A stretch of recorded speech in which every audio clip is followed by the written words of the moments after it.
The Coiled Serpent, a philosophy of conservation and transmutation of reproductive energy. Dedicated to the vanguard of the human race. There appears to be need of some bold man who will say outright what is best, opposing the mightiest lusts and the following reason only. Unquote. Forward. The wise in all ages have always said the same things, and the fools who at all times form the immense majority have continued to do the opposite. The prerogative of the present generation to talk and write freely and frankly about sex has been applied to almost unlimited extent, and as good as exclusively to the dissemination of unsound theories which pander to the passions of the human animal by sanctioning, encouraging, and glorifying sexual expression for its own sake. In order to offset those fallacies, it will be necessary to take advantage of the same prerogative to use plain, straightforward language in emphasizing the enormous value of conservation of the generative force. A conservation which is practically synonymous with, yet more positive than what is commonly understood by, chastity. Unfortunately, many attempts to prove that value have been so sketchy and clumsy, so little logical, or so biased and bigoted, that the whole idea of conservation has nearly lost all power of appeal. Yet many sound and profound reasons can be put forward in support of a philosophy in which the central theme is an ideal of drastic purification. A philosophy which propounds that a permanently effective solution of the almost inextricably entangled problem of sex can be found only in the limitation of the sex life to reproductive activity. And although this ideal may seem extreme and not be immediately applicable to the general practice, it is of most vital importance that its fundamental principles be widely known.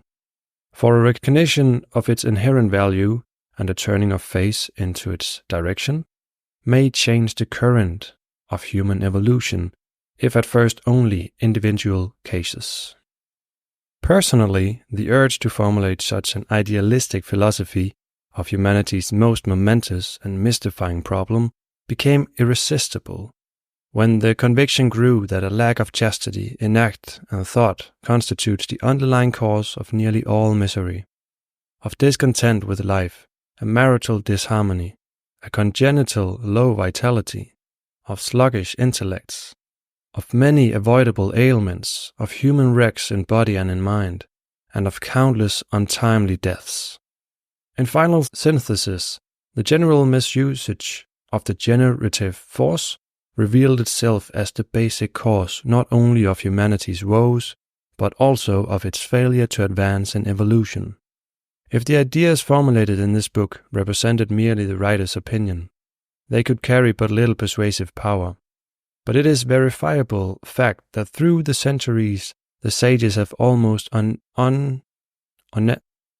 unanimously proclaimed the signal value of sexual restraint as an ineludible requirement for the attainment of real human progress.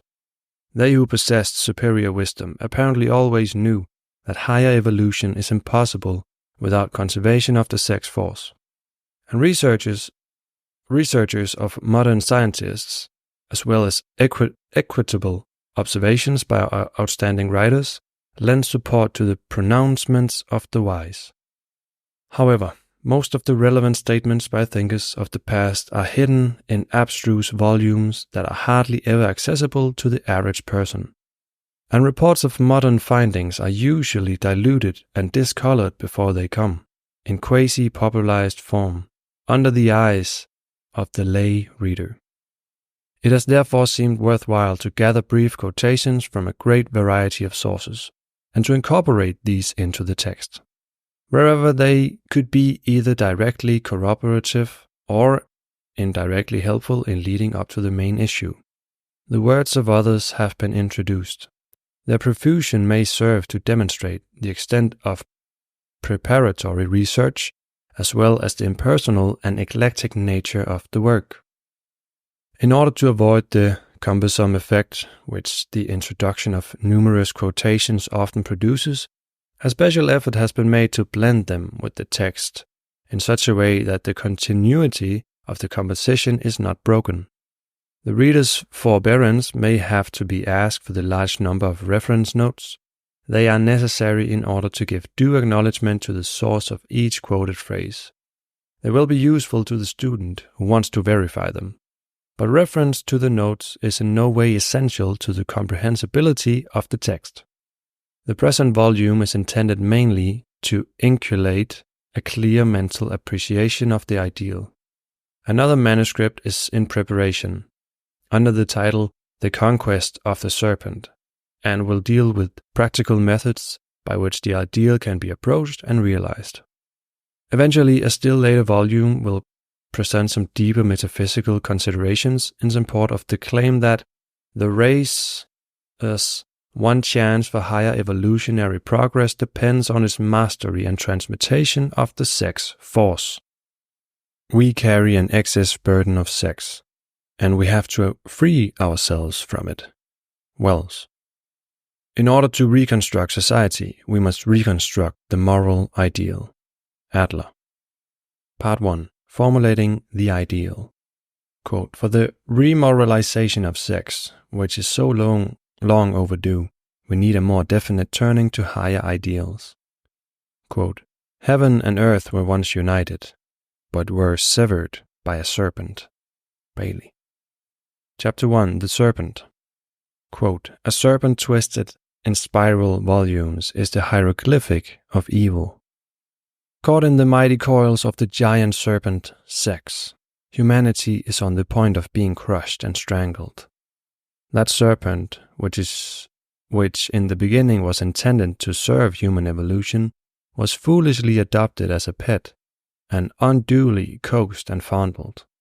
Being overfed and pampered and having its slightest whims complied with, the pet has grown into a monster that has overpowered its master, and now threatens to destroy him. Out of the choking throat of imperiled humanity, the inner ear can hear a cry for help ascending. A fearful cry that swells and falls and again rises, pleading for the liberation from the malignant creature's rigid hold. But there is no response, no outside help forthcoming. Man's precarious position is entirely self-produced. He himself, it was, who gave the creature all the power it now has by his habitual yielding to its growing demands. And he himself must remedy this self-created woe by unrelenting self-exertion. Quote, the serpent is the monster to overcome. Unquote. If man but wills, he can reduce its power. He can brace himself against the pressure of the uncanny coils. He can in fact subdue the unwieldy and unruly reptile, even yet by opposing its depraved desires. By will he can reduce it to servility again, and then its valuable hidden power will aid him in his ascent of evolution's path. Indeed, when conquered, the serpent becomes a means of life. Instead of appropriating the life force of man, it will then supply him with the greatest factor that can lead to a higher human existence. The turbulent serpent of sex will then be transformed into the docile serpent of wisdom, which will show the way out of the human toward the superhuman state. But Irian must not delay. He must unloose the coils before the monster crushes him. The symbol of a snake encoding the body of humanity occurs in the mythology of various peoples. An Oriental literature mentions a serpent coiled up in a mysterious center of force inside the human body. While the two are not entirely equivalent, the uncoiling of this serpent within the body, as of the entwining monster, is held to be man's evolutionary task. Records of a serpent symbolism, in some form or another, have been found in all parts of the world. Especially of universal occurrence are the legends about heroes who conquer an evil serpent. And there can be no doubt that these legends symbolize the necessity of man's victory over the domineering influence of sex. For from the earliest times, folklore seems to have connected the serpent with the sexual function. Erudite investigators have come to the conclusion that the serpent always has a phallic signification. But what usually mystifies the students of symbolism is that though the serpent is exhibited as the representative of the evil principle, it is considered also in the opposite light. However, where the symbolism has not suffered in transition, there is a notable difference between the two portrayals. While the evil serpent is coiled, the serpent of good is always represented as upright. This is the transformed serpent, not anymore coiled but standing on its tail, its body slightly curved, reminiscent of the human spine, which plays such an important part in the actual uncoiling of the serpent. It is still the phallic serpent, but conquered, tamed, and thereby changed into the most valuable adjunct of man. Reflective inquiry into various forms of serpent symbolism shows that they contain a principle of supreme importance, namely that every effort to resist the demands of the sexual urge will gradually lead to an uncoiling of the serpent, and therewith to spiritual freedom and untrammeled evolutionary growth. But this ultimate result cannot be attained without a conscious realization of ideal purification. Tremendous purity is the one secret of spirituality, of that factor of evolutionary attainment which must follow the acquisition of intellect, but which has almost entirely been neglected by mankind. Chapter 10. The Sex Principle. Sex is a thing of bodies, not of souls. It has been commonly imagined that sex is a primal fact rooted in the very constitution of life, if not indeed of the universe. But there is nothing of that fundamental character about the device of sexual reproduction. Strictly, sex is only that which physically distinguishes female from male. It is but one of the manifold manifestations of nature's unfathomable law of polarity. So also is electricity in its positive and negative poles. So is music in its polar opposites of major and minor. So are the contrasts of spirit and matter, of day and night, of repulsion and attraction. Innumerable are the expressions of polarity, of which sex is but one instance. To reverse this statement and to say that all polarity is deducible to sex is the specious reasoning of a race mentality so pervaded with thoughts of sex that it seeks to sexualize everything. Thus, the idea of sex often has been connected with the most abstract concepts, including deity. Unfortunately, some of the deepest metaphysical dissertations have used the words male and female in reference to positive and negative forces in nature, and to other polar opposites far above the physical plane. This may have been done in order to make the difficult abstract ideas more readily understood by the average mind, but with all it has contributed to the widespread misunderstanding that sex implies more than a physical differentiation. But apart from that material distinction, nature knows no more of a male and a female principle than a vertebrate and invertebrate principle. Whatever seemingly important place one may be inclined to assign to sex in individual physical existence, from a higher standpoint, one can see it in it no more than a mere temporary expression on the physical plane of the pairs of opposites, merely an advantageous adaptation. Spiritually considered, we are not men or women, we are spirit, using only temporarily a male or a female body. It cannot be too emphatically reiterated that the sex function exists only on the physical plane, and that it is only in the body that sex exists. There is no sex in mind. Also, souls have no sex. Still less can there be any question of sex in spirit, from which it follows that as one grows in spirituality, sex loses its importance. Abundant as may be the neo-psychological and erotically romantic and poetical attempts to put sex and its function on a hallowed pedestal, only a sense-dimmed vision can lead to the belief that this is where it rightfully belongs. Sex being only a characteristic of the physical body, every sexual gratification sustains the body in its resistance against a fuller manifestation of spirit. Before considering sex to be man's crowning glory and his most godlike possession, one may well take into account that every pig and every insect shares in the imaginary glory of that same possession, which does not in any way crown man as different from the lowest animal. The reproductive process is still an essentially animal function. True spirituality demands its utter extirpation. Man's truly godlike possessions lies in the possibility of spiritual development, not in sex. On the contrary, the absolutely spiritual man is entirely disconnected from sex. Sexual reproduction has often been regarded as an expression of man's creative power, but reproduction is not creation. Even the purest sexual act, even on those rare occasions when it is performed with propagative intention, is not creative. The male's part in the act is at best no more creative than the action of a husbandman who sows, depending entirely upon nature to produce a harvest.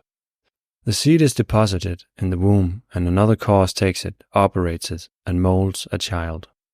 Moreover, the comparison of the man's role with that of a sower is still too flattering, and to say that the woman in her conception and generation is but the imitation of the earth is not giving her sufficient recognition for hers. For she represents not only the earth, but the earth with the seed, the ovum, already in it. The male, far from exerting any creative power, is required to furnish only a fecundating element, which perchance it may become possible to provide without him. The spermatozoon can be replaced by a chemical or physiological agent. Only the female element is essential. No, not in sex lies man's creative power. What is usually spoken of as procreation is not in any way a manifestation of creative faculties or the procreators. No human being knows how to create the seed, nor how to make it grow into a living being. Procreation is a physical expression belonging to the animal part of man, whereas creation belongs to a higher, as yet practically unmanifested part of him. The only true creative function is that of the faculty of formative thought. Creative power is that which consciously makes the subjective objective. By exercise of intensely concentrated thought, it goes far beyond what is so often considered to be the creative power of artists, who even at their best are but extremely skillful artisans, giving more or less perfect physical form to what they observe in visible objects, or to what in moments of inspiration may have been impressed on them.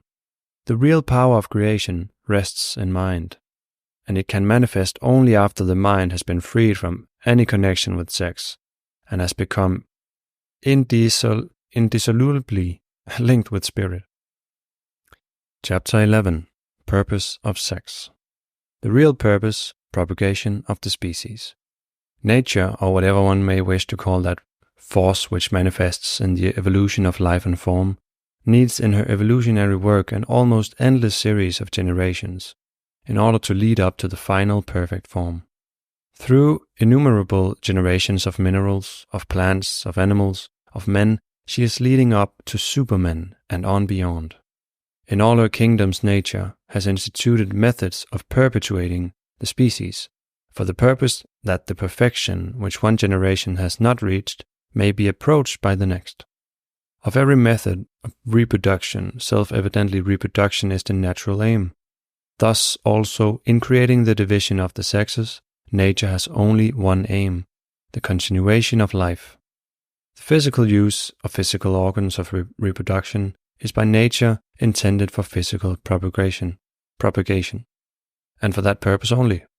Certainly those powers and instruments and appetites which are subservient to copulation were imparted to men not for the sake of voluptuousness, but for the perpetuation of human race. Inasmuch as the objects of sexual function is the preservation of the species, the act of copulation should be performed only at such times, and under such circumstances as subserve that object. Sexual action that is not propagative cannot be considered to be in harmony with nature's purposes.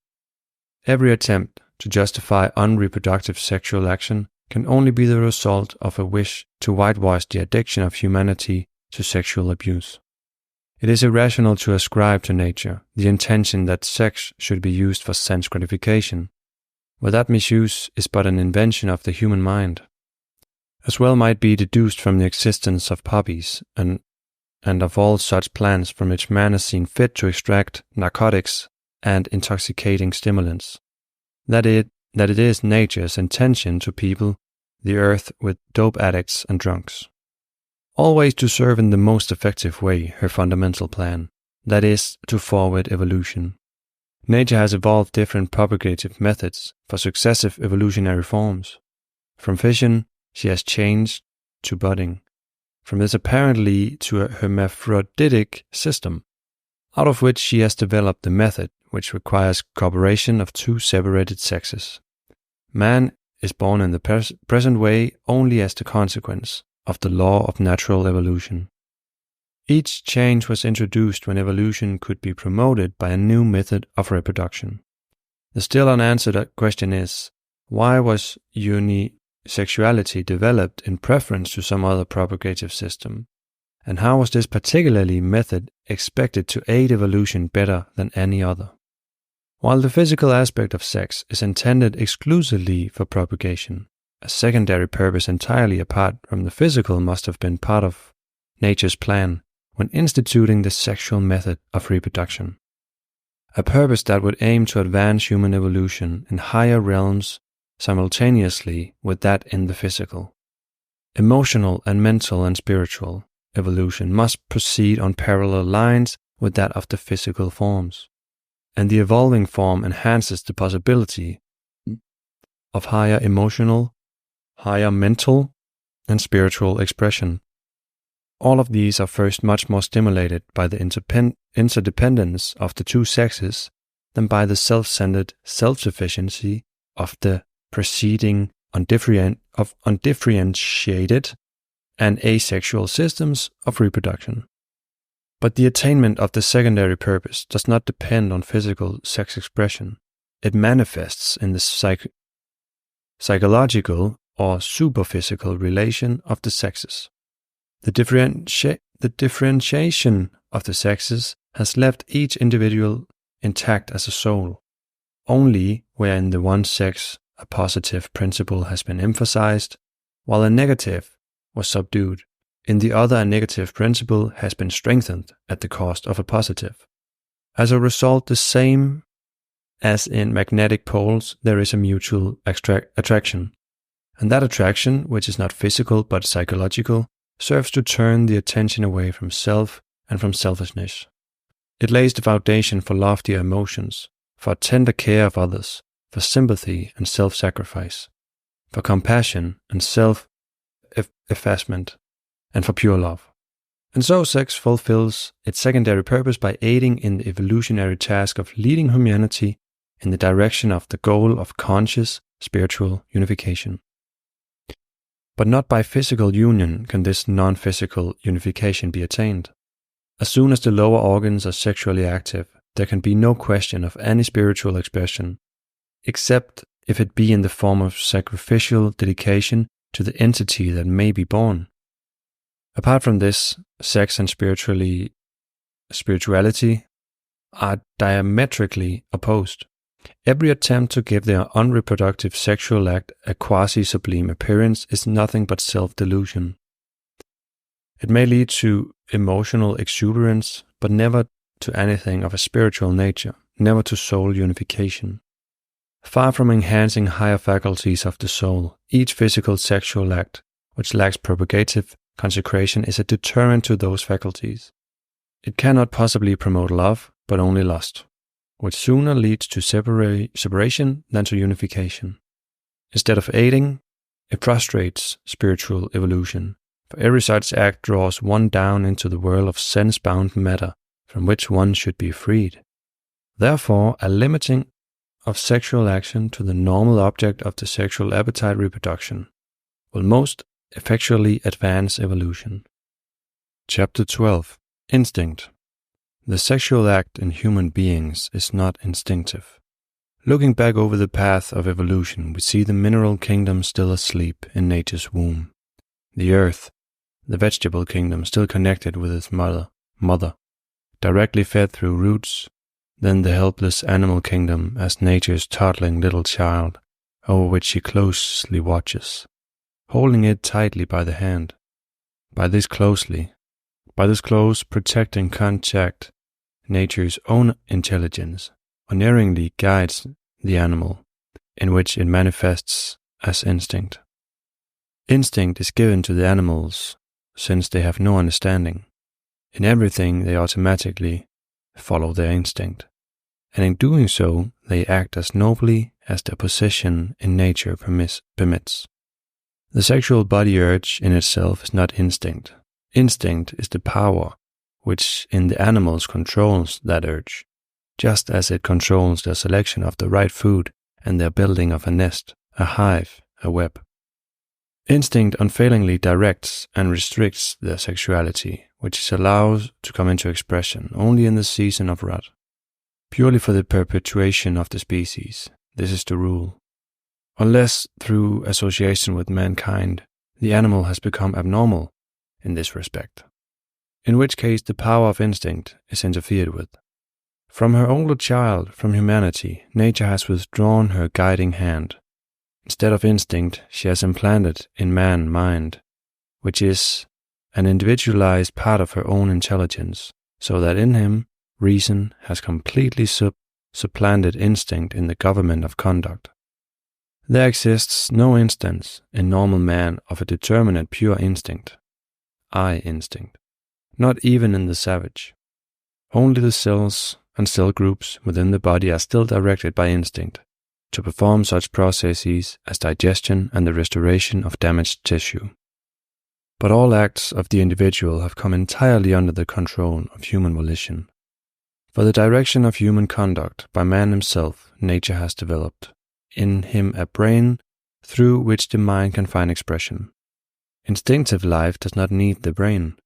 Hence, below the human stage, instinct could be manifest already before the brain began to be formed. And as long as the brain was not sufficiently developed to serve as an instrument for the mind, instinct remained the regulator of conduct.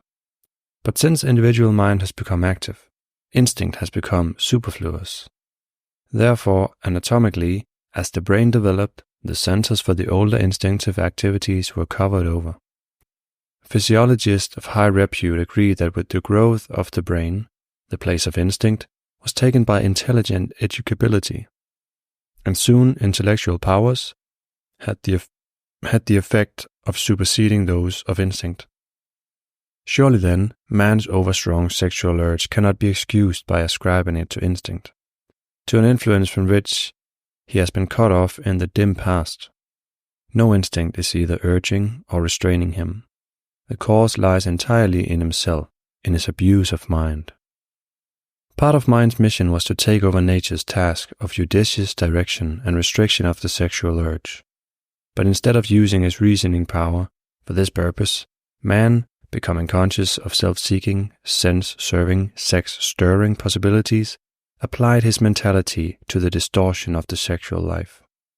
In the exercise of reason, presumably rational, intelligent man descends below the level of the beasts, because he puts his intellect at the service of bestiality. He calls it reason, but pollutes its use by being beastlier than any brutes.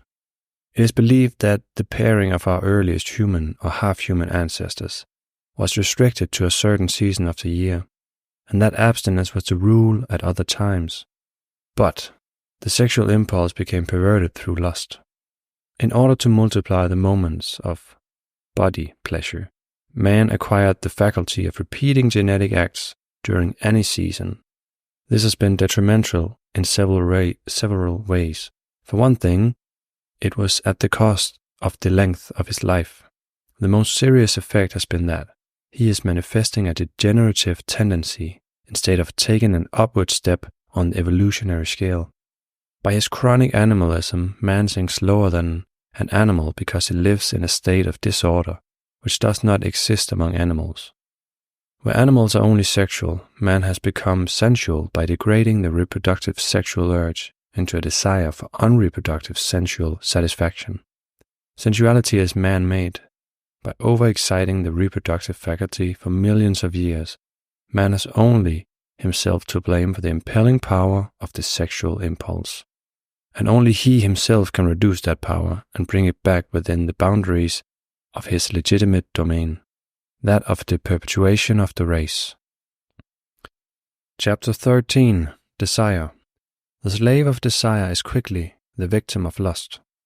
In its widest meaning, the word desire may be used to express a longing for the attainment of any form of satisfaction, be it physical, emotional, intellectual, or spiritual. A longing for anything that can be expected to provide passing pleasure or lasting joy. But in practical application, the use of the word more often than not has been limited to signify a passional emotion for sense gratification, and here it will be so used. Even in this restricted meaning, desire does not exist below the human stage. Animals are equipped with their appetites. In their natural state, they are guided by nature's intelligence, that is, by instinct. To satisfy those appetites for preservation of self and of species, they serve nature's need in a natural attraction to food or mate without being driven by desire. Only in man endowed with mind and with self-consciousness, desire comes into being, for desire is appetite with consciousness thereof. Instead of being wisely led by instinct, man is misled by unwise use of mind and driven by desire. At the evolutionary stage of average present humanity, mind is used in separative, selfish ways and is largely confined to matter, and thus desire, produced by matter-bound and matter-blinded mind, seeks separate, selfish and material satisfaction. And man not only satisfies the desire of the moment, but refines upon them and stimulates them. By a continual misapplication of memory and anticipation, these two great powers of the mind. Hence it is that desire is insatiable, and is always in want, and that merely natural impulses make more and more demands the more concessions one makes to them. With it all, no attained object of desire can give lasting satisfaction. It can produce merely a fleeting gratification, which only feeds and fosters the desire and make it grope for the forms of self-indulgence, which grow ever more noxious. In most cases, the desire lasts long, the demands are infinite, the satisfaction is short. And besides, the satisfied passion leads often to unhappiness than to happiness. So that, so long as we are given up to the throng of desires, we can never have lasting happiness nor peace. Therefore, to do what the ultramodernists seem to propound, namely, to make desire a final authority, is to invite chaos in the inner life, whereas to diminish our desires is the same as to augment our powers. Undoubtedly, the lower forms of desire have their due place in the scheme of evolution. As long as humanity was in a young evolutionary stage, such desire was as useful as a teething ring is for a baby in teething stage. But the babe does not need the ring after the teeth cut through. Although it may want to keep it as a toy, so does humanity not need the element of desire after breaking through of a higher consciousness, although it may want to cling to its every desire as to a pleasure-producing toy. At the present time, desire still may be the indispensable motive power for those backward ones, who will not move or work without anticipation, sense satiety as a reward. But that is not to say that it is still a necessary element for all, or that it must remain forever with those who are being helped by it now. Sooner or later one begins to see that desire for transitory things does not and cannot bring any permanent satisfaction, and also that so long as our desires are in conflict with the universal law, we suffer pain. That not only all desire is accompanied by pain, but that desire itself is pain and that there is no pain like passion, no deceit like sense. Then, turning away from the tyranny of selfish sense desires, one finds an inner spiritual longing for more lasting things, an unselfish aspiration for conscious cooperation with nature's plans and laws, which applies an even more effective motive power for action than desire. An intuitive knowledge of the reality of a higher form of human existence and a longing to attain it become manifest as one's unselfish efforts increase. This longing lies deep down within each one, not like desire fed by misdirected mind, but wed to unerring wisdom. It is an essential part of us, yet is it not too many actually known because our animal desires have hidden from us our true life. This is the real misery of man, that he is self-obscured, lost in the midst of his own desires. Hence the idea that man ought to liberate himself from the bondage of earthly desires is the conclusion of a contemplative mind, reflecting upon the short duration and emptiness of all bodily pleasures. To expel all eagerness of temporary desire, this is emancipation, and this is the free man's worship. It is but a repetition of the conviction of the greatest thinkers and of the mystics and the spiritual leaders of all ages, that every person who wishes to advance in evolution and to attain real happiness, there comes a time when desires must starve, the animal passions must die. Nothing hinders us so much in the development and exercise of our inner powers as our external desires. Those powers are even by the slightest application of desire disturbed and hindered. Therefore all desire must eventually perish, but it need not perish by the painful process of being killed by force. By transmutation, the lower desires will automatically shrink, dissolve and vanish. Suffering will then yield its place to constant exaltation, for freedom from desire is like the choicest extract from the choicest treasure. Divine influences will come to him who liberates his soul of all carnal desires. Chapter 14. The Pleasure Principle. Sex today is slimed over with the thought of pleasure. What a restless pleasure-craving, pleasure-grasping crowd humanity has become. The chief good is supposed by the multitude to be pleasure. Pleasure is made life's purpose. Pleasure its single aim. Not purely recreation, but self-gratification. Not merely amusement in the form of harmless diversion, but such as is detrimental to the individual and to the race. And closely connected with the pursuit of pleasure is the serious increase of sexual license. For the pleasure of the body are the ones we most often meet with. These have usurped the family title. Not joy is being sought, not happiness, not gladness, but sensuous stimulation and gratification, impairing physical and mental health, for who that is a slave to pleasure is not in an evil condition both as to his body and his mind. Such pleasure exhausts one's powers, while joy increases them. Pleasure is usually followed by its opposite, grief, while it is characteristic of real joy that it never changes into an opposite, because joy is absolute, while pleasure is but relative. The mere sum of pleasures does not constitute happiness. More often people are unhappy on account of pleasure. In grasping pleasure, they may imagine that they are finding happiness, whereas they are finding only a frenzied and incomplete oblivion. For that is all that pleasure is, a matter of momentary oblivion, a chasing of shadows and utmost self-delusion. In pleasure there is something positively unreal and ungenuine. It is no part of real life.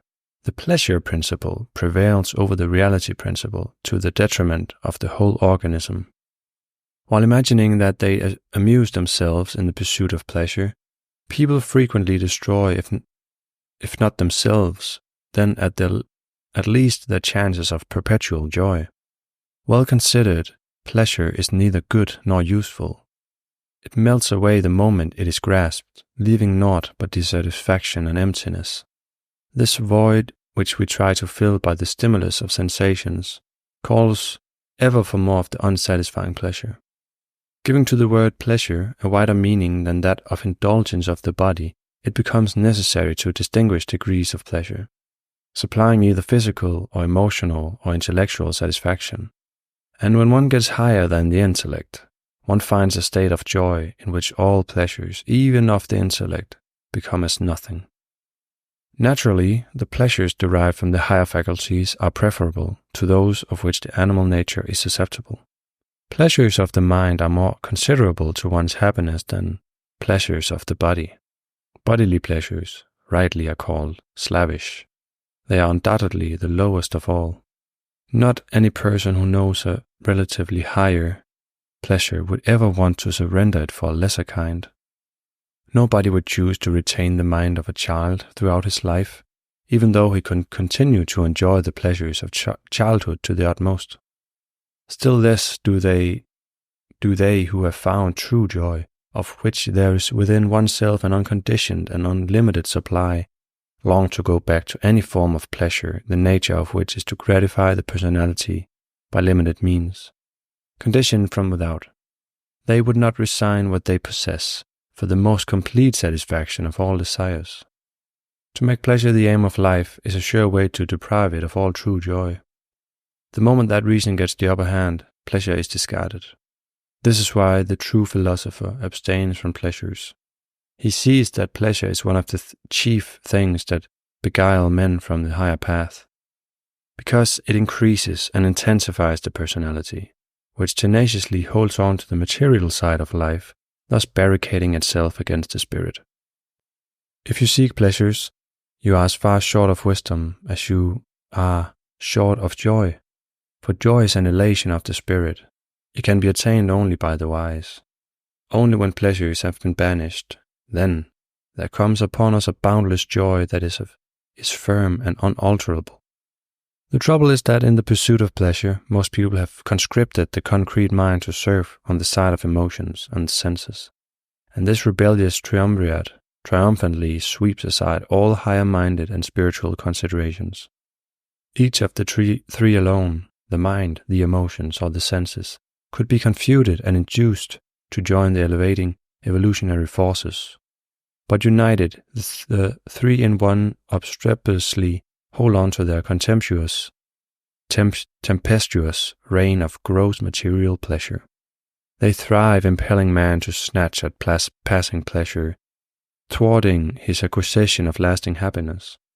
Within each human entity, near the high mountain top of one's own spiritual being, there is a spring of purest joy compared with which all pleasure drawn from the outside world is tasteless, drab, and disillusioning. Not without some exertion can that spring be reached. It lies high above the valley of polar opposites. To reach it, one must rise above all opposites, hence also rise above sex.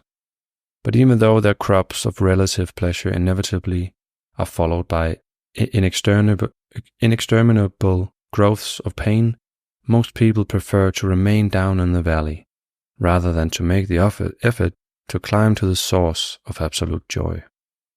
The spiritual man feels spiritual joy, which is superior to material pleasure, exceeding it 1,000 times. He looks upon the lower satisfactions of life as stranglers of the real joys. When the elating joy from the inner sources has been once tasted, mere pleasure will become not only uncraved for, but simply and literally repulsive. Then all the childish pleasures of the world will fade away in the joy of spiritual life, and they who have cast away passion will reach the highest joy. Chapter 15. The Senses. We sure give over to the world of sense, we neglect the spiritual world. If we compare the organization of human nature with that of an army in the field, the physical senses represent the outposts, which report their findings to the Central Intelligence Department.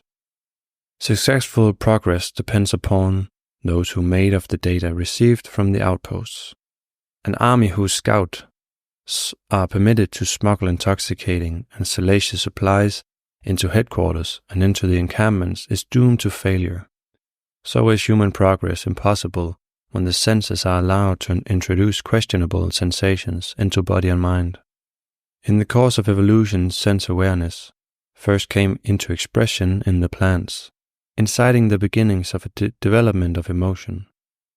In the animals, the emotions, stimulated by physical senses, under the control of instinct, laid the foundation for a development of mind.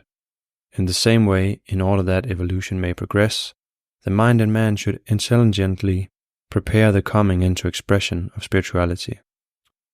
For this purpose, the mind should keep a strict control over the senses and train them to a responsiveness to ever higher vibrations, never permitting them to disrupt the human intelligence or to carry passion-stirring elements in the system. However, in most people the senses are not controlled by the mind, but on the contrary are allowed to dominate it. Thus, the senses having mastered reason, have led man into pursuit of pleasure, and lust has become his second nature. Instead of being used to digest the observations of the senses for the benefit of spiritual growth, the mind of the majority is made to serve the senses and to encourage these in response to the coarsest vibrations. In this way, mind and senses have combined to excite the passions of the body. Instead of serving as observation outposts for the guidance of spiritual evolution, the senses have been enlisted in the service of sensuous and sensual self-gratification. This can never be in harmony with evolution, because gratification coarsens the individual instead of refining him, and the struggle to acquire for oneself the means of gratification strengthens separateness and thereby opposes the spiritual oneness, at a realization of which evolution aims. Generally, the senses have usurped a place beyond their station and dominated an organism which is made for higher activities. The majority not only have submitted to that domination by the senses, but have encouraged it by seeking satisfaction almost exclusively through sentient experience, and by depriving the inner man of all power in order to use it for the outer man. The spiritual faculty is closed to most men by the incrustation of the senses. In almost every way, the inclination of sense are quite contrary to those of the spirit. If supplemented too, they blunt the susceptibility to all sublimer things. Under the sway of the senses, the whole keyboard of the emotions may be played upon by sensuous stimuli. But especially in the domain of sex, unwarranted power has been delegated to the physical senses. Their alertness to sex stimulating impressions, has been encouraged and overdeveloped by ages of licentiousness. As a result of the habitual sharpening of the senses in this respect, the sexual system has become artificially and unduly responsive to tactile and olfactory, to auditory and visual impressions, and thus sexual excitement is furnished from all sense organs of the body. Fundamentally, it is not the senses that are to be blamed for the unnatural excitability of the libido. The fault lies with the way in which the senses have been used, and with the mental and emotional response to sentient impressions. Each of the physical senses should be trained and developed to the utmost in its own particular field for the purpose of expanding one's awareness through conscious observation. But when the activities of one of the senses are used as a reminder and as a stimulant of the other sensations, and when they are turned into means of sensual gratification, then there is abuse of natural faculties. Then the senses are developed to the exclusion and at the cost of higher faculties. Then evolution cannot proceed. Always to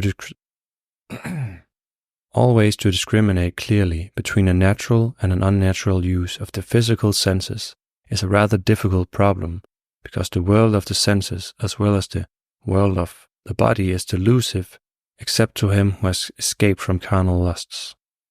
Until this has been attained, men's perceptions are warped by their passions. At least some degree of clear spiritual perception is essential to right discrimination. But human passion and misapplied physical senses are ever in the way of the development of spiritual perceptions. The eye of the man of sensuous perception is closed firmly to all that is transcendental. Until a glimpse has been caught of either a subjective or an objective transcendental world, it may remain difficult to believe that anything exists except what is observable through the physical senses. Yet it is well enough known that the possibilities of observation through the physical senses are limited. Whether or not assisted by mechanical appliances, these senses make possible an awareness of various wide fields of the external world. Fields differing from each other in their range of vibrations, but the sum total of all those fields that one can at best become aware of through all the senses together is far from covering the entire outside world. It is scientifically acknowledged that between and beyond the ranges of vibrations knowable by the senses, there are wider ranges to which the physical sense organs cannot be made to respond. There is, however, no logical reason to reject the idea that man, without leaving the physical body, can develop other powers than those of the physical senses for the perception of what these senses cannot perceive. But only few have been able to affirm from experience that there is a spiritual power of seeing, hearing, feeling, smelling, and tasting, a power of direct perception of which the vulgar have no conception, and of which even the learned usually do not know the existence. Few know by fully conscious experience that there are loftier beauties which in the sense-bound life we are not granted to know. To the vision of these we must mount, leaving sense to its own lower place. But only whoever gets out of subjection to the senses can be a person of spiritual vision, and this may be brought about through oblivion of the passions. Therefore the wise ones tarry not in pleasure grounds of senses. Indeed, never was there a wise man who had not to reject pleasures of the senses to acquire his wisdom. For only if the senses are restrained, the intelligence increases. To be immune to the attraction of the senses is to invite into expression the spiritual power. And the more spirit increases in power, the more it is detached from sensible objects. Then it finds that beyond all the physical sensations, there is a bliss compared to which the pleasures of the senses are, like those of children's, playthings. Then it knows the boundless joy that lies beyond the senses. But already long before this stage has been reached, it becomes clear that true happiness never comes to us through the avenue of senses, and that even for the sake of simple happiness, the sense nature of man must be subordinated to the aims of the spirit. Man must lead a life above senses, rising till he touches the infinite region of spirit. Chapter 16. Inspiration. Moral imperfections lessen the degree of inspiration. Although it may not seem a demonstrable fact, the limit of inspiration is the limit of receptivity, produced by the discipline of the lower nature. The more this is under control, the higher one's aspirations may become, and inspiration is but a negative reception of impressions in response to aspiration. Inspiration is not under the positive control of the will. It comes in flashes, be it through the mind or through one of the senses. It can only find its way where mind or sense is hypersensitive. Art being dependent more on the senses than on the mind, a high degree of sensitiveness of one or more of the senses is indispensable to an artist if he is to receive inspiration. In the course of harmonious evolution, such a sensitiveness is acquired along with proportionate development of all the other elements that constitute evolutionary progress. But in the artist, the sense sensitiveness frequently is a manifestation of one-sided growth, such as the athlete, the scientist, the mystic, the philosopher, and the yogi often demonstrate along other single tracks of evolvement. With the sensitized senses as a means of contact with the beauty side of nature, the artistic temperament may sometimes open to inspirational perception of supernatural beauty. What is thus caused by nature may be imitated by art, and the thrilled recipient tries to render it in lines or words, in physical sound or shape or color. The business of every form of art is but to mimic a corresponding form of nature. The earthly artist tries to give us a hint of his glimpse of truth. Only those who have tried know how small a fraction of his vision he can under the most favorable circumstances contrive to represent. It is in the interim between flashes of inspiration that artists crave new sense impressions in a longing for new inspiration, too often mistaking sensuous excitement for inspirational sensation. They seek an outlet for their craving in sensual gratification, which many of them virtually claim to be an essential aid to the expression of the artistic power. But if this power were increased by sexual activity, there certainly would be more genii. The very nature of inspiration is such that it can only come down from a high source, to which the aspiring one must reach up. Inspiration constitutes the highest purpose for which the senses can be used. Evidently, then, true inspiration can never be found on the low level of sense gratification. What sometimes is found on this level is then mistaken for inspiration, is an emotional impetus similar to that which is occasionally instilled by alcohol or drugs. Not on account of such stimulation, but notwithstanding its degrading quality, the resulting animation of the faculties may find expression in the production of things containing an element of beauty, if their maker happens to possess the necessary technique. But in such a case, technique is often used to disguise in a beautiful form and expression of lower emotions, which subtly spread their pernicious influence over those who are attracted by the admirable appearance of the form. Technique without inspiration can never produce true art. Art can be real only when it is inspired by the muses, whose task must ever be to uplift mankind by making it sensitive and receptive to the sublimity of superphysical divine beauty. Inspiration can manifest only in response to wholehearted aspiration, and in inspiration all material wants are forgotten. Sense gratification is the irreconcilable opponent of aspiration. Aspiration is stifled by the net of unspiritual desires. Wherever there is but a trace of bodily gratification, there can be no question of aspiration, hence no question of inspiration, nor of true art either. Occasionally, great works of art have been inspired by pure spiritual love, when this was devoid of sensual attraction. Such were the outstanding historical cases, which are so often erroneously quoted as instances of and as excuses for erotic romanticism in artists. Only pure love, free from eroticism, contains an uplifting power that can carry one toward the realm of heavenly beauty. Hence, vaguely and crudely though it be, youth is so often inclined to be poetic and artistic in its period of just awakening, unsoiled, idealistic love, when the fast waxing life force is by no thought or act diverted into the lower centers. But whenever in young or old the life force is involved in sexual expression, the channel for inspiration becomes clogged.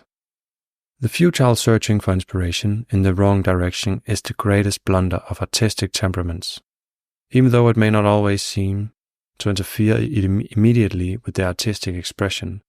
This error is undoubtedly the foremost cause of the fits of melancholy, the moodiness and lack of balance of which so many artists suffer.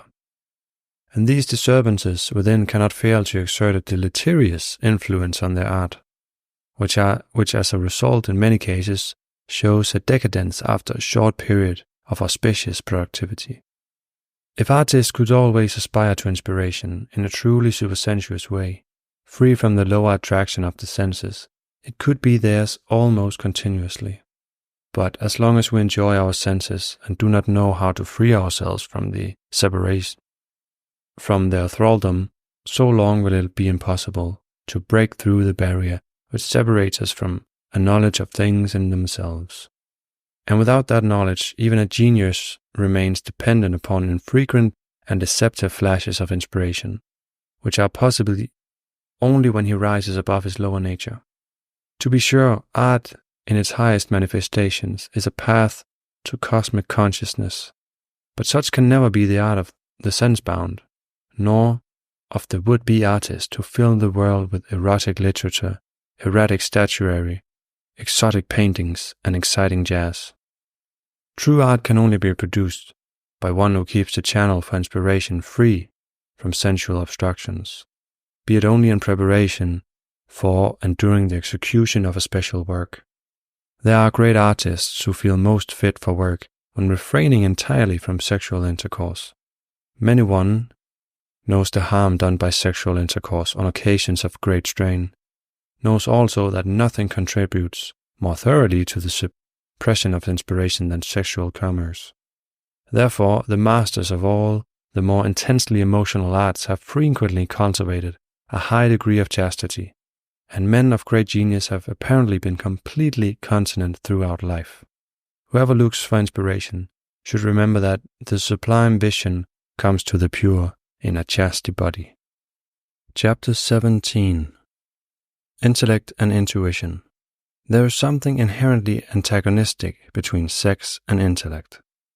Mind is meant to help in the liberation of mankind from enthrallment to matter, but it cannot be of any help while so little of it, while on average only a tenth of its full capacity is being used, nor so long as the mind's instrument, the brain and with the rest of the body are unprepared and insufficiently purified to utilize even that little portion of the mind properly.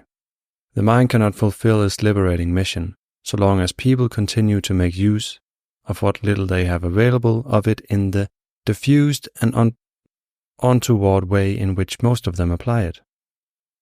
Like any other force, mind can be used in multitudinous ways. When applied exclusively to material interests, only concrete lower mind can become manifest. This is a part of the mind which has become blinded by the density of matter, and intellect is its highest mode of expression. When applied to spiritual concerns, another part of the mind, abstract mind, begins to manifest and to open the way to intuition. In other words, one might say that materialistic intellectual man uses the mind, while intuitive spiritual man uses mind. Intuition, by the way, springs from the same source as instinct. Both are expressions of nature's intelligence. In the form of physical instinct, this unfailing intelligence is unconsciously and only partially partaken of by the mindless animal. But man, having mind, must by positive effort, make himself ready to share consciously in the entire cosmic intelligence and to become nature's full-grown, willing co-worker. Through tuition, through all-round exercise of his mind, and by gradually developing mind, he must learn how to acquire intuition, which might be called spiritual instinct. In this way, he can re-establish the close harmonious link with nature's intelligence, which he lost when animal instinct was replaced by an as yet imperfectly developed mentality. When the mind first became manifest in man, it was drawn into the vortex of carnal life. The mind's elements of self-consciousness, memory, and anticipation were applied to the main interests of primitive animal man, to his body impulses. Man used his mind to excite these impulses, constantly beyond their natural usefulness. Having continued this stimulation of the passions through the ages, the greater part of the race still clings to the habit of using the mind inordinately in that detrimental way. Thus, in the course of time, consciousness and memory have greatly strengthened the hold of sex on mankind, and increased the tendency to give it an unduly prominent sway over conduct. The result is that humanity is oversexed, and that the abuse of sex has grown excessive. To change this abnormality, it is necessary, first of all, that, by purification, man shall make his mind harmonious with mind. Most effectively, the mind is purged by abstinence. By subduing passion, the mind becomes clear, and in the degree in which a man's mind is nearer to freedom from all passion, in that degree also it is nearer to strength. Contrariwise, those who yield themselves to lower desires drive mind away, and their appetites are only the more strengthened by the mind. Unfortunately, nearly everyone clings desperately to the lower mind, seeking to capitalize on his intellect. But it is the higher, ever-capitalized mind that will eventually lead through intuition to nature's most secret chambers, where she shows her treasures only to the eye of the spirit, the eye for which there is no veil in all her kingdoms. Under exceptionally favorable conditions, intellectual reasoning may arrive at the door of the spiritual temple. Occasionally, some mental genius has climbed the steps that led up to the sanctuary's portals. If he worked in unselfish devotion on discoveries, inventions, or measures by which to help the progress of the race, the spiritual element in this kind of intellectual occupation may have brought him on the very threshold of nature's storehouse of unlimited true knowledge.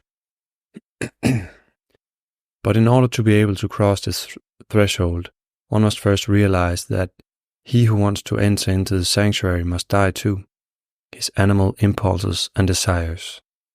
If the intellect is in the bonds of the flesh, it will be unable to penetrate into the divine mysteries of nature. Even without looking for spiritual attainments, the normal growth of intellect itself depends upon a strict limitation of sexual expression. For an individual development, as well as in the evolution of the race, intellectual power is a manifestation of the life force.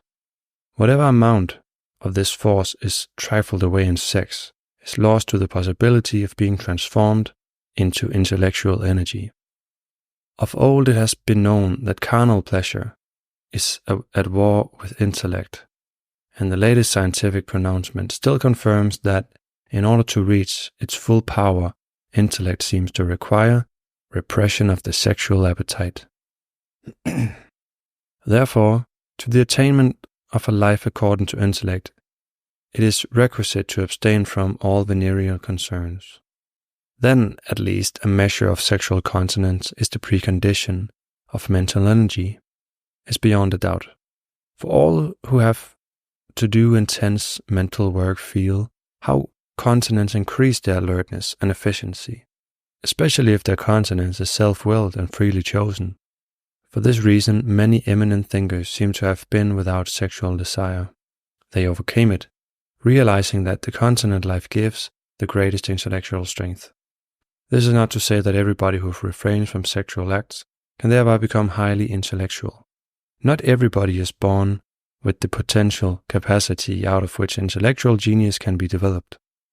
Moreover, many who do not waste part of their life force in sexual activity fritter it away in petty personal concerns and in endless small talk. Decidedly, in the life of every individual, a certain asceticism, a grimly gay, wholehearted renunciation is one of the most favorable conditions to the highest intellectualism. That is to say, to the maximum of intellectuality that can possibly be attained in each individual case. Therefore, if the human race is to progress in an intellectual direction, it must become less sexual in its proclivities. To reach up to intuition, one has to rise not only above the attractions of the senses, but above the limitations of the concrete mind. Thus alone can one acquire the faculty through which direct and certain knowledge is attainable. The manifestation of that faculty varies with the nature of the vehicle. Through the more finely differentiated fabric, it becomes a stream of spiritual intuition, but the fabric can be sufficiently refined only by those who are content to be continent. Chapter 18. Unfolding of Spirit. So far man becomes spiritual, so far he puts off the love of sex. The oldest records and legendary traditions of many nations prove that spiritual teachings have been given to the human race since times immemorial. They indicate that true progress in the individual and in society consists in a growing spiritualization and in the ever more complete mastery of spirit over matter. But few have paid any attention, and fewer have been willing to apply the rules for spiritual development contained in such teachings. The great majority has always refused to heed the requirements for spiritual unfoldment, with the result that the very meaning of spirituality remains little understood. Some materialists even deny that it can have any meaning, because they have never been able to see or sense or in any way experiencing it. A way must be found of establishing as a fact that there exists in man a spiritual nature which exalts him. But just as a bushman cannot grasp intellectuality as a concept because he cannot know it through senses, so most of modern, civilized mankind seems stricken with spiritual blindness and deafness, because spirituality is not only beyond the power of sensual perception, but beyond that of intellectual comprehension. Yet, in the words of some of the most advanced thinkers, including some of our own day, the spiritual life belongs to the permanent reality of the world. Not only that, but it is the central point of reality. The nature of all reality is spiritual. Everywhere, the ultimate reality in things is spiritual. Thus also, man as he really is a spiritual being. Hidden through the spiritual side of his nature may be, and whether he realizes it or not, man is essentially governed by spirit. Consequently, he must give prominence to its claims, especially if he wants to evolve beyond sordidness and the shallowness of the average present form of existence. The endeavor to advance in spirituality is the soul of the life of the individual. Where there is no endeavor of this kind, there is no true life.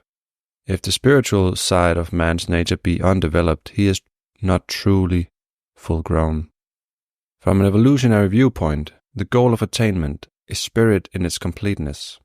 For every human entity, the attainment of spiritual individuality constitutes a lofty goal, only to be compassed by self-reformation and self-discipline. But the animal nature impedes it from steadily progressing on the path of its evolution.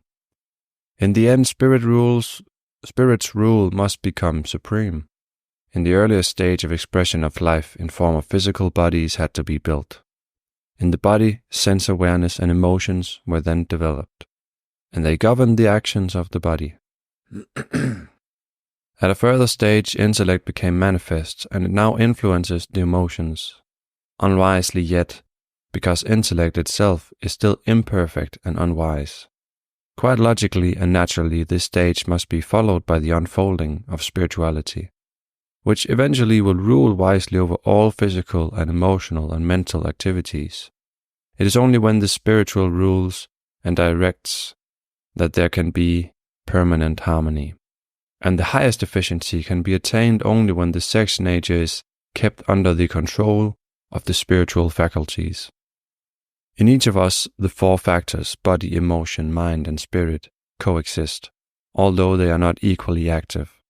So far, we have been largely limited to the lower aspects of the first three.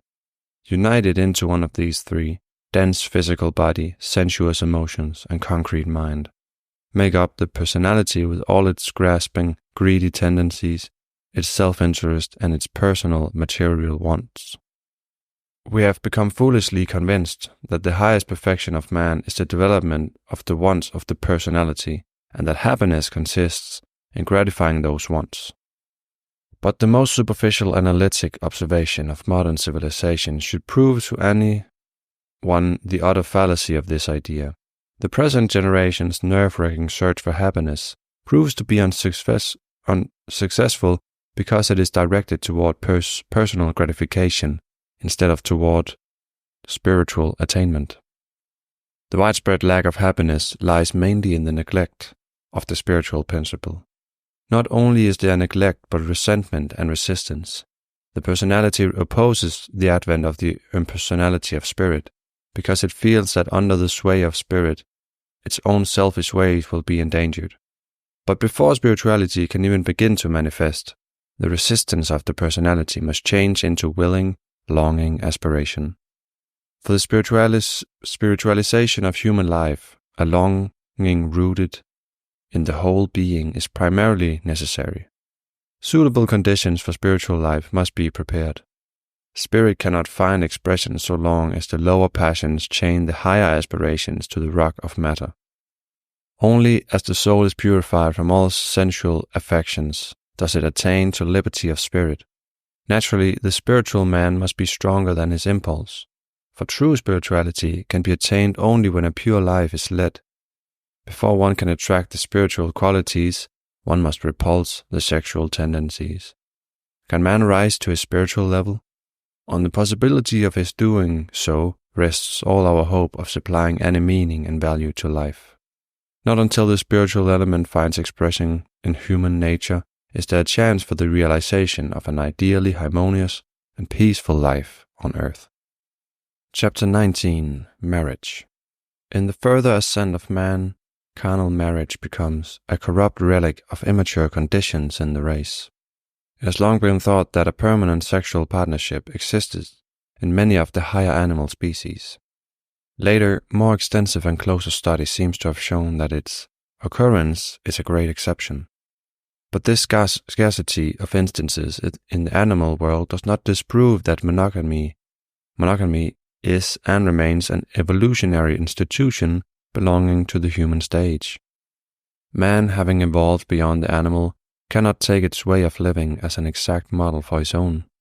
He has to raise the instinctive tendencies of the lower kingdom to a higher standard.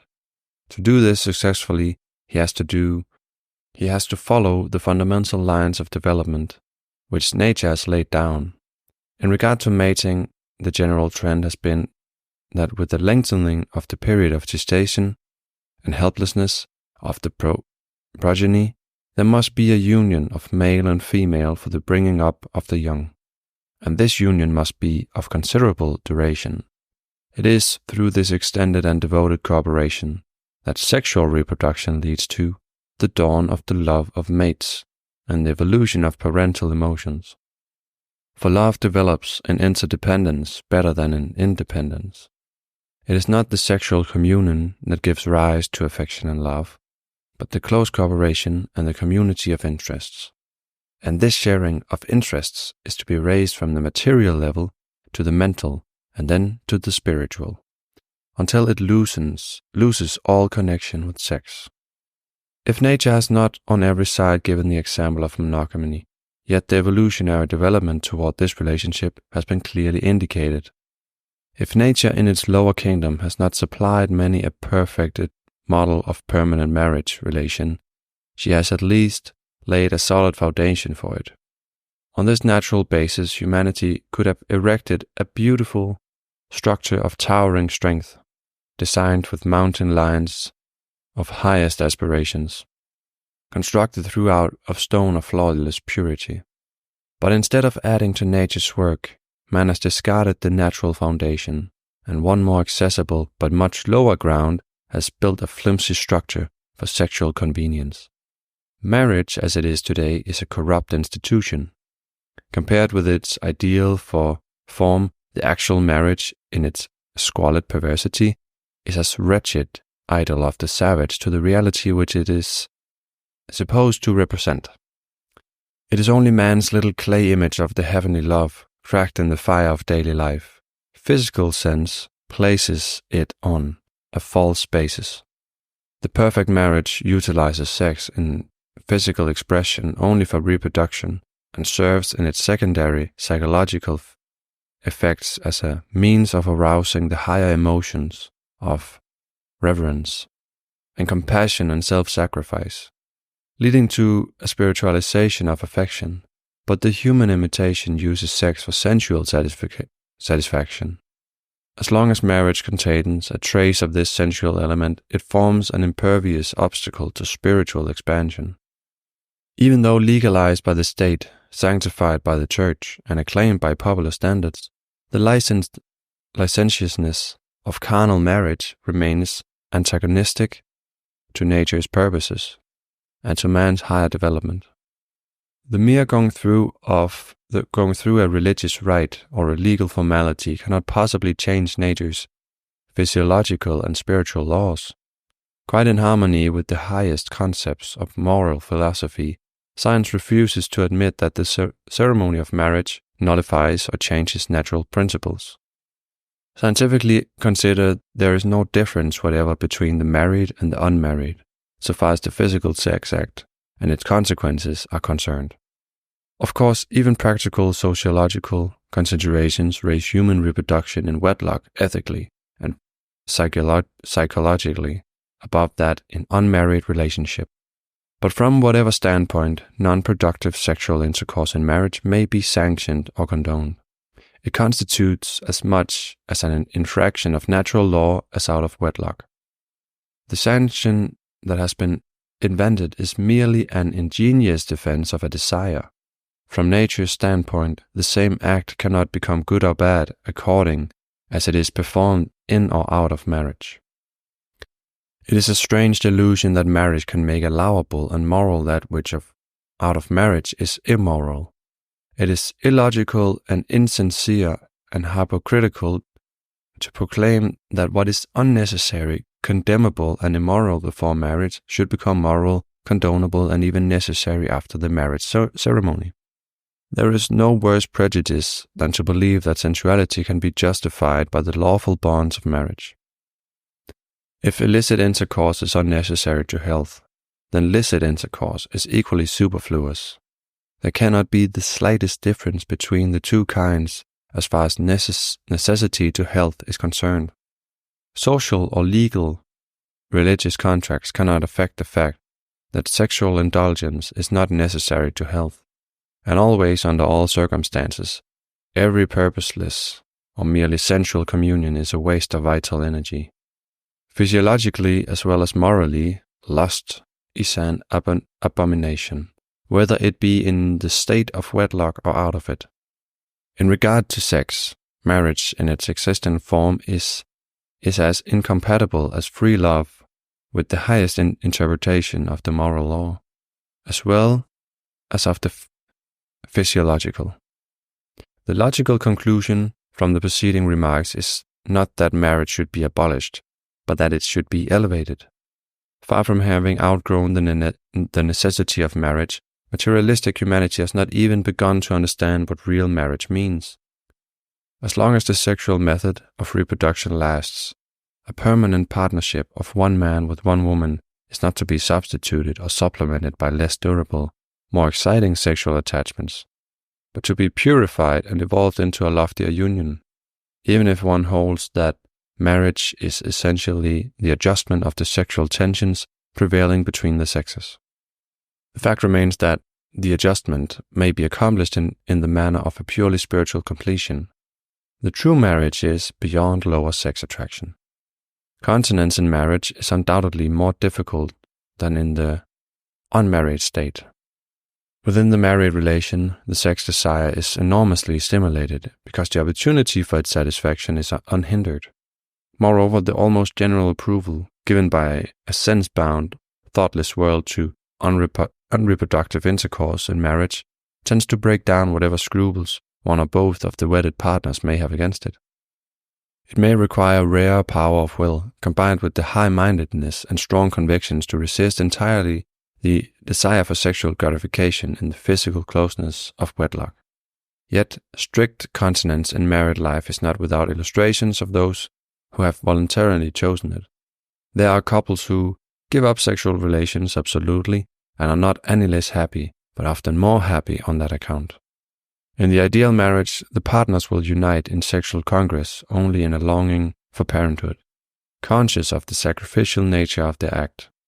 No one can doubt that the bringing forth of a child is a sacrifice on the woman's part, that in its highest aspect the fructifying act is a sacrifice on the part of the male will gain recognition when the value of the secretions of the sex glands and the currents of the life force in the body are better understood.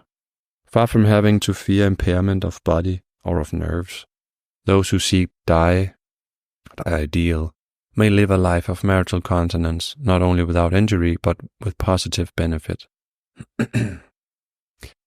Moreover, abstinence will but serve to strengthen mutual affection, whereas in most carnal marriages, the affection gradually diminishes. The feeling of attachment becomes stronger and more constant when the conjugal relation is maintained habitually pure. In the recognition of this fact is to be found the secret of married happiness between wedded advanced and cultured individuals. For happiness in marriage depends for sure not on the animal functions but on qualities of spirit. An unparalleled connubial happiness can only be realized when the great fact of the spiritual nature of the true marriage crystallizes into more clearness. When union is not sought in flesh but in ideal companionship. After all, pure affection depends much more on ties of comradeship than on merely passionate elements. And really satisfactory comradeship is sexless. In the progress of marriage, with those who are spiritual, the love of sex is exterminated, leaving the field free for the manifestation of true, pure love. Chapter 2. Ignorance. The serpent, ever in congress with its infernal counterpart of ignorance. Humanity is like a child that is hiding away from its elders, who call to it because they know that it should make an effort to develop its abeyant faculties. It is like a child that wishes to continue to play with distorted images of real things instead of becoming acquainted with everlasting realities.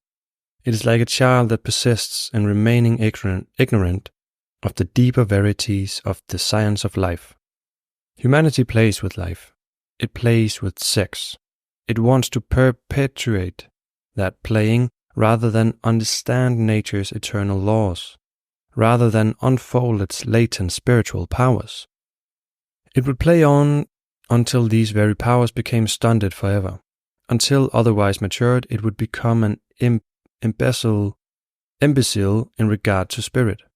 If the clinging to toys persists, and if ignorance is claimed as an excuse where there is only flagrant and purposeful ignoring, there is imminent danger of incurable idiocy on the spiritual level.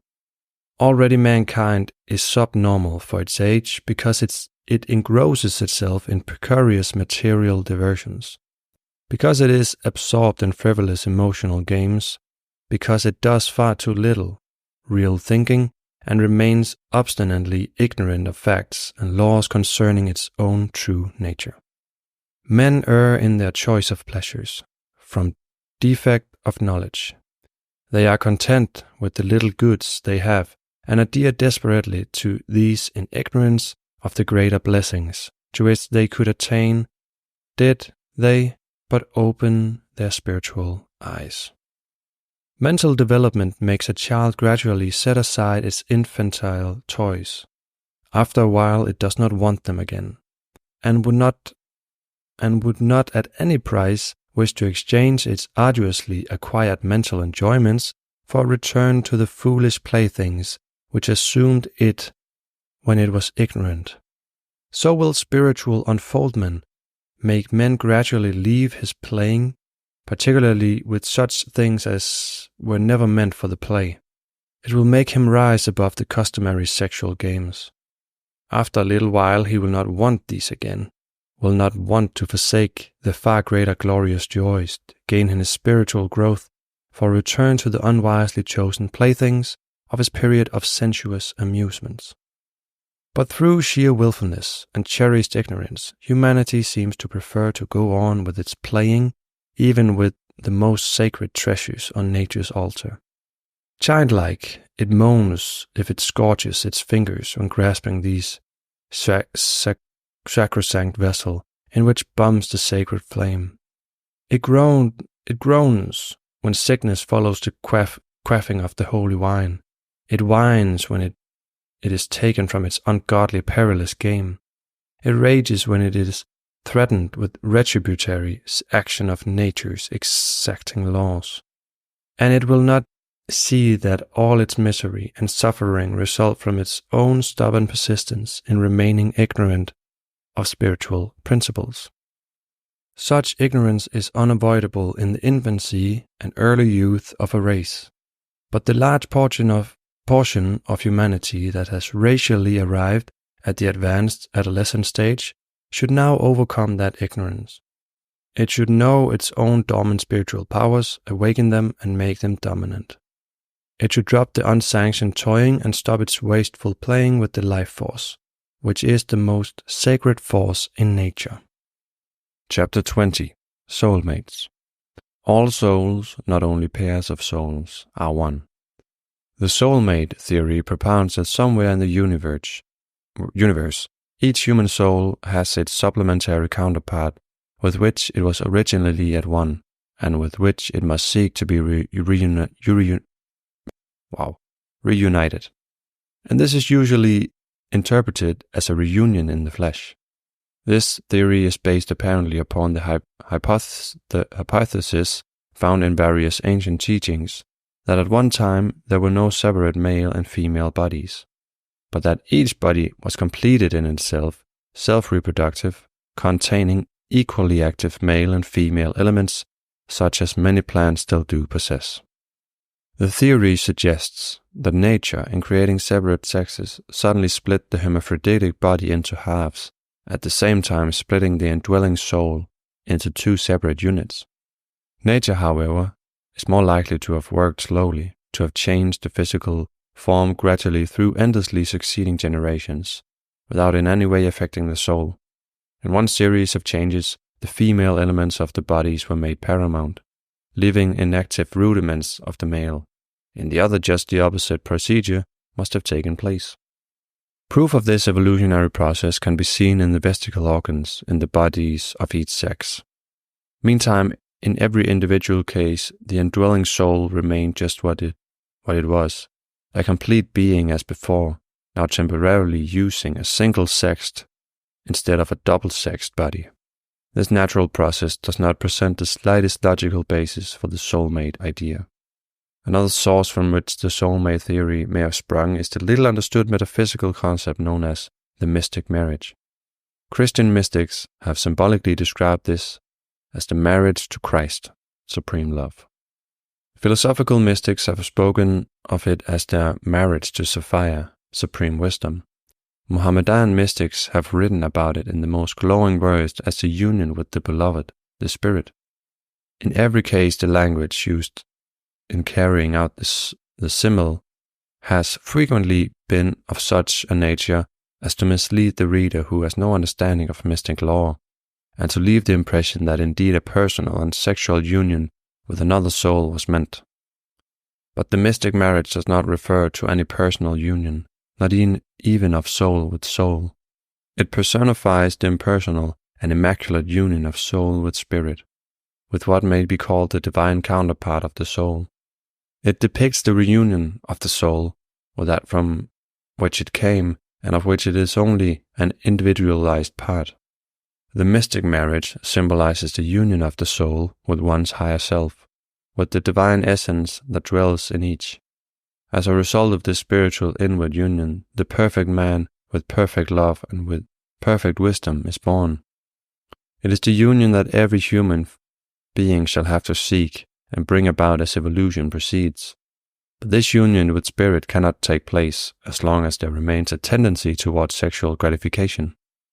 Sex has to be transcended before soul can know spirit. From whatever source it may have been taken, the soulmate theory confuses the idea of soul attraction with that of sex attraction, for it looks on the plane of the soul for a sexual mate. But the soul itself is sexless. All souls are of the self-same nature, nor male nor female are they. Souls do not propagate, therefore they need no reproductive faculty, no sex. No wonder then that as a rule they are miserably deceived who looks for a mate from on high. If they were willing to purify their sexual relation, they might find lasting soul companionship, which can be only sexless. But if the self-styled soulmates dwell on the sexual level, they soon find naught but soulless sex communion. The theory of soulmates has not been demonstrated as workable in practice. Is there a single instance in which those who joined because they thought themselves to be soulmates have proven to be inseparably reunited halves of one unit? The tie rarely survives the stage of sexual satiety, which never fails to become unless sex is surmounted. At best, so-called soulmates, are no better or no worse than any other mates, but too often soulmateship is only an excuse for those who want to change from one mate to another.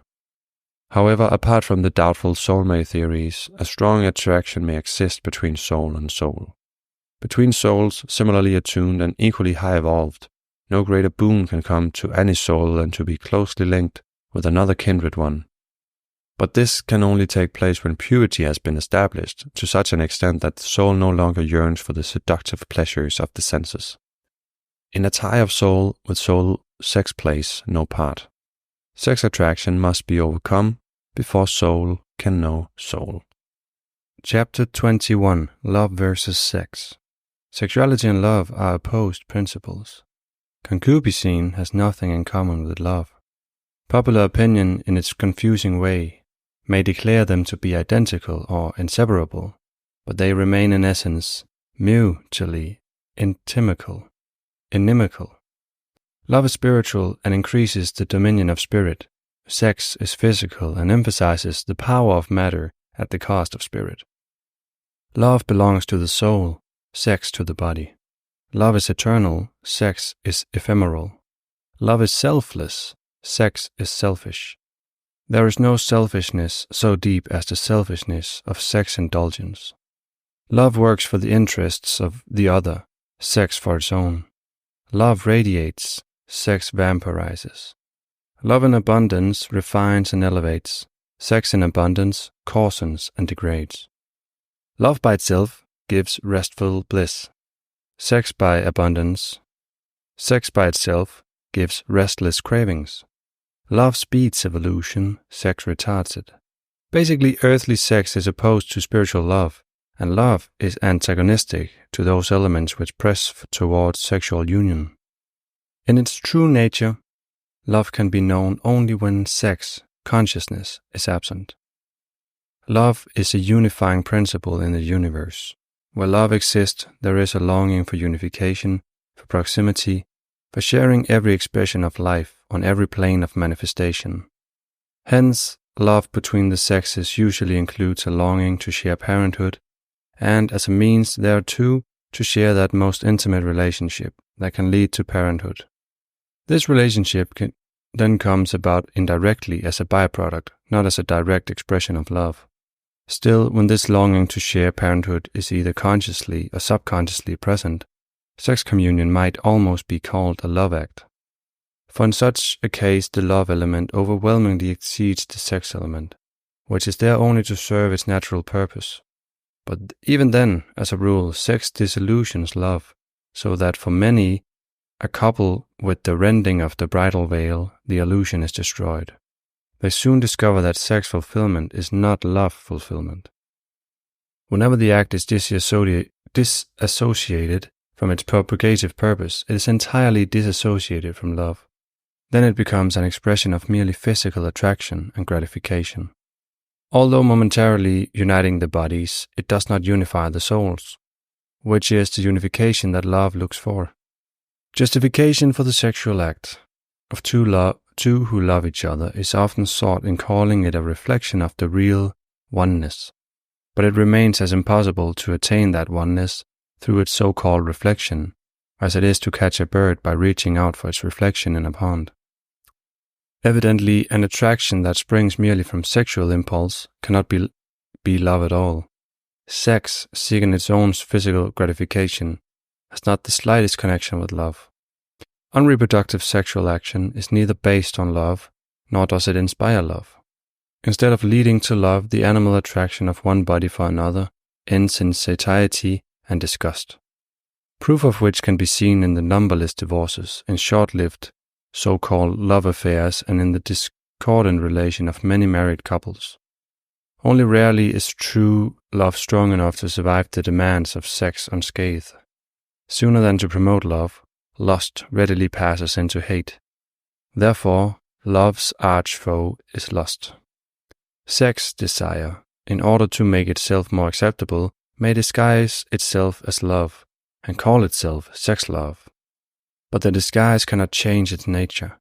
Under all circumstances, it remains true that the indulgence of the sexual appetite can by no means be regarded as an expression of love. It is only an expression of desire, and love and desire are two unlike, mutually exclusive opposing conditions. Love is higher than sexual desire. and does not require sexual intimacy. The fullest fruition of love is without the loss of virginity. Only a slender thread connects sex and love. It consists of nature's secondary use of sexual reproduction as a means of laying the foundation for love. The whole strength of that thread lies in its element of reproduction, in joining two for the sake of the young.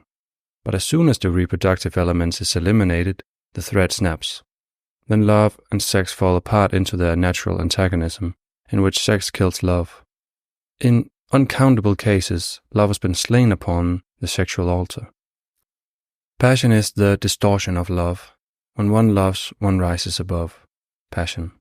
Just because of his love, the courtesy lover is pure. Those who truly love will know that sexual expression is not so satisfying as a spiritual affinity. The greater and purer their love, the less there remains of sex. Out of love and for the sake of love, they renounce passion and sex. Thus, love slays the liking of lechery and brings into the soul true chastity. Chastity is a wealth that comes from abundance of love. In the course of evolution, love must conquer sex. The serpent would devour the world were it not vanquished by love, by that pure love which does not feed but defeats sex. When love comes into its own, it will automatically supersede sex. But the rehabilitation of love depends upon the recovery of man's spiritual significance. Not until man removes the greatest obstacle to a spiritual unfoldment, not until he frees himself from the overbearing power of sex, can love come into expression. Chapter 22. Birth Control.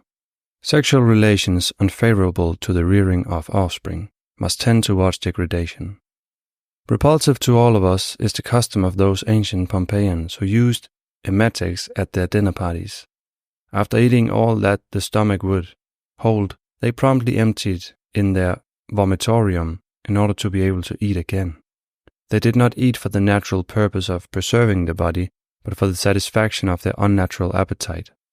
They ate exclusively for the pleasurable sensation of tasting and swallowing food, for sense gratification, and they must have judged themselves extremely clever for having discovered how to circumvent the purpose for which nature has designed the digestive system. But today everybody loads back in disgust at that unwholesome and vulgar practice of the past.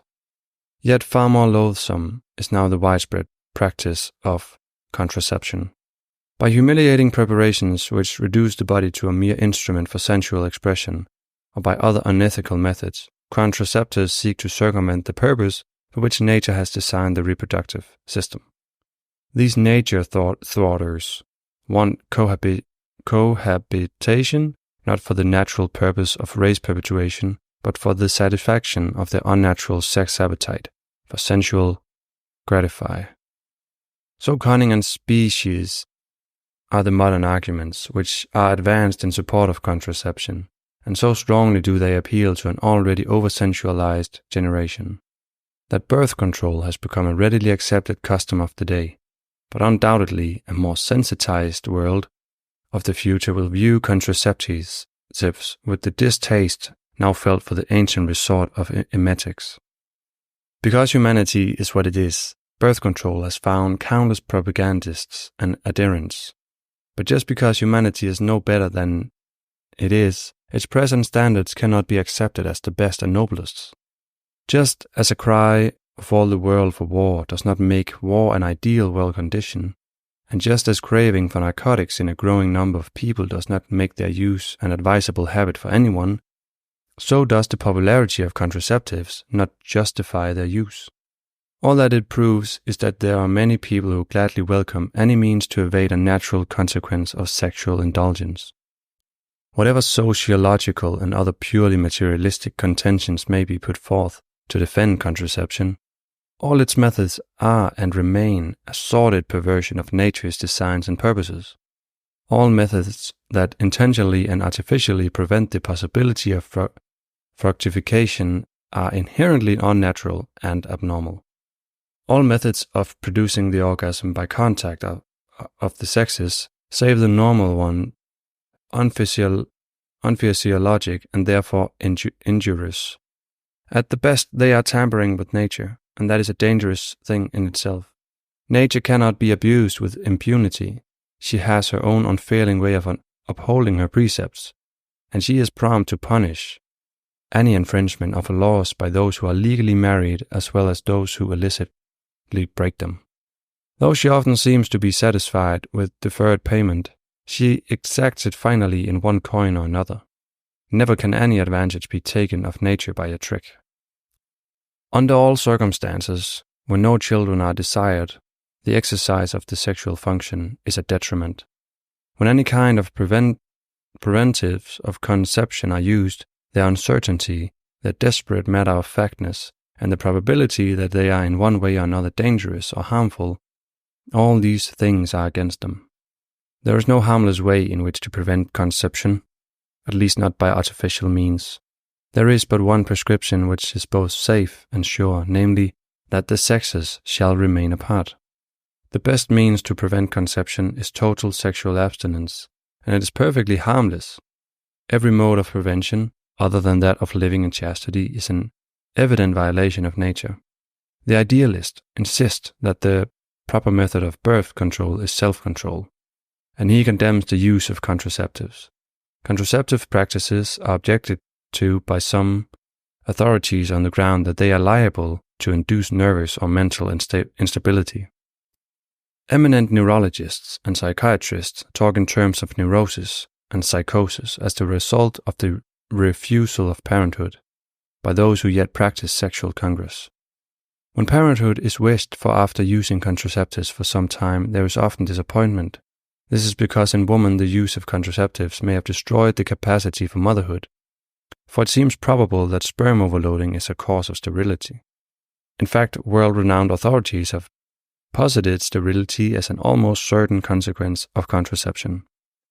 The gravest objection to the use of even the seemingly safest contraceptives is that they are psychologically unnatural. All the means that have been resorted to in order to prevent conception disturb the finer sensibilities of man and woman, especially of the woman, since here, as so often in matters of sex, the man's satisfaction is largely at the cost of the woman. The supreme objection to all methods of contraception is in the spiritual field.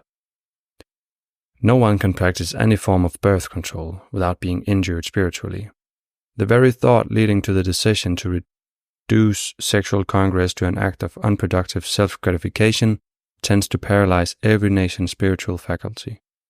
Even if contraceptives were made absolutely reliable and not in the least injurious, the application would still remain not only an anti-natural, but also, by its prevention of spiritual growth, an anti-evolutionary, hence in final effect an anti-social procedure. Chapter 23. Eugenics. To bring about a higher type of humanity, the individual must repress his strong animal impulses. Unquestionably, the procreation of children should be a matter far more carefully regulated by moral considerations than it is at present. For under conditions as they are, the welfare of unborn populations of the earth is continually being sacrificed to the sensualism of their progenitors. In order to remove the greatest obstacles to the improvement of the race, man must assume a more complete restraint over his reproductive functions and subordinate his inclinations to the future interests of his descendants. Even where love links the parents, it rarely happens that in sexual relations much unselfish thought is bestowed upon unborn individuals. Yet a conscientious man and woman would not enter upon procreation without the most serious considerations as to the probable value of their progeny. To make the productive act ideally effective, they will raise it to a deed of love for the unborn and gladly sacrifice their personal gratifications to the welfare of the child. Love between the parents is, of course, a fact of inestimable value to the progeny on account of the harmony which will influence conception, gestation, and childhood. But eugenically considered, mutual love of the parents is not the greatest, not even an indispensable factor for the well-being of the babe. After all, procreation is carried on quite successfully by means of the ordinary organic functions, without any lofty ecstasy of personal love. And even artificial insemination, which entirely excludes the element of love of the parents for each other, has been demonstrated to be of practical eugenic value.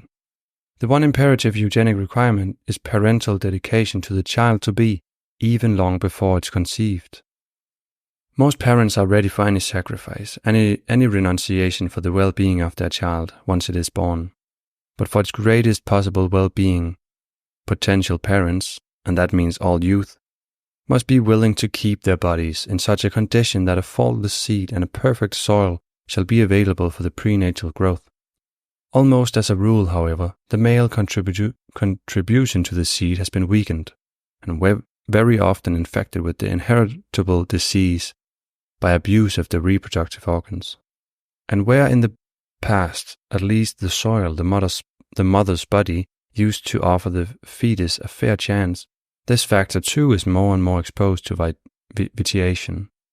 Mankind seems to deteriorate deliberately into animalistic parents of an ever more wretched posterity. Any tampering with the sexual function before it is being used for the conception of a child endangers the purity of the seed and of the soil. Promiscuity is particularly fateful in this respect, because in the intimacy of the sexual act, each of the partners leaves a permanent impression on the other. Traces of these impressions are carried to later partners and eventually to descendants. Similarly, the prospective father brings with him the coming lad, usually polluting influences of every woman with whom he has sexually conjoined. And these influences affect not only for the physical constitution, they are much farther reaching in their effect, for promiscuity in sex commerce adulterates the soul essences. Therefore, unbroken virginity of both prospective parents until they come together for intended propagation is an essential eugenic requirement. Not less important for the progeny than sexual purity of the parents before intended reproductive action is the avoidance of ardent passion during coitus. For carnal passions are transmitted through conception in the fire of lust. The union of two bodies need not be spoiled by vulgar sensuality if a powerful affinity of souls imparts to it the ideal character of an appeal for the unborn child. A higher evolved ego can thus be attracted. Another notable eugenic requisite is absolute sexual abstinence during the period of gestation and of nursing. Undisturbed maternity is a vital and indisputable necessity for the improvement of humanity. If humanity would follow strictly the edicts of nature, coition would be absolutely omitted during the gestation period. The whole force at these times should be taken up with providing sustenance for the new body. If only for this reason, sexual intercourse should cease when the purpose of nature is fulfilled. But another reason for its cessation is that when exercised, it is very often found to be injurious to pregnant women. The venereal orgasm has the character of a violent nervous crisis, and in their condition every nervous commotion has its danger. In normal individuals, it should be repugnant to the female during gestation. Where it is not, there is a hereditary perverted sexual physiology due to the unphysiologic approaches of the male practiced through the ages. Some obstetric writers have granted a license which leads to more evil than good, for it is a more frequent cause of premature confinement than is commonly supposed.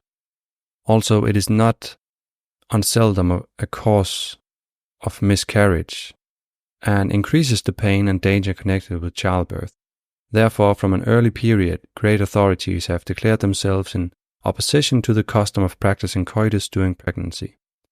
Even uncivilized nations have condemned the practice, and medical science is beginning to utter the same warning, and before long will probably be in a position to do so on more solid and coherent evidence. An indication of scientific evidence has already come to light in favor of postponement of resumption of conjugal relations until after a baby has been weaned. It is contained in the discovery that prolactin, produced by glands in the mother's body for the purpose of stimulating milk secretion, at the same time inhibits the sex glands, thereby calling for abstinence from intercourse as long as feeding from the breast continues. It seems to show that parental behavior, such as suckling and sex activity, are anti-pathetic by glandular decree. Foremost in eugenic interest remains the fact that sexual commerce during pregnancy and also during the lactation period is a violation of the rights of the unborn ego. Apart from physical considerations, one of those rights is the opportunity to be born without such anti-evolutionary tendencies as can be forestalled by the parents. They have to consider that such is the intimate connection between the mother and the embryo that the exercise of any faculty of any organ of her body stimulates the corresponding faculty or organ of the incipient child. On account of this impressionability of the embryo, couples bring upon themselves by their sensuality the curse of sensual offspring. For one of the most certain effects of sexual indulgence during pregnancy is to develop abnormally the sexual impulses in the child. Here is the key to the origin of much of the sexual precocity and depravity which curse humanity, and which stand in the way of evolutionary growth. Truly eugenic parents are those who limit sexual activity to intended reproduction. They are the direct benefactors of the race by begetting progeny who are not predisposed to vitiation. They prove that sexual continence is not only an ascetic but also an altruistic demand. It is by far the most essential precept for the evolutionary improvement of the race. Future generations will probably with a kind of horror look back a period when the most important function which has fallen to the lot of man was entirely left to caprice and lust. In the future, this will be carried on with a degree of conscious intelligence, hitherto unknown, which will raise it from the following of a mere impulse to the completion of a splendid social purpose. An important part of the task of human parents is to enhance the spiritual life of the next generation by planting the seed of spirit in their own child. In order to be able to do this, parents must first unfold spirituality in themselves. Those who are imbued with a high degree of responsibility for the welfare of the race will not hesitate to apply its laws to their own lives now. Chapter 24. Adolescence. You just maturing youth, you male or female. Anticipate your own life, retract in time. Adolescence, the time of maturing youth, is that stormy period when the very worst and best impulses in the human soul struggle against each other for its possession. Every impulse that is allowed freedom of expression at this time leaves an indelible impression on the rest of life. During adolescence, the sexual element develops in the body and tries to press its claims.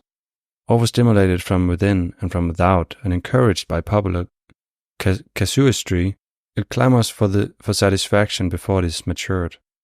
But if sex is yielded too prematurely, then to the same extent this is done, the individual will literally run to seed. Many an individual has reason to regret the indulgences of his youth because of their effect upon his further life. Whenever allowed expression, early forms of indulgence interfere with normal growth of body, of emotions, and of mind, as well as with spiritual unfoldment. Growth in each of these directions is dependent upon the same force as is the sexual faculty. That life force, if expended in one channel, is lost for another. The longer its outlet towards sex is deferred, the greater is the refinement and the breadth and strength of character resulting. Hence, if the growth toward a perfected humanity is to be aided, a delay in entering actively on the sexual life must be one of the adaptations that has to go along with evolution. It is the only way to give the higher faculties a chance to come into expression at all. Therefore, the result of evolution has been to lengthen the period of development. The animal matures very quickly, but only physically, and during its maturation, nature takes care, through instinct, that no force is wasted in sexual channels. Savages develop physically and emotionally by taboo. The unspoiled tribes are restrained from premature sexual expression. Civilized individuals must pass through an additional mental development. and the period of adolescence is therefore necessarily prolonged. For young people, sexual restraint is indispensable during a period of more and more years if they are to mature well. The only way to an ever higher and fuller maturity be by self-restraint. By perfect sexual abstinence during an even longer period of adolescence. In the average individual at the present time, complete maturity is reached by the woman after the 20th, and by the man not before the 25th year. As evolution advances and spiritual development be added to the mental, the period of adolescence and of needed absolute juvenile continence will still be more extended. The imputable fact that strict continence be at no time more important than during adolescence has been recognized and stressed by every student of the subject, yet the fake rumor that sexual abstinence be injurious be exerting a most pernicious influence upon youth. In reality, abstinence can in no way injure them, whereas premature sexual acts mean shortened lives. Not that continence alone assures a long life, but it be an evident contribution to longevity. In every individual case, the maximum length of life attainable undoubtedly depends very much upon the preservation of the life force. The amount of this force available in one individual or another may vary greatly. Each one seems limited to whatever quantum fate has put at his disposal, but a misdirected spending of one's energies will tend to shorten the physical existence and reduce the balance on which to draw for other essential and beneficial purposes. A point deserving special attention be that the sexual is in closest connection with the cerebral system. The immediate effect of sexual desire upon the brain be sometimes very marked. The nerves that supply the sexual centers are directly connected with the brain by means of the spinal canal. If those nerves become weakened, the brain is at once affected to a corresponding degree. This is why the tampering with the sexual impulse tends to produce a lasting impression on the cerebral centers, and also why sexual indulgence is ruinous to mental health. The brain and the sexual organs are great rivals in using up bodily energy. When the reproductive organs make demands, they can be satisfied only at the expense of the brain. Therefore, premature sexual activity impairs the educability of the child. Early sexual expressions signs away the highest reaches of individual development, which otherwise could be attained. It produces mediocrity and conventionality of the mind. The intellectual life of a whole nation must suffer if sexual activity is to rule among its young people. In a general way, idealism is one of the most splendid characteristics of adolescent youth. Especially the joy, the cordial merriment, the sunny confidence of vigorous young people who have remained chastity are characteristic traits.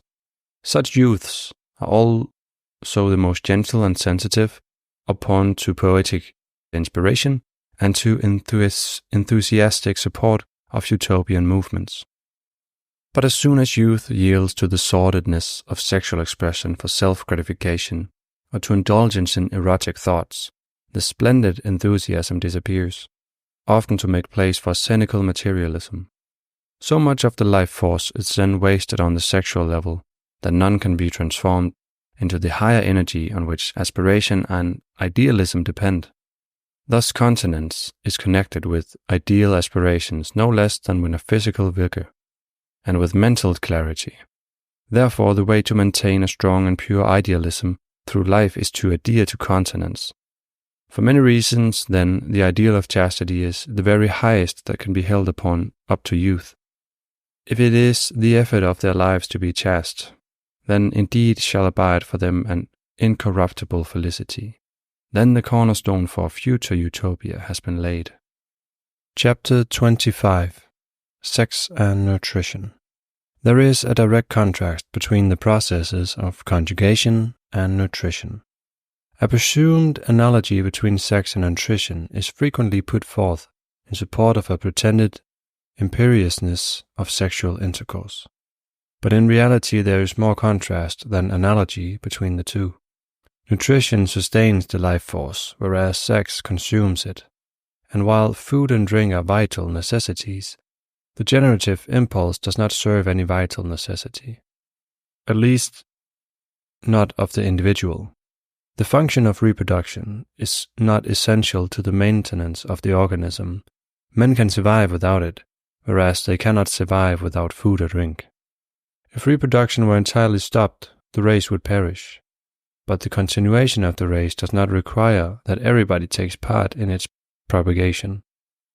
Therefore, while the digestive system is designed for regular activity, the sexual organs are constructed for the intermittent action, and their functions may be suspended without harm to either their anatomy or physiology.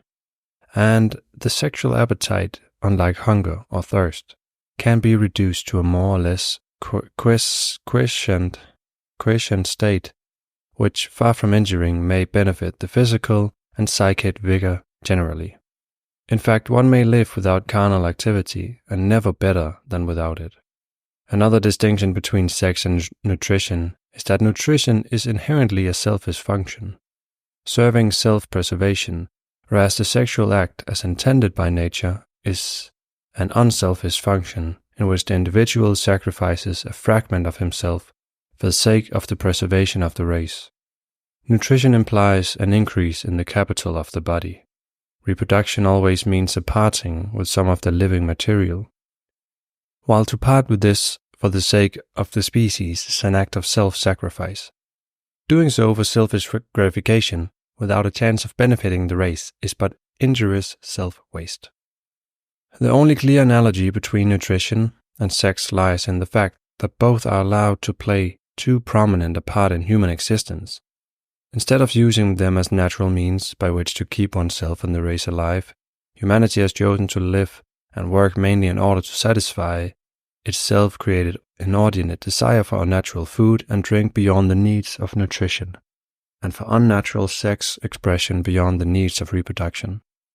Nature has implanted in living beings a nutritive and reproductive appetite only to the extent of her own needs, to ensure individual and racial preservation, and she has intermingled pleasure with necessary things, in order that the addition of pleasure may make the indispensable means of existence attractive to us, so that they shall not be neglected. But this bait of gratification is merely a device of nature, and not in itself an end which has any useful function. In unadulterated form, no appetite exists, for its own sake merely, just to be gratified. However, nutrition and sex both are alike subject to abuse by those who pursue the pleasure of gratification of the animal appetites with disregard of their natural objects. Out of both, in this continuous search of pleasure for pleasure's sake, man has distilled the means of sense gratification. Both impulses have been perverted by overstimulation and by habitual indulgence.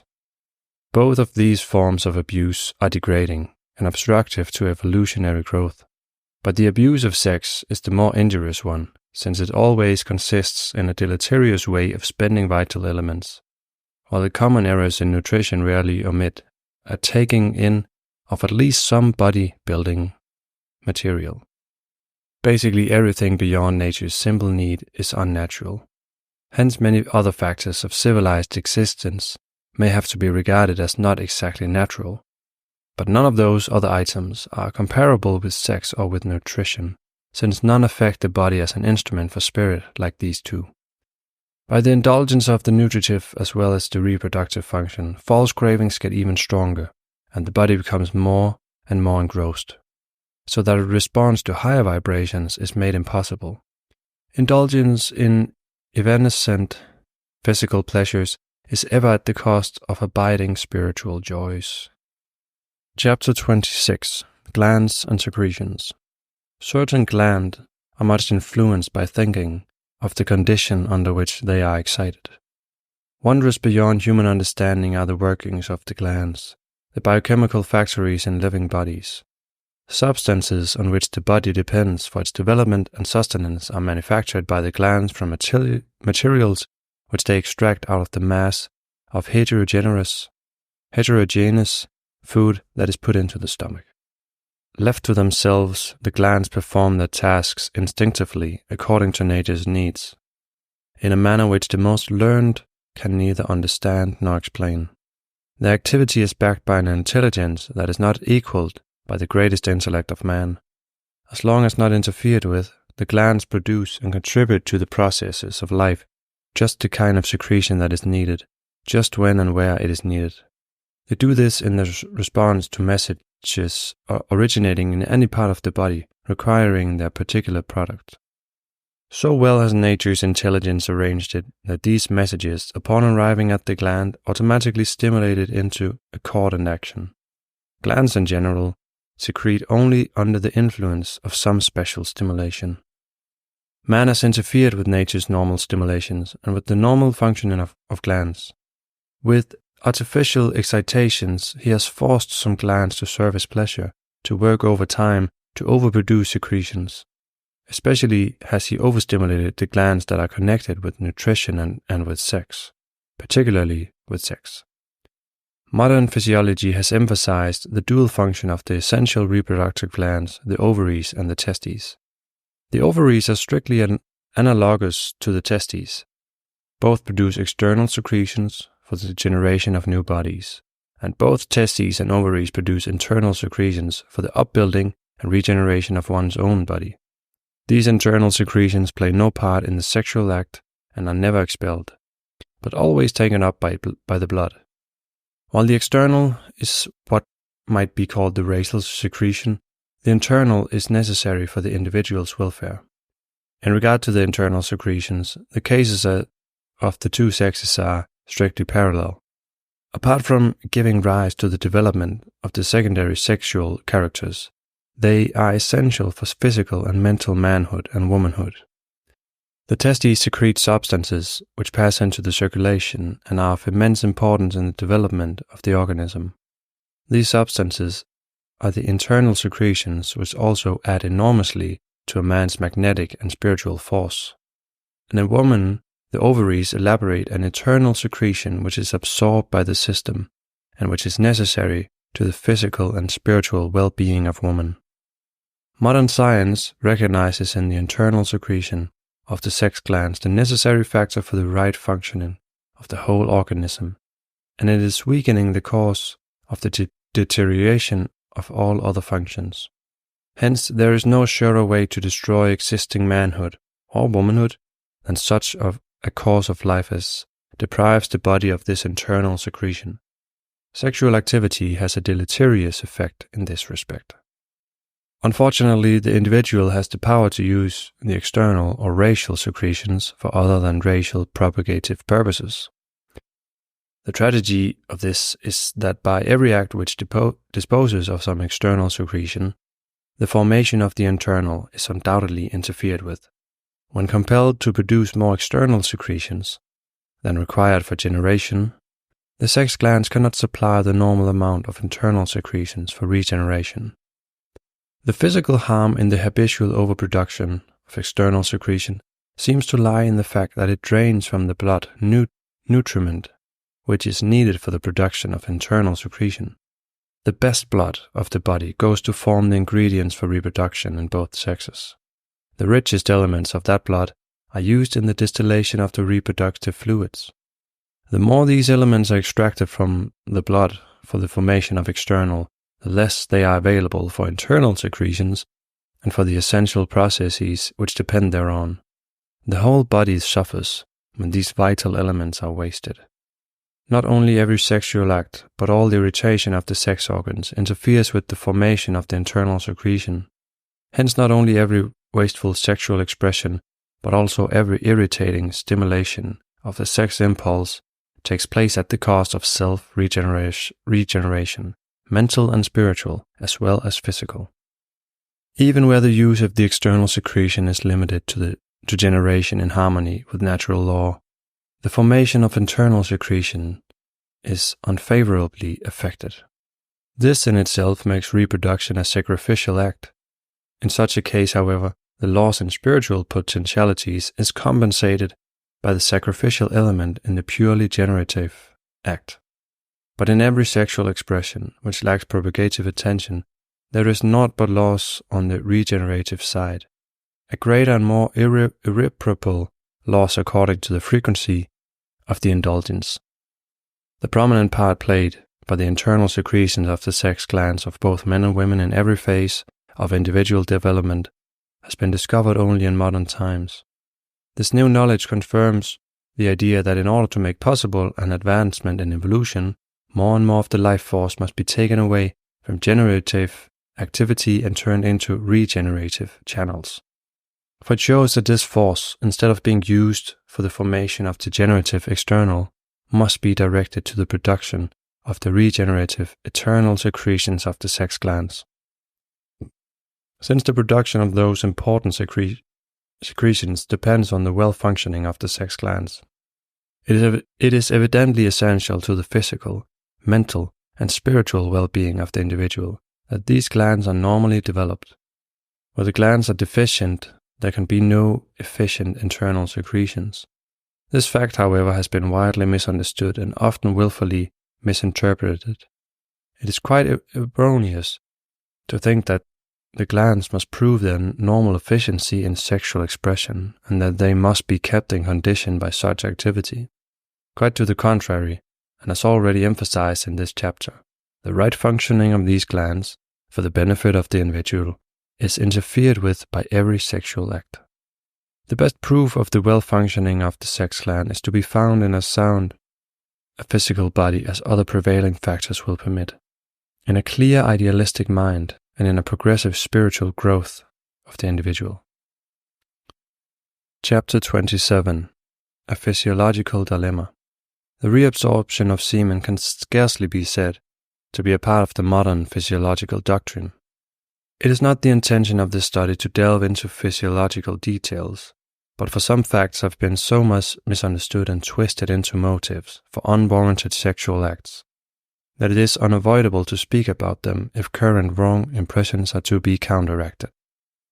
Until a few years ago, it was generally held that man's body could absorb the external secretions produced by its sex glands after these secretions had accumulated in the vesicles. But the possibility of such absorption has now by a few physiologists been doubted and by some denied. Yet one of the greatest modern authorities admits the possibility of conditions under which the highly vital fluid is partially at least reabsorbed and acts as a tonic to the entire system. Others too are still convinced that it is feasible that the secretions are reabsorbed, partly at least by the rich plexi of lymphates which surround the canals. Apparently, the question is not definitely settled. Most likely the absorption is neither impossible nor always possible for the entire amount secreted. It seems that anyhow in the continent person, the semen is partly reabsorbed. That there is repeated mention of only partial absorption is not surprising. That nearly always whatever absorption takes place is less than what is produced is to be ascribed to the circumstances that in almost every case there is an unnatural overproduction which overtakes the capacity of whatever apparatus for absorption exists. In present humanity, the sex glands have a tendency to form external secretions in larger quantities than are needed for reproduction. Racial habits have denatured these glands. They have long been artificially habituated to produce external secretions steadily instead of only when needed for propagation. They have been inured to yield an unnatural overproduction, just as the lactic glands of the dairy cow have been trained to yield an abnormal overproduction. Under conditions of right thinking and right living, the seminal fluid would be produced only when there is demand for propagation. Formation of reproductive fluids at times when there is no question of propagation is as unnatural and abnormal as the formation of milk when there is no question of motherhood. Once formed, the accumulation of reproductive fluid is apt to cause some discomfort, even strain.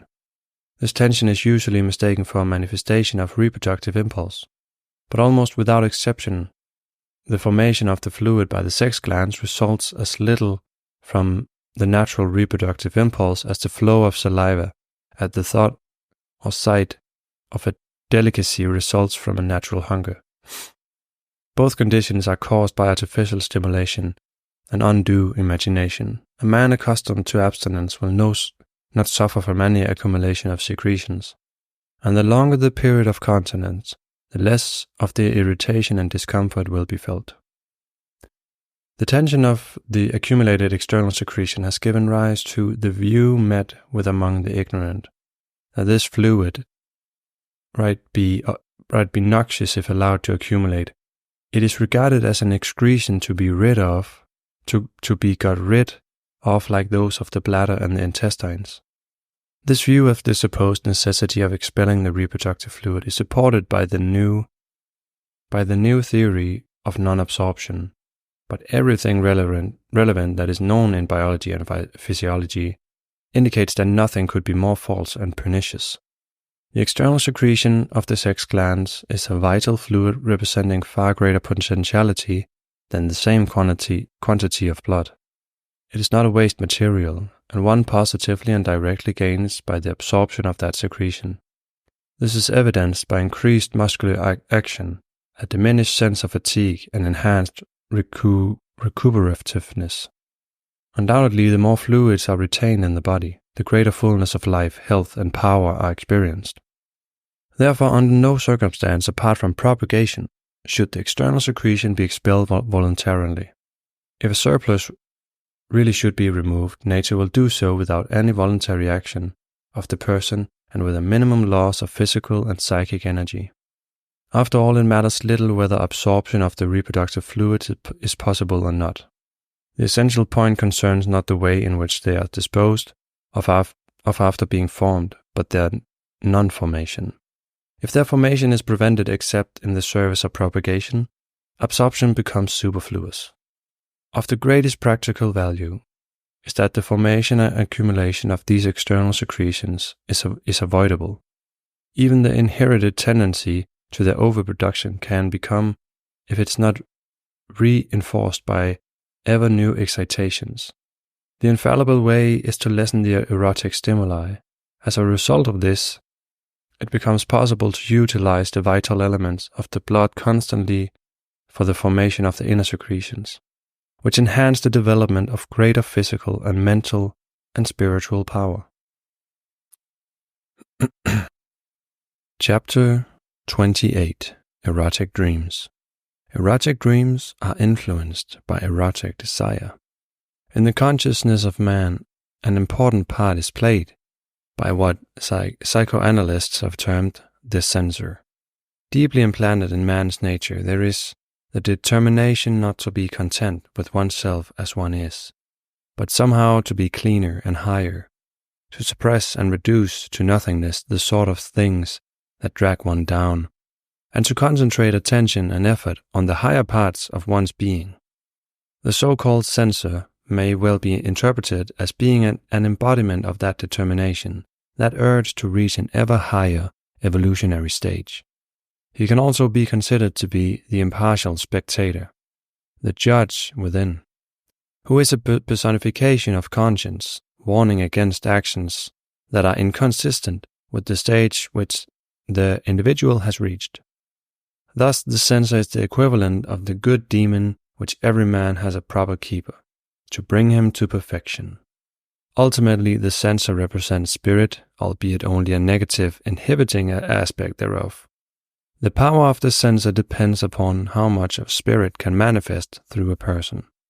The more spiritual one becomes, the louder the censor warns against an ever wider range of tendencies which must be outgrown. In effect, the censor acts as a gilding principle which can be developed as a regulative, but which is easily obscured. In many people, the censor is indeed very easily obscured. Especially often during sleep, the censorship is removed. And even during the waking state, old tendencies frequently succeed in passing the censor to find expression, if not in acts, then in emotions and in thoughts of less desirable nature. To a great extent, the thoughts of the day shape the dreams of the night. The waking thoughts and emotions have powerful and determining influence upon the activities of the consciousness during the hours when the physical body is asleep. In almost every dream, certain details are found which have their origin in the impressions of or thoughts, or of one of the preceding days, or sometimes in seemingly forgotten impressions of longer ago. What kind of dreams can one expect when, after sensual stirrings have been admitted during waking hours, censorship is removed during sleep? It is but natural that then the higher inhibition is gone, the lower passions surge to the front in turbulent welter. And it is no wonder that many of the phenomena of dreams are due to the sexual impulse. Even in good men there is a latent wild beast nature, which peers out in sleep, and perhaps in women too. When the reasoning and ruling power is asleep, then the wild beast in human nature starts up and leaps about and seeks to satisfy its desires. Then thy serpent is ever fruitful in alluring dreams. Then it is that sexual excitement entertained in a waking state induces ejaculation during sleep. The passive, involuntary nocturnal orgasms undoubtedly are less harmful than any passionate voluntary mode of sexual expression. Once the sex glands have formed an oversupply of external secretion, which however should have been prevented, it is better to lose this unconsciously during sleep than to cause its expulsion in a conscious act. But in the majority of cases, the generative glands would not form such an excess of secretion if they were not overstimulated or overworked. The fact that nocturnal losses are very general does not mean that they are normal. On the contrary, such emissions are always more or less abnormal, nor does it mean that they are necessary. Health does not require that there ever should be an emission. The less frequently they occur, the better. Always their frequency varies according to the degree in which the mind is directed to sexual matters. One who stimulates the mind with erotic fantasies will experience them with greater frequency. But the more the mind while awake is occupied with other than sexual matters, the less frequent the excitements and emissions during sleep. They rarely occur in those who most nearly approach the standard of perfect chastity. Some continent persons never have nocturnal emissions. It is a mistake to believe that emissions during the dream state cannot be controlled. The censor can be made to function during sleep, as well as during the waking hours. In the dreamer, there exists an unconscious propensity to conceive his erotic experiences as guilty. He is vaguely aware that emissions in sleep pollute. The reluctance of the will, even during sleep, to consent to the tendencies of the sexual system strengthens the idea of moral impurity in relations to the nocturnal pollution. It also shows that the censor is not always entirely off duty. A little exercise of the will can force him to remain alert while one sleeps. With many people, indeed, the willpower becomes sufficiently awake to allow of their inhibiting the pollution when on the point of occurring. In order to prevent emissions during dreams, therefore, exertion of will and control of thoughts are necessary. Especially the last thought, as one sinks into slumber, has an influence out of all proportion of the time it occupies the mind. When before going to sleep, one has awakened his rational powers and fed them on noble thoughts, then one is least likely to be the sport of fanciful visions. Thus can any one keep mind and body pure in the dreaming as well in the waking state, and thereby fill a necessary requirement for spiritual evolution. Chapter 29. Perversion. Every expression of the sexual impulse that does not correspond with nature's purpose of propagation must be regarded as perverse. From the point of view of nature, the end and object of the sexual impulse is procreation. Therefore, every sexual act, not having in view the propagation of the species, is perverse. This is true whether the act be solitary or mutual, whether heterosexual with intended unproductiveness or homosexual, whether to be classed as prostitution or as birth control, whether technically labeled as inversion or as perversion, and whether the tendency to such acts be congenital or acquired. None of these acts have in view the perpetuation of the species, and all are therefore perversions. From the sociological point of view, they may differ in degree of reprehensibility, but from the spiritual standpoint, they are all equally objectionable and corrupt. What some writers have said about specific sexual aberrations may well be applied to all perversions of the reproductive impulse. They are a sad pathological acquisition of the human race. Contrary to nature and due to unbridled lust, they are the negation of the higher order of things, ethically reprehensible, and destructive of everything noble and dignified in human nature. They deprive the system at large of what might have become general stimulation and vitality, and there is a continuously greater strain upon the nervous system. In their addicts, self-control is being undermined, to such an extent that the person who shows sex abnormalities is potentially the most dangerous casual criminal. And worse than any of these effects are those that appear in the offspring. For acquired sexual perversion may be an eradicable vice in the next generation. In short, not only from the unnatural loves of either sex, innumerable evils have come, but from every sexual perversion in the widest sense, great evils have fallen upon the individuals and upon humanity. It is true of every sexual perversion that the practice is contrary to the ends of humanity, for the end of humanity in respect to sexuality is to preserve the species without debasing the person. All perverse sexual acts do just the opposite. Without preserving the species, they debase the person. They interfere with the possibility of the soul's normal development. Also, he who indulges in them is the reverse of happy. If humanity is ever to be capable of being raised to a condition of true happiness, passions must diminish. Pathological results of the most frequently occurring forms of perversion have been so often overstated that now even a conservative statement of the truth finds a little credence. But after all, the psychic effect is even more deleterious than the physical. Of any perversion, the effects on the higher qualities are not easily exaggerated.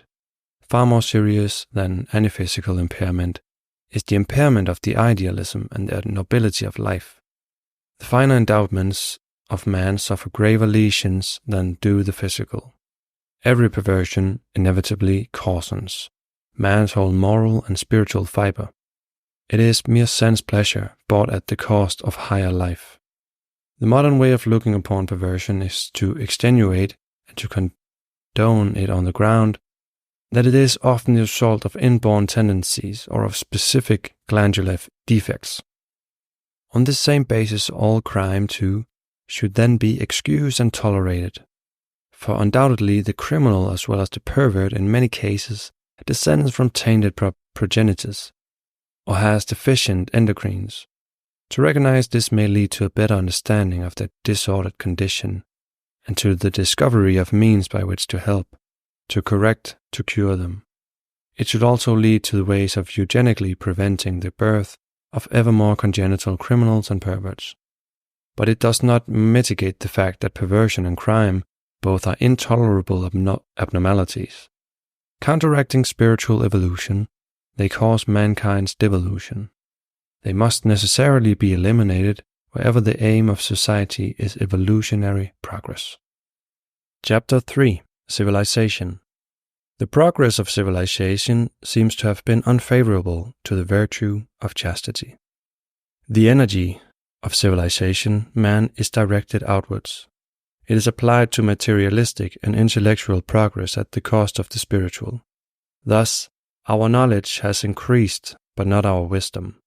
Industrial mechanics have astoundingly evolved, but not the modes of building character.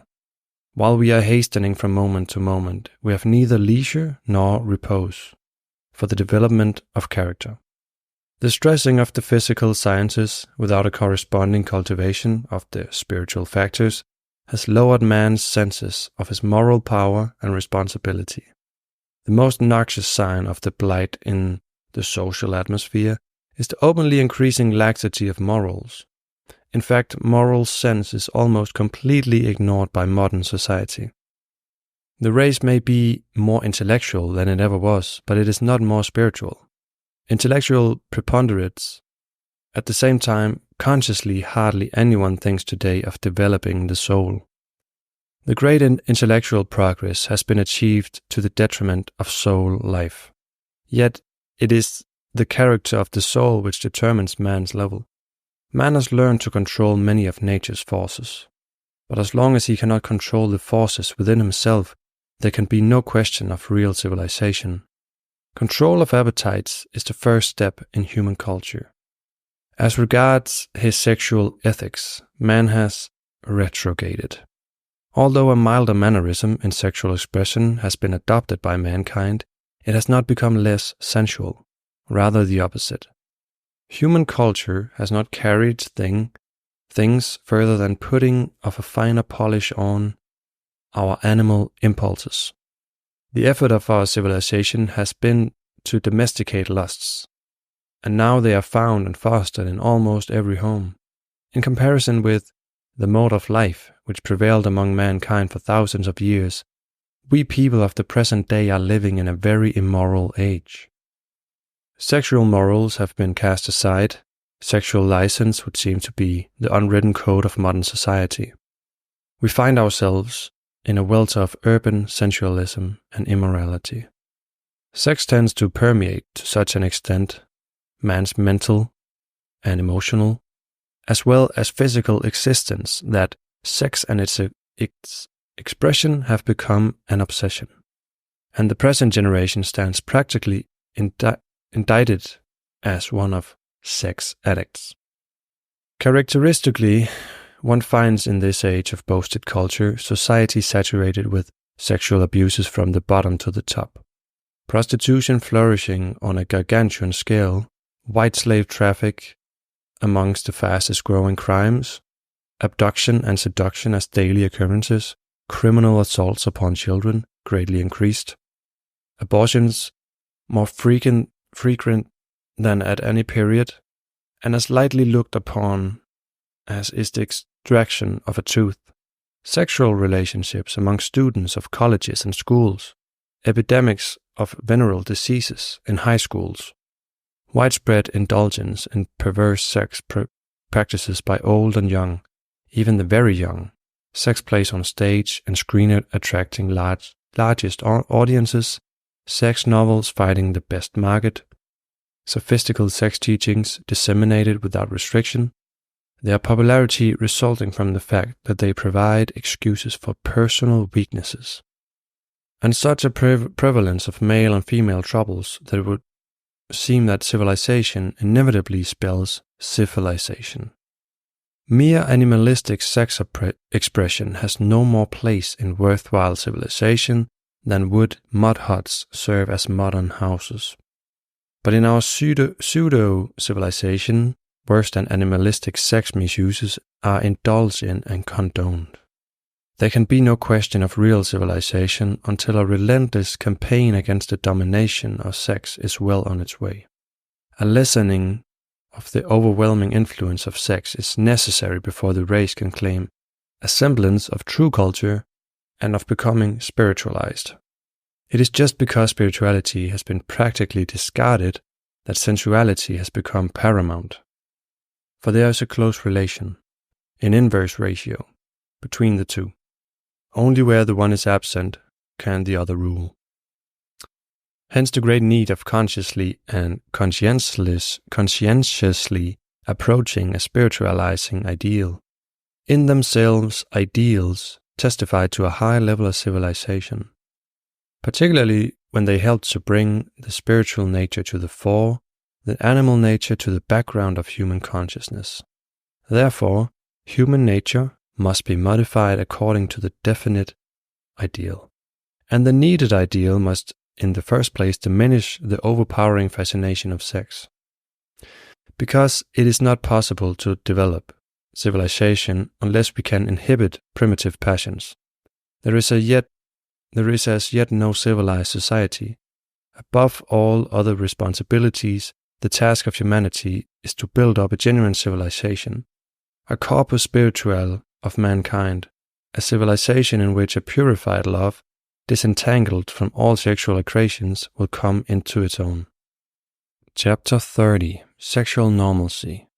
man has deliberately taken the sexual appetite away from its natural, normal manifestation. As a race, we are oversexed by habitual indulgence, by cumulative heredity, by influence of surroundings, and by seeking or submitting to stimulation. The human sexual impulse has long since been developed to state far beyond its natural normalcy. The excessive sex urge in man bears the stamp of a compulsion which is unnatural. Normal sexuality has been replaced by abnormal sensuality. The sex impulse is natural only as long as the fundamental design of the sexual act, propagation, is in view. At the evolutionary stage, which most of humanity should have reached, by now the biological urge is entirely normal only when it drives mate to mate in a longing call forth another living being out of a union of the highest that each is able to contribute. When the urge appears at other times, it is abnormal and ought to be considered pathological. And at such other times, to yield to the biological is to betray the spiritual. Normal human evolution calls for a steady ascent from the stage of animal instinct to that of spiritual self-consciousness and power. But the blinding glare of oversexedness has drawn humanity to bide and settle down in bypaths of evolution and to ignore the goal of the ascent towards spiritual heights. Oversexedness is an abnormal development which causes a delay, if not a permanent break in evolutionary growth. Yet so almost general a symptom as oversexed has become that it is erroneously regarded as a normal natural condition. While practice is so general, theory has accommodated itself so far as to assume that sexual intercourse is necessary and wholesome. Public opinion on this point is misled by the peculiar quality of the human body, that it readily accustoms itself to whatever habit it acquires, soon craves for it, and protests when the demands of the habit are not regularly obeyed. Once accustomed to alcohol or drugs or to sexual excitement, a body manifests discomfort when its craving for gratification is not satisfied. This has led to the fallacy that it is necessary and even healthy to supply the gratification in order to remove the discomfort. But the normal natural way to eliminate the latter is to ignore it and to prevent its repetition by establishing a purer standard. Not a single habit can constitute a necessity. Even where the tendency to a habit is inborn, it can be overcome, provided the mind begins to see that the habit is undesirable. The first requirement for sexual normalcy is therefore a mental recognition that the present sexual habits of the race are abnormal. Then the individual will either avoid to become addicted, or if already an addict, will gradually break away from those habits. It should be clear to anyone that the existence of a sexual excitation is not sufficient to prove that it is normal. But in judging of matters relating to sexual morality, men have generally made little use of their reason. Abnormal stimulation of the sexual function has biased its discriminative faculty which is needed to distinguish between natural and unnatural, between normal and abnormal. The prejudiced opinion of many who wish to justify their personal tendencies leads them to scoff the pure and normal standard, and to decry this as though it were abnormal and morbid. This mistaken attitude is shared by many others who are misguided by the thought that normalcy is measured by the condition of a majority. But absolute normalcy does not consist in what the majority may do or think or be. In the absolute sense, our oversexedness, however so widespread it may be, is an abnormal symptom. It is as much a deviation from normal sexuality as our general low rate of health is a departure from normal well-being. Humanity has caused its general lack of health as well as most of its other misery largely by its digression from nature's normal standards.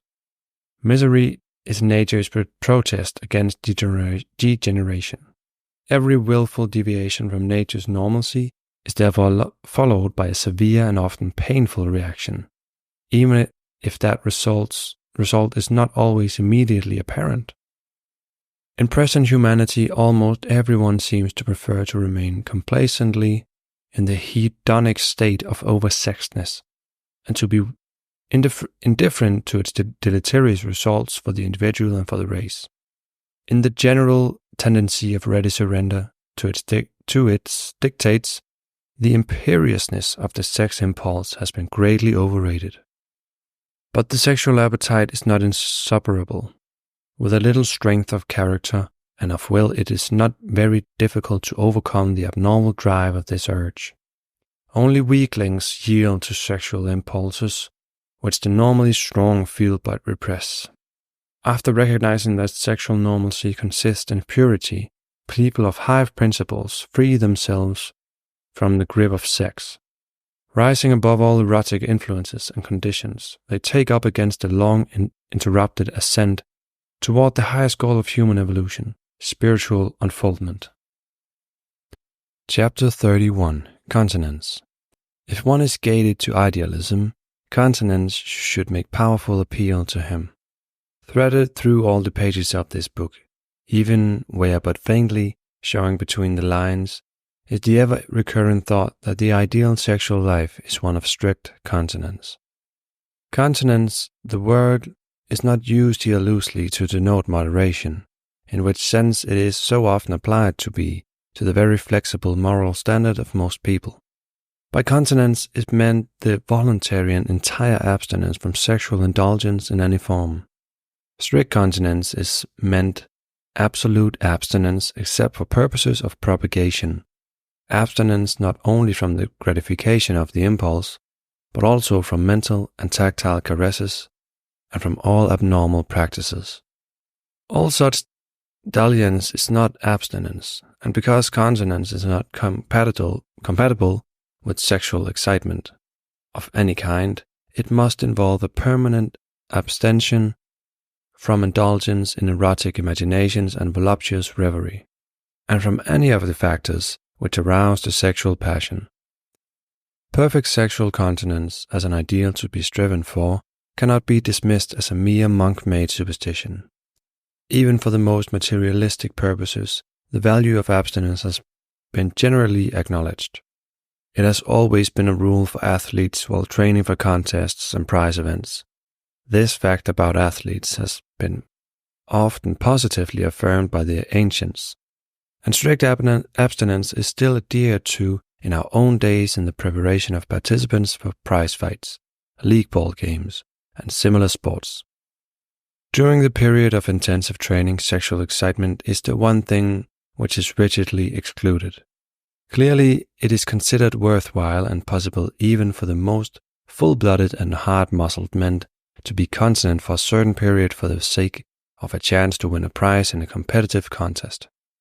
It will be found to be much more worthwhile and just as possible in the longer period of training for the acquisition of the inestimable prize of an expanded consciousness. This is the prize which everyone can win, for the feeling of control and power produced by continence plays its parts in the production of spiritual insight. For spiritual results, however, it must include an obliteration of all sexual craving. After an experimental period of an observance of continence, the next step will most naturally come in the form of its permanent continuance. For it is only logical that what is profitable for a time should be always practiced, that it may be always profitable. Or shall one be willing only to abstain from what is ordinarily deemed as pleasure, for the sake of a victory in wrestling and the like, and be incapable of similar abstinence for the sake of a much nobler victory which is the noblest of all? There are enough sexual stoics in the world to prove by experience that continence is not only possible but also practical. As every competent and responsible authority asserts, it does no harm to the individual. No one was ever yet in the slightest degree the worse for perfect continence. Where other factors do not counteract its salutary influence, there is exuberance of health, life, and intelligence to be observed among chaste people. The more continently one lives, the better work one can produce, because in body and in mind, energy is gained by the establishment of continence. It enlivens perception. One who consistently lives the continent life wins a power of concentration that is unknown to one who trifles with the sex impulses. Thus, for instance, the abstinent scientist can devote more of his energy to study, accomplishing greater results. And this applies analogically to any profession, to any accomplishment. Only those who have left the animal man entirely behind are able to do the best work in many spheres of life. Hence, for the most matter-of-fact reasons, one can follow no more excellent rule of life than to acquire continence as the greatest wealth. And what makes this rule of paramount value is that at the same time, one can save the spiritual store in the body by observing continence. Chapter 32. The Notion of Necessity. The idea still prevails because it fits in with inclination. For humanity as a group, a sexual necessity exists only insofar as the integrity of the race is concerned. But there is no necessity of everybody sharing in the task of continuing the race. For the individual, the idea of biological, sexual necessity is so obviously coupled with selfish interests as to give it the quality of a special bias. It rose from the excuses made by those whose lust controlled them. It is misleading, supported by some sexologists who would build a norm for normal people on the basis of their abnormal cases. And it is almost ineradicable because men will accept any doctrine that flatters their desires. In reality, so-called physical relief is never necessary. The tradition of sex necessity is a dangerous lie, particularly as it is founded on the false assumption that cohabitation is essential to health. This pitiable argument is pure sophism. It is a singularly false notion that man's vitality is weakened unless he has indulgence. Statements by eminent physicians flatly contradict this assumption. The sexual functions may remain unused without any injury to health, and this applies not only, as some might think, to people of low vitality or little virility. Also, a strong person can live and live well without any indulgence of the sex tendency. Therefore, entirely refuted must be the lie that continence is dangerous to health, for the opposite is true. Continence is one of the conditions essential to the attainment and maintenance of the highest degree of physical and mental vigor. There is no physiological basis for the irresponsible assertion that sexual intercourse is essential for the maintenance of the healthy metabolisms of the normal organism. It is but a pernicious pseudo-physiology which teaches that the exercise of the generative functions is necessary in order to maintain physical and mental vigor. Science cannot subscribe to this, the less so when considering that in addition, there is no adequate evidence that there is any intrinsic physiological necessity for sex indulgence either in men or women. Such necessity is disproven by experience and is condemned by the best medical authorities throughout the world. Under no circumstances can unchastity be either necessary or justifiable. After all, the question as to the necessity of sexual intercourse has wider bearings than in relation to health. Overlooked and denied, as it may be by many, there is in human existence something of far greater value than the physical body, and than desire and than intellect. The well-being and the growth of the spiritual element is the most important factor. And spiritual well-being depends upon normalization and purification of all the elements of individual existence. As already brought out in various preceding chapters, every yielding to the sexual impulse other than for propagation deters from spiritual attainment, which is paramount value for evolutionary progress. Chapter 33. Virility. Sexual intercourse is not essential to the preservation of virility. It has been claimed that continence leads to impotence, but against this biased popular superstition, many distinguished medical writers maintain that abstinence from sexual intercourse cannot be reckoned as a cause of impotence. A large group of the foremost medical authorities has endorsed a declaration that continence has not been shown to be detrimental to virility. Another medical group has declared that sexual power is never lost through abstinence from cohabitation, any more than the ability to weep is lost through abstinence from weeping. This last statement hits the basic fallacy in the idea that sex organs need exercise, for the essential organs of generation are not muscles but glands. And unlike muscles, glands require no exercise, certainly no volitional exercise by their possessor, in order to keep the power to function when nature requires it. Hence, the function of the sexual apparatus may be held in the abeyance without producing physical injury. Even after very long periods of abstinence, that apparatus can be sound and capable of being roused into activity. If impotence exists after long abstinence, it is not to be ascribed to the abstinence but to preoccupation with sexual questions, overstimulation of the sexual disposition, and the like. Because these irritate and thereby weaken the organs. A continent life accompanied by a normal mental outlook never yet resulted in impotence. Therefore, above all, normal people may practice continence for many years or indefinitely without any loss of sexual power. There is no loss of power, provided one does not keep the genital organs irritated, be it by sensory or by mental stimuli. Atrophy caused by sexual abstinence remains scientifically unproven. In fact, it may be affirmed that no amount of continence ever caused atrophy. Surely no continent person need be deterred from leading a chastity life by the apocryphal fear of atrophy. What is likely to become apparent after a period of strict continence is a normalization of what had been an abnormally overstimulated, sensualized virility. In this sense, it is true that the sexual appetite diminishes with abstinence, but not the latent virile power.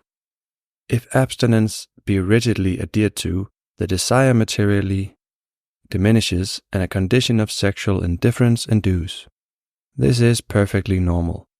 Its result is that a previously existing unwholesome virility is apt to be reduced to a normal ability to propagate without sensual desire. Far from being detrimental, this normalization of the sexuality can only be beneficial to a wholesome virility and a salutary to body and to spirit. Chapter 34. Health and Disease. What an antiseptic is a pure life. Disease is the disharmony which follows disobedience to nature's laws. It is a scourge to drive us back into obedience to her laws. Every indulgence of the senses, contrary to nature's purposes, produces discord between man and nature.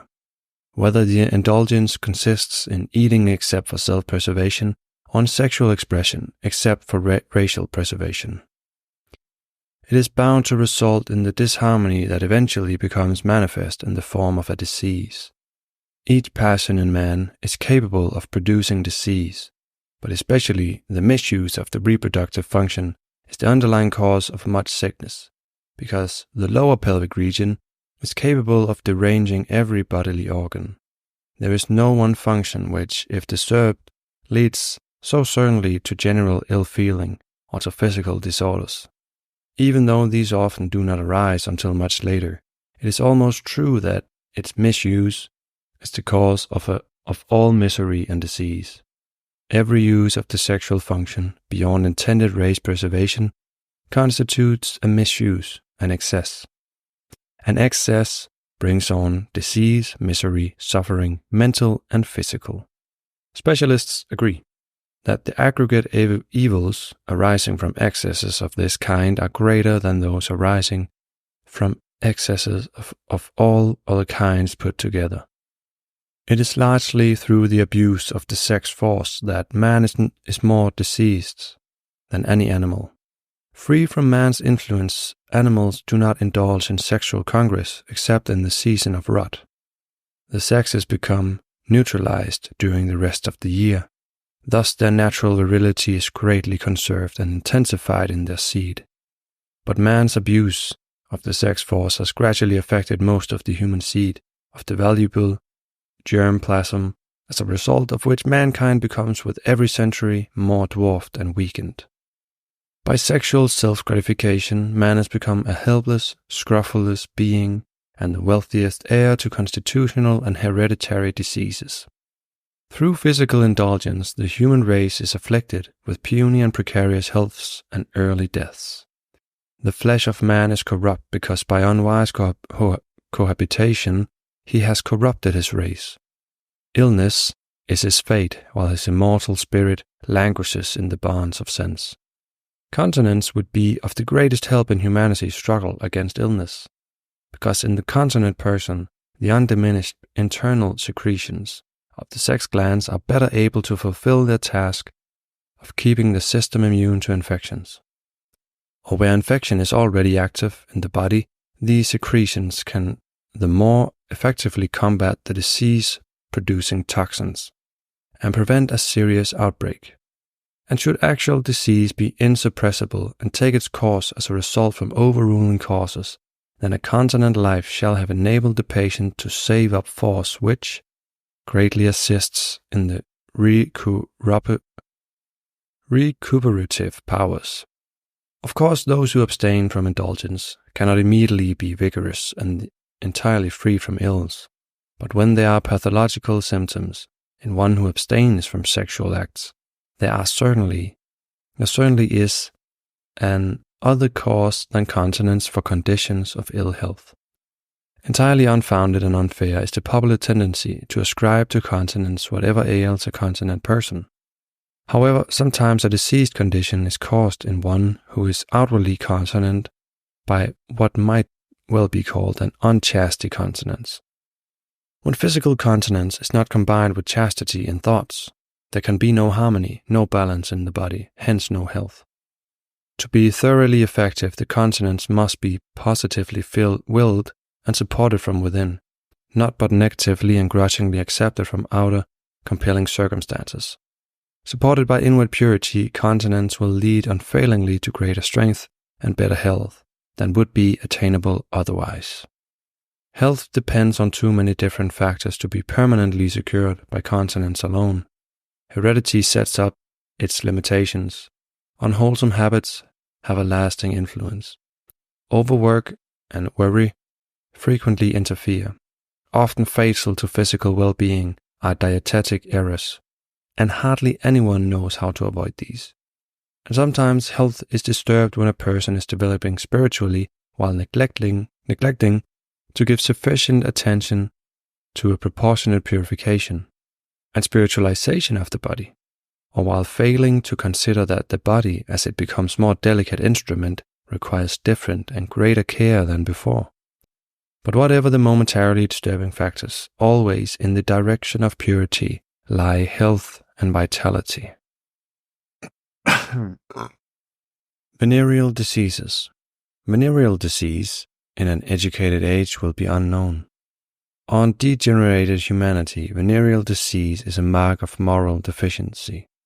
It is an affliction self-attracted by recklessly playing with the fire of life. Wherever this game is played, it exposes the players to the scourge of sexual disease. Due to the popularity of the perilous sexual game, diseases of the sexual function are more widespread and cause greater misery and suffering than any other disease of the human body, barring none. Those diseases are so prevalent because it is practically impossible to avoid venereal infection when having illicit intercourse, especially if this goes together, as it usually does, with promiscuousness. Wherever promiscuity increases, their venereal disease will certainly increase also. The incontestable argument against uncontrolled and unrestricted sexual expression remains that promiscuous indulgence is sure, sooner or later, to bring infection by one or both of the venereal diseases, gonorrhea and syphilis. These two are the infections which are so commonly associated with the unwise exercise of the racial impulse. They have been responsible for much of the misery in the world, and for vast suffering in the innocent, as well as in those who incur the direct results of their own conduct. Many physicians know that the majority of diseases peculiar to women have their origin in a microscopic organism which men harbor, and which is the relic of an infection that has perhaps even been forgotten. There is no warrant for ordinary students wading into the pathology of the subject. The less pathology we read, the better. All such descriptions, as well as those of anatomical and physiological details, may satisfy a prurient curiosity, but they have a tendency to stir up morbidity and neuroticism, and can rarely serve any edifying purpose. Yet everyone should know that venereal diseases are exceedingly grave. Every person should know something about the terrible consequences of both gonorrhea and syphilis and the relationship of these diseases to incurable conditions of many vital organs. It is now established that gonorrheal infection results in anomalous cases and complications. The whole organism may be involved. It has also been found that syphilis predisposes the organism to the attacks of other diseases. It may become the cause of all maladies with which humanity is afflicted. And these often become the immediate cause of death, be it years after the venereal infection, when there is no thought of connecting the new symptoms with their true origin. Thus, indirectly, syphilis actually causes more deaths than any other infection. Moreover, what makes syphilis so exceedingly serious in its consequences is the fact that it is capable of reacting harmfully on subsequent generations. It may destroy the health and the very existence of the unborn children. It is a cause of the degeneration of the race. And gonorrhea, while not directly inheritable as such, is one of the most formidable and far-reaching infections by which the human race is attacked.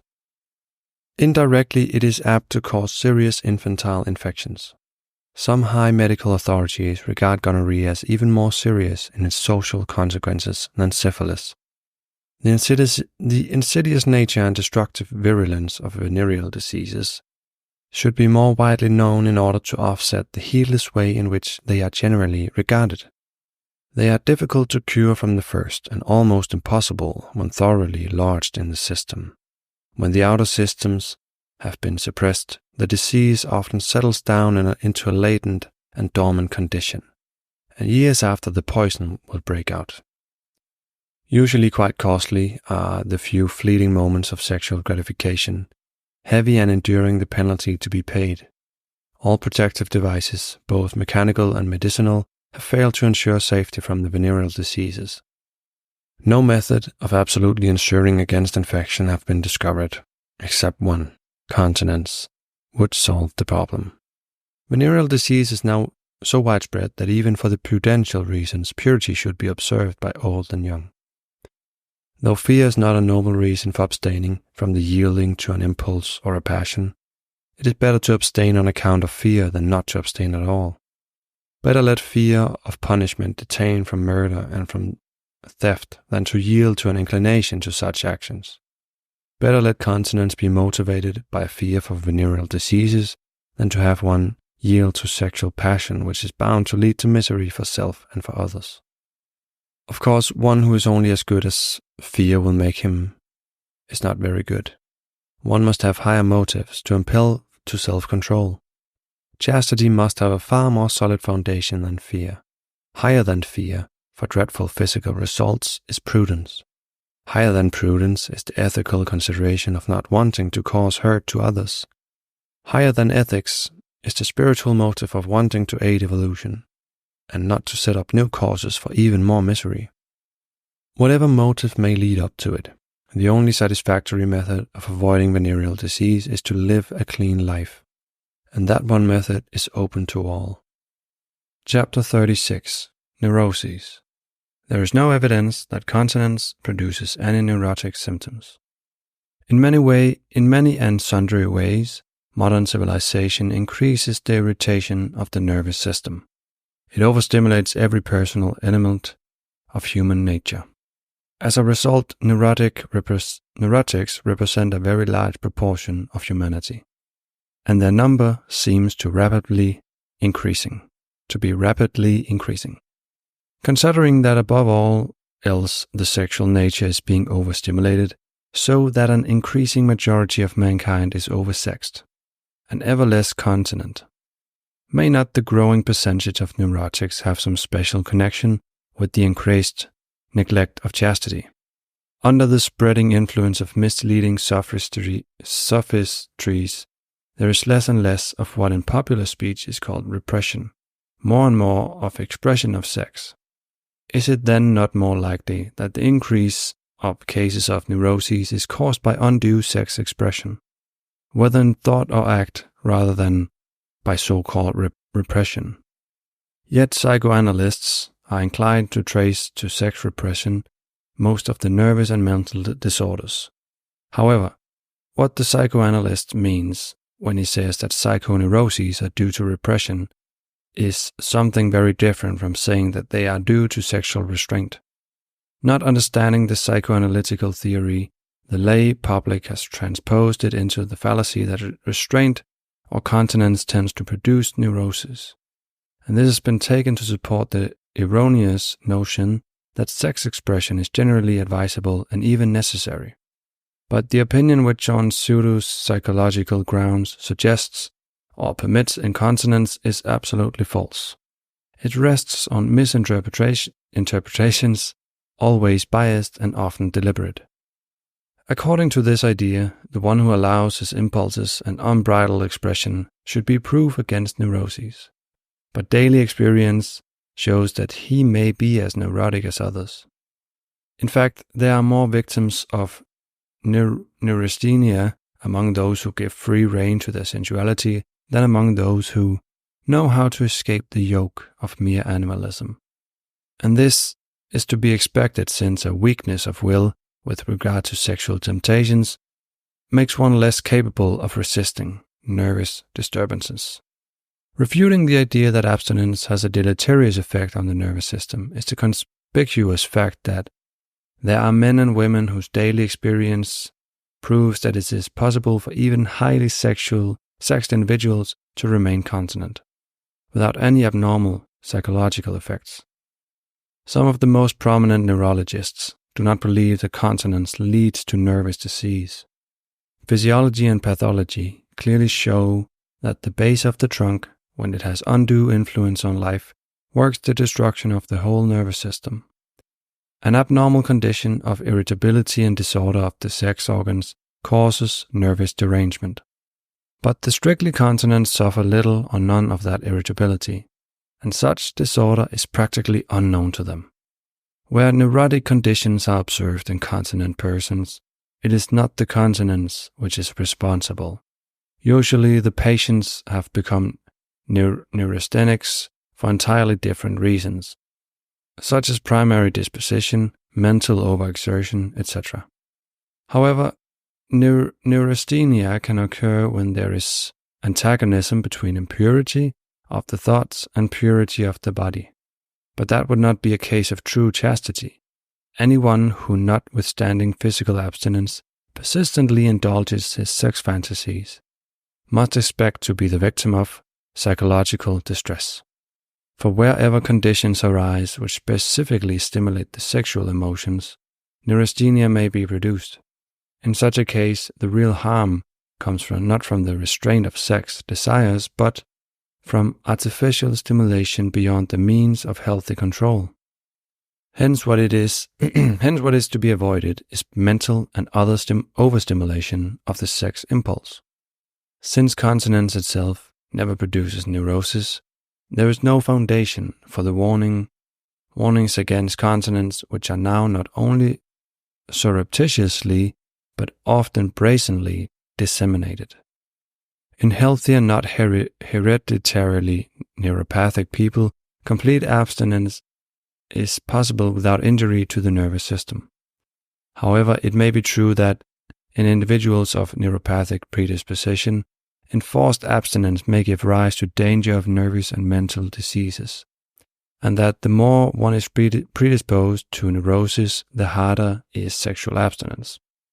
But since the neurotically predisposed should particularly guard against every avoidable loss of nervous energy, the practice of continence is especially advisable for them. For the continent person avoids all loss of nervous energy incidental to sexual excitement. Every waste of sexual power in either sex, lowers the nervous tone of the entire system. Considerably so because the nervous shock accompanying the exercise of the sexual organs is the most profound of all to which the system is subject. And especially those who seek variations from the normal method stamp their nervous systems with a malign influence. Therefore, to save nervous energy, one should be strictly continent.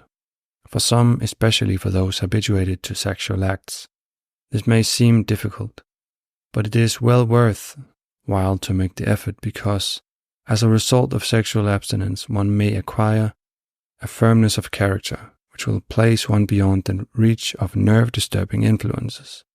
The strength of will demonstrated and fortified in the process of mastering the sexual impulse is in itself a protection against neuroses.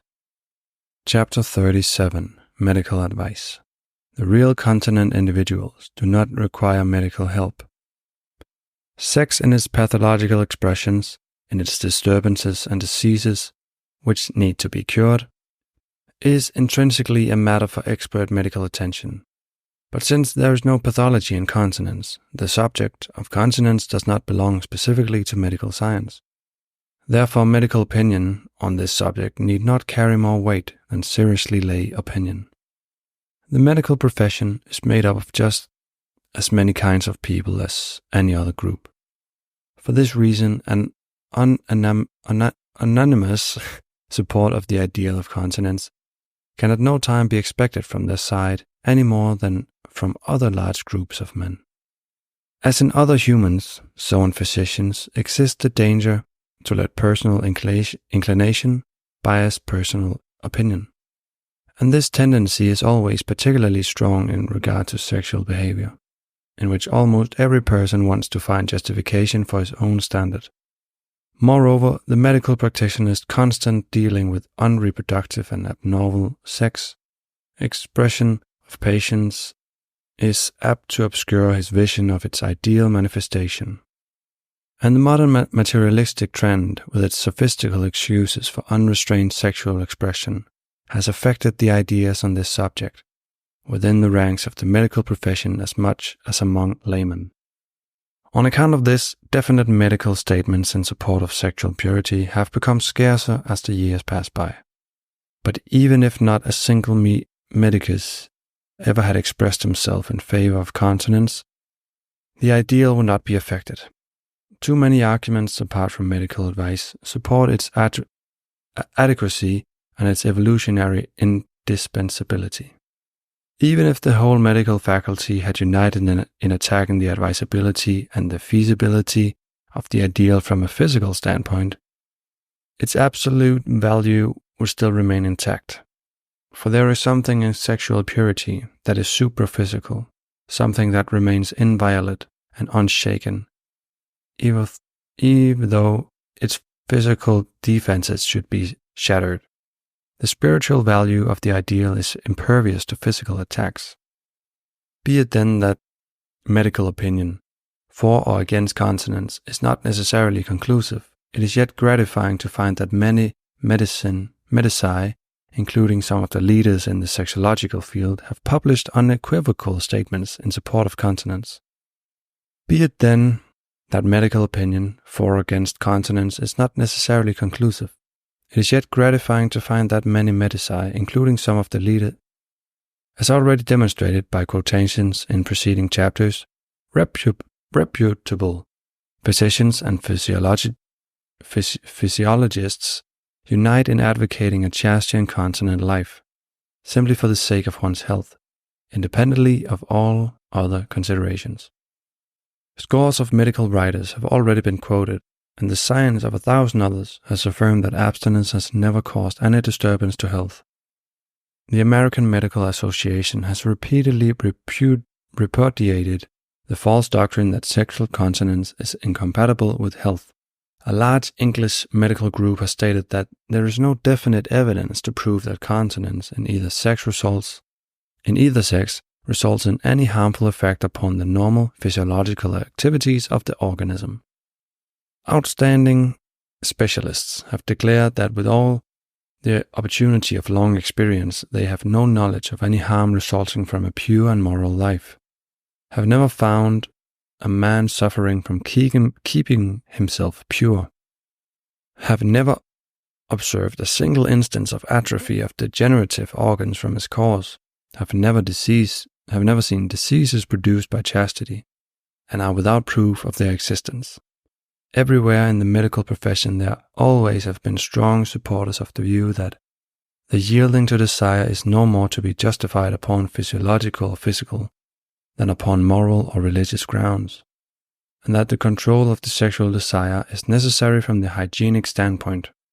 The majority of medical authorities maintain that man can always retain control over the sex urge. Should the urge become annoying, the best medical advice would still be that the real remedy for sexual distress is to remain continent. Pure life is best under all circumstances. Just as the opposite opinion cannot be accepted as final because it has been subscribed to by some physicians, so the view entertained by the most advanced medical authorities about the benefits of continence does not have to be accepted on the word of any of them. It is a matter capable of individual proof, and an individual effort to obtain this proof will readily demonstrate that the subjugation of the sexual impulse develops all that is best and noblest, and that the control of this force seems to contribute definitely to intellectual growth and to spiritual development. Chapter 38. Popular Opinion. Young people are led astray, neither by temperament nor by the senses, but by popular opinion. The colorless expression of immature minds which are deluded by warped echoes of half-truths. That's popular opinion. It covers the earth as though with a layer of viscid paste which glues most of humanity down to a very common level. Devoid of depth, despoiled of elevation, it is in one word shallow. Whoever pulls himself loose from the confining adherence to popular opinion and rises morally and spiritually above the surrounding group is scoffed and ridiculed. This has always been the fate of those who inspired to realities within instead of reaching like most of the others for unrealities without. Always the wisdom lover is rebuked by the many as though he were beside himself. Always men are attacked for seeking perfection. And if they try to tell the others that greater things can be acquired by a renouncing of the lesser, they're hated and despised. Always men seek to vilify whoever teaches them to discipline the senses in order that their higher nature may appear, and he escapes with the rare good fortune if his chastity or his virility is not assailed. What else can be expected when the mass of men are so prone to lust that they cannot delight in any pleasure, save such as they receive from bodily sensations? In the world in which we live, when one is seen rejecting these physical sensations for the sake of spiritual realization, it is the usual thing that the rest are of opinion that to him who has no part in bodily pleasure life is not worth living. However, in matters where strong desires and lusts are concerned, the majority is usually wrong. In their opinion on such matters, most people are misled by their own sensual attractions, and turning all their thoughts and desires towards transitory things, they know nothing of the inner life, which the one who separates himself from the masses strives to reach. The majority, limited in vision to material interests, cannot possibly understand spiritual motives. Neither the spiritual man nor spiritual things can be judged by the carnal mind, which shapes the fallacies of popular opinion. But as it is not for those to speak of graceful forms of the material world who have never seen them, so those should be silent, who have never known the face of moral wisdom, beautiful beyond the beauty of evening and dawn. Those who have had a glimpse of spiritual beauty will agree that it is the province only of the stupid to pay attention to the opinion of the multitude. For when, either from mental lassitude or in order not to be unpopular, one lets himself be held back by popular opinion from climbing spiritual heights, one never gets above the common planes.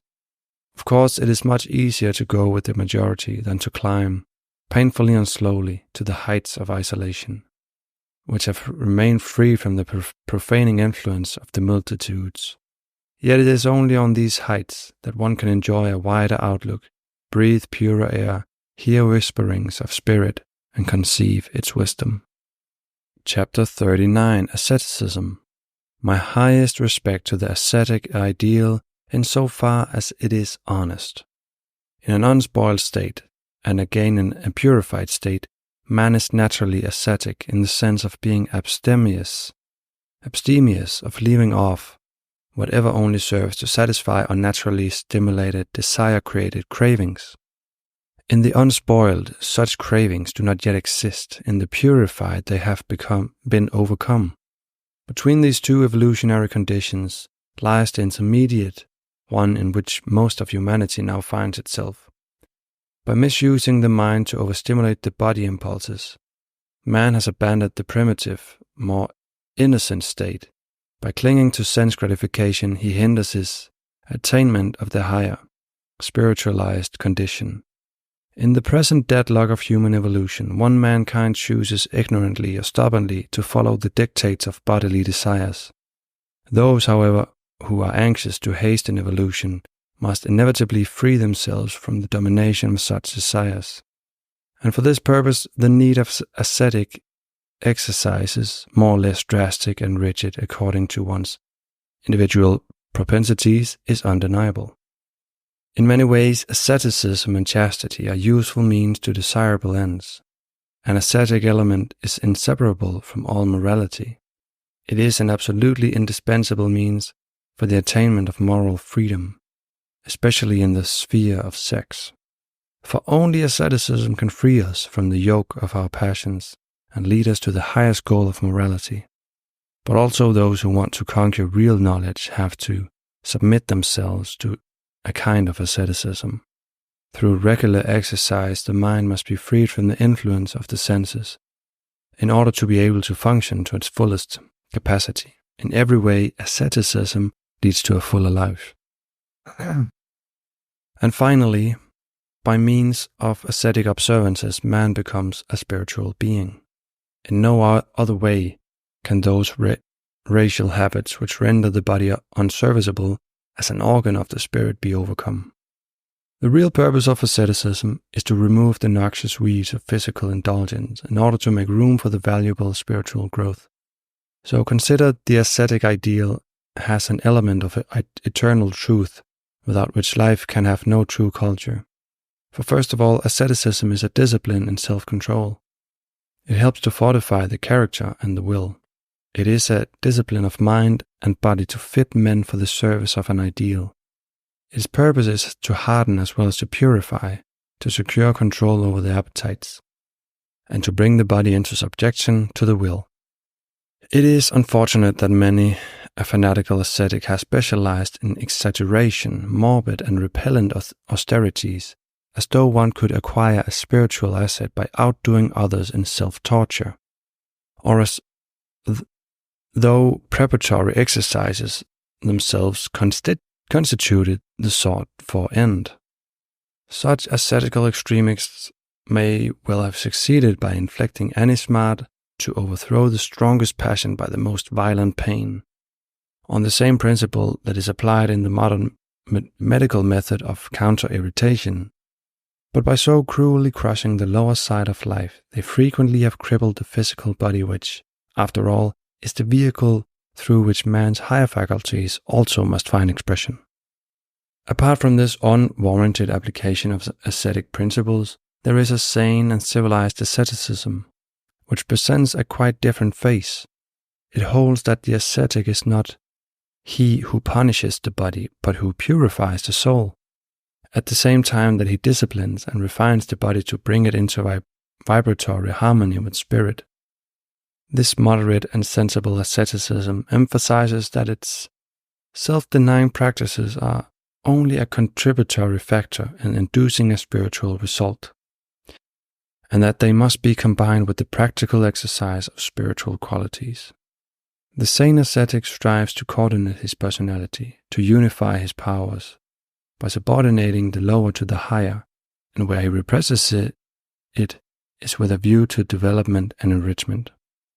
Indeed, the creed of ascetic has a real and vital meaning. His voluntary celibacy and abstinence place at his disposal all that force which would be discharged by a man of the world in domestic affection, and in worldly pleasures and excitements.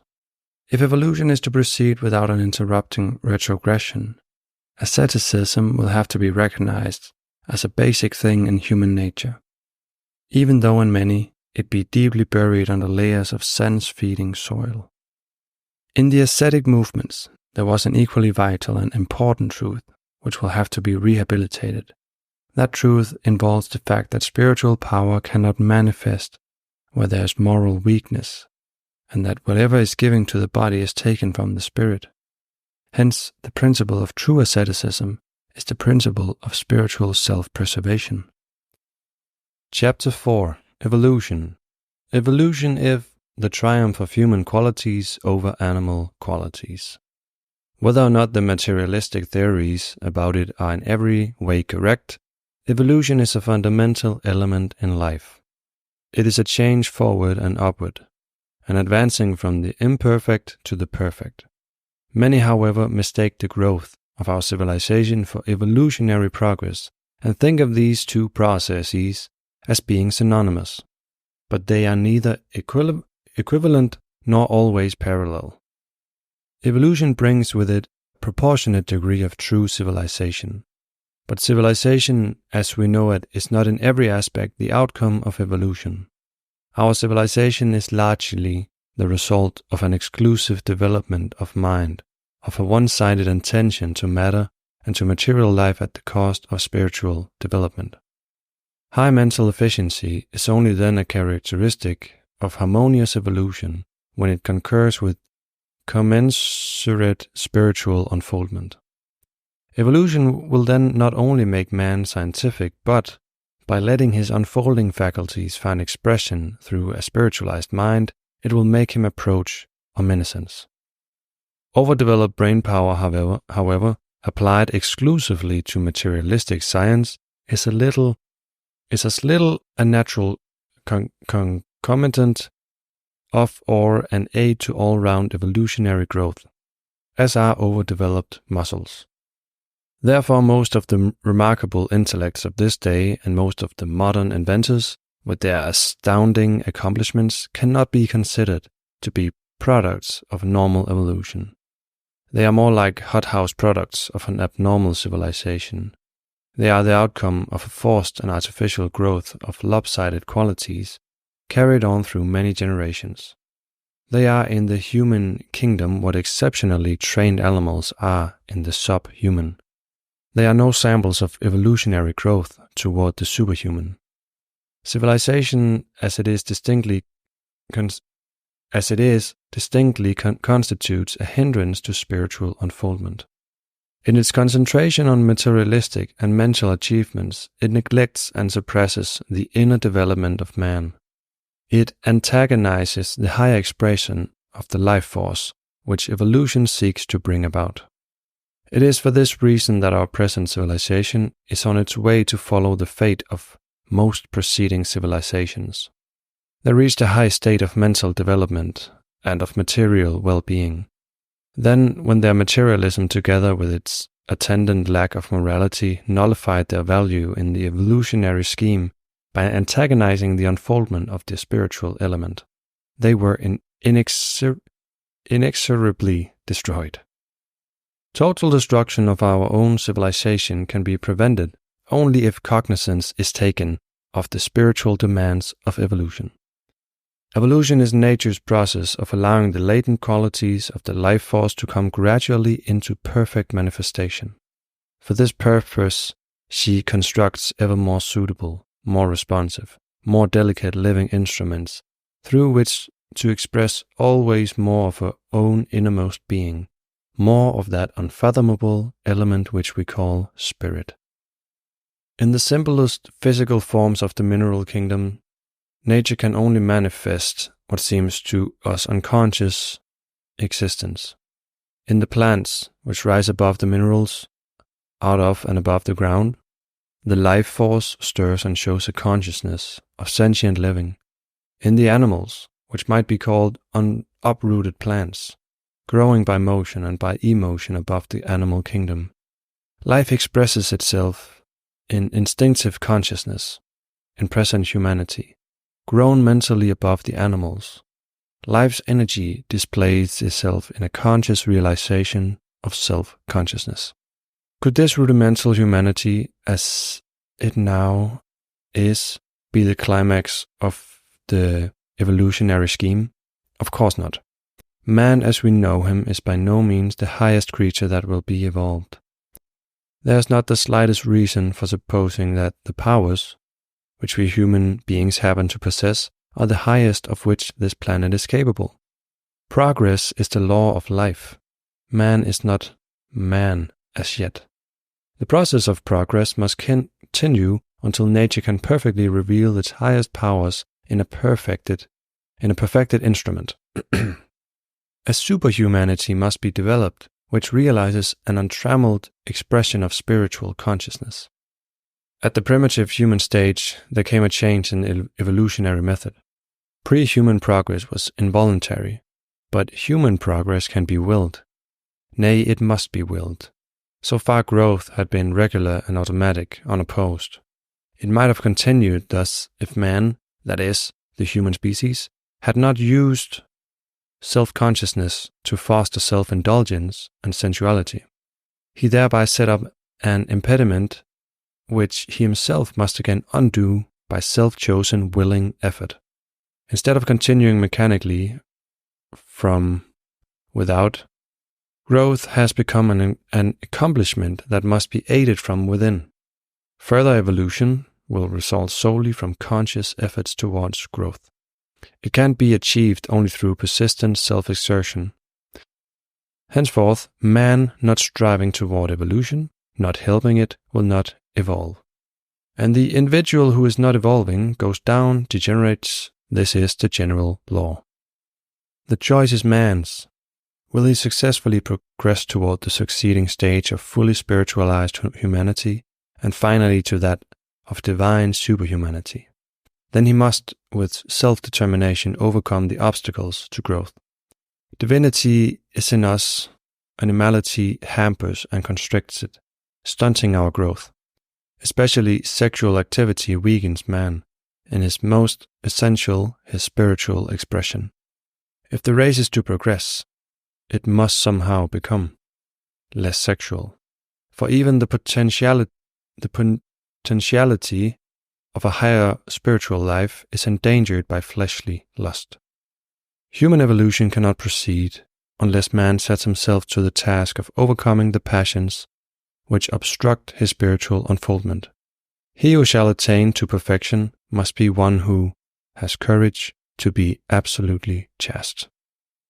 Chapter 40. The Modern Ascetic. Our day has created a new ascetic type. One finds him almost everywhere. Enters the modern ascetic. Not an emaciated sitter under a tree is he, as so many of his oriental brothers. He is neither dolorously pious like the early Christian or the standardized medieval type, nor long-faced and gloomy like the Puritan blue lawmaker is commonly represented to be. He is not mirthlessly narrow-minded, not solemnly condemning, not unctuously upbraiding others with a self-satisfied sham of superiority, nor is he trying to force his ways or his convictions on his fellowmen.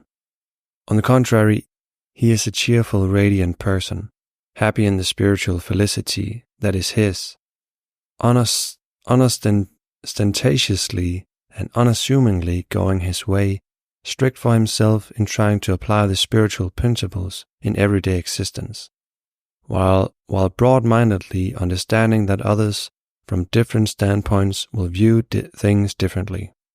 Seeing as he does in savage and sage a manifestation of the all, he feels in spirit oneness with all. People may call him meek because he is not aggressive, nor self-assertive, nor greedy, and because in his recognition of the one life in whatever physical form it may manifest, he is no fighter, no killer, and will even choose rather to be strong in soul than in body. His meekness is not a sign of weakness, it is the expression of positive spiritual strength.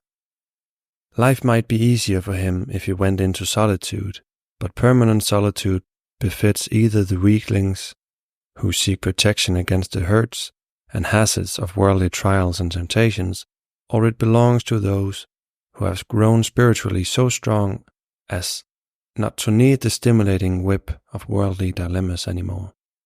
It is just for developing this strength in regular exercise and against unremitting opposition that the modern ascetic is living in the midst of a materialistic world. Instead of living solitarily, he seeks solidarity. He tries in a way to lead the monastic life while remaining in the world, seeking not to detach himself from his fellowmen, but only from earthly gratification. He attempts not to escape, but to conquer all those forces which are antithetical to his growing spiritual strength. He is a man in the world, but he will raise himself entirely above it.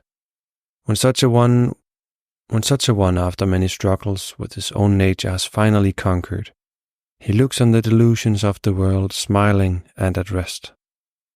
The modern ascetic seeks to approach an ideal, and whatever would deflect him from that ideal, whatever he recognizes as an obstacle between himself and the ideal, he unhesitatingly discards. Training his body as an instrument for spirit, he is truly an ascetic, realizing that asceticism is the necessary antechamber to spiritual perfection. While in that antechamber, he has to drop the non-essentials before he can be admitted into the sanctum. He knows that the senses, more than aught else, try to delude and draw him into potentially obstructive interests and actions. Therefore, he sedulously refrains from active part in all that would tend to reinforce the possible remnant of a sensual element in his nature. He is one in whom the better consciousness is also continuously active at it. Never allow his passions to get a hold of him. In most cases, he does not beget children of his own flesh, but brings to birth the children of his spirit, be it sometimes in no more visible form than that of elevating thoughts. The more clearly the outline of the ideal rises before him, the more readily does all sense, and especially sex allurement, lose its attraction for him. Many people, failing to recognize the joy of ascendancy of the ascetic, think that he is painfully sacrificing what they hold to be life's pleasures. But they do not know that clean, strong feeling of freedom which surges over him when he has resisted the lure of some bodily appetite.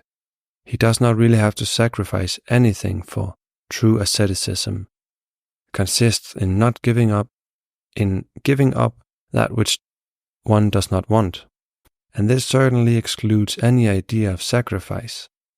Eventually, when nothing remains in him that can respond to lower vibrations, all temptation naturally falls away from him. No, not suffering martyr is the modern ascetic. He has discovered the possibility of attainment of some superior felicity, unattainable except through sexual continence, and that felicity unknown to any seeker after sensual pleasure is partly his already. Chapter 41. Perfect Celibacy. The world over, celibacy is the key to the higher spheres of life. Higher than the most continent life, which perchance still shares in the propagation of the race, is perfect celibacy. It lies above the realm of sex and beyond the reach of all sensual influences. The attainment of the loftiest condition of existence has at all times and by all races been sought through celibacy. The nominal celibacy of those who just happen to remain unmarried, or of others who are celibates under compulsion without inner conviction, that of course is not sufficient for high spiritual results. True and perfect celibacy is required, such as those who, for selfish reasons or entirely against their wishes, remain single hardly ever practice. Even if they do abstain from intercourse, and other sexual acts, perfect celibacy is also far from those who abstain on account of fear or because of impotence or other pathological conditions.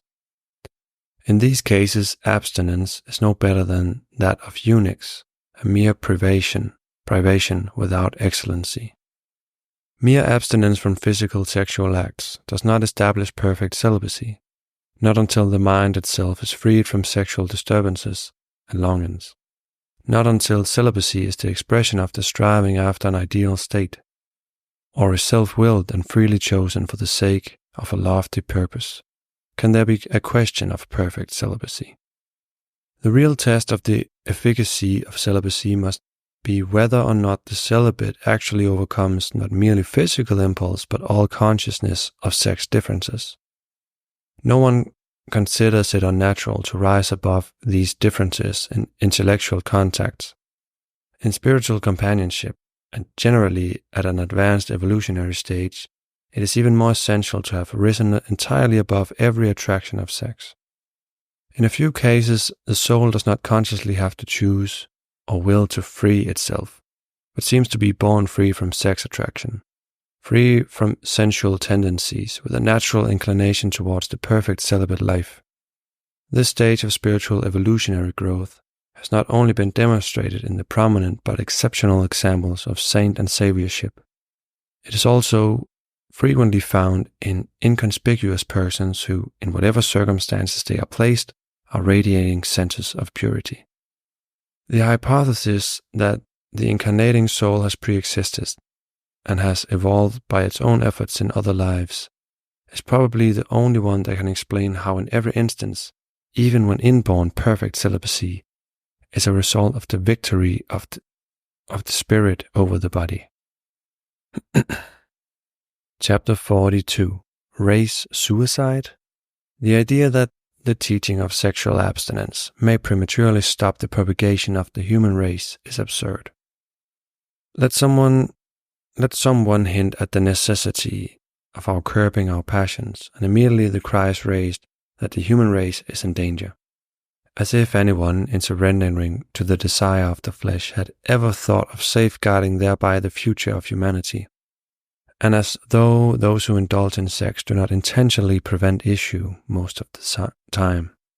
But there need be no fear. Nature takes pretty good care of her racial purposes. So long as the succession of generations is necessary for the development of the human species, the taste for bringing that succession about will certainly not disappear in man, that is, not in all men. The ideal of purification of the sexual life holds not the slightest danger for the continuation of the race. For this ideal, as applicable to the majority of mankind, is not that reproduction should be stopped, but that sex should be used for reproduction only. This certainly does not entail race suicide.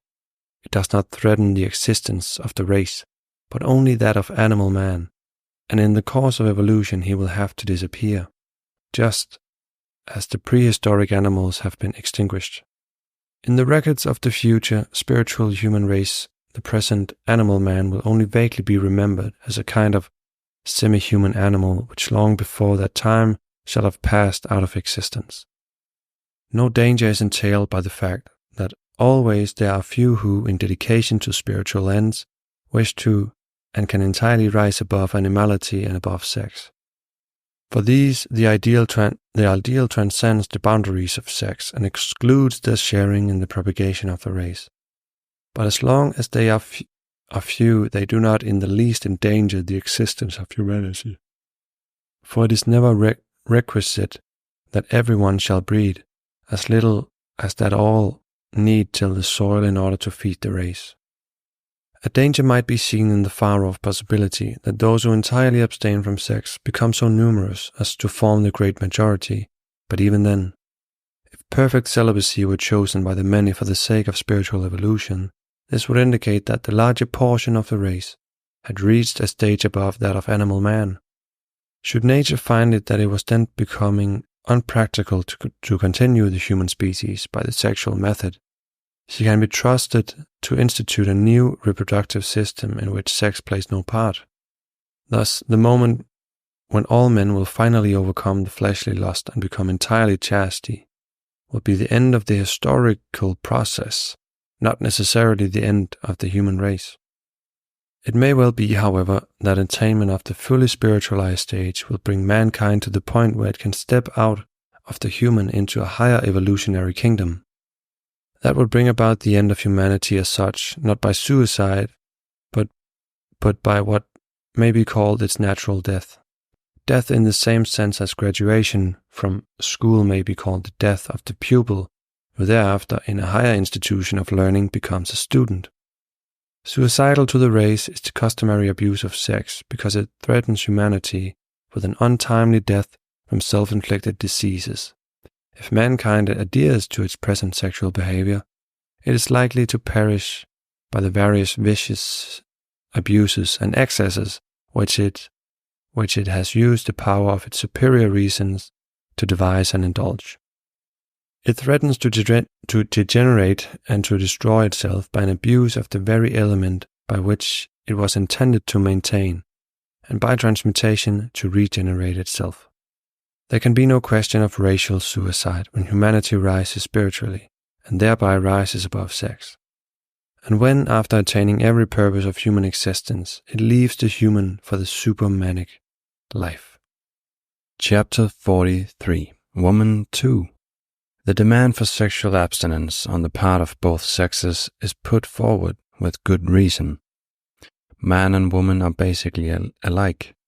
Although differing anatomically and physiologically, the bodies are but incidental variations of one fundamental form, as is indicated by the presence of vestigial organs in each. Even the primary reproductive organs of each are in all their parts represented in the opposite sex, and the secondary characteristics of each lie dormant in the opposite sex. Apart from the body, and especially in latent spiritual possibilities, man and woman are perfectly equal, one with the other. From the spiritual point of view, there is no difference between woman and man. The psychological trends that appear in men and in women are not specifically masculine or feminine. There is no pure masculinity or femininity in the psychological sense. Every individual contains both in many aspects. Both sexes are represented in every individual. And in the perfect man, eternal femininity and eternal masculinity come into contact with one another in perfect balance. Apparent dissimilarities in traits of character and of mind have been caused by the differing influences to which men and women have been exposed through countless ages. In personal ways of expression, men acquired all that manliness implies, and women became what is now considered to be womanly, on account of specific social rules under which each of the sexes evolved. Men were standardized in accordance with the accepted masculine model, and women were much molded to conform with the prevailing canons of femininity. Sexually, man and woman both are essentially and naturally pure. In this respect, it may be held that there is no difference at all, but due to the fact that woman has been more shielded from sexually stimulating factors, she has generally manifested less sensuality, and as a result, more spirituality than man. In women, sexual feeling is in the majority of cases in abeyance and requires considerable excitement to be roused at all. In not artificially stimulated women, the libido is considerably weaker than it is in men. Although there are exceptions, there can be no doubt that the normal sexual sentiment of women is developed in the direction of a longing for children.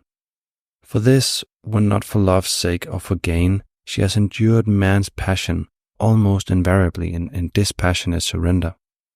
Originally for the sake of maternity, woman has focused her attention on attracting and pleasing the male. So intense has been this effort to attract him that from a means it has become an end in itself, while the racial purpose behind it has been neglected and has become nearly obsolete. And while concentrating on man's physical demands, woman has retarded her further spiritual unfoldment. Still, woman is generally in spirituality superior to man, and morally the general superiority of woman over man is unquestionable. She can retain this twofold superiority as long as she does not begin to yearn for and to indulge in sense gratification. But in recent times, many women have been led to regard sexual expression as a symbol of new freedom and to desire it as a supposed mode of self-expression. They might change their modern viewpoint if they but knew that they have been led to their new attitude by treacherous ruse of man. Modern woman's Magna Charta was written by man. Under male debauched inspiration, modern emancipated woman has extended the bounds of feminism. When woman began to assert her right to physical and social independence and to break the thraldom of her sex, man saw the imminent danger of his loss of power over her. He came to a conscious or subconscious realization that the increase in intelligence of woman was removing from his grasp those superficial, shallower female ministrations which he desires. Having to reckon with her growing mental faculties, he had to find new means of inveigling her into continued compliance to his desires, and so through screen and stage and print he has assailed the more dignified attitude of woman towards sex. He has made morality seem ridiculous, faithfulness foolish, chastity a superstition, sex a compelling power. And by encouraging in her the use of the same stimulating factors that have overexcited him, including nicotine and alcoholic drinks, he has made her more receptive to the suggestion that his grosser desires are also hers. In his own interests, man has invented various doctrines which he has persuaded many women to believe. One of these man-made doctrines is a new system of psychology which inculcates the idea that health and happiness can only be attained by giving free rein to supposedly natural impulses. Through this ultra-modern psycho-sophistry, he has threatened her with imaginary dangers of neuroses, of sickliness and wretchedness, if she does not yield to his amorous entreaties. And two, he has pretended to encourage her in her demand for equal rights with him. He has suggested that she, as well as he, shall have the right to live and love. And what is meant by this suggestion is plainly that she too seeks sexual experiences, probatively, promiscuously, and prophylactically, but above all, not propagatively. So specious and confusing have been man's methods of persuasion that woman has often been convinced. Undoubtedly, in the end, she will discover that through painful method of trial and error, that the fewer her sex experiments, the greater her ultimate well-being, spirituality as well as physically. Meantime, instead of lifting man to her own purer, higher level, she is descending toward his. Therefore, an exhortation to sexual purity is now not being written for men only, but for women too. For those at least who value health and happiness, if not for themselves, then for the sake of the children which may be theirs, and especially for those who value spiritual growth. The process of spiritualization is the same for woman as it is for man. For both, one of the first requirements for spiritual unfoldment is to rise above all sensual and above all unproductive sexual expression. Thus only can one elude the cause of pain and sorrow and reach spiritual power. Chapter 44. A single standard. The double standard of morals is wholly indefensible from the biological as from every other point of view. Patriarchy and matriarchy each has occasionally prevailed in the course of evolution. Now the males, then the females have been dominant. Whenever either of the two sexes has wielded dictatorial authority, it has established a double standard of morals, one of license for itself and one of inhibition for the subordinate sex. Because for many ages male rule has been supreme, much of our feeling on this subject is due to laws and moral systems which were formed by men and were in the first place intended to shield them, and their libertinism. Under the moral code that was contrived by men, women have been regarded as inferior creatures, and they have contentedly accepted that status assigned to them. they have failed to resent masculine immorality. But in the ascendancy of their emancipation, women begin to realize that duplex sexual morality is an ethic of injustice, of mendacity, and of hypocrisy, and that it is the acme of immorality. By the disenthrallment of womanhood from sexual bondage, the double standard of sex ethics is doomed. One standard of morality must be established for men and women. The question is which standard is to be adopted. Women may be granted like sexual freedoms to those which men possess, or the rigid canons of sexual behavior, which are already imposed upon women, may be imposed upon men also. Both these trends are conspicuously in evidence today. If woman insists on stepping into the ways of man, complete racial degeneration will undoubtedly follow, for she supplies almost entirely the elements out of which the succeeding generation is formed.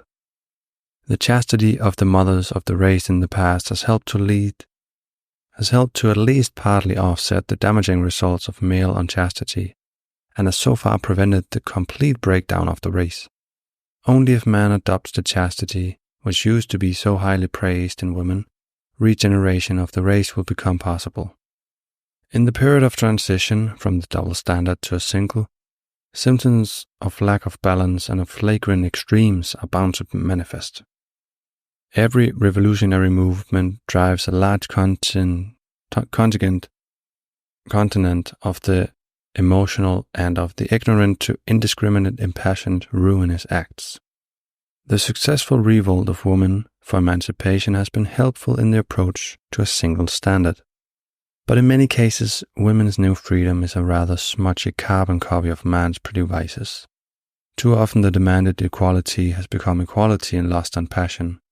Emancipation has grown into licentiousness. If women want to perfect their emancipation, they will have to impose the higher standards on men, rather than accept the lower standards, which they rightly use to deprecate in men. For the sake of woman's cause, there is a need of a woman-made code of sex morality on which the women of the future will act for their own protection and for the protection of children, and on which they will therefore require men to act. The task will assuredly not be accomplished by women copying men's sexual soullessness, but by the rule of chastity, becoming generally enforced in practice through the refusal of women to be parties to its violation. In the end, the double standard of sex morality can be removed not by the revolt of women, but by the restraint of men.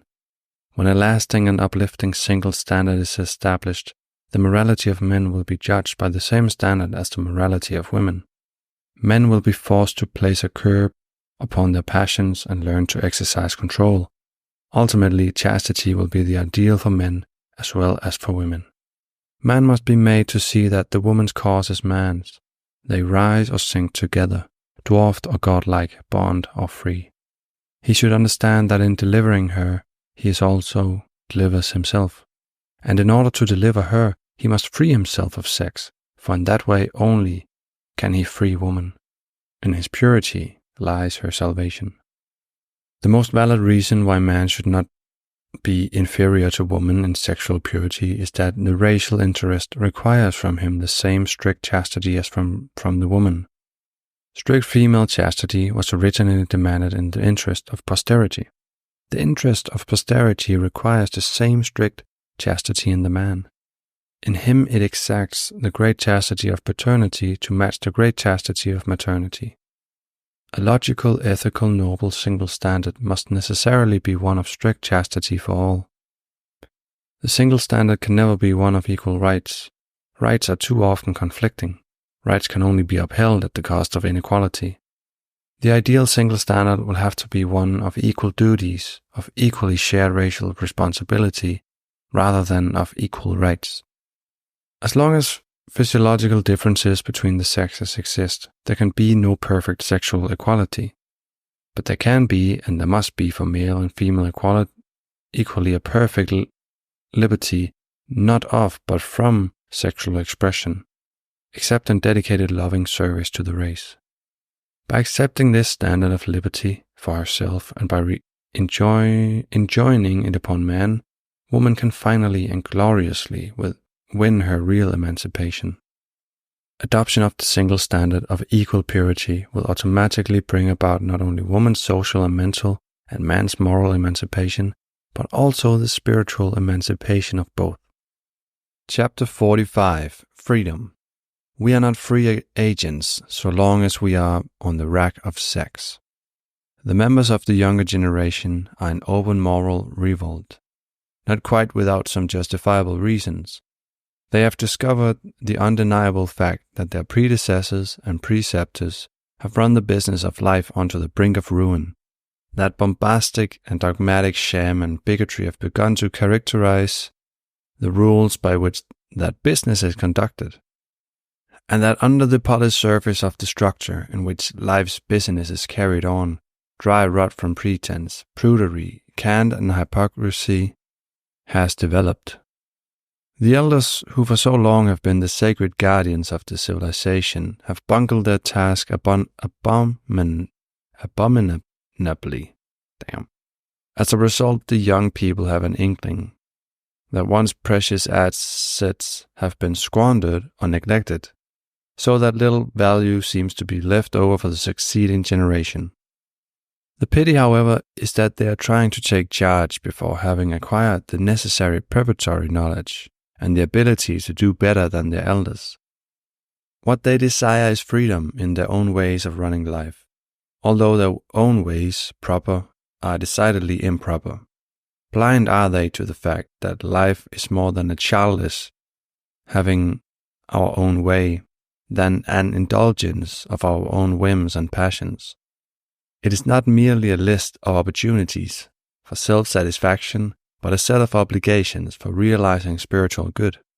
Life is not made happy by getting what we happen to want, neither by wantonness, but by seeking what can make us lastingly happy. Young people overlook the fact that liberty does not consist in taking liberties, nor in libertinism. They seem quite unaware that freedom must be won by an incalculable discipline of the intellectual and moral powers. That only he is free who has controlled his passion, and that we can know no freedom so long as we are slaves of the senses.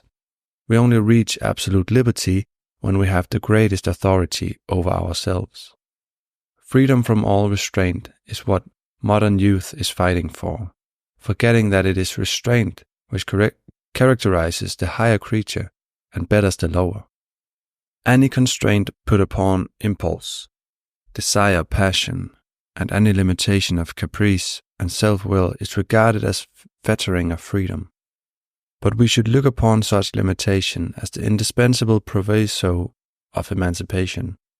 Instead of adhering to that false and misleading doctrine of freedom, which encourages our lower inclinations to run riot while allowing our higher nature to pass into decay.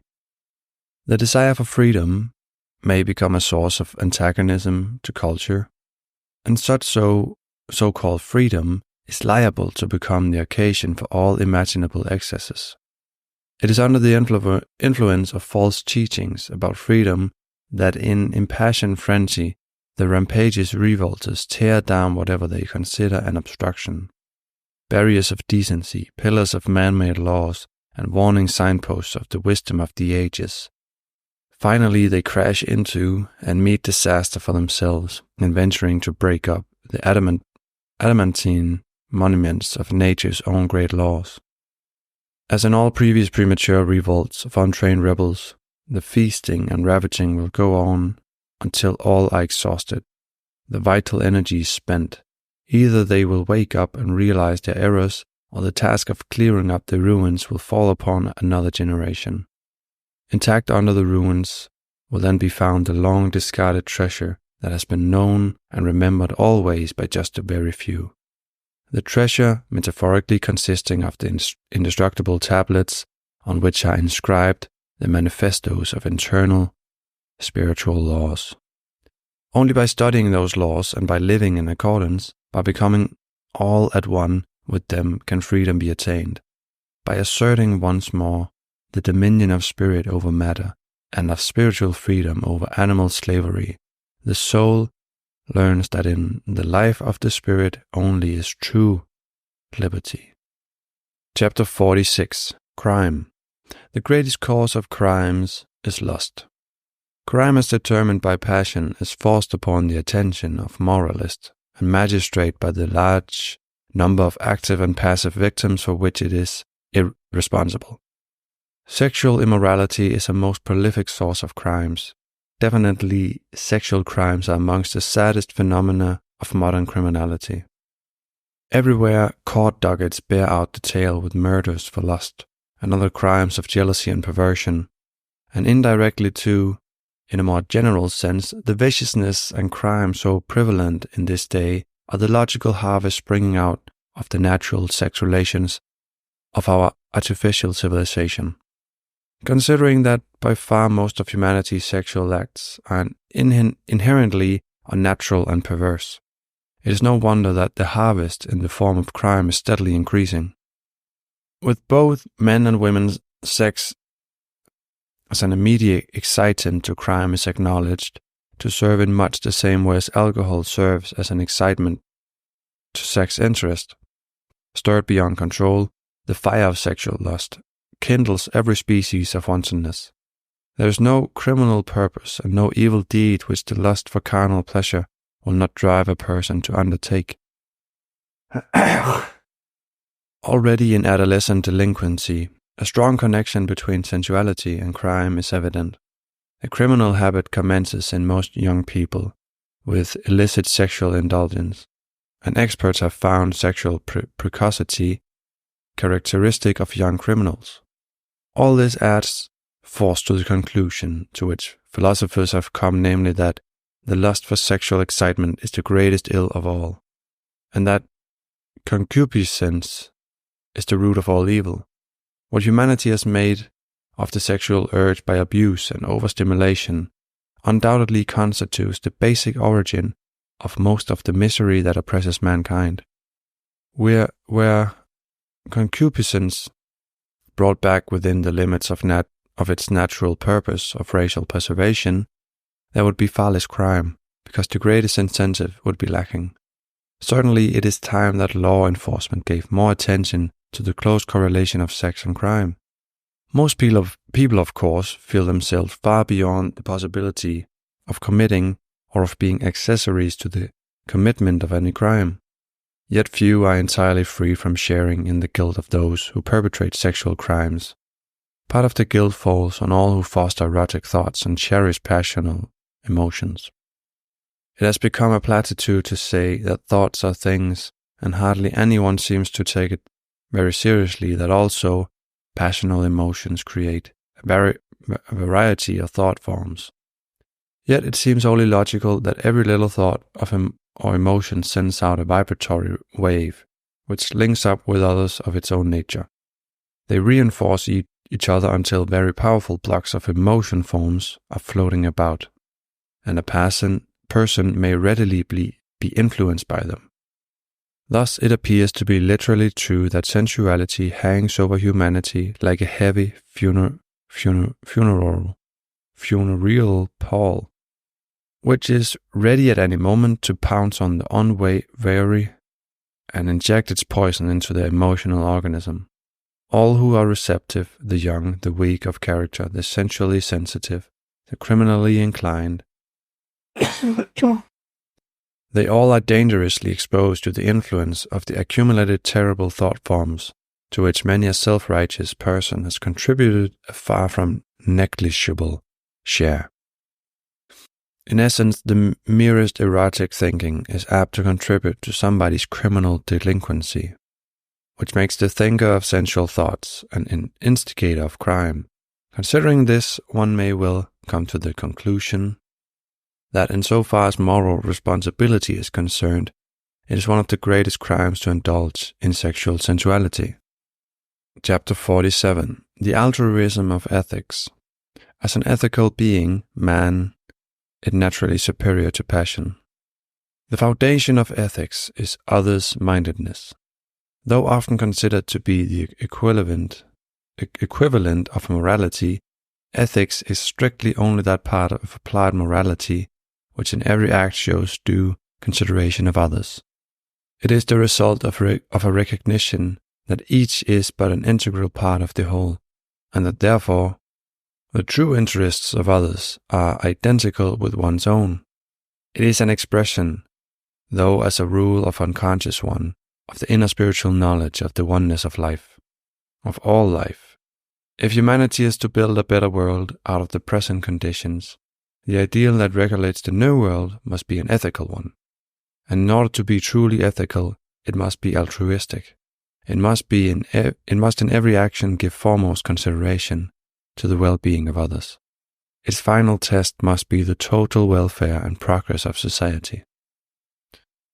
Along with the application of ethical principles in other fields, a new and better sexual ethic is indispensable.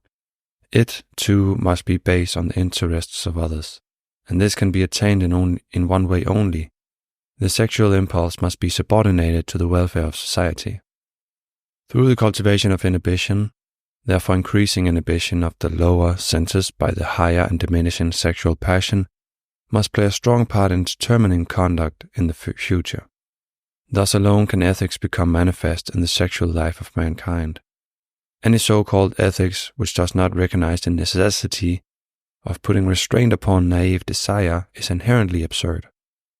After all, the sexual domain, as in every other field, the true interest of the individual and of the race are identical. For if man controls his desires for the sake of higher social motives, he himself rises in the scale of being. A consistent practice of inhibition of the sex impulse, for ethical reasons, leads toward individual and social evolutionary perfection at the same time. If we also ordered our conduct that it should be in harmony with the destiny of mankind, the highest perfection would be attained. To approach this ideal state, each must make such a contribution of his own that if all contributed similarly, the result will be perfection. But whenever a sensual impulse is permitted to influence thoughts and acts, ethics is forgotten. Then the singular violence of amorous passion can lead to forgetfulness of the most sacred duties. All the indecencies of life have arisen as a result of this. At such times, even the idealistically inclined often do not find it necessary to introduce higher ideals into their lives. To be effective under all circumstances, ethics must be based on a view of life which emphasizes the spiritual power of man over mere impulse, a view in which the spiritual element is cultivated and practiced. The popular idea that sexual behavior is exclusively one's private affair is antagonistic to the very principle of ethics. Every sexual act touches the interests of society and of the race.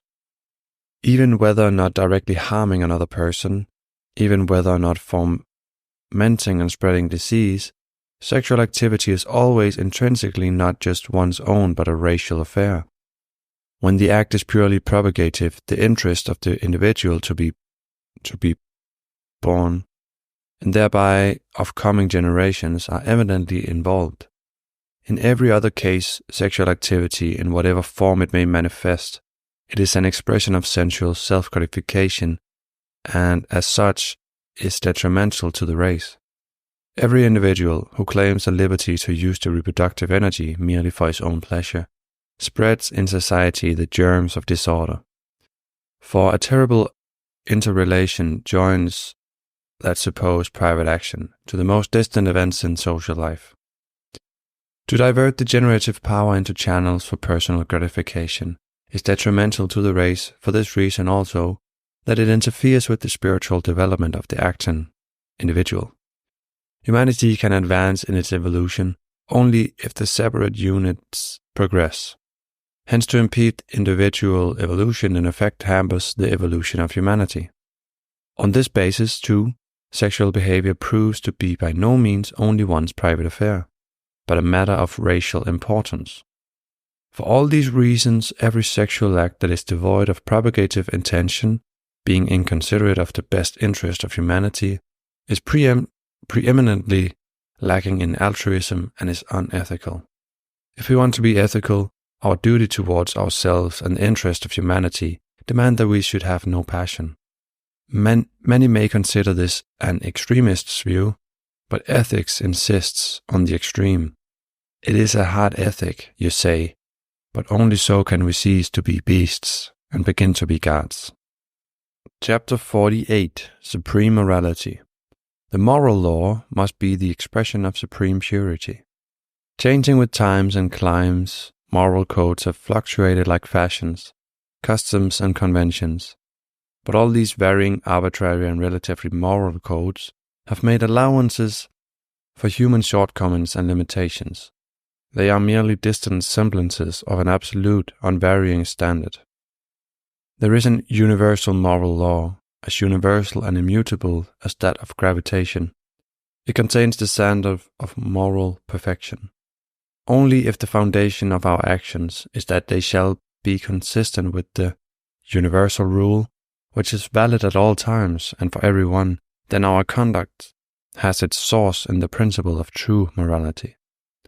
The absolute moral law is for eternity engraved in the scrolls of spirit, not as an imposed command, but as a statement of facts in nature. To have access to these scrolls, one must need to be spiritually evolved. Those who have reached that stage have always demonstrated the absolute moral law in their own lives. And many of them have tried to render the canons of this law in as simple, lucid terms as human language permits, in order that others might know the way to spiritual attainment. Based on nature's immutable laws, the principles of morality have axioms like those of geometry. These moral axioms can be condensed into one phrase: the need of purification, leading to faultless purity. In order to advance in harmony with evolution and to grow spiritually, it is necessary to follow the principles of supreme morality in every respect. But in the realm of sex, particularly, great stress must be laid on the necessity of purification, because the spiritual in us is so overborne, so overweighted by the animal. The human constitution as it exists today, containing a large animal element, cannot furnish the basis of rational morality. Therefore, in practice, morality should be based not on human nature in its existing vitiated condition, but on human nature, ideal as it may be in the future. Essentially, the moral task of man is spiritualization. To be effective, morality must work so that in everything in the realm of the spirit may be increased, because in that direction lies the evolutionary perfectibility of human nature. While striving after morality, we are at the same time battling for our own spiritual self. For a complete self-consciousness of the spiritual life is attained first in morality. In a morality far above the common standard, no dabbling in halfway measures, which cater to personal deficiencies, can bring results. Unavoidably, in order to become spiritual, man must unfailingly apply the absolute moral law, for the truly spiritual man cannot be an immoral man. If he were, he would kill his spiritual life. Until spirituality has been gained, life is a never-ceasing duel between the animal impulse and morality. A heavy struggle sometimes, but any system of morality which accommodates itself to what is easy for man to do corrupts the perfection of humanity. Even for everyday existence, the moral law must be the law in obedience to which perfection consists. If there is to be any moral progress, the lower must be forced to give way to the higher. The moral principle contradicts the passions and serves to check them. With regard to the corporeal life of our moral task, consists in not being passively determined by fleshly desires. Morality demands actual struggle with the flesh. All such statements, as just quoted, are not arbitrarily conceived. They are only the practical expression of absolute moral law. Every breaking of that law, in other words, every act that is not perfectly pure, is spiritual suicide. Chapter 49. Laws. The supreme law can be known only when the ego has disentangled itself from the enticement of sex. We are all held fast and guided not only in our physical but also our moral lives by immutable laws. Law rules the universe, macrocosm and microcosm, the invisible and the visible. The spiritual and the material worlds are definitely bound by nature's all-embracing laws. In the lower kingdoms, natural law rules unprotested. The minerals, as all matter, are subject to physical laws, most of which science has discovered and analyzed. In the vegetable kingdom of the laws of life work automatically. In the animal kingdom, nature's moral law finds unopposed expression through instinct. It is only in the human kingdom that the laws of nature, militated against by man's self-sufficiency and by the predominance of his desires over the mind. The primitive races have kept at least a few remnants of nature's higher laws as an instinctive basis for the distorted rules of taboo. But with an increasingly selfish use of the developing mind itself has been subjugated and chained to matter. And this has caused the civilized races to become more and more blinded to the moral law of nature. Particularly blinding in this way is the enslavement of mind and body to the allurement of sex. Man seems to think that he is free to use the sexual function in any way he wants. He reasons like an outlaw who imagines that no law applies to him and that he is free to take whatever he may want, so long as he is not caught. But results will somehow ultimately show that one cannot with impunity evade or break the laws, least of all nature's laws, because their application is automatic and inexorable. All of nature's moral and spiritual laws have been pushed into the background of human consciousness and have been replaced by man-made legislation which expresses only the temporary moral standard of not yet highly evolved majorities. However, the internal moral order cannot be cancelled by civil laws. Civil laws have their useful place in the scheme of evolution. With humanity as it is, social life would be impossible without civil codes and laws, and where the many are more amenable to compulsion than to moral ideals. The rules laid down by legislation serve as a preparation for a higher morality, where the conscious touch with nature's laws is lacking. The man-made lenient laws, which are framed to meet the weakness of human character, can serve temporarily as substitute moral guides. But since these substitutes are naught but changeable makeshifts and are of unreliable strength, they cannot be accepted as dependable permanent guides. The best that can be expected as an immediate effect of civil laws is to keep within the bounds of decency those who are still submoral. But as a standard of true morality, such laws are quite inadequate. Anyhow, true morality cannot be legislated into a person. It cannot be enforced by civil law, by means of laws and regulations. Ye cannot make them chastity, that are not thither so. Man-made laws have never yet supplanted animality. Morality is a function of the human soul. It is not inculcated from without. Man has it primarily within himself. True morality must grow from within, concurrent with spiritual unfoldment. The moral law that lies at the center of nature can be understood only from within. By seeking to understand that law and by living up to its high standard, one can outgrow the outer civil laws. But one will never violate them, then. All who evade and violate civil laws prove by this very act that they are still submoral. Real morality consists in strict obedience to nature's highest spiritual laws. Obedience to nature's laws includes the practice of obedience to man-made laws, because it is impossible to violate a civil law without also violating some universal ethical or moral principle. And though one may succeed in escaping legal punishment, it is not possible to evade nature's retribution. Those who have really outgrown the need of civil laws have also outgrown every inclination to violate human laws as much as nature's laws. Nature will permit no violations of her laws, even though nations must perish in order to uphold them.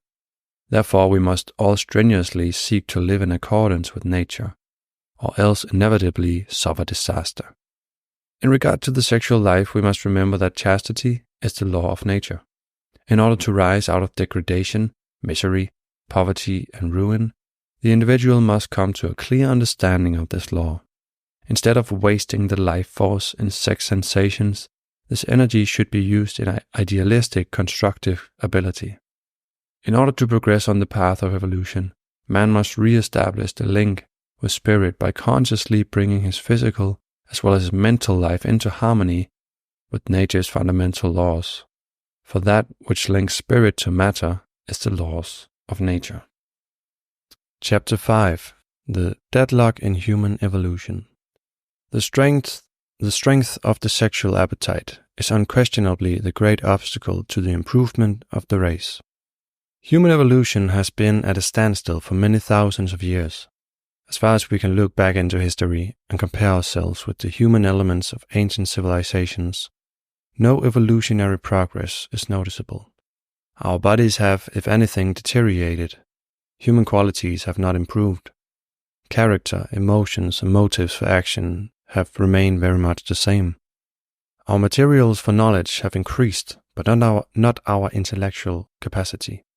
The intellectual power of our brainiest contemporaries does not surpass that of a Homer or a Hermes, or of purported Atlantean Illuminati.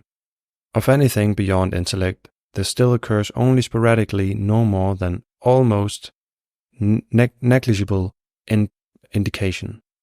Since we can trace no noticeable advance in human evolution within a measurable period, it may well be presumed that at some time in the past a seemingly insurmountable obstacle has been erected, which has checked our evolution. Some powerful factor must have prevented the life force from rising to new and higher outlets. Even a cursory survey of the progress of the expression of life, energy in pre-human as well as in human vehicles will help to discover the nature and the cause of the obstruction in the path of our evolution. A fundamental difference between various stages of evolutionary growth lies in the ways in which the life force is being utilized. In all organisms, from the simplest to the most complicated, the action of the life force is sustained by nutrition, which in a wider sense includes respiration. All functions other than nutrition, instead of sustaining, consume some of the available life energy. In the smallest and simplest creatures, such as unicellular bacteria, life's energy is utilized in but a single way, in fast multiplication. A bacterium is all germ, plasm, all reproductive material.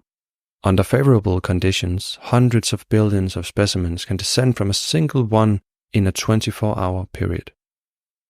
Out of the unicellular beings, nature has gradually evolved the multicellular and complex creatures in which groups of cells are differentiated for the special purposes. In the jellyfish, for instance, parts of the body's surface have protruded and grown into grasping and feeling extensions. Other cells of the skin have become receptive to impression of light, preparing what later becomes an eye. And so with other rudimental organs of the senses, within the body an incipient muscular and a still diffuse nervous system have begun to take shape. Body growth, muscular exertion, and the nascent faculty of perception of the external world require a goodly share of the life energy, which in the lowest forms was monopolized by reproduction. At the stage of jellyfish, reproduction is still profuse, though not comparable with that of bacteria. Fast multiplication remains necessary wherever destructive factors cause a high rate of accidental deaths. But as a rule, this need diminishes as evolution of the form proceeds, and new and higher faculties are being developed. At the more elaborately organized stage of the reptiles, the most striking functional change that by then stands out as having been accomplished is the centralization of the nervous system. The spinal cord has been definitely established, and at the head end of the cord, the cerebellum is ready to register impressions. Its functioning and that of the entire improved nervous system required an additional amount of nervous energy. The new demand for this specialized form of the life force, which again had to be taken from what at earlier stages would have remained available for the reproductive system, necessarily caused reproduction to be slowed down. Ascending the scale of being to the mammals, we find the cerebrum or forebrain developed to a certain extent. As above stated, the reptiles had the cerebellum or hindbrain, but its activities are considered as not entering consciousness. Provided with a, be it only slightly active cerebrum, the mammals become conscious of sense impressions, and therewith capable of more strongly sense emotional responses to impressions from the outside. Again, with the introduction of these newer functions, life energy is transferred from the reproductive organs to the brain, and reproduction is considerably diminished. Between the evolutionary stage of the highest developed animal and that of man, there is a gap so far as scientific knowledge about it is concerned, an unfathomable dark cleft. It looks as though evolution at this point, quite against its customary gradual procedure, had taken a sudden and bold leap. Before allowing it in the hypothetical jump across the canyon of missing links, a critical look back over the covered ground may well be taken. The point that stands out prominently is that originally the entire flow of life's energy was directed toward reproduction.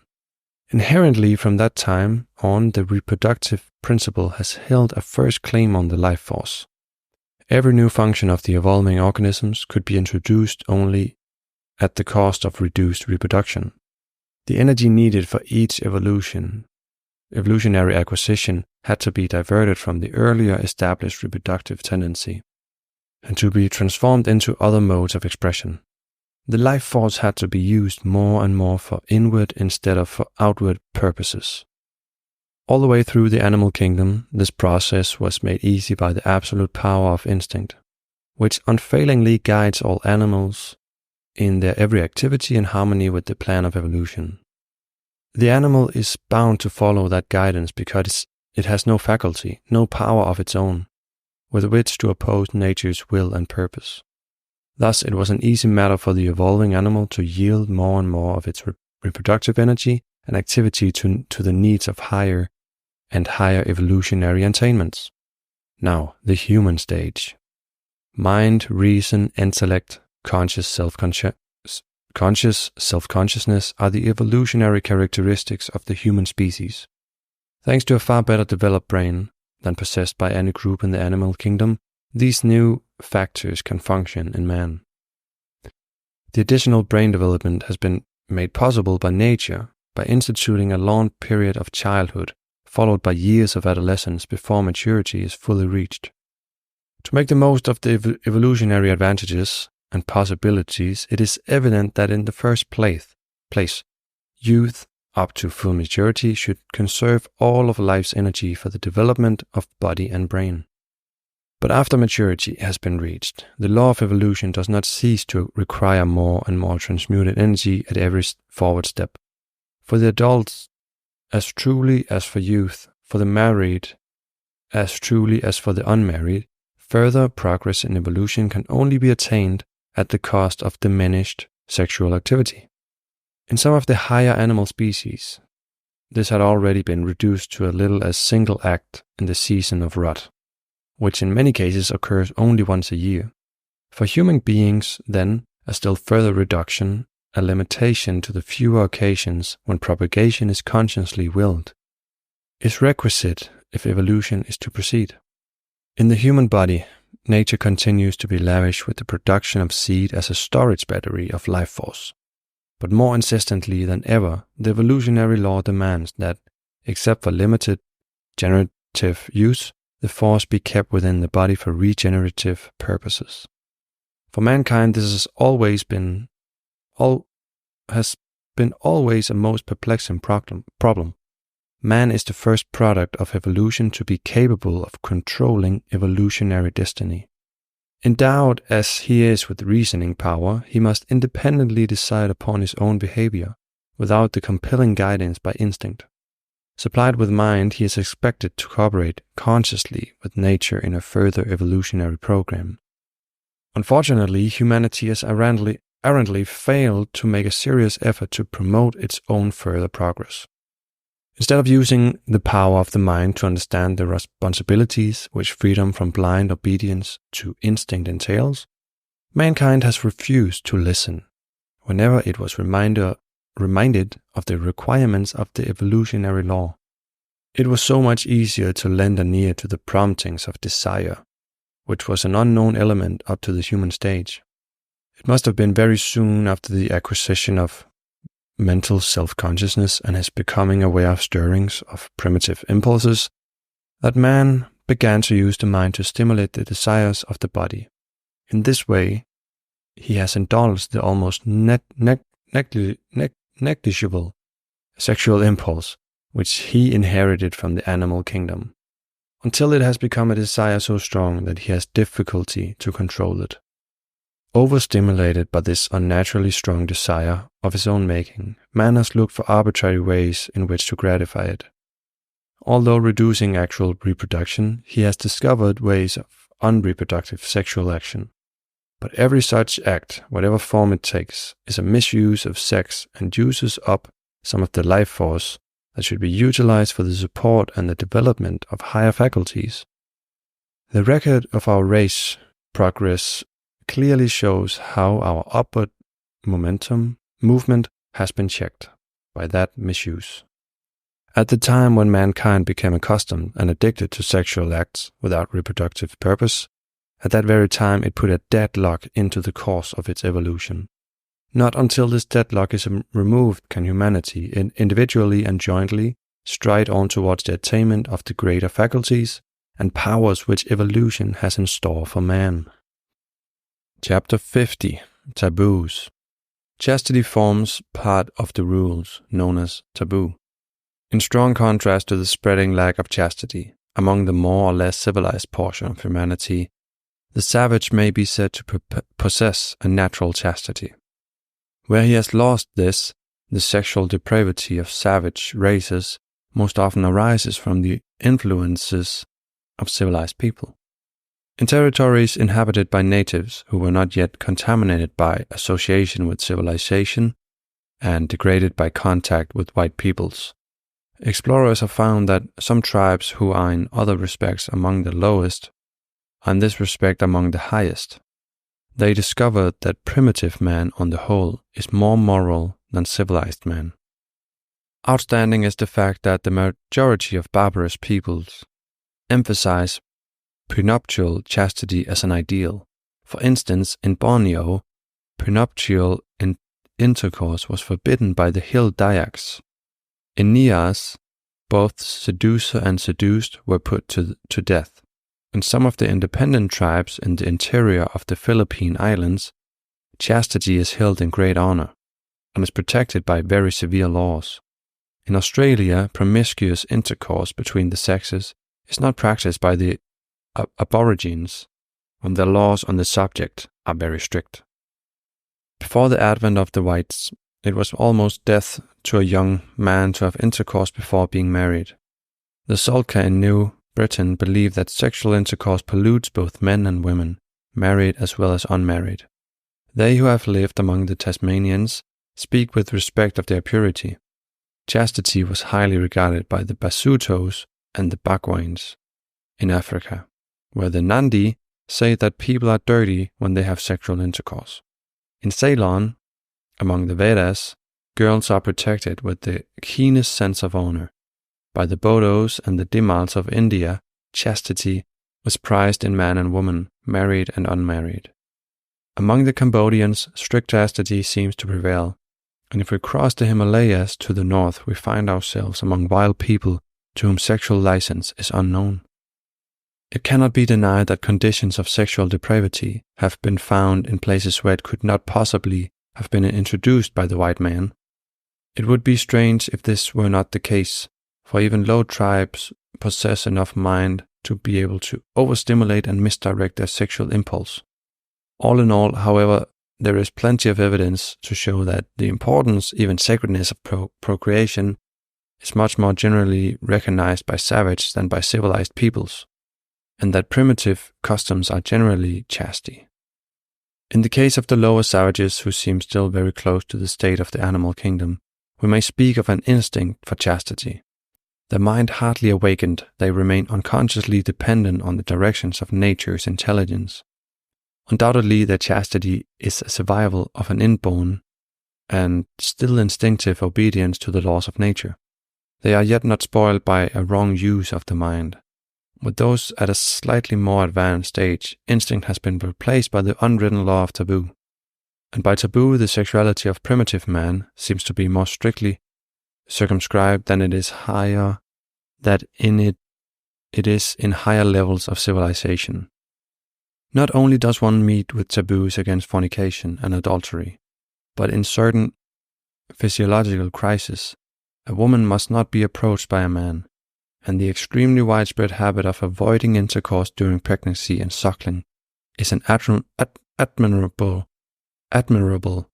precaution in sexual hygiene. Also, many savages have made it a rule to refrain from sexual intercourse in time of war, and even before a fighting, harpooning, or hunting expedition. In several tribes, during such expeditions also, the people who remain at home must observe strict chastity. Then again, a practice of abstinence from fleshly lusts has been observed by various peoples as a sympathetic charm to foster the growth of the crops. The facility with which the savage places these checks on sexual intercourse bears witness to the weakness of the sexual impulse.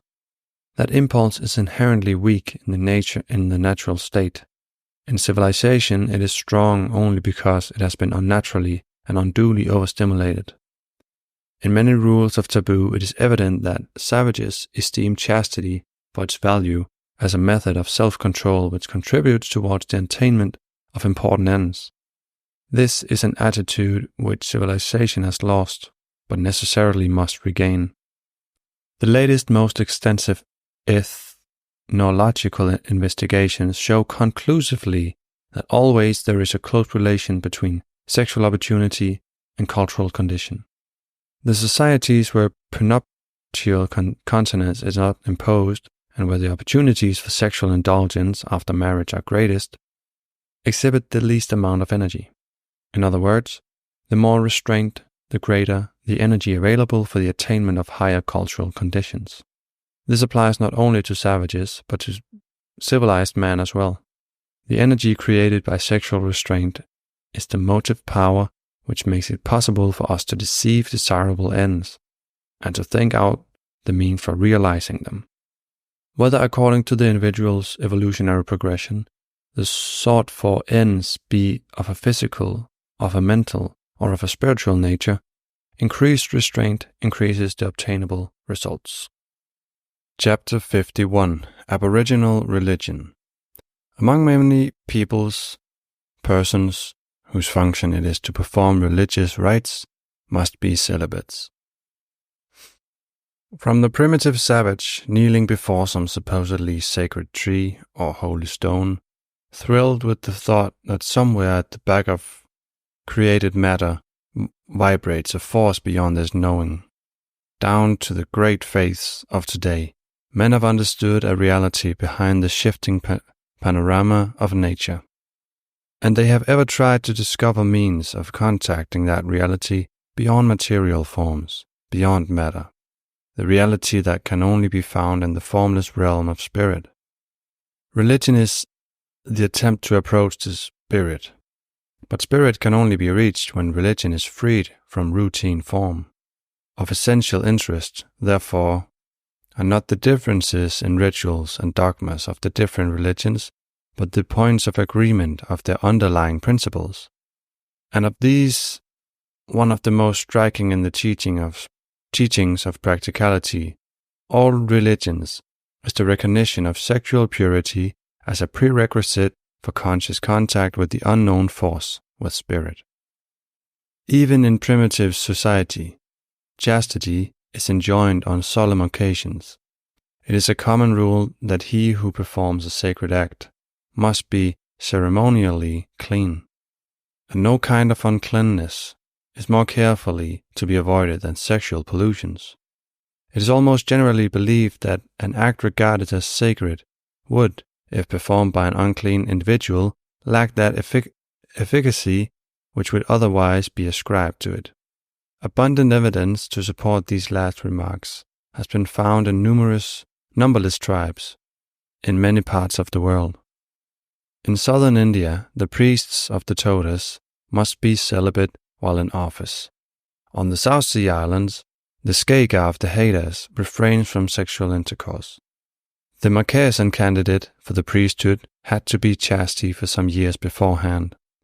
In Ifat, sexual uncleanness was especially avoided by sacred men, as it destroyed their sacredness.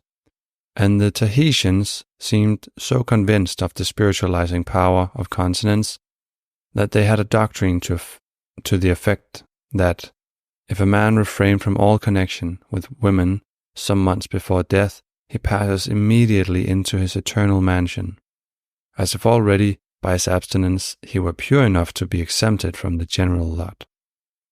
In Africa, among the Shi peoples, candidates for religious offices are trained for 2 or 3 years. During this period, the novices must refrain from all commerce with the other sex.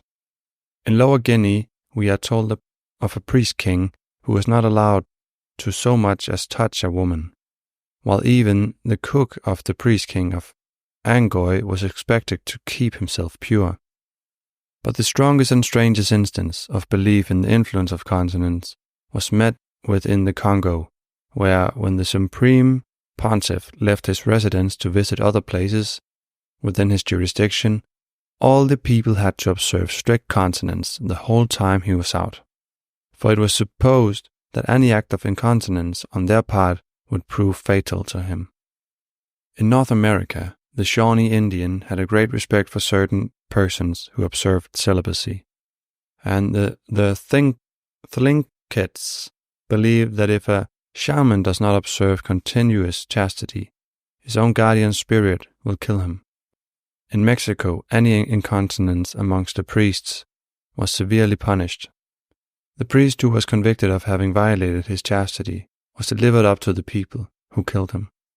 In Ixtcalan, the high priest was obliged to abstain from commerce with any woman whatsoever, and if he unluckily failed, he was certain of being torn in pieces.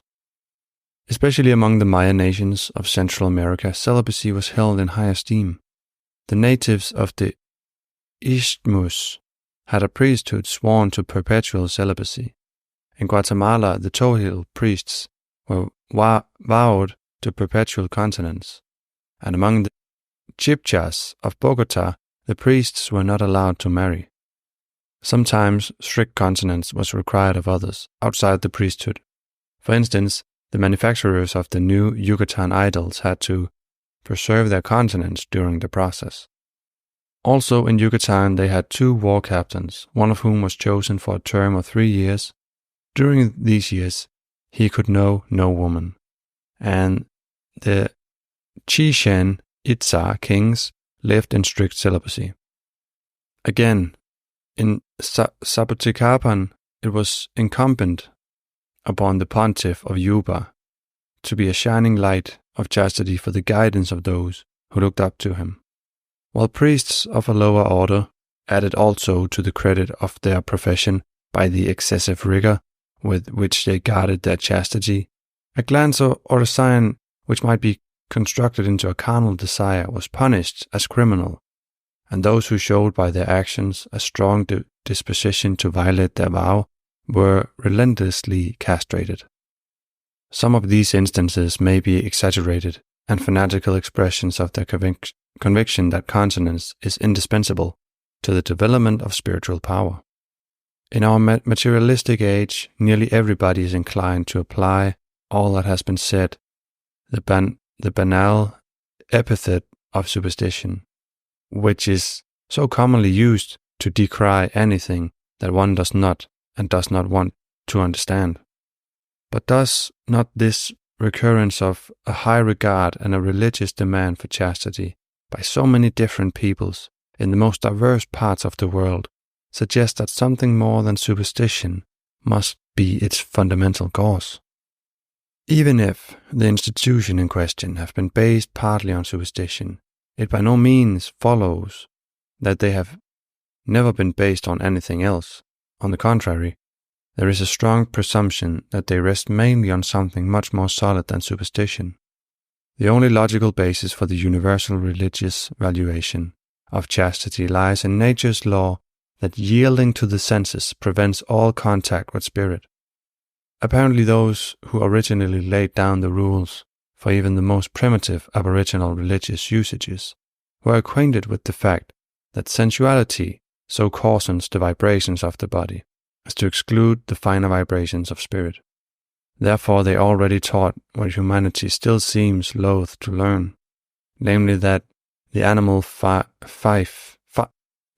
in man must be subordinated to the spiritual. Chapter 52. Sacerdotal Celibacy. The lusts of the flesh are particularly weakening to him who would give all his attention to the things of spirit. Religion in any form, even when disguised almost beyond recognition, is essentially a means of spiritualizing man, of bringing him closer to spirit. Where the individual is not capable of establishing a direct connection with spirit, some other person, from a medicine man to an ecclesiastic, is depended on to aid and to act as a mediator. It is presupposed, of course, that such an intermediary himself is already closely linked to spirit. Therefore he should be expected to show in his daily life that he has freed himself from the domination of matter and from sensuous appetites. Recognizing that perfect mortification of passions makes a true religious man, there has usually been a demand for sexual purity in those who minister to the people's religious wants. This demand has been met even among native tribes, quite independent of the great world religions. Indeed, it seems to be but the expression of universal principle that also in the leading religions of cultured humanity of the more recent epoch, Buddhism and Christianity, religious celibacy is enjoined, with a view to raising the spiritual nature by suppressing one of the strongest sensual appetites. In Buddhism, this rule of celibacy has been successfully maintained, except in later sects on foreign soil. It is asserted of the Buddhist priest that, having put aside the habit and thoughts of sexual intercourse, his life is pure. In such old Buddhistic countries as Burma, popular opinion is inflexible and inexorable on the point of celibacy. The people can never be brought to look upon any person as a priest or minister of religion unless he live in that state. The law of celibacy is observed with a great scrupulosity, and a breach of it is a rare occasion. In Christianity, sacerdotal celibacy has been one of the most disputed problems. It had already been a subject of stirring controversy long before Protestants so drastically turned against it in protest against abuses. Unfortunately, instead of attacking and correcting the abuses, they have repudiated the meritoriousness of celibacy itself. But abuses are no proof that the principle which is being abused is wrong. Abuses and exaggerations naturally accompany such a great and difficult attempt to elevate man above himself. The more sublime a doctrine is, the more it is exposed to abuse at the hands of human nature. Every part of this book tends to confirm that by sexual gratification one renders himself unfit for spiritual things, unfit therefore to be another's spiritual guide. Only perfect celibates can truly and effectively aid others in reaching up to spirit, and even then, only if their celibacy is freely chosen, an outcome of their own inner conviction, then strengthening their own spiritual element. Their purity is the elevation on which human nature culminates. To become ever more spiritual by outgrowing all carnal desires, that is the purpose of religious attainment, not only for ecclesiastics, but for every single individual. Chapter 53. Vestal Virgins. Fire being incorrupt, the chastity of all mortal things must look after the fire. Fire stands in every philosophical and religious system as a representation of the spirit. Therefore fire has been worshipped, flames have been kept on altars, if only by burning candles, and perpetual fires have been tended in temples as a symbol of keeping alive the power of spirit. In most places, the care of such sacred fires was entrusted to consecrated virgins, symbolizing the fact that sexual purity is essential in keeping the spiritual fire within man burning. The ancients universally held virginity as a transcendental, mysterious something, which exercised power supermaturally. Wherever virgin priestesses lived, they were distinguished by extraordinary influence and personal dignity. They were treated with marks of respect, usually accorded to royalty. In Rome, Numa built a temple to Vesta and appointed virgins to be her priestesses, under a necessity of continuing unmarried. If they suffered themselves to be debauched, they were delivered up to the most shameful and the most miserable death. Even before Numa's time, at Alba, there was an ancient temple of the goddess Vesta, and besides her virgins, there were Junos at the town of Achaia, and Apollos amongst the Delphians, and Minervas in some places. The worship of Diana in her sacred grove at Neme was of immemorial antiquity. Her holy fire, tended by virgins, burned perpetually in a temple within the precinct.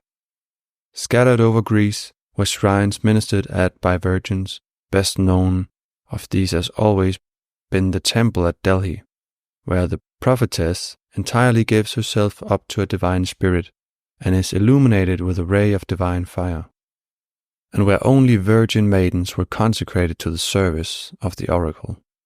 Also in other parts of Europe, vestals have existed. At Kildare in Ireland, the nuns of St. Brigid were in charge of a perpetual holy fire. In the island of Sina, off the coast of Brittany, there was an oracle of Gallic deity, whose worship was cared for by virgin priestesses. And in Lithuania, there seem to have been holy fires that were looked after by virgins.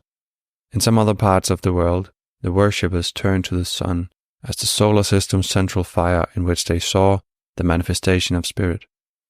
Connected with their worship, too, was consecrated virgins.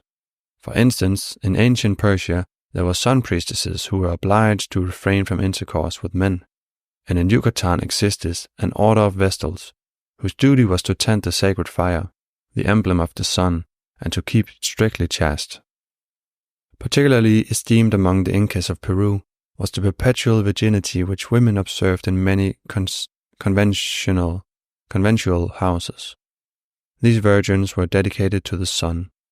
There was a law for the nun who should transgress this rule of life, that she should be buried alive and that her accomplice should be strangled. This was the law, but no one ever transgressed it.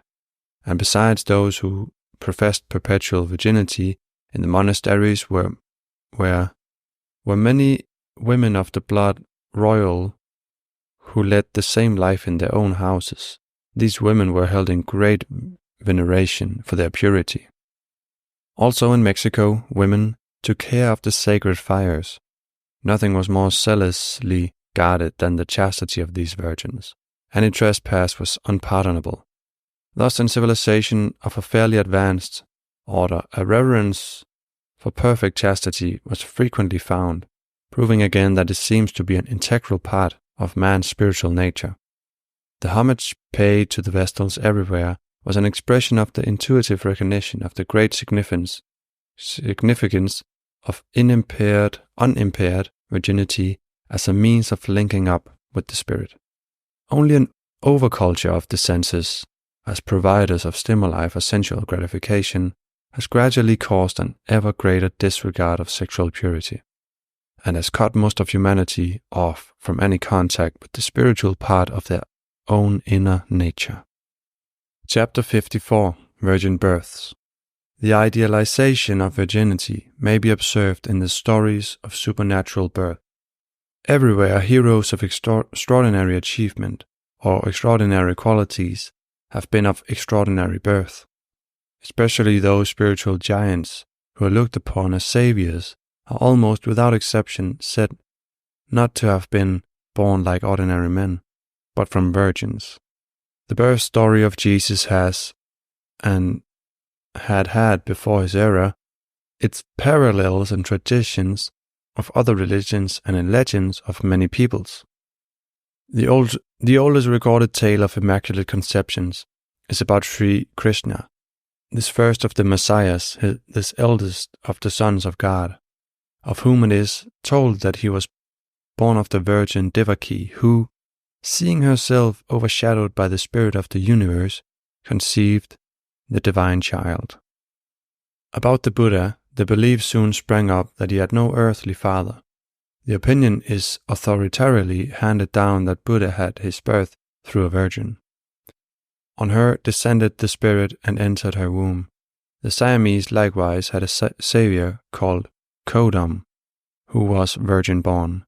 Another instance in Persia is the begetting of Zoroaster through the drinking of Homa juice, infused with his guardian spirit.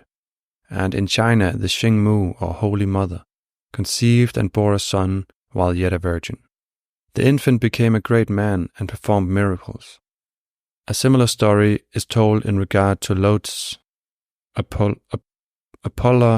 Apollonius was also born of a virgin mother, according to the stories that were recorded of him during and shortly after his time. Even Plato was reputed by his followers to have been born of a virgin. Among spiritual teachers and leaders on the American continent is the Aztec Quetzalcoatl, he who was born of the Virgin Chalchihuitzli, to whom the Lord of Existence appeared and breathed upon her, thereby quickening life within her. Similarly, the ancient mentor of the Mexicans, Huitzilopochtli, is said to have been miraculously brought forth by a woman who perceived a ball of feathers floating down to her through the air, taking which she found herself pregnant.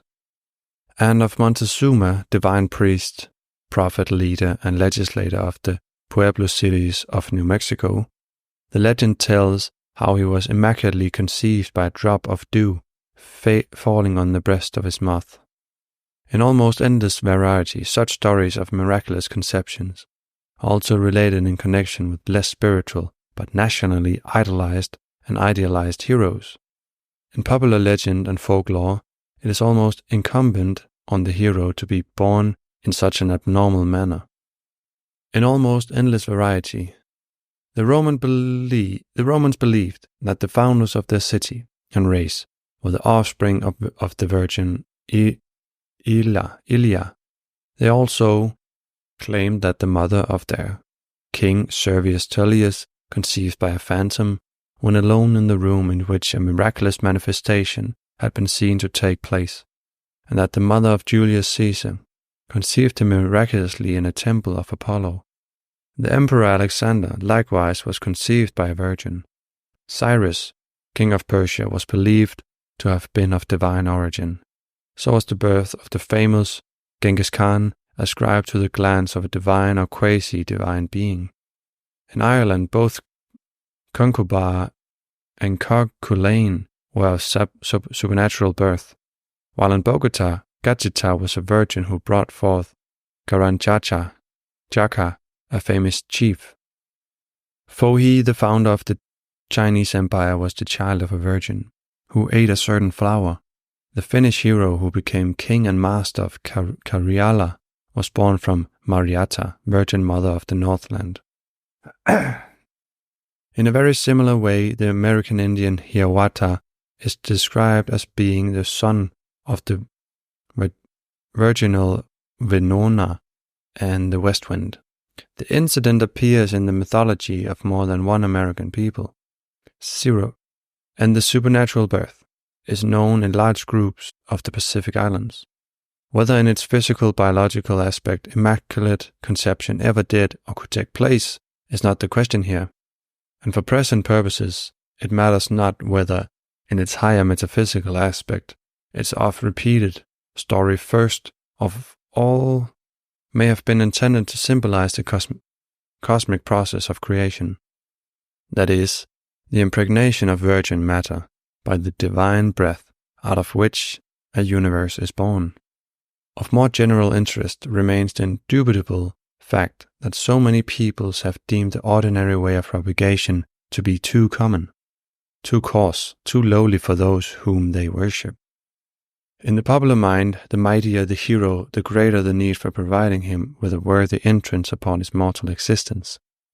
Popular belief has wanted such at least to be disconnected from and raised above all vulgar touch of sex, and has therefore ascribed their birth to an immaculate conception. In other words, to a pure and passionless one. Pure must be the form into which such an individual is born. Race consciousness apparently has always, everywhere, intuitively known that qualities worthy of worship belong to realms where the sense of sex dwells not. There is, however, still another aspect of the idea of immaculate conception. It serves as a universal symbol of the coming into expression in the human individual of what was variously been called the higher self, the Christ within, the Spirit. In this aspect, the idea of virgin birth shows explicitly that only in the body of a virgin, of either sex, can spirit come to fruition. Chapter 54, the Bible. Walk in the Spirit, and ye shall not fulfill the lust of the flesh. All the great faiths have taught abstinence, and Christianity too has not failed to bring out that in purity lies the essence of all religion. Always is purity insisted on as a means to salvation. Unless man doth partake of unspotted virginity, the hope of salvation is cut off. Every man that hath this hope in him purifieth himself, knowing that they which were not defiled with women were redeemed, and that blessed are the undefiled. Every one should know how to possess his vessel in sanctification, not in the lust of concupiscence. Should know especially that the lust of the flesh is not of the Father, but that it is a man-made, mind-fed distortion of the natural faculty to propagate the race. There is no enemy to the faith like the lower nature of the individual, and the carnal mind is enmity against God. Hence the advice to put off the old man which is corrupt according to the deceitful lusts, and to make not provision for the flesh to fulfill the lusts thereof. But how many Christians follow this advice? Their marriage is frequently no more than the making of such a provision. The essence of the New Testament is the negation of sex, and the recommendation of genuine and pure celibacy is expressed in the New Testament, in such sayings as, concerning virgins, it is good for a man so to be. It is good for a man not to touch a woman. It is even stated that it is not good to marry, but all men who cannot receive this saying, since it is meant for those only who wholeheartedly seek spiritual unfoldment. The natural man receiveth not the things of the Spirit. They are foolishness to him. Only he that is able to receive it, let him receive it. The carnal marriage in genuine Christianity is merely something allowed to those who lack strength to aspire to the highest. Such marriage is a concession to human nature, to human weakness. It is accepted as something apparently as unavoidable for spiritual infants as diapers are for babes. Better to marry than to burn. Better let babies have diapers than be unclean. At the same time, a higher form of marriage is spoken of, one in which they that have mates be as though they have none. A marriage in which personal ties are based on a community of spiritual interests, and in which spiritual love transcends physical attractions. This is the ideal marriage for men and women who seek support in each other in an effort to outgrow the animal, to grow up to the spiritual. And they will not fail to find that the fruit of the Spirit is love, joy, peace. The Gospel clearly shows what the requirements are for those who long to hasten evolution. They should walk not after the flesh, but after the Spirit, because it is the Spirit that quickeneth, the flesh profiteth nothing. In an evolutionary sense, to be carnally minded is death, but to be spiritually minded is life. A strict requirement for one who wishes to be a true Christian is laid down in the statement that they that are Christ's have crucified the flesh with the passions and the lusts thereof. Since the flesh lusteth against the spirit, it is evidently necessary to overcome the lusts of the flesh in order to become spiritual. Some very practical hints are given to help in this process. Best of all, whatever things are pure, think on these things, and let no filthy communication come from your mouth. Also remember that filthy dreamers defile the flesh. Through night and day, the watchword is to overcome. In the scripture, overcome is used to symbolize the triumph over sex desires. To him that overcometh, great things are promised. In the end, he that overcometh shall go no more out, apparently meaning that he shall not have to be reborn, because he shall have accomplished the purpose of existence in human form. Definitely, according to the teachings of Scripture, the only way that perfection can be attained is by saving the seed. For whosoever is born of God, his seed remained in him. The Bible could hardly ever have been clearer in teaching and beseeching people to abstain from fleshly lusts, which war against the soul, and in emphasizing the elevating power of sexual purity. Chapter 56. Early Christianity. The early Christians preached the doctrine of sexual asceticism as the ideal for those who would rise to the heights of spiritual life. A new movement is always purest in its inception, when it is unencumbered by rules and bylaws of organization, not yet encrusted with formalities. It has then not yet suffered from commentators and interpreters. To find the motive power of a movement, it must be studied as it was in the beginning, when its adherents joined it from conviction by their own free choice. In the early centuries, Christianity demanded purity of life. Strictness in morals and inner purity were the primary requirements. As a result, for nearly 200 years after its establishment, the Christian community exhibited a moral purity which has never been surpassed. In the genuine and original Christianity, the ascetic tendency is unmistakable. It is the summit towards which all strive upwards, and as in other ascetic movements, celibacy was the first and always the chief asceticism. In the pure spiritual vision of the devotees, virginity became the radiant ideal, for men as well as for women, for there are virgins of both sexes. Chastity was the supreme virtue, the mystic key to Christian holiness. Enthusiastic coverts took the vow of chastity. Some associated themselves with the congenial souls of the opposite sex, and formed platonic unions in which they aspired to maintain the purity which they had vowed. This institution of spiritual mates continued to flourish for many generations. However, all vows of continence were a matter of individual volition, and therein lay their strength. Vows cannot be very effective unless they are the outcome of an inner conviction. The writings of the early church fathers reflect the life, the thoughts, the aspirations of the Christians of their day. All of these fathers speak of the chastity and sobriety which characterized the sect, and of marriages of which the sole object was the securing of offspring. It was urged that a believer should not touch his wife, except only for the sake of children, because to have intercourse except for procreation is to do injury to nature. The fathers exhorted their flocks to abstinence from sexual gratification because they considered such abstinence to be the practical method in the science of the divine life, furnishing men with the power of assimilating themselves with spiritual natures. In other words, because only by parsimony of the flesh can one gain the spirit. Therefore, they said, renounce we things carnal, that we may at length bear fruit spiritual. Every kindling up of the lurking passion runs counter to the spirit. Every indulgence of carnal thought and desire leads away from it. No man can serve the flesh and the spirit.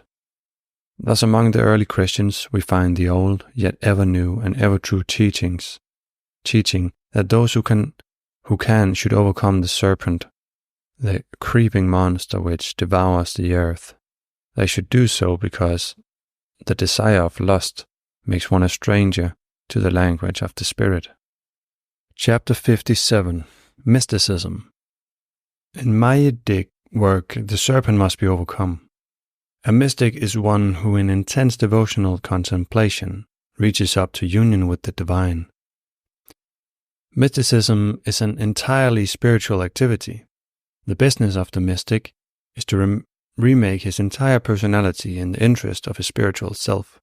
He must become spiritual, and for his purpose he must attain an uncommon purity of life. The self must be purged of its devotion to sense, because only when the tumult of the senses is stilled can the eternal wisdom be revealed to the one who seeks mystic communion.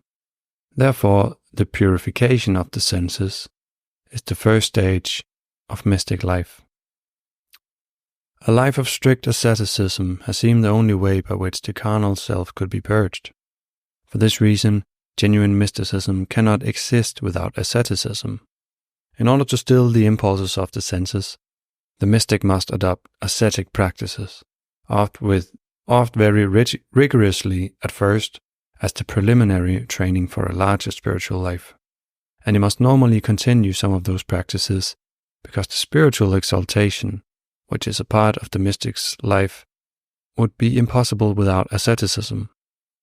The highest degrees of spiritual exaltation are hardly conceivable without prolonged mortification of sensual appetites. Therefore all the great mystics observed strict continence. True mysticism has nothing whatever to do with sexuality. The true mystic has risen above sex to the planes where sex is not. The mystical manuals show that for spiritual education, the sexual libido must be withdrawn from its original use. All the writings by mystics bring out the necessity of sexual purity in their quest. Like most of the literature of their time, the language of their dissertations is usually dull and involved. But some of the clearest of their own statements follow. No one can be enlightened unless he be first purified. And purity is this, that a man withdraws from all unchastity deeds in whatever manner they be. For unchastity in actions takes away the purity of the body. Unchastity in thoughts takes away the purity of the soul. Chastity is the power which opens the soul to the things of heaven, whereas fleshly likings takes a man from the clear sight of spiritual things. Animal man merely gratifies an animal desire and knows nothing of the delight of spiritual essences. Only by annihilating and subduing the passions can the understanding become divine. People think that we are in pain and great penance, but we have more true delight in a day than others have in the world all their lives. Spiritual comforts exceed all the delights of the world and all pleasures of the flesh.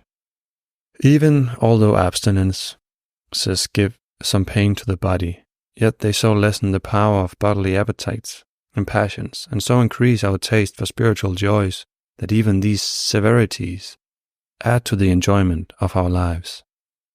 No bodily and fleshly pleasure can ever take place without spiritual loss. Even a longing after sensual pleasures is unapt for spiritual enjoyments. Hence, we must purify ourselves from the affections which we have to venial acts. For these affections weaken the powers of the spirit. Perfection cannot be attained until all passions and fleshly lusts are burned out, so that only those who fight against their own passions may conquer and obtain perfection. All who follow the lust of the flesh are dead in soul. To live the spiritual life of the soul, farewell must be said to all that delights the senses. The pleasures of the flesh must be utterly renounced. For as fire and water will not mix, so spirituality and carnality cannot be experienced together. All these quotations are from Christian mystics only, but mystics have existed in every religion and also independent of established forms of religion. The similarity of their experiences is one of the most convincing indications that all forms of religion and of spiritual philosophy are based on a single truth, on one reality, which the mystics in his highest state of contemplation seeks to approach. Quotations from other mystics given elsewhere will supply additional proof that there is one requirement which is unanimously acknowledged to be indispensable for their work, and which no true mystic has ever failed to fulfill. They have transcended the sense world in order to live on high levels the spiritual life. The mystics often may have been one-sided in their concentrated effort to reach a spiritualized consciousness, but just as all others who have aspired to spiritual heights, they have recognized the great transmutability of the sexual libido, and they have exemplified it as the most essential need for spiritual development, not only to mystics, but to all who seek to acquire greater and lasting happiness. Through higher evolutionary attainment applies the rule that within oneself, animal man must be killed to make room for spiritual man. Chapter 58, Christian Science. The serpent pursues with hatred the spiritual idea. Amongst modern religious movements, Christian Science demands attention. Having introduced applied metaphysics into Orthodox religion, it analyzes every subject in a way characteristically its own. And from its unusual viewpoint, it joins other religions in supporting, in its highest teachings, the ideal of sexual purity. Its founders' emphatic utterances on this ideal are particularly noteworthy, because they embody a restatement of the early Christian viewpoint, after verification by a knowledge of modern psychology. Holding that it is not wise to take a halting and halfway position, Christian Science commands man to conquer lust with chastity. It warns against the downward tendencies of sensualism and impurity. It even holds that essentially celibacy is nearer right than marriage. As of every other religion, so of Christian Science, the purpose is to spiritualize its adherents in its own way. But then, there is but one way, which leads to spiritual being. Since there is no sensuality in spirit is only heard when the senses are silent. The flesh and spirit can no more unite in action than good can coincide with evil. Those who have hope in immorality, as Christian scientists have, must keep in mind that nothing sensual is immortal. Hence, everything that in the least savors of sensuality must be extirpated before the hoped for immortality can be attained. According to the teachings of Christian Science, corporeal sense is the serpent, and more definitely, in its literature, the serpent is identified with lust. For the manual speaks of that old serpent whose name is devil, and then defines devil, amongst other things, as the lust of the flesh. Therefore, the statement that the serpent will struggle to destroy the spiritual idea again brings out that any remnant of sensuality is looked upon as an obstruction to spirituality. Moreover, there is the very practical consideration that if sexual propensities were dominated by Christian love for both the living and the unborn, a subject on which Christian Science is emphatic, many existing charitable societies would have no reasons to be. For there can be no doubt that there would be fewer hospital and asylum cases, fewer ailing or deserted babies, fewer unit adults to be taken care of by charity, if considerations of love ruled humanity's sexual expression. So from various angles, sexual purity is insisted on, and purity from this Christian Science standpoint is to be realized through an identification with and a longing and love for purity. In popular thought, Christian Science is best known for its method of spiritual or mental healing. Undoubtedly, the extent to which physical health depends upon the mastery of the spirit over the body has not yet been fully realized. It cannot be realized and successfully demonstrated until a high degree of sexual purity has made spiritual development possible. Spiritual, mental, or magnetic healing can be accomplished only by the most pure.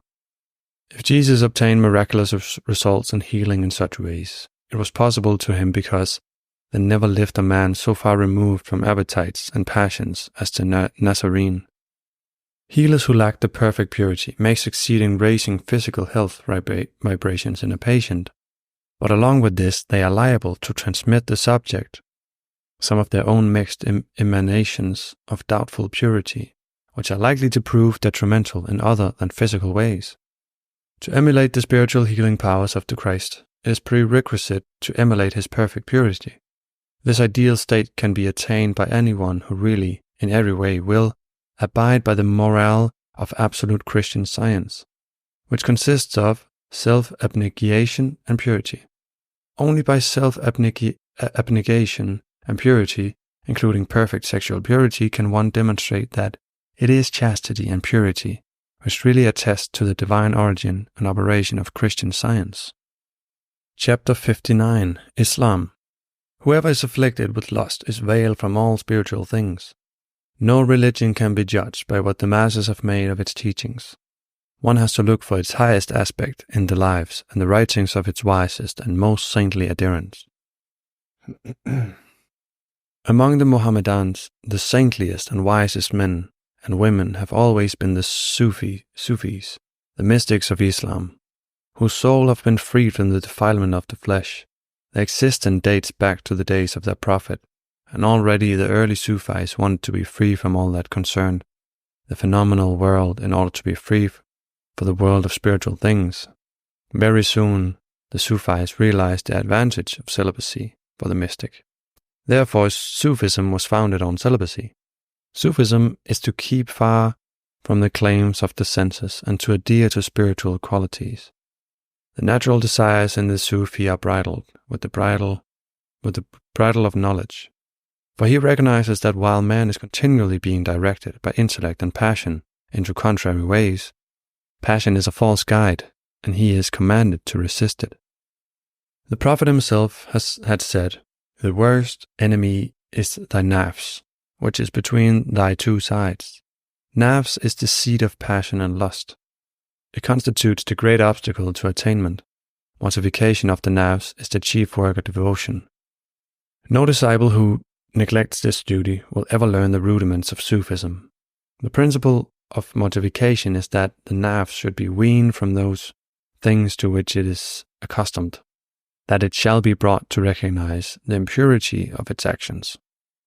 Self-mortification, as advanced Sufis understand it, is a moral transmutation of the inner man. They hold that complete independence from the carnal self is a state which, if lost, means loss of eternal bliss.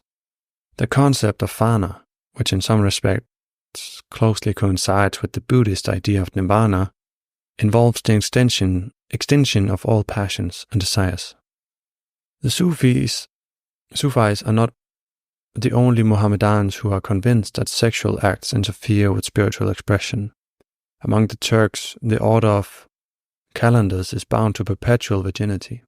The Moors say that when one is sexually unclean, the reciting of passages of the Quran is of no avail, and a person who is sexually unclean is not allowed to pray. Also, any Mohammedan would not dare to approach the sanctuary of a saint in a state of sexual uncleanness. And in regard to the pilgrimage to Mecca, which every good Mohammedan aspires to undertake, the Quran admonishes that whosoever purposes to go on a pilgrimage, let him not know a woman, nor transgress during the pilgrimage. The charge that Muhammad allowed men to pander to their passion is ludicrous. He imposed fasts upon every one of his followers to assist them to detach themselves from the passions. He banned alcoholic drinks in order to assist their efforts at self-control. Long and frequent periods of sexual abstinence are enjoined. There must, for instance, be no sexual intercourse during the 30 days of the Ramadan fast. Although this rule is not strictly prescribed in the Quran, it is so understood by the Sufis, who hold that the religious practice of fasting involves not only keeping the belly without food and drink, but also guarding the eye from lustful looks, the tongue from foul words, and the body from following after worldly things. Only one who acts in this manner is truly keeping his fast. And in addition to the fast, the Prophet enforced forms of self-discipline imposed with the aim of subordinating the habits of the body to the spiritual welfare of the soul. Whatever concessions Mohammedanism, as it is practiced, may have made to the masses, it nevertheless shows in its teachings an understanding of the fact that the abandonment of sensual desires draws the soul towards heaven. In this way, at least the esoterics among the Mohammedans reaffirm the basic law that a strict purification of the sexual life is absolutely necessary for progressed evolutionary unfoldment. Chapter 6. The Ideal. The ideal man is non-attached to his bodily sensations and lusts. Amongst those who give this subject serious thought, practically everyone today admits that our sexual life is far from perfect. But instead of attempting to perfect it by lifting it to the level of an ideal, the majority tries to lower that life to a cunningly intensified sensual gratification. The general tendency is to idolize its imperfections, even to worship at the shrines of its deformed images. And the only effort to counteract this degrading idolatry consists in an occasional ineffective mumbling by would-be moralists about so-called moderation. The genuine doctrine of moderation deals with the elements contributing to evolutionary growth. It teaches avoidance of lopsided development. It warns against extremes in physical training, in rigidity of asceticism, in receptive sensitiveness, in compassionate emotions, in intellectuality, in philosophical abstraction, in spiritual meditation, all of which are necessary factors that must be practiced, but that must be kept in balance with each other if harmonious evolution is to be attained. The world, however, has avidly grasped and misconstructed the doctrine of moderation in evolutionary elements, and applied it to its own anti-evolutionary tendencies to self-gratification. The ideal doctrine has been degraded into an excuse for personal habits and weaknesses. Every individual proclaiming that his particular standard of pandering to these can serve as a model of moderation. Not moderation, but elimination is the ideal in regard to evolution retarding habits. In a sanitarium for dope addicts, it may be advisable to allow patients temporarily a restricted but at the same time gradually diminishing use of narcotics. Similarly, it may be advisable to condone that sex addicts, that is to say, all those who have habituated themselves to sexual acts, do not suddenly break their habit, provided they will gradually overcome it. But no sane person can opine that a continuous use of drugs should be prescribed for the dope-addicted patients, not even in a so-called moderate degree. Still less that it should also be recommended for those who are free from the addiction. As little reasonable is it to claim that quasi-moderate sexual activity must continually be indulged in by those who are addicted to such acts, and that also it should be recommended for all who are not so addicted. Once realizing that the sexual life of humanity is far from faultless, it becomes imperative to look impersonally and unbiased for a way out of its unsound condition. Evidently, two pathways lie ahead, one leading up out of entanglement, the other down and deeper into it. Man must either climb toward the radiant, though seemingly lonesome summit, or slide into the tempting shadows of the crowded lower path. The one path is the way of self-control, of mastery over sex, leading to purity and progress. The other is the road of self-indulgence, of enslavery to sex, of passion and resultant retrogression. One must either recognize that sexual intercourse is not essential to individual well-being, and encourage continence, or acknowledge the regular necessity of such intercourse for all who are physically mature, and frankly sanction licentiousness. Sexual acts must either be limited to propagation or perversion. Limited to propagation or perversion must be condoned. There must be either a sane and sanitary living, or there will be a wider spreading of venereal disease. If there is no purification, there is bound to be purification. On the one path, there is ethical refinement, clarification of the mind, and general regeneration. On the other, moral decay, mental retardation, and all-round degeneration. Either a transmutation of the sex force will bring spiritual expansion, or continued transgression of natural law will dull the already acquired and limit all chance of developing higher faculties.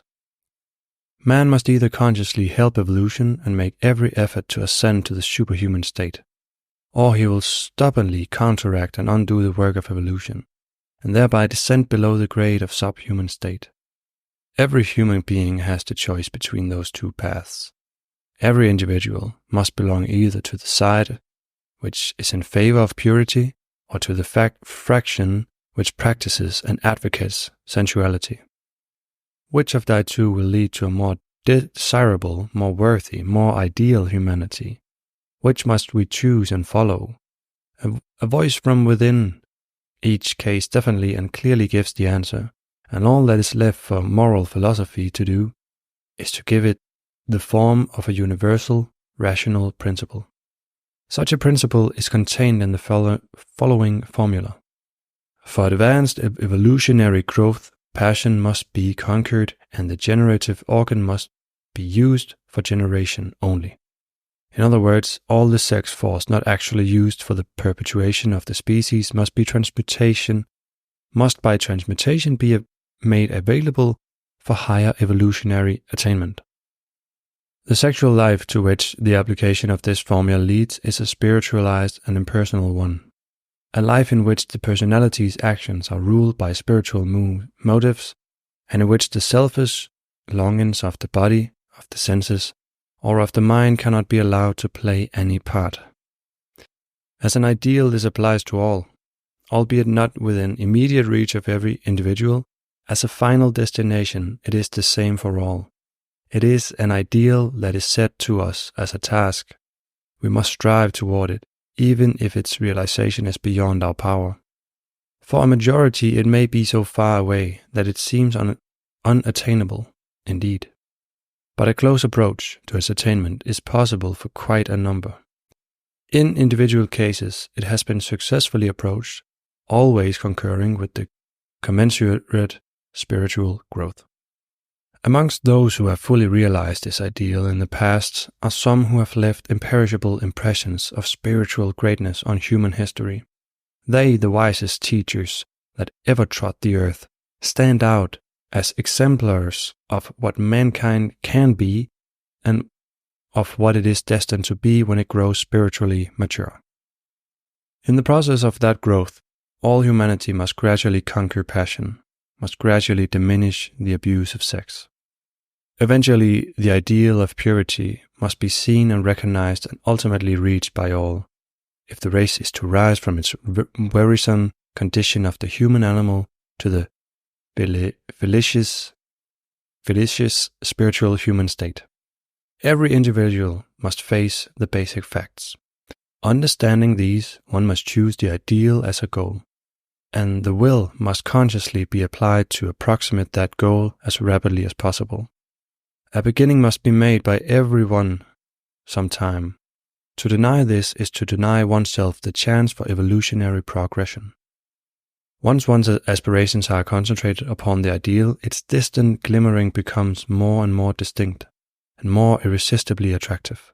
Approaching it from wherever one may stand, every conscious step in its direction edifies, until consummate attainment well nigh deifies.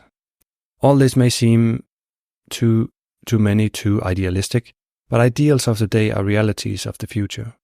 Undeniably, the ideal is remote, but he who will not attain it will fare well for having striven after it. Chapter 60, Judaism. If man purifies himself, he will receive the assistance of the Holy Soul. The sanctity of perfect continence may be traced through the most distant ages and the most various creeds, including Judaism. It may be true that Judaism was in some respects the least ascetic of religions, but in it appear prophets, whose lives were severely austere. Moreover, that the Jews entertained ideas of peculiar sanctity, as attaining to the restraint of the animal passion is shown by the vows of continence of the Pharisees. Whole Hebrew sects have regarded virginity as the ideal of sanctity. Especially the Essenes lived in a condition of celibacy, while the fear of reinforcing the lower appetites of the human being inspired the vegetarianism of the Jewish therapeutae. In the Nazarenes, too, the Jews possess such a body of men. The Old Testament indicates that among the Hebrews we find the restriction of sexual intercourse in connection with the theophany at Sinai, and with the use of consecrated bread. Those who celebrate the Passover are also forbidden to do so with their loins mortified. Strict continence was required of the Hebrew congregation before entering the temple. And there is mention of a similar abstinence being imposed by the old law on the Levites during their term of service in the temple. Also, when the Israelites marched forth to war, they were bound by the certain rules of ceremonial purity, and they had to practice continence. Under all circumstances, over against all other views, Judaism holds firmly to the purity of the human being. It is even claimed that Jewish ethics excels all other ethical systems in its insistence on purity. Any unchaste look, thought, or act, and all profanity of speech is declared to be an unpardonable offense. Conclusive proof of the Hebrews' appreciation of sexual abstinence can be found in the Talmud, which treats of the common law, customs, and ritual considered essential to the outward life of the Israelite. The Torah, teaching, or law, has been revealed only for the purpose of purifying human beings, and more effectively than anything else, abstinence leads to purity, and purity leads to holiness. Therefore, be temperate and chastity, and purify and sanctify thyself from all iniquity. A splendid instance of Talmudic wisdom in regard to sexual purity is contained in the line stating that there is a small organ in the human body, which is always hungry if one tries to satisfy it, and always satisfied if one starves it. In their entirety, the laws have been given to Israel to purify it and to cleanse it from fleshly appetites. Hebrew philosophers too have strongly emphasized the need of sexual purification. Philo, for instance, called attention to the moral disease seated in the flesh. He warned that the passions injure the mind, and that their onset is swift and difficult to withstand. He affirmed that the perfect man must be pure in every word, and in every action in his whole life. Maimonides reminded his readers of the fact that the rabbis command that man should conquer his desires, and he held that those who wish to be men in truth must constantly endeavor to reduce the wants of the body, such as cohabiting. Later Hebrew thinkers made it clear that moral regeneration must be an outgrowth of one's own power. By great struggles must one obtain spiritual equilibrium. Despite the sensual propensity innate in man's nature, he is vested with the power of conquering it. The sensuous desire in the body is never a compulsion. Therefore one must lend no ear to appetite, and be chastity in private, even as in the marketplace. In Judaism, as in other religions, the deepest and most valuable wisdom is to be found in its esoteric teachings. The Hebrew secret science, known as the Kabbalah, can be found in its most accessible form in the Zohar, which is a Kabbalistic commentary on the Pentateuch, wherein the entire system of the Kabbalah is compiled. In the Zohar it is stated that the mighty evil serpent roams about in the world, and thus the child of man becomes polluted. When that strong serpent begins to arise, woe then unto thee. Only when man comes to cleanse himself, the holy soul sanctifies him. The good spirit comes to him from the day he becomes pure. But at the time man deviates from his way, the holy soul no longer has a connection with him. Knowing these sayings in the Zohar to be statements of a universal law, the original Kabbalistic companions led an ascetic and holy life, lest the mysterious and occult science might prove injurious to all concerned. After all, the most powerful enunciation of nature's law, that spiritually cannot be combined with sexual indulgence, is contained in a masterpiece of Hebrew literature, namely in the allegory of Adam and Eve and the serpent. By the serpent, the Jews typified the enemy of mankind, and according to rabbinical tradition, the serpent is the symbol of the sexual passion. Hence the temptation by the serpent characterizes mankind's yielding to the sexual impulse for self-gratification as its surrender to the antagonist of higher human attainment. The allegory of Adam and Eve being driven away from the tree of life means that the race abused the mystery of life and dragged it down into the reign of animalism and bestiality.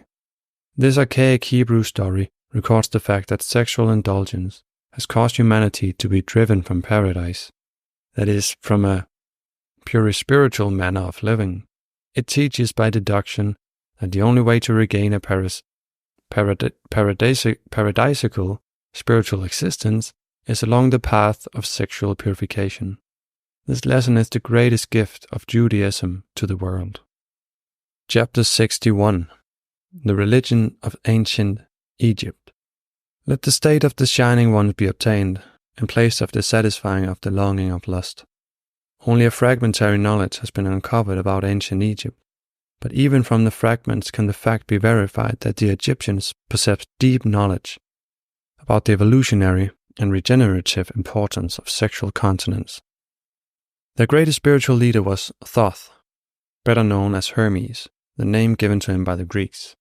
The Book of Thoth contained the secret processes by which the regeneration of humanity was to be accomplished. It taught that no man can be saved without regeneration, and that this regeneration or spiritual rebirth is an escape from the delusions of the body, which has with mass of matter blocked the senses and crammed them full of loathsome lust. All that in man is animal is proner unto bad than unto good, and where there's passion, nowhere is there good. For where is night, day is nowhere. Thus passions and desires are ills exceeding great, but greatest ill of all is that each of these things is thought down here to be the greatest good.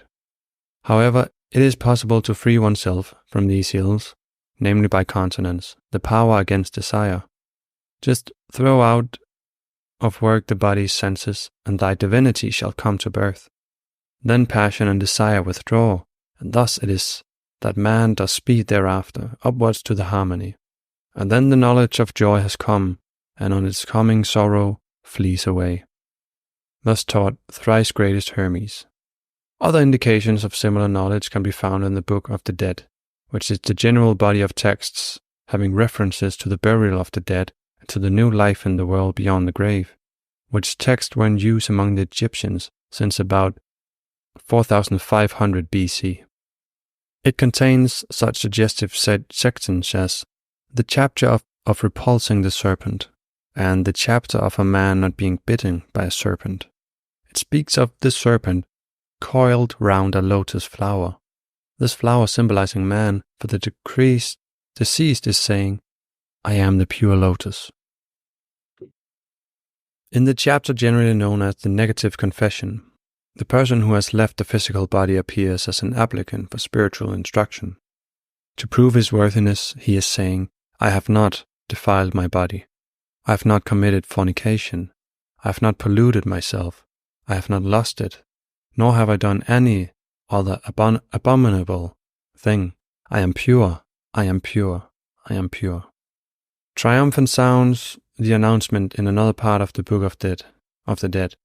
The Apophis is overthrown. Now Apophis is the serpent, the symbol of human passions. Also, Apophis is the enemy of Ra, who is light. The passions are ever known as the enemies of spiritual enlightenment. Thus taught the Book of the Dead, and accordingly the destruction of the serpent frequently occurs in the Egyptian sculptures.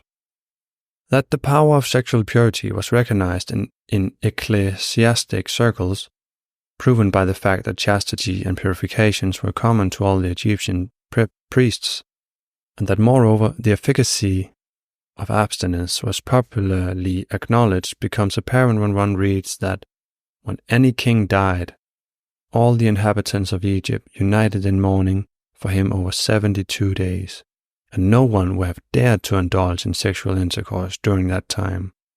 Thus in ancient Egypt, as elsewhere, was abstinence from sexual acts known to have an efficacious influence extending far beyond the physical realm. Chapter 62. Hinduism. Spiritual wisdom is the fruit of indifference to sensual pleasures. The sacred books of the Hindus which originated in more ancient times than any other known records, contain an inexhaustible store of wisdom. All of the most profound religious and spiritually philosophic ideas of the Occident, as well as of the Orient, can be traced back to this source. In the whole world there is no study so beneficial and so elevating as that of the Upanishads. And these themselves are but commentaries on the still deeper Vedas. From the earliest Vedic age, Hindu thought turned to annihilation of the carnal desires. Even in immemorial times, the fact was well known that only through a chastity life can a student find the sacred knowledge.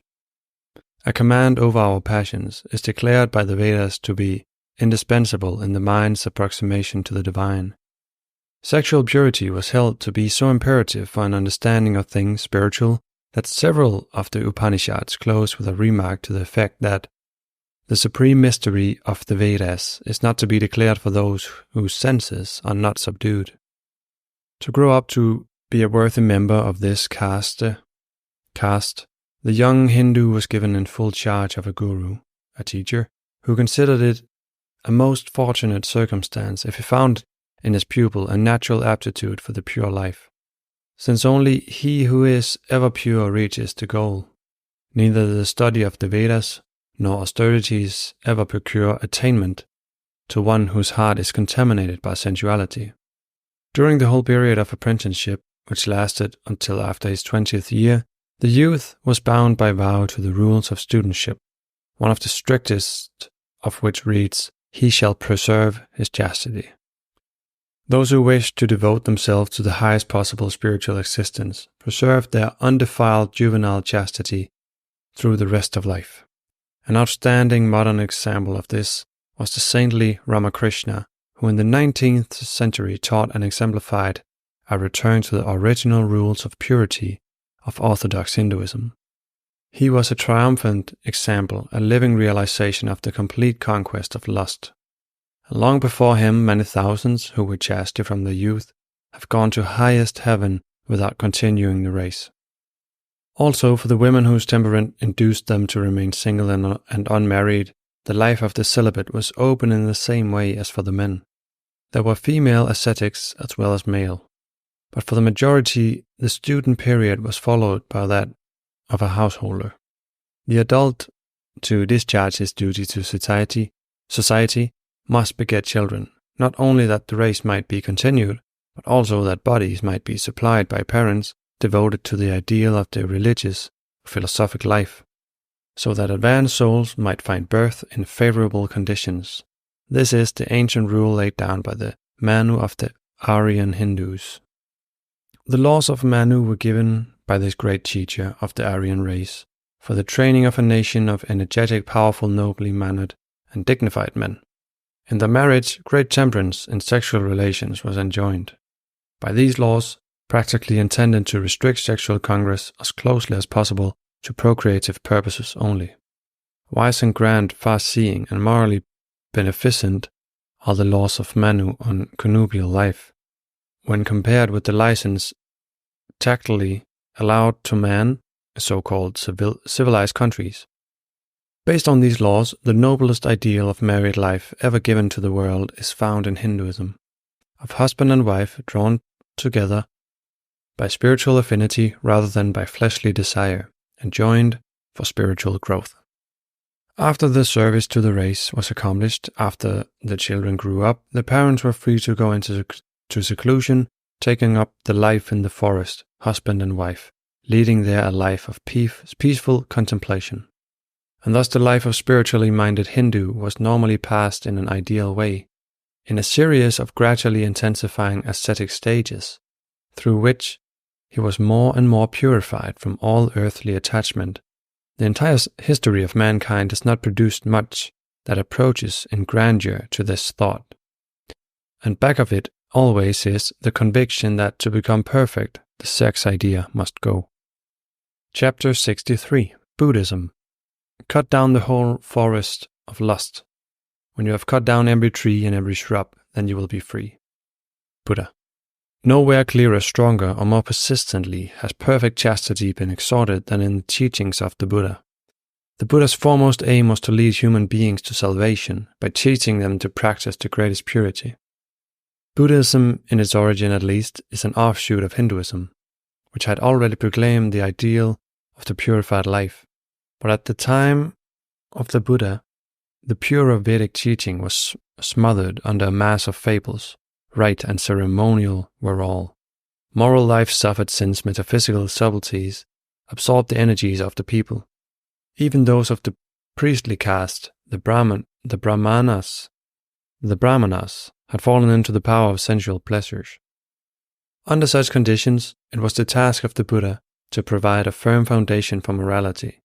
He reaffirmed the ancient ideal, the essence, consisting in spiritual development.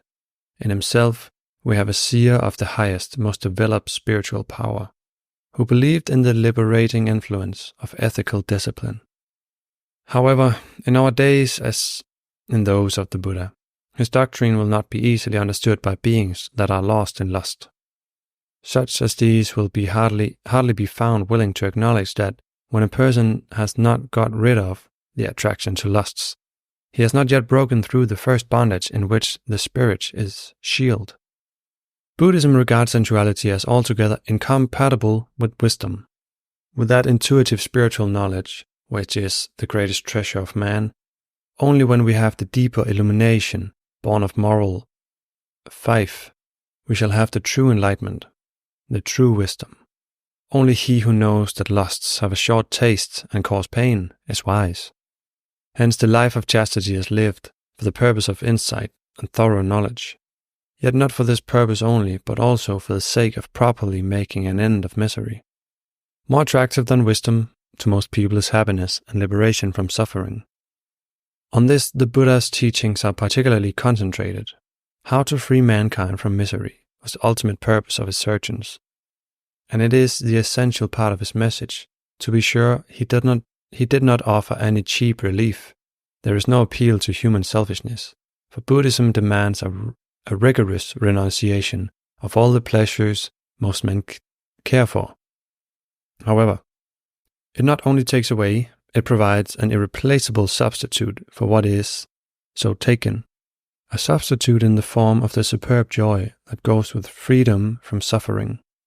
Having found that the origin of misery is desire, especially desire for sensual pleasure, the Buddha taught that the noble truth of the cessation of misery is the complete fading out of this desire. From him who overcomes this fierce thirst, sufferings fall off like water drops from a lotus leaf. Therefore, if one longs for happiness, let him cast off all desires, for only he who delights in purity gradually arises at felicity. Freedom from lust, this truly is the highest happiness. Those who are set free through the entire destruction of craving, only they have attained the ideal.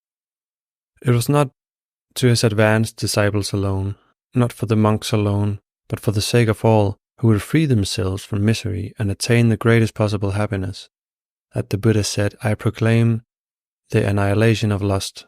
I teach the doing away with lust. Often heard is the criticism that in the concept of nirvana, the Buddha taught total annihilation. But nirvana does not mean a complete blowing out of the individual soul, but rather the subsiding of all human passions. In regard to this, the Buddha has stated, it is true that I preach extinction, but only the extinction of lust. One need not have his mortal body die to avoid the clutches of concupiscence. When the inward fires of lust are extinguished, then one has entered into nirvana. This is the lesson of lessons. Chapter 64. Indian Philosophy. When a man follows the way of the body, true wisdom is not born within him. Man's never ceasing effort to raise himself above the level of the beast to a moral and spiritual height finds a striking illustration in India, not only in its religions but also in its great philosophical systems, towards which many of the foremost thinkers of the Occident have turned for inspiration. Even the loftiest philosophy of the Europeans appears faltering and feeble in comparison with the abundant light and vigor of the Oriental idealism. Philosophy in India, as elsewhere, stands apart from the religious creed and doctrine. From devotions and other observances, but in common with the highest aspect of all religion, philosophy in India is essentially spiritual. It is recommended not as with us for the sake of knowledge, but for the highest purpose that man can strive after in this life, which is a realization of spiritual understanding. This it seeks to attain through contemplation, for which a clarified mind is deemed indispensable. For the purpose of preparing the mind to grasp the deepest abstract conceptions, its profound systems have always contained simple, morally uplifting maxims for practical application, in which the basic idea has never been lost sight of that ethical perfection is the first step towards spiritual knowledge.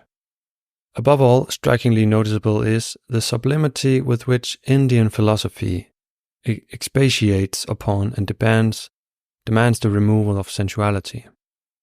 The ancient philosophers of India preached as with a voice of thunder to subdue the passions of the senses. They call lust and temptation the sharks in the river of life, and remark that he who rejoices in the objects of senses and passions is like a thirsty man drinking poison to quench his thirst. They hold that the pleasures that are contact-born, not in these, may engage the wise, and in their flowery way they state that as the dawning of the day is simultaneous with the passing of the night, so is the dawning of true knowledge simultaneous with the passing of desire. A person who would bring his mind into a fit state for contemplation must be devoid of desire and observe invariably continence. For only the mind of those who have controlled their senses can attain the spiritual regions. In this direction, one's very aspiration is stifled by the net of unspiritual desires. Through spiritual realization, every school of Indian philosophy seeks liberation from the limits of painful existence. In almost identical language, they agree that liberation is nothing but cessation of the impediments. And since passion in every form is pointed out as one of the strongest impediments, it is evident that he who is affected with passions cannot obtain liberation. Fascination by the body is the great death for him who is seeking liberation. If you long ardently for liberation, put sensuous desires away. For just as fire, when fed with fuel, blazes forth, so one's appetites are never satiated by indulgence, but are only increased by every gratification. The leading systems of philosophy in India all undertake to supply the means of knowing the nature of the Supreme Being, but in doing so they call attention to the fact that one who is drawn to earthly pleasures can never see Brahma. Only if freed from passion and purified in the fire of wisdom, men have entered into a realization of the Supreme. Only when one cherishes no desire, then is one said to have attained the state of Brahma. In still another respect, all the leading systems of Indian philosophy are alike. They always promise the attainment of the highest bliss that can be attained by man. This consists in the felicity which arises from the destruction of all desire. And since everything comes to the purified, such felicity surely comes to one whose passions and desires are subdued. Unfailingly, those who have discarded all pleasures of the senses attain the supreme bliss, all of which shows that Indian philosophers, who with unparalleled sagacity and profundity have reasoned the matter out, come to the one conclusion, that for all spiritual attainment one must free oneself from sensuality. One must become pure. Chapter 65. Chinese Philosophy. To be guileless and pure, this is the way to nourish the spirit. The way to a spiritualized existence, which has always been the subject of every uplifting philosophy, as well as religion, has long been known in China as the Tao. China's philosophers discussed the Tao many centuries before any sign of culture existed among white races. For what Lao Tse, Confucius, and others taught about 6th centuries BC was but a systemized compilation of what some of their forefathers already had been thinking and teaching through several generations. Confucius's own acknowledgement that he was a transmitter and not a maker is well known, and as Lao Tse, there was a Taoism earlier than this. If China, the land of the crouching dragon, had absorbed the spiritual sunlight that floods the Tao, and by concentration of its rays had withered the dragon of the senses, it could become the world's center of spiritual enlightenment. It would have been exemplifying the highest sexual ethics.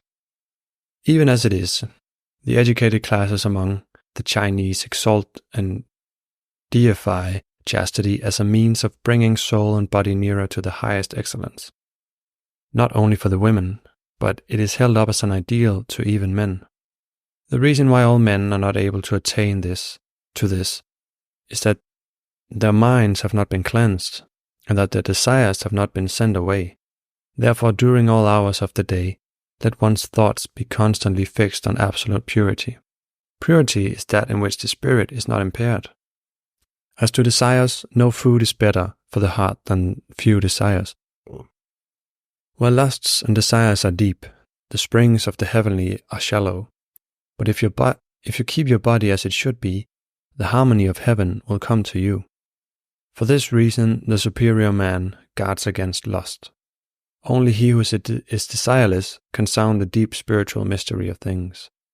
Having found the Tao, having become spiritualized, the superior man does not say, in regard to desires, "It is my nature." He does not try to find excuses for acts which are inimical to his stage of development. He knows too well that the spirit of man loves purity, and that sensuality is the chief of vices. Therefore, the wise man puts away indulgence. The men who understand the Tao do so simply by means of absolute purity. For only he who has this absolute purity enters gradually into the true Tao. Hence, it is he who can embody purity whom we call the true man. These few quotations from Chinese philosophical writings show how they, too, contain the same basic insight which is found everywhere else, namely that purity gives the correct law to all. Chapter 66. Greek and Roman Philosophy. The true votaries of philosophy abstain from all fleshly lusts. The greatest of the Greek and Roman philosophers based their opinions on secret teachings. These they had obtained either through direct superphysical contacts and experiences, as did, for instance, Plotinus, or through initiation of the ancient mysteries, as in the case of Plato and of Lampricus, or by going like Pythagoras and Apollonius to the centers of transcendental learning in India and in Egypt. Others absorbed such knowledge indirectly from the teachers around whom they gathered. Thus the ancients touched the source of metaphysical and of spiritual information to which later philosophers have rarely had access. This touch has given the indisputably lasting value to their writings, and it is the reason why there is an ascetic element in all the great philosophies of the past. Almost without exception, they offer cathartic teachings for practical soul development. From Pythagoras to Proclus, who lived 1,000 years apart, there is an ever-recurring insistence on purification as a means of attaining to a superior human existence.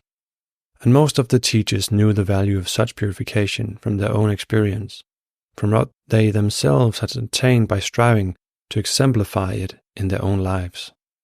The whole school of Pythagoras made chastity one of its leading virtues. The main end and design of his philosophy was to disengage the mind from the bonds of the body, and to free the soul from the fetters of sense. This is evident from his exhortation, "Fight and overcome thy foolish passions, be sober and chastity." He and his followers considered that continence precedes the acquisition of every good, and that it is impossible for the same person to be a lover of body and of divinity. The life represented by the thraldom of the senses, the Pythagoreans conceived to be spiritual death, while they regarded death to the sense world as spiritual life. Of sexual indulgence, Pythagoras said that it is always harmful and not conducive to health, and once, when he was asked when one might indulge in sex, he replied, "Whenever you want to be weaker than yourself." In the first place, we should not have sexual connection for the sake of pleasure, but only for the sake of begetting children. For nature produced the seed for the sake of producing children, and not for the sake of lust. The best known of the later Neo-Pythagoreans, Apollonius of Tyana, lived a life of celibacy. While yet a mere youth in full bodily vigor, he mastered the maddening passion. Without this accomplishment, it would have been impossible for him to show all through life such a remarkable degree of spiritual attainment.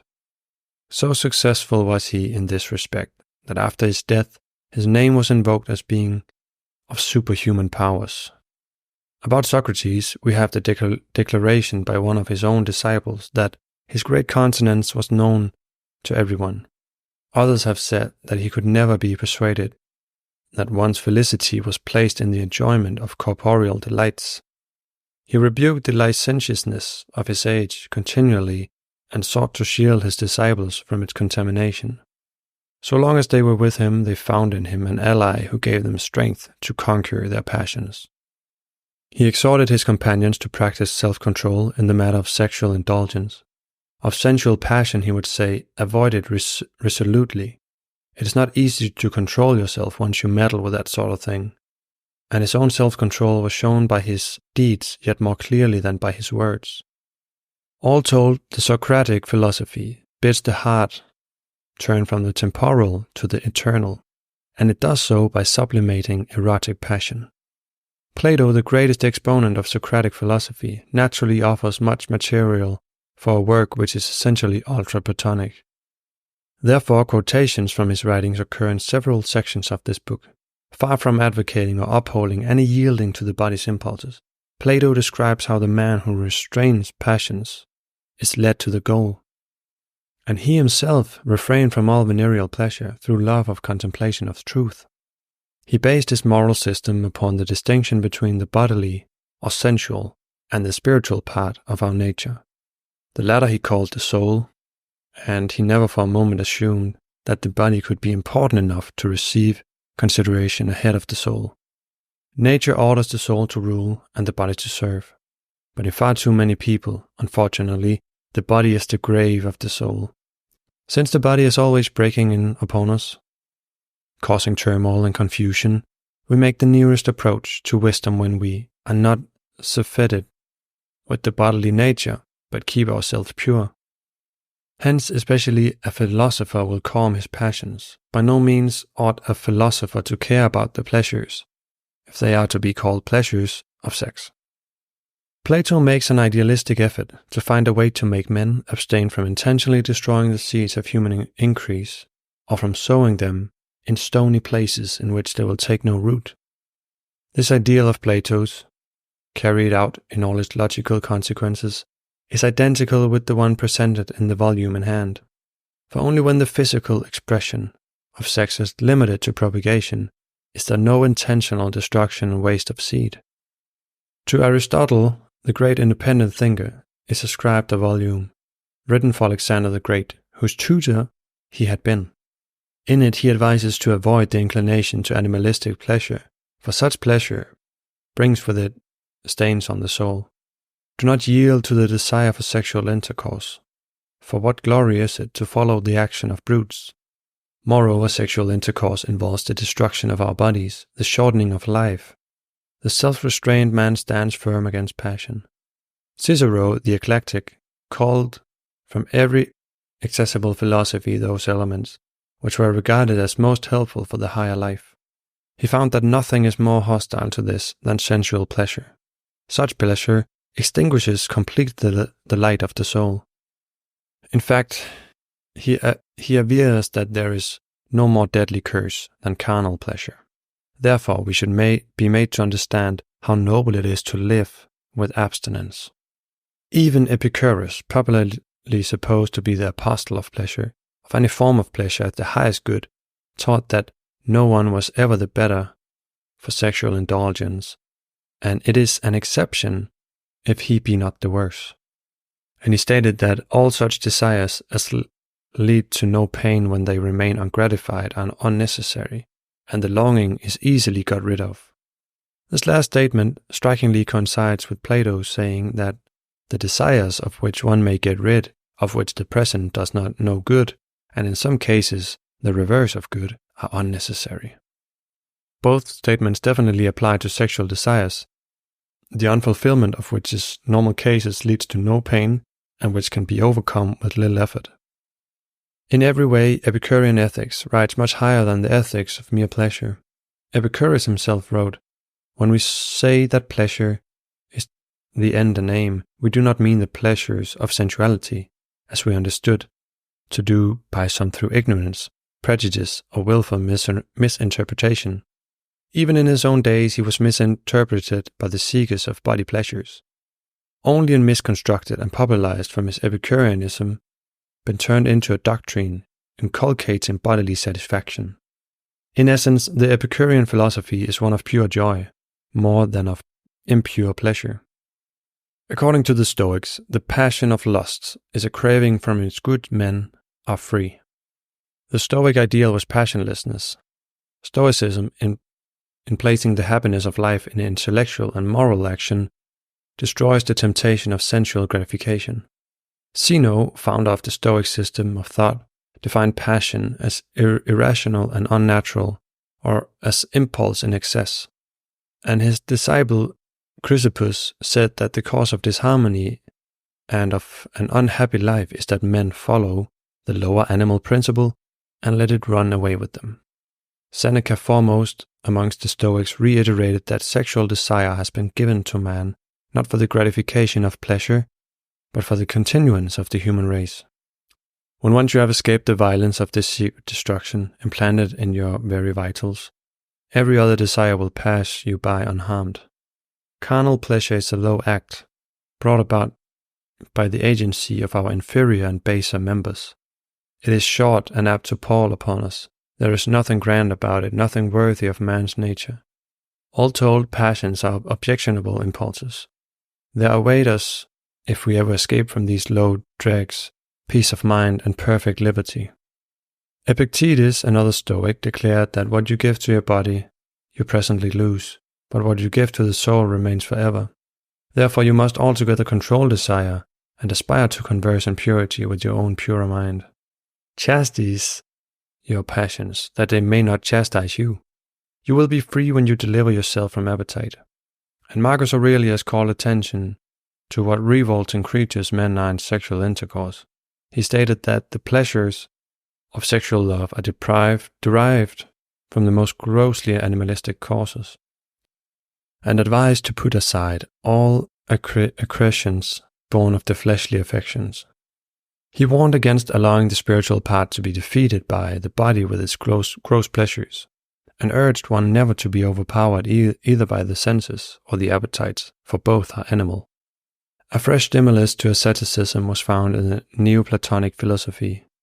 Plotinus, for instance, requires a purification of being complete alienation of desire from external things. If the friend of unclean pleasures, living a life of abandonment to bodily sensation, is to win back his grace, it must be his business to scour and purify himself. Let the soul be but cleared of the desires that come by its too intimate converse with the body, and be emancipated from all the passions. The pleasure demanded for all the sage's life cannot be in any gratifications of the body, for these stifle happiness. Porphyry, most eminent disciple of Plotinus, held that veneral connections are attended with defilement. All venery pollutes. Surely the gods do not hear him who invokes them, if he is impure from venereal connections. If we wish to liberate ourselves from the fetters of the corporeal nature, we must withdraw from the passions. To worthy men, abstinence from corporeal pleasures is appropriate. Iamblichus, pupil of the Porphyry, remarked that a venereal connection proceeds not from divine necessity. And Proclus, last of the Neo-Platonists, postulated that the one salvation of the soul is a flight from everything which adheres to us from generation, since such a flight alone cuts off and obliterates the passion. Now, some will peremptorily reject whatever the ancients have said, claiming that none of it is applicable to modern changed conditions. But the subject of the philosophy, man, is not changed much. And for an understanding of human nature, we are still very largely dependent, as they were, upon introspection, general observation, and intuition. Of all these factors, The ancients, in their less turbulent existence, could make much better use than we are who live in an age of speed and furious excitement and exclusive preoccupation with materialistic interests. In our concentration upon the physical changes which science and sociology bring about, we are apt to forget that beyond all worldly changes there remain the unchanging laws of nature. The laws which not only keep the stars in their courses, but which regulate the evolution of microcosm as well as of macrocosm, are as immutable and eternal as ever, and also the result of any violation of these laws is still the same as it was in the days of the Greek and Roman philosophers. And they, the sages of former times, knew more about the fundamental laws of nature than is admitted today. Hence their opinions about men and morals are basic and thereby as relevant and pertinent now as when first promulgated. The unanimity of their expostulations against sexual gratifications forms a valuable link in the chain of evidence in favor of the ideal of purification. Chapter 67. Modern Philosophy. How much more are the perceiver and obeyer of truth than dire foolish and sensual millions around them? The era of ancient philosophy faded out into the dark ages of mental and spiritual stupor. During that period of lethargy, the component elements of the philosophy of the ancients, mind and spirit, fell apart. When the dawn of Enlightenment broke through again, the spiritual element had been absorbed by mysticism, while the mental part, uniting with science, developed into modern philosophy. Basing itself on material facts and vaguely speculating upon non-material things, modern philosophy lacks spiritual knowledge and also lacks directions for the acquisition of such knowledge. In the involved mental gymnastics of modern philosophy, there is little place for idealistic moral considerations, especially as systems follow system, each offering a different set of intricate conjectures. Rarely a word is said about the need of sexual purification for evolutionary growth. On the contrary, the most modern, more and more materialistic systems are, if anything, antagonistic to the ideal of such purification. The domestic relations of human beings are reduced by the behavioristic theory to the mere means of securing sexual gratification, and under the naturalistic view, love is merely the borrowing of a temporary bodily gratification. And so they wander further amid the mazes of error and imagine vain philosophies, wallowing in the sloughs of materialism and sensualism. Yet here and there, sporadically, one finds a touch of spiritual insight, a recognition such as by Emerson that spiritual is stronger than any material force, or such statements as Santayana's that mortal spirits, in so far as they free themselves from false respect for animal passion, may behold finite being in its purity, and that spirituality is conditioned by a temperament disciplined into chastity and renunciation. Then there is Eucken with his philosophy of the spirit, who realizes that within humanity there is an endeavor to free the life of the soul from the bondage of sense, and that all human morality must have its basis in the spiritual life. Also, it is not long ago that Sidgwick wrote, "It is agreed that the sexual appetite ought never to be indulged for the sake of sensual gratification." At about the same time, Solovyov emphasized that the flesh is strong only in the weakness of the spirit, and that supremacy of the spirit over the flesh is necessary in order to preserve the moral dignity of man. In the 17th century, Spinoza founded one of the first schools of modern philosophy. He gave us a system of morals, which is the supreme achievement of modern thought. He posited that chastity is not a passive state, but indicates a power of the mind. And from personal experience, he declared that the true good becomes more and more discernible after one recognizes that sensual pleasure is only a hindrance.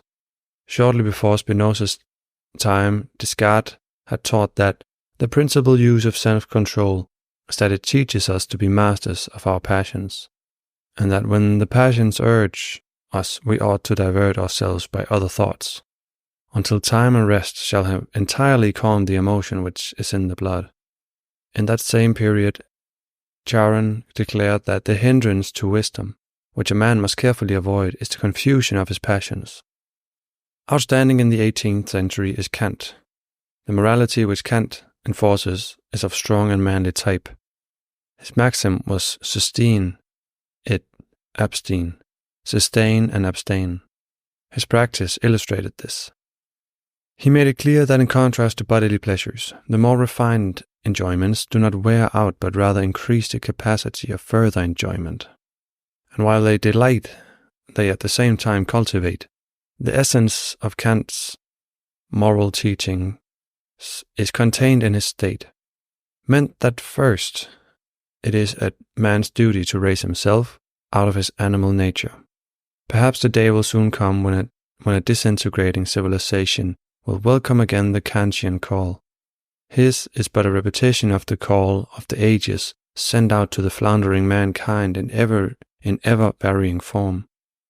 Comte, the first really consistent social philosopher of the 19th century, again assigned to asceticism its full rights. In his positive system of philosophy, he explained how positivism teaches that sexual purity has a close connection with the physical and intellectual improvement of the individual and of the race. As planned by him, education will make all feel the defects of the sexual impulse and will raise a hope of its entire desuetude. For it is possible to effect the inaction of this impulse, now stimulated unduly by the brain, and to attain this result with ease. In fact, the requirements to which this impulse relates can be so easily reduced that it is more susceptible of modification than any other. To control the sexual impulse efficiently has always been and ever will be regarded as the highest test of human wisdom. Philosophers really untrammeled by superstition ought more and more to look upon that impulse as tending to interfere with the true purpose of the vivifying fluid, which has as its chief purpose the supply to the blood of a stimulating element capable of invigorating the action of all organs. In these words, Comte showed his understanding of the transmutability of the sex force and of the enormous evolutionary importance of that transmutation. Also in the 19th century, Schopenhauer promulgated his views about the will to live, by which he practically meant the will to live a materialistic and worldly life. He considered that the greatest, most important, and most significant phenomenon that the world can show is the quiet, unobserved life of one who has attained to the knowledge and consequences of which he denies the will to live. His body may express the sexual impulse, but he desires no sensual gratification under any condition. One who has thus attained to the denial of the will to live is filled with inward joy. It is a peace that cannot be shaken, a state infinitely surpassing everything else. But voluntary and complete chastity is the first step in the denial of the will to live. Once one begins to see the enviable results obtainable by this denial, one cannot agree with Schopenhauer that the sexual impulse appears as a malevolent demon that strives to pervert, confuse, and overthrow everything.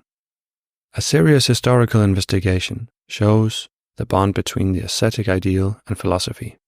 It was only in the leading strings of this ideal that philosophy really learned to make its first steps. So said Nietzsche.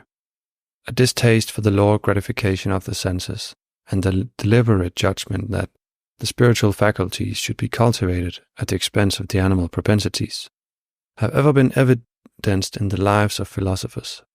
At least the true philosopher has always felt the necessity of sexual purity, for he sees therein an optimum of the conditions of the highest and boldest intellectuality. Wherever philosophers have existed, there exists a real irritation, a rancor on their part towards sensuality.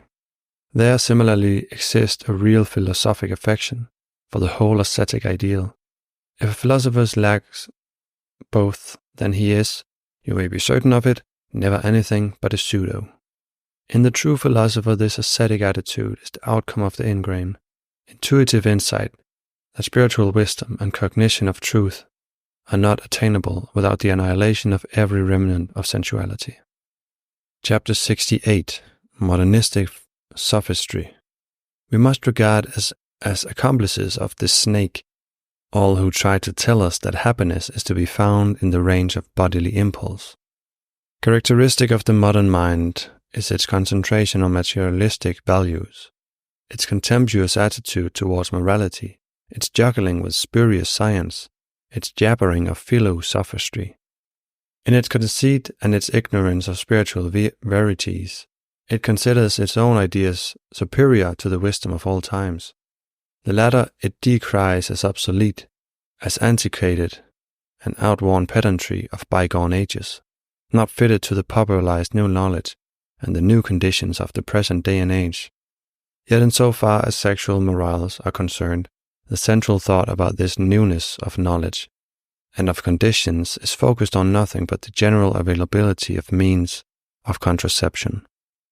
In reality, there is no such thing as obsolescence of the spiritual essence of philosophy, because this is not subject to the shifting changes of material and social conditions, and there is no out-of-dateness of cosmic principles, or of verities upon which rests the wisdom of the sages and deep thinkers of all times.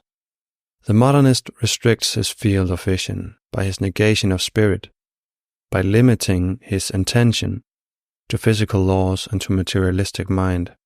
This self-willed limitation in itself causes incompleteness and imperfection, therefore misjudgment and fallacy, in its deductions and opinions. Whereas all great thinkers always have sought to understand and contact spirit, and it is this underlying element that has given the deeper value to their writings. The works of the ancient sages will be quoted and reprinted, and the ideas and ideals will still be recognized as fundamentally true long after the gaudy bubble of modernistic sophistry has burst and ended its short-lived spectacular existence. Naturally, the ultra-moderns prefer to gather around those whom they have adopted as their own new prophets, who cleverly cloak animal desire in words that make it seem respectable. They center all their thoughts upon the pleasures of the body, in the belief that for its sake man has come into being. They set up for the animal appetite and openly declare that the chief good is what affords best entertainment to the senses. The modern world has assumed almost as a matter of course that the human passions by their fulfillment achieve happiness.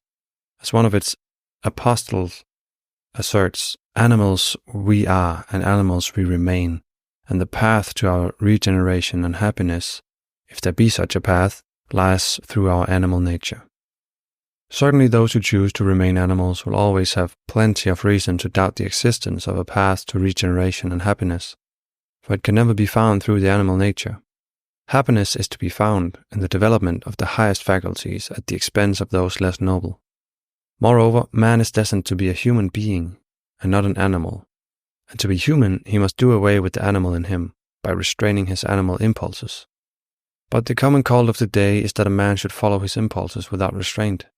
Modern morality is no more than a surrender to the wishes and moods of the individual. Love has been reduced to the raw realism of a sex experience. A sordid and ignoble realism offers no resistance to the sexual impulse, to the demon of sex. The human conscience of our day answers, Celibacy. If you desire it, you may. And this self-assertive self-indulgence is taught to be the way to self-realization. But real self-realization consists not in the exercise of elemental passions, but in their sublimation. Under the influence of modern sophistry, any spiritual ideal is disdainfully derided as a puerile superstition, and chastity, the principal foundation of moral firmness, has become a subject of ridicule. Self-condemnatory, self-destructive even, is the disesteem and disregard of chastity. For the society in which its estimation sinks to a minimum is in the last stages of degeneration. The cultural behavior of any human society depends on the state of energy into which, as the result of its sexual regulations, the society has arrived.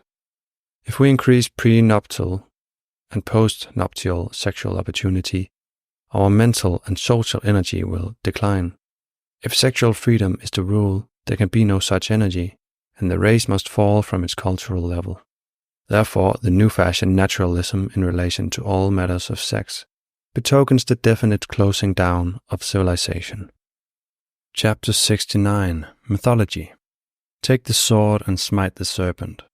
No mythological system has yet been discovered which can be entirely separated from all dependence on noble ideas. Even the most fantastic of myths are expressions of an inner reality. The higher truths are invested in myths. One of the highest truths that is contained in myths of almost every country is the fact that human passion must be overcome before spirituality can be developed. Mythologically expressed, inner development proceeds well if the hero defeats the dragon. In mythology, the dragon is equivalent to the serpent. For instance, in the Chaldean account of creation, it is a dragon that leads man to sin, just as the serpent does in the biblical presentation. In many myths and legends, the dragon is merely the idealized serpent. Generally, the serpent is the treasure guardian dragon of the myth.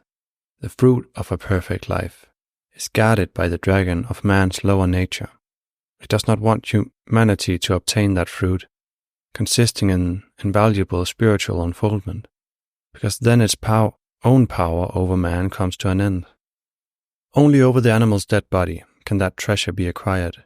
Man must slay the dragon by means of his divine power of will, which is usually symbolically represented by sword or spear.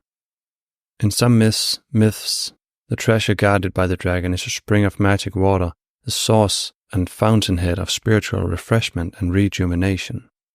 Most of the narratives about treasure-guarding dragons have come down through the ages in such embellished and modified forms that the true meaning hardly can be recognized. But the fact that the struggle with the dragon episode occurs in the myths of many nations indicates that it is a universal symbol for one single truth.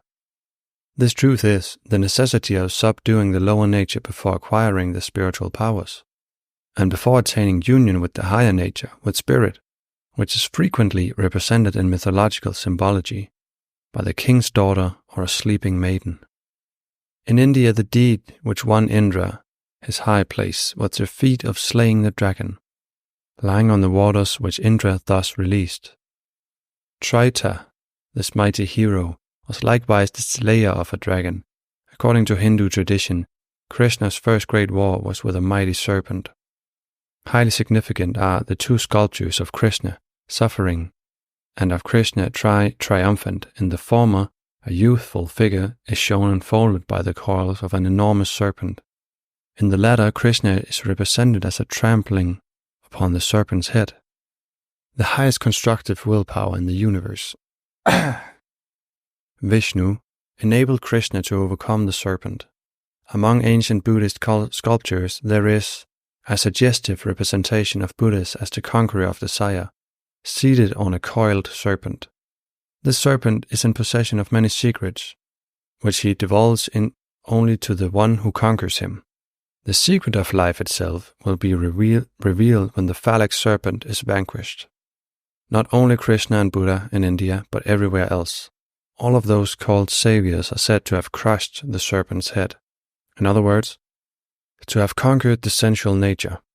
It is but natural that the same accomplishment has been ascribed to many saints. However, it would be tedious to enumerate the number of saints who figure as dragon slayers.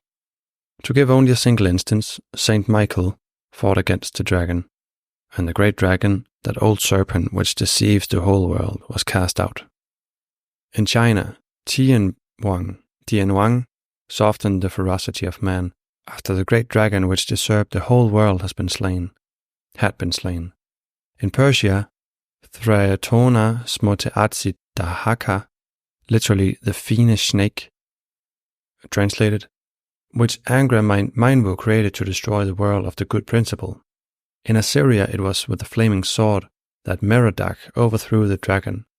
In Phoenicia, Cadmus, drawing his sword, rushed at the dragon, which had been set to guard the fountain of enchanted water, so that no moral might quench his thirst there. At least not until having overcome the dragon which devoured Cadmus. men, as passion still does devour people.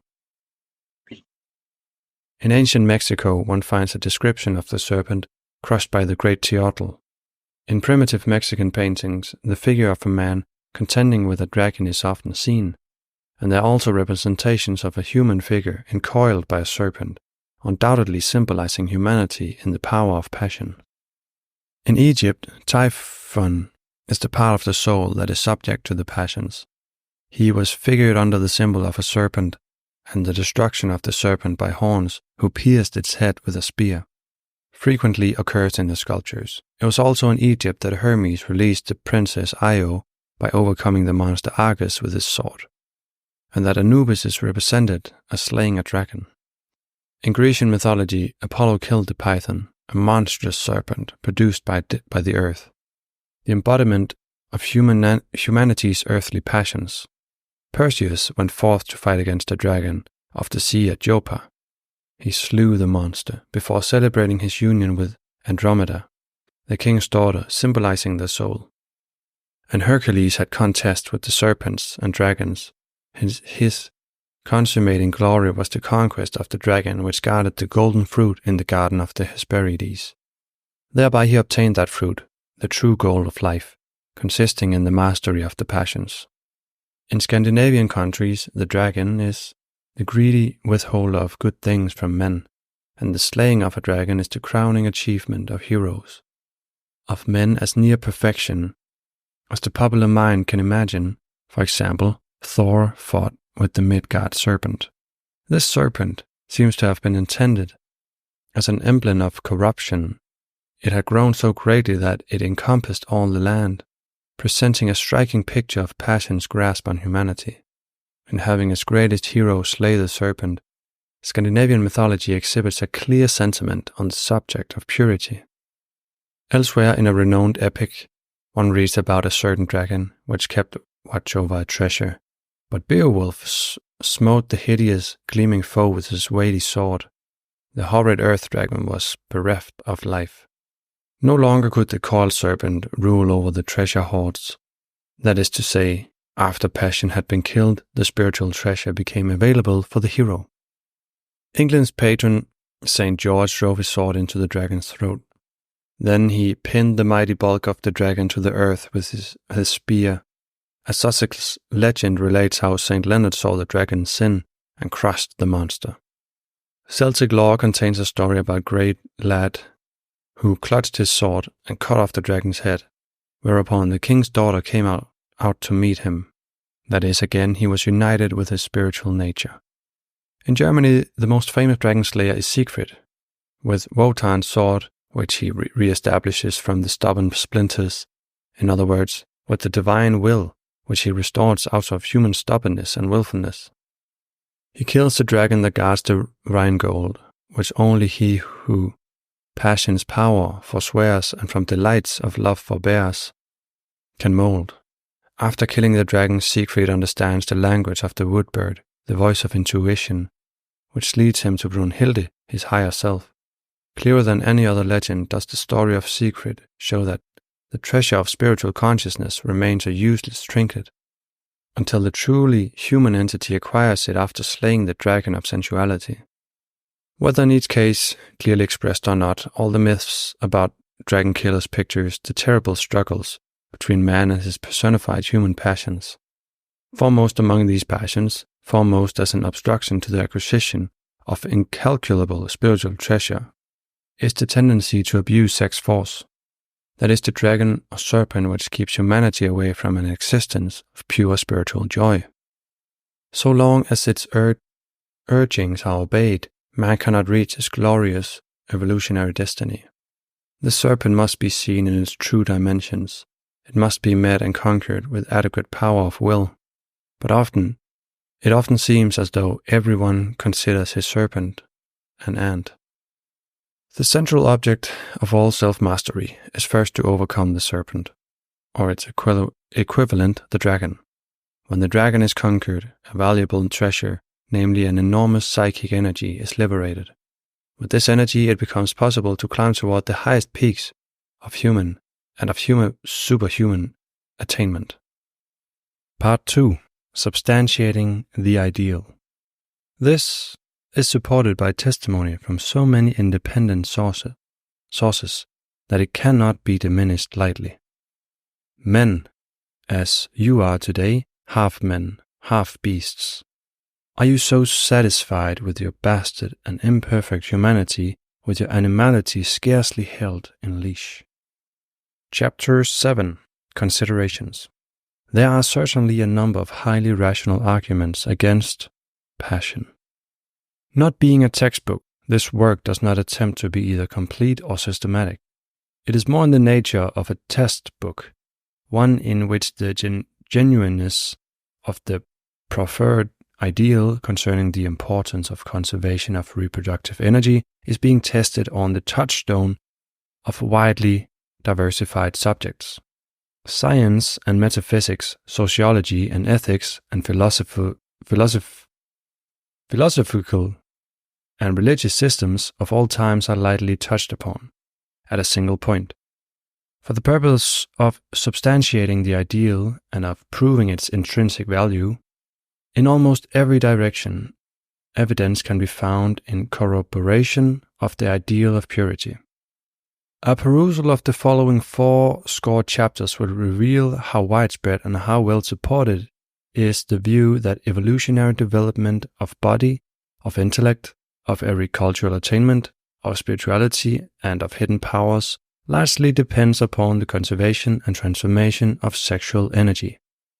Where each chapter deals with a single subject, each presents but a single argument or suggests only a single consideration.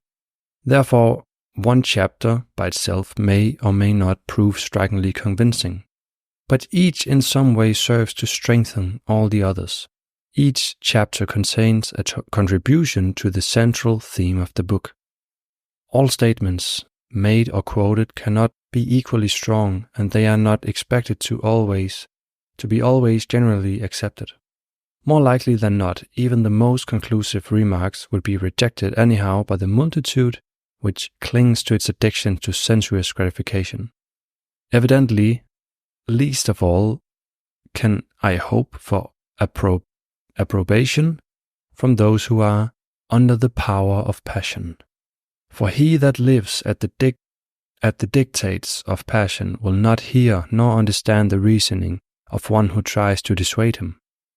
Passion seems to be amenable to reason. It is still true that this lower principle in man would not listen to reason and would never naturally care for any arguments. After all, each man can only prize that which to a certain extent is analogous to him, and for which he has at least a slight inclination. Therefore, the thoughts expressed in these pages are intended mainly for those who have become already somewhat receptive to spiritual principles. Even to those, perhaps not all the arguments presented in favor of the ideal will appeal. But if by logic or by intuitive reaction they find that the cumulative evidence of, be it only half a dozen of chapters, seems convincing, then that should suffice to plant the seed of the ideal in their consciousness. Nearly everyone who is willing to face the evidence frankly and squarely will have to acknowledge that the ideal is based on a deep, solid stratum of universal truth. And once this recognition is rooted, a little regular attention will make it grow and bloom and bear the refreshing and rejuvenating fruit, which brings a taste of spiritual realization. Chapter 70. Ancient Mysteries. In the mystic rites initiated, life's best delight I place in chastity alone. The mystery of the mastery of man over himself, of suppressing the old man, and of vitalizing the spiritual principle, has been the central idea around which have been built most of the religious, metaphysical, and ritualistic systems. The definite purpose of every such system has always been to help mankind to lift itself above the miseries and limitations of merely material existence, by teaching it how to reach up to wider ranges of experience and insight. In antiquity, the ancient mysteries offered the way from esoteric belief toward esoteric wisdom. The purpose of the mysteries in their earlier and unadulterated state was assuredly a high one, a blending of religious, philosophical, and moral aims. They taught that spiritual illumination was attained only by bringing the lower nature up to a higher standard of purity, and the initiation in the mysteries helped toward the attainment of this subject. The ultimate design of the mysteries, according to Plato, was to lead to a perfect enjoyment of spiritual good. The neophyte was taught that a conservation of life energy and a refusal to expend it in generation would vitalize and vivify body and mind and give spiritual powers. A characteristic of the mysteries was the careful gradation of their adherents according to the degree of purification actually attained. Thus, although all initiants must submit to a cathartic process whereby the defilements of the flesh were removed, the preparatory purification was of a liberal character, adapted to candidates of every level of spirituality. At successive stages, the rules became stricter. While for the neophyte, purity and chastity were highly recommended, the initiate was definitely required to emancipate himself from his passions and to free himself from the hindrances of the senses. And supreme chastity was the most glorious crown set before hierophants. These grades of development, with their ever more stringent requirements, truly reflect the degrees of evolutionary attainment, as they exist in the human world always and everywhere. In our days, without the mysteries to guide the classification, each person must decide for himself in which grade he belongs, and work his way to the next higher one. But he must never forget that in order to reach a higher existence, chastity is a requisite of the life of an aspirant. That great stress was laid in the mysteries, whether of Ulysses, of Demeter, Mithra, Orpheus, Isis, or of the Druids, upon the absolute necessity of sexual purification for those who were to be entrusted with this secret wisdom has been affirmed by many. It has, for instance, been specifically stated that a declaration of virginity was exacted in the Dionysiac solemnities, that asceticism was the means by which the true Orphic delivered his soul from the pollution of the body, that the Hierophant and other ministers of Demeter were celibates, that in Greece those who took part in certain festivals were obliged to be continent for some time previously, and that the ancient Druids lived in strict abstinence.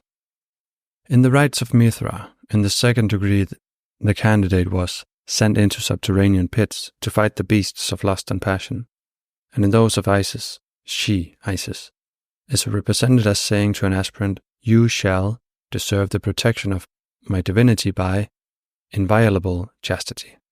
Also among the Goths, the initiate was prepared to receive the great lessons of all mysteries by abstinence and chastity.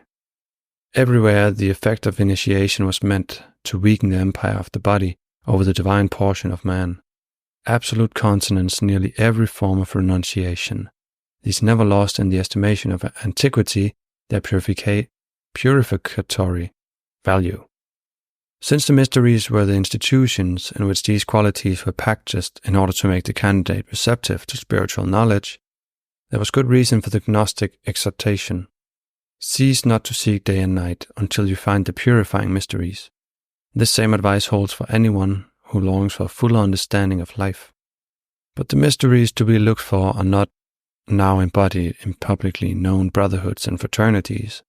The ancient mysteries have disappeared as readily accessible human organizations for lack of a sufficient number of worthy aspirants.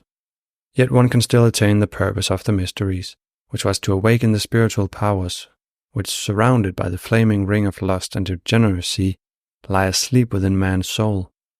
This purpose can still be attained by not ceasing until one fully understands the secrets of purification and transmutation of sex, which not only were the subject of ancient mysteries, but which are confirmed by modern investigation. Chapter 71. Freemasonry. Freemasonry is the conquest of the appetites and passions, continual warfare of the spiritual against the material and sensual.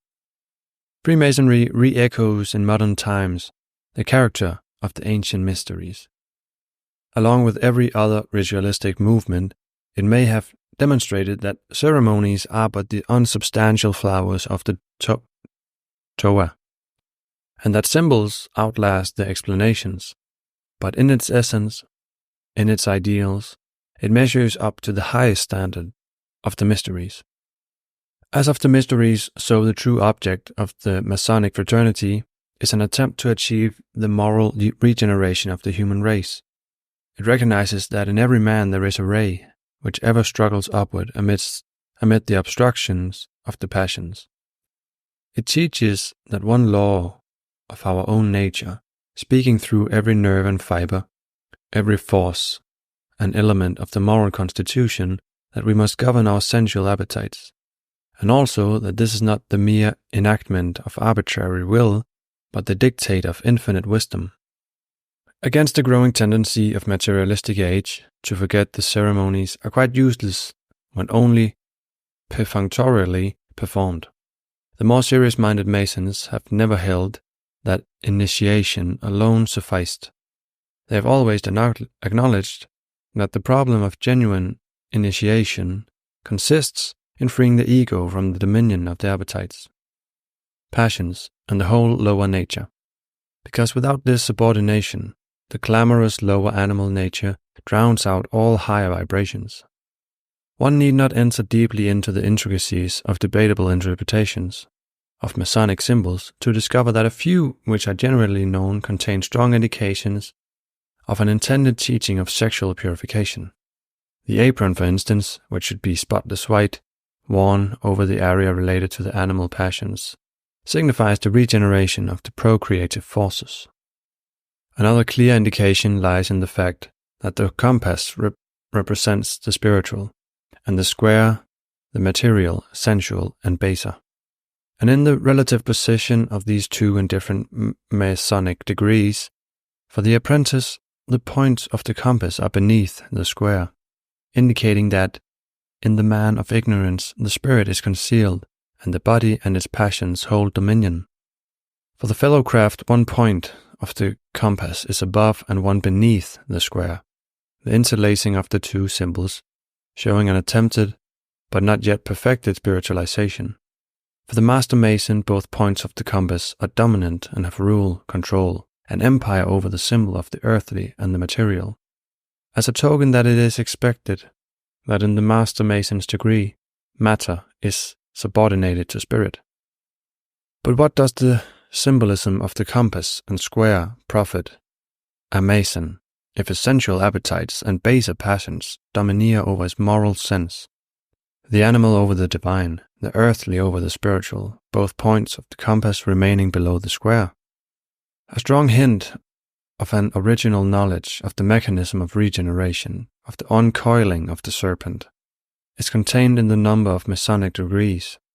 It can hardly be accidental that the number of degrees is the same as that of the vertebrae in the spine, just as the Mason must rise to the point of highest attainment through 33 Masonic degrees, so the serpent fire must be raised through 33 segments of the spinal column before regeneration is perfected. This correspondence seems the more striking when it is considered that in Masonry, every degree teaches by its ceremonial, as by its instruction, that the highest purpose of life and the highest duty of man are to strive incessantly and vigorously to win the mastery of that which in him is spiritual, over that which is material and sensual. After all, there can be no question but that this Masonic ideal, in its logical and practical application, involves the occult process of regeneration by raising the serpent fire. At any rate, the statements quoted from Masonic literature show that in a cornerstone of the Freemasonic structure lies recorded a recognition of the fact that sexual purification is a fundamental mandate for spiritual unfoldment. Chapter 72. The Real Rosicrucians. The true Rosicrucians bound themselves to absolute chastity. Towering above any organization or occupation of ordinary humans, there seems to have existed, and still may exist, a secret society of men possessing superhuman powers, a brotherhood consisting of some of the highest evolved individuals of the race.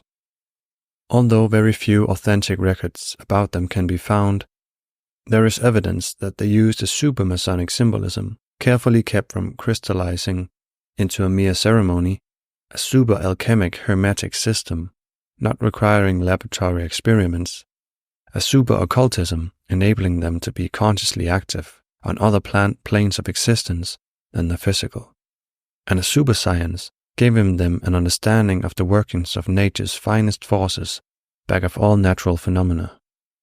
According to this viewpoint, the true Rosicrucian Brotherhood consisted of a limited number of highly developed adepts, who taught the mystery of human regeneration through the transmutation of the base elements of man's lower nature into the gold of spiritual realization. The real objects of those adepts were to remain no longer slaves to those things supposed to be necessities, and to rise superior to sexual degradation. The principles are in every way correspondent to the ancient wisdom. That their philosophy substantiates the purificatory ideal presented in this volume can also be seen from a few lines taken from a tract which is considered to be genuinely Rosicrucian. Instead of governing the sensuous, man became involved in sensuosity. He fell from spirit into matter, and it is now the object of his efforts to regain his former position. He is still engaged in the battle of the sensuous against the spiritual. He wants to become spiritualized, but his body attracts him to the sensuous by 1,000 charms. His power of returning depends entirely on his power to subdue everything that renders obscure his true inner nature. If even the merely sensuous is deemed to obscure it, how much more must sensuality eclipse man's inner spiritual nature? A real Rosicrucian has been described as a person who, by the process of spiritual awakening, has attained a practical knowledge of the secret significance of the rose and the cross. This secret meaning can be partly understood from such statements as that flowers blossom by unfolding has caused them to be chosen as a symbol of spiritual unfoldment, and the cross is symbolic of the human body. When the rose is on the cross, the two symbols together signify that the soul of man is crucified upon the body. With its material ties and tendencies, the body holds the soul in torturous bondage until man rises from physical generation to spiritual regeneration. A practical knowledge of this symbolism may well have been the reason why the Rosicrucians became renowned for the extreme purity of their lives. At the present time, there are many societies publicly working under the Rosicrucian name. But when one does not see in such a society a manifestation of the real Rosicrucian life, it must be doubted whether any connection with the original fraternity exists beyond an appropriation of its name. For only when he lives the Rosicrucian life can the disciple ever discover the secrets of that sublime fraternity.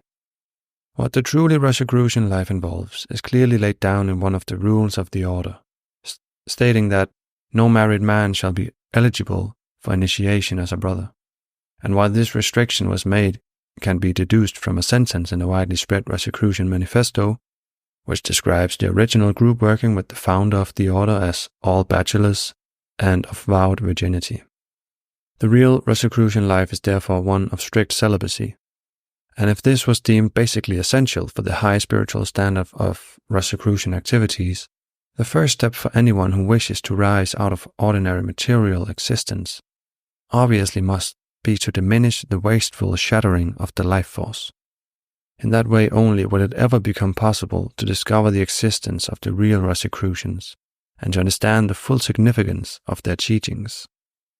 Chapter 73. Let him that is desirous of this knowledge clear his mind from ill passions. Of all the symbolic systems in which the idea of the remaking or transmutation of the self has been enshrined, none is so complete as that of the Hermetic philosophers or spiritual alchemists. By the transmutation of metals, the alchemists meant the conversion of man from a lower to a higher order of existence, from a natural to a spiritual life. The making of gold was undoubtedly the compelling motive of those alchemists who were experimenters in primitive chemistry. But the true alchemists have nothing to do with solutions, putrefactions, coagulations, or anything of the kind. They were They were as far from attempting to produce material gold bricks as Freemasons are from building with common bricks and mortar.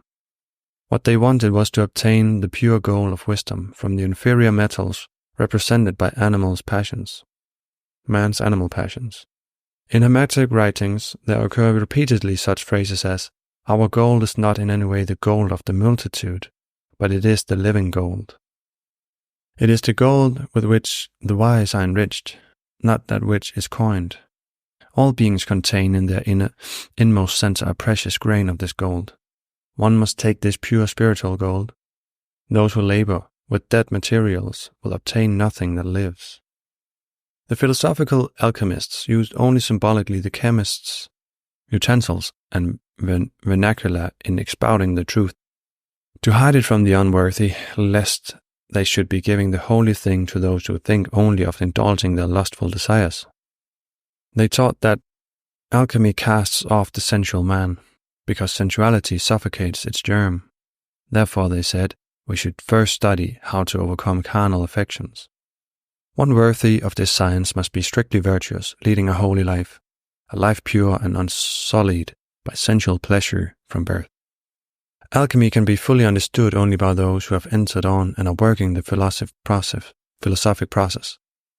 But even a partial understanding will show that the culmination of the secret work is spiritual perfect man. This idea is supported by several clear statements in Hermetic writings. One of the alchemists records, "I gave myself over to wisdom's smelting furnace, as to a fire of purification, till all my vain desires and the tears of earthly lust had burned away, so that I appeared in spirit as a pure gold." While another states, "I have throughout the whole course of my life kept myself safe and free from sensuality." Still another writes, "I command all my successors to spiritualize their bodies." In regard to the philosopher's stone, they remark, "The hidden stone is not sensuously apprehended, but only known intellectually. It is a great mistake to seek for it in material and external things. Our stone consists of a body, a soul, and a spirit." In other words, the stone denotes spiritualized man who consciously and by choice is a little susceptible to the passions, as a stone or mineral in its still unawakened consciousness.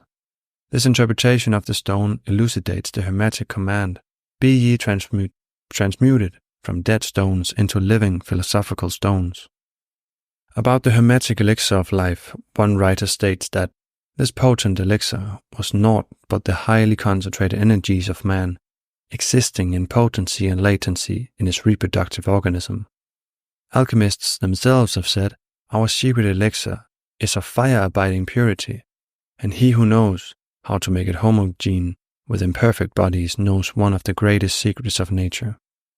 But whoever misuses this tincture and does not live an exemplary, pure life will lose the benefit. The ethical work of alchemy, as of common life, is a sublimation. In fact, there is but a single important operation in the work. This consists in sublimation.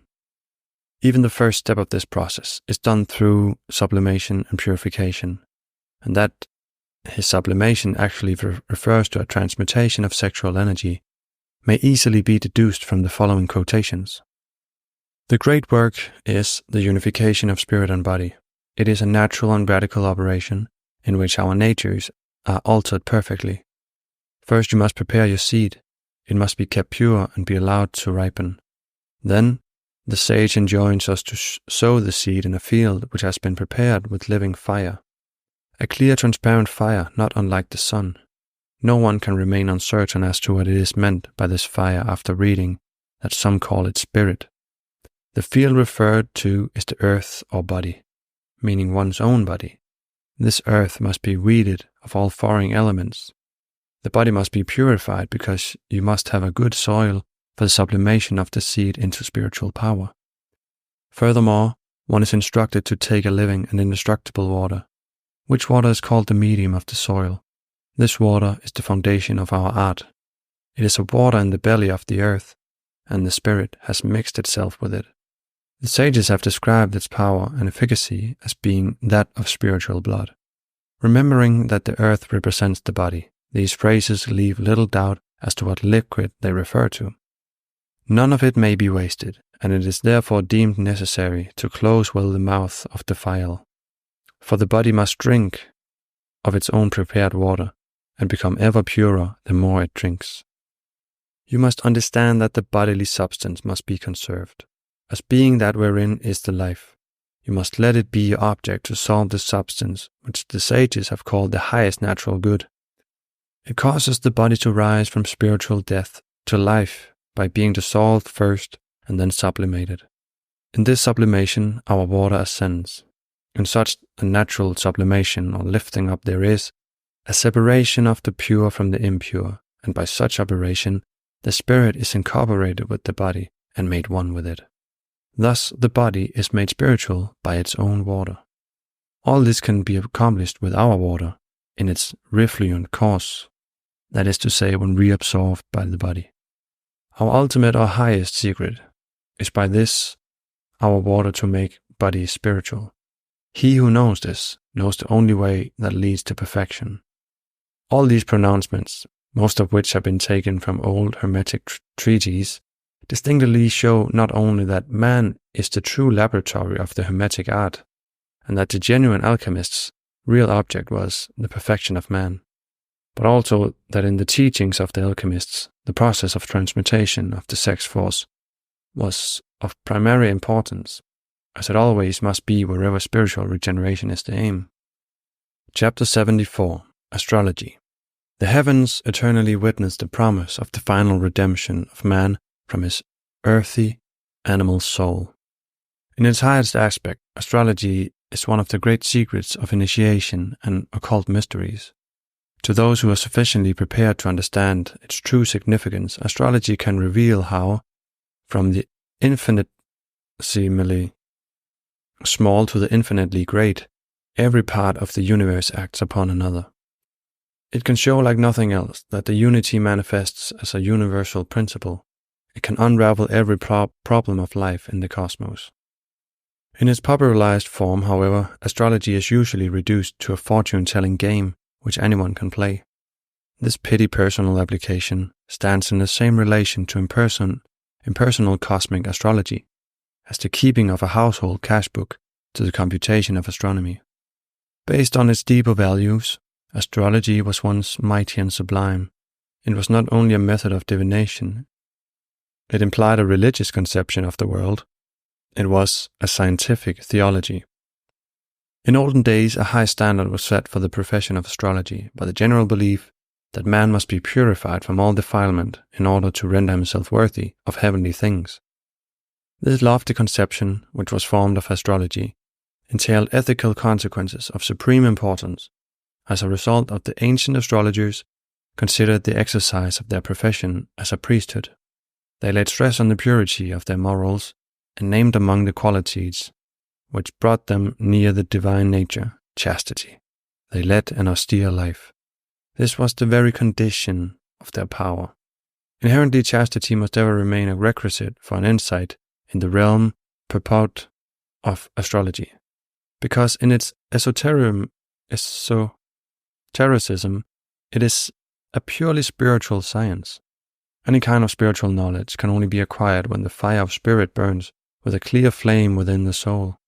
But all carnal desires in some measure pollute this sacred fire, and act as a deterrent on the understanding of esoteric truths. A simple instance of an astrological influence is that of the moon on sexuality. The moon is the controller of human generation. The equal periodicity of moon and normal menses is an indication of this fact. Furthermore, there is evidence of the existence of a sex rhythm in the male as well as in the female, in some way related to the phases of the moon. There also seems to exist a very definite connection between the moon's positions and the ascending degrees at the moment of coition, of fructification, and of birth. It is claimed that by an application of this astrological interrelation, it is possible to arrange the act of generation at such a time as will ensure the birth of the child at a favorable moment.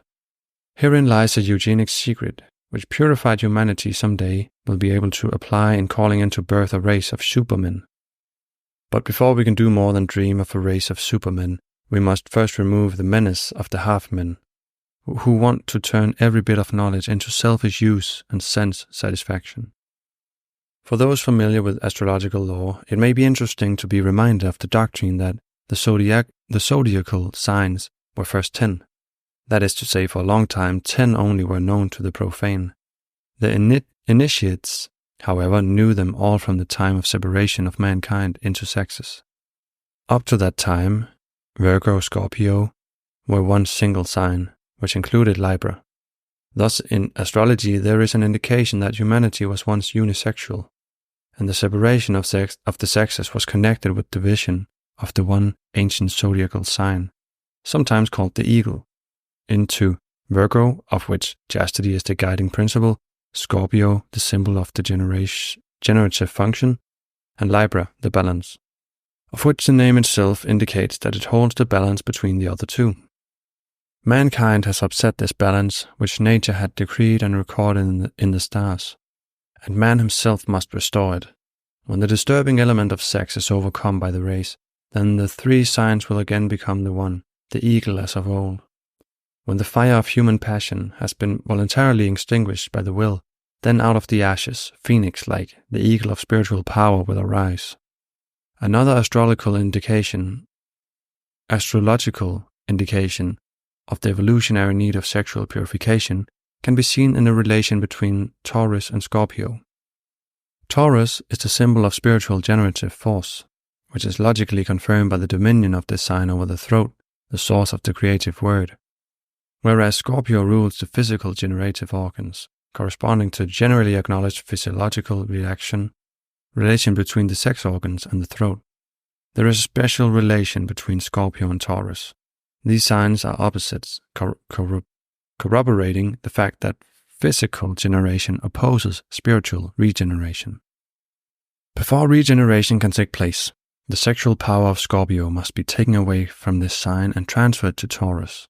The generative force of the sex organs must be transmuted and raised to the throat, where it can find expression in the word as a manifestation of the mind's creative power.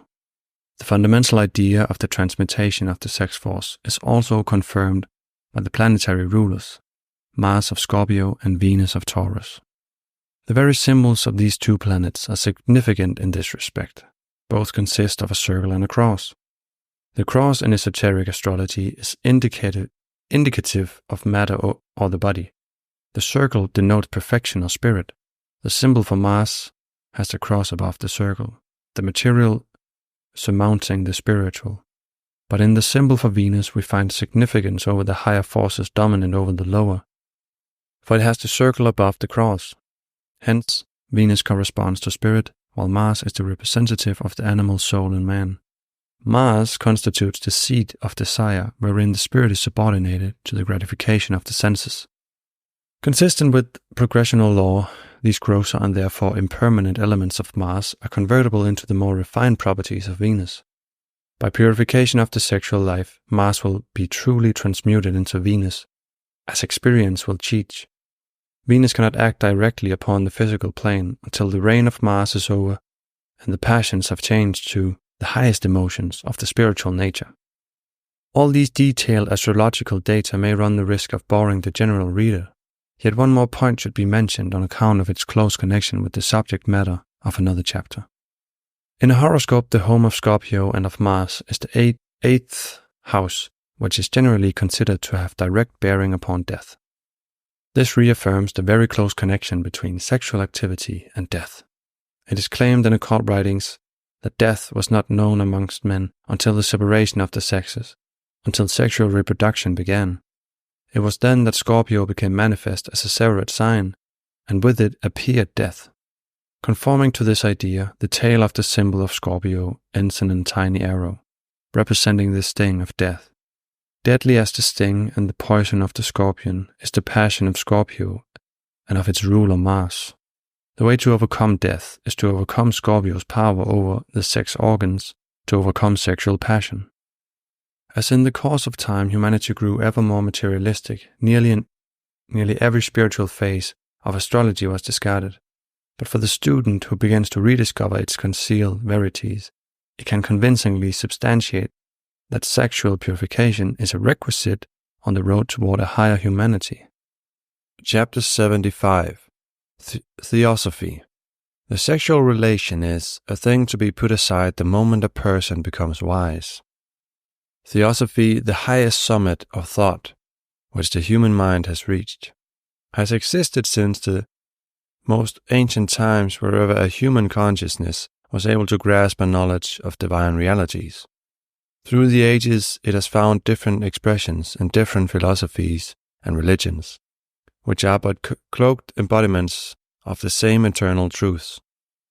Seeking to give a more direct, unveiled expression to those truths, the Theosophists of antiquity showed how the bonds of the senses could be broken and the human soul set free.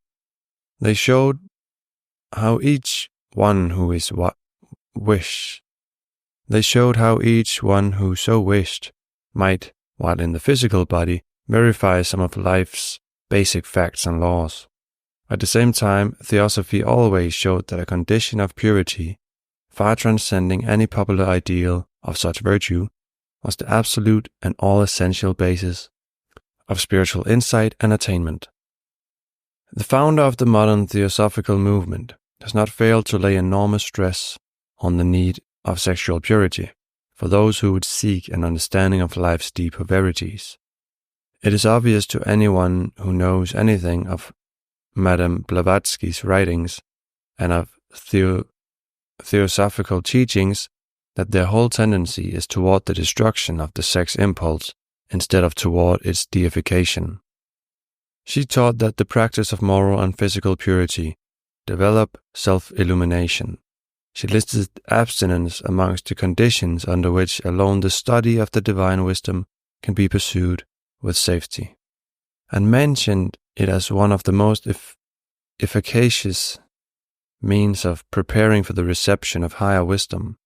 She pointed out that this wisdom cannot possibly be obtained unless one first kills the passions of the physical to call to life the perceptions of the spiritual man.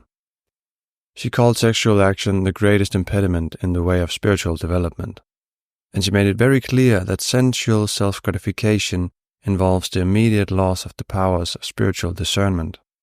For such discernment, serene harmony is a prerequisite, and how can harmony prevail when the soul is stained and distracted with the turmoil of the terrestrial desires of the bodily senses?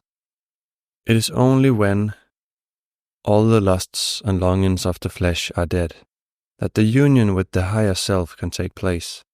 Since this union can and must be effected during one's physical life, the passions must die before the body does. Such are but few of Blavatsky's numerous unequivocal pronouncements on the subject of sexual purification. They found an echo in much of the Theosophical literature, especially in the earlier days of the new movement. There it was emphatically stated that spiritual culture is only attainable as the demands of flesh are subordinated to the aspirations of the higher nature. It was recognized that whenever one experienced these higher moods, perfect chastity seems indeed an absolute condition of full self-realization. It was realized that passions dim man's knowledge that he is an immortal spirit, and that therefore repression of desires is absolutely necessary for spiritual progress. At an advanced stage of the soul's development, when men reach the true spiritual life, sex becomes nothing. The entire forces of their nature are then transmuted into spiritual energies. But before attaining that stage where the sex impulse is overcome, the war between spirit and matter will last till man adjusts his outer self to a spiritual nature. Till then, the dark and fierce passions will be at feud with the divine man. Undoubtedly, the animal will be tamed one day, but not until each one individually undertakes the taming. Then, with every effort of the will toward purification, the spiritual entity of man is drawn higher and ever higher. Thus, as the process of spiritual development, Theosophy teaches the control of fleshly appetites and desires. It bases this teaching on a unique and profound system of occult and spiritual science, including an unusual theory of evolution. Thereby it puts the ideal of purification on a deeper foundation than can be found anywhere else. Chapter 76. Rebirth. If even the smallest atom of lust has not been eradicated, one will not leave behind him these ever-recurring existences. Reincarnation teaches that the soul enters this life not as a new creation, but after a long course of previous existences on this earth, and that the soul is on the way to future transformations, which it is now shaping for itself. Thus, reincarnation is the belief in the existence of a persistent individual soul passing through different incarnations, and carrying with it the consequences of its behavior in previous states. This belief has not only dominated the ingenious minds of all primitive races, but at the present day, approximately 50% of the world's population can be said to believe in reincarnation, and it has been accepted by the greatest philosophers of all countries. The main obstacle to a wider acceptance in the Occident of the idea of reincarnation seems to be that the memory of the knowledge which we acquired before birth was lost by us at birth. There must be good reasons for this temporary oblivion. One of these reasons, undoubtedly, is that the remembrance of former conditions and relationships, including those of a sexual nature, would bias one's opinion about associates with whom ties of the past must be adjusted. Whatever took place in previous incarnations must have been digested and transformed into elements of character, which enable one to cope with new experiences. The result character is the essential thing. The means by which it was developed may just as well be forgotten. However, it is not considered impossible to recover the seemingly vanished memory of the immense fund of experience gathered through countless ages, a fund accessible to us only when the tumult and stir of the bodily senses is stilled. From the subconsciousness, which is the abode of everything that is latent, the memory of the incarnating ego can be recalled through the action of the regenerative force. This force can only become active by a conservation of the life energy and a refusal to expend it in generation, or in any sexual act. When one's being is thus purified, there arises before him the firm imperishable memory of his past experiences. For by the observance of the rules of purification, one obtains the faculty of remembering former births. Uncontrolled psychic visions, which are supposed to be connected with previous incarnations, may occasionally be had by any unpurified sensitive. But such negatively received impressions can never be accepted as in any way dependable. Purification of the sexual life clearly is considered to be an ineluctable requisite for a reliable memory of past births. The doctrine of rebirth untangles the knotty problems of life simply and grandly, in the realm of sex as well as in other spheres of being. For instance, that a child brings alone into the world germs of sexual activity is seen as but the natural result of an artificially strengthened sexual impulse in former existences. Where a craving for sexual gratification has been nurtured in the past, it will be flagrant in the present. Reversely, to the extent that such inclination is subdued, will it lose its power in subsequent incarnations. And so much easier will the ultimate victory over sensuality, a victory that is evolutionarily imperative. All our successive incarnations are intended to improve the conditions for the realization of our highest endeavors, which are hindered and thwarted by our carnal passions. Only by repeated incarnations, the soul is able to realize the futility of the search for happiness and satisfaction in material things. The value of reincarnation lies in the fact that attempts to improve life are strengthened in succeeding incarnations, until final perfection is reached. As long as we are not pure enough, we must be born over and over again, and the degree of our impurity determines what these births shall be. Every lower impulse and craving is pulling toward rebirth upon the earth, and as long as that attraction toward physical existence necessitates rebirth, Each soul enters the world for a certain and definite purpose, and occupies the sex which will best enable it to fulfill that purpose. Reincarnationists are convinced that those who are here today will be a part of future humanity. Hence they must see that the way to prepare a better future race, and therewith a better world in which to reincarnate, is to ennoble and purify the present one, beginning with that little portion of it over which they have full control, namely themselves. Gradually the human entity will learn to overcome the physical attractions and temptations, and will be born with a consciousness which refuses to let him go wrong.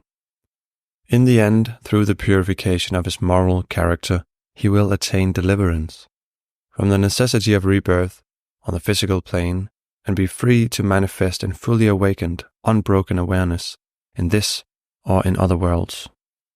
The sooner one begins to purify his nature from sensual inclinations, the sooner will be freedom from compulsory incarnation be attained, and the sooner will existence become possible on a plane where death and suffering are unknown.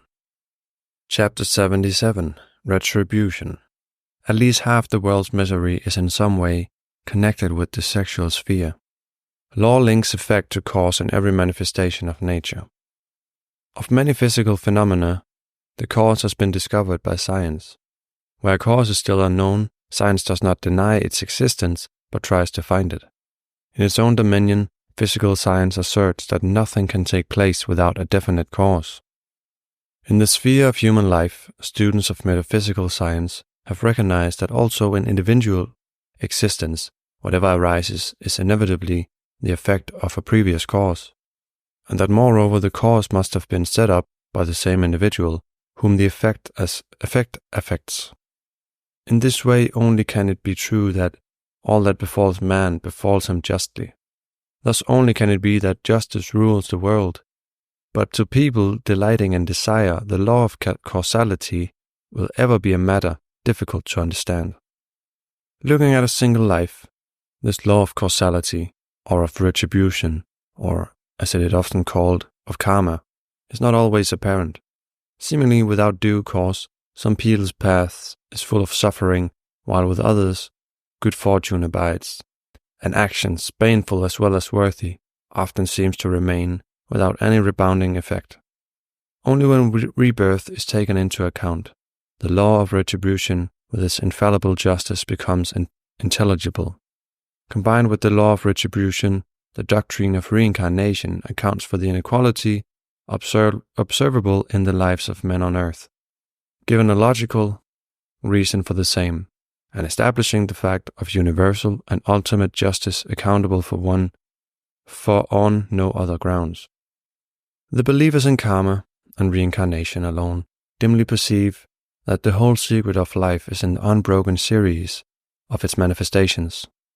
After all, the belief that no act, whether good or bad, can be lost is only the same belief in the moral world, which our belief in the preservation of force is in the physical world. Nothing can be lost. As long as life brings pleasant experiences, these are readily enough accepted as a natural result of personal merit, as a compensation to which the person, usually for no noticeable reason, feels entitled. But when misery comes along, responsibility for its cause is but rarely acknowledged. Only the law of retribution can lucidly explain how all human suffering is caused by man himself, and how the greatest misery results from his abuse of sex. There can be no doubt that abuse of the sexual function is responsible for much moral, mental, and physical suffering. In whatever form misfortune may strike, it is necessarily self-attracted. The origin of every evil is in human action and thought. Its origin rests entirely with reasoning man who disassociates himself from nature. All inharmony, tribulation, and despair are the direct result of violations of laws of being, and by far the greater part is the result of the willful refusal to obey the moral law. Each violation of this law becomes a force in the direction opposite to that toward which evolution is working, so that instead of helping toward regeneration, it drags down toward degeneration.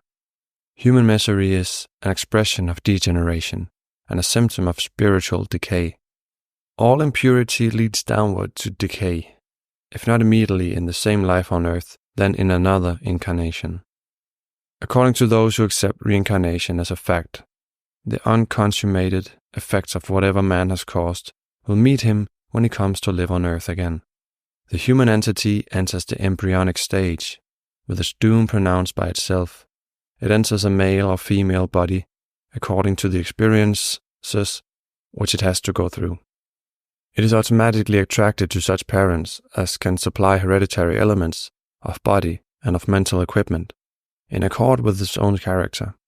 It is attracted to such surroundings as will justly provide what it deserves and needs, and to persons with whom ties were made in the past that will have to be adjusted. The strongest and most unpleasant of such ties have originated in sexual affairs. Every sexual act, like every other act, must cause some future reaction. And since most sexual acts, except those for propagation, are in discord with nature, the reaction comes as a rule in the form of misery.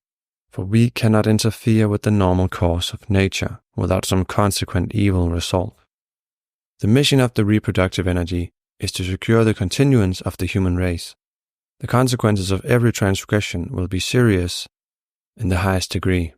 Wasting the life force is bound to result in a later lack of that force in an incarnation of physical invalidity, of mental limitation, or in one that is cut short. Irresponsibility in spreading venereal disease may bring rebirth in a prenatally tainted body, with congenital and lingering ailments. Inconsiderate procreation is likely to bring sickliness or loss of children and painful childbirth.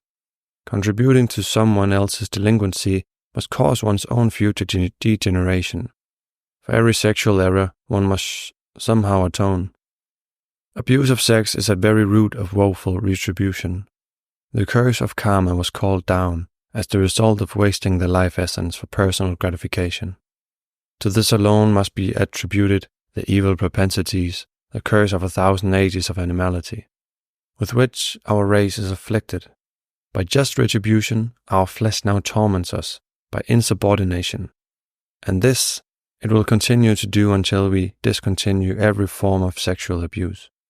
Self-evidently, sex purification will free us from the overstimulated driving force of the sexual impulse, and it will help to build a future free from all the misery to which most sexual acts give cause. Already the very longing to realize the spiritual ideal in reproduction of itself tends to lessen suffering. Chapter 78. Psychism. The unpurified person can arouse only the lower psychic forces.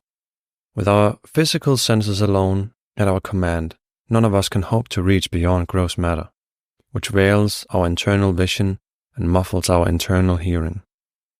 But there are certain faculties latent within the constitution of man, which if they become developed, call a higher scale of internal senses into activity, and these may enable him to hear, see, taste, and smell things which far surpass the powers of perception of the external senses.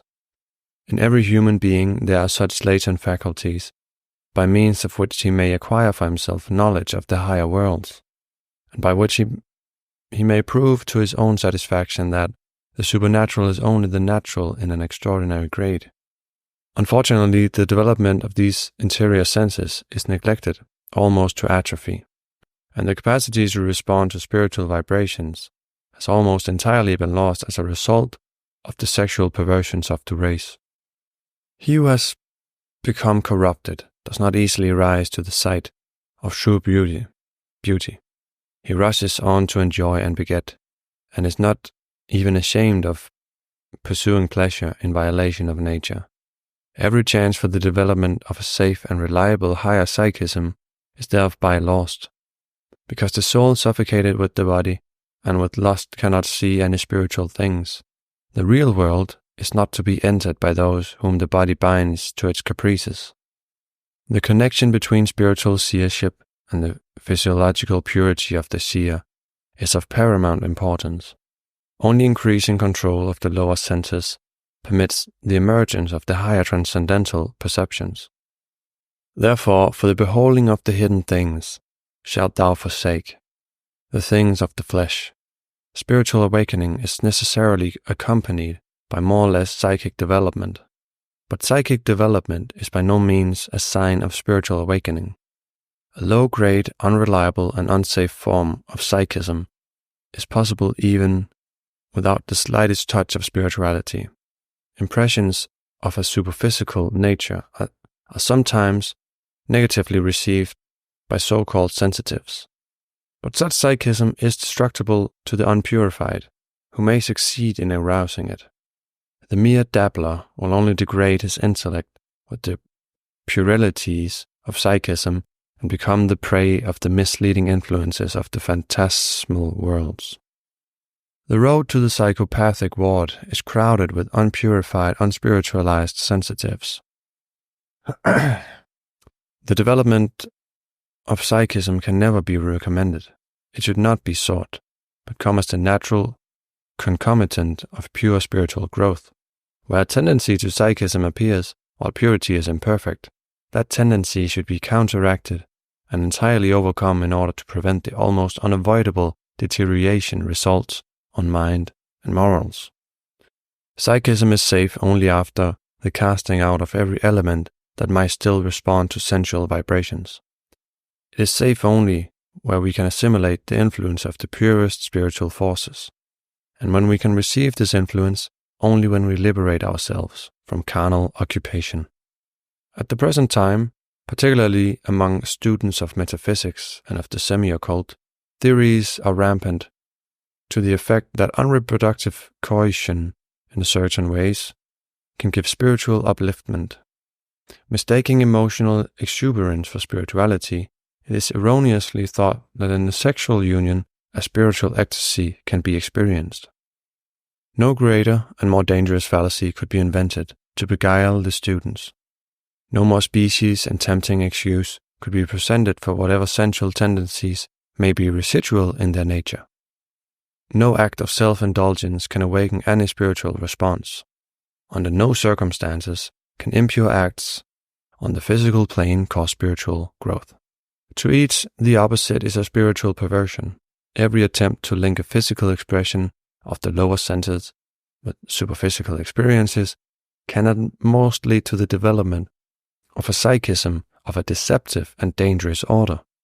Carnal expression of any kind whatsoever debases the forces of psychism, which are tenable and valuable only in those who find these forces awakened within them by the very purity of their nature and by the intensity of their aspiration for the spiritual life.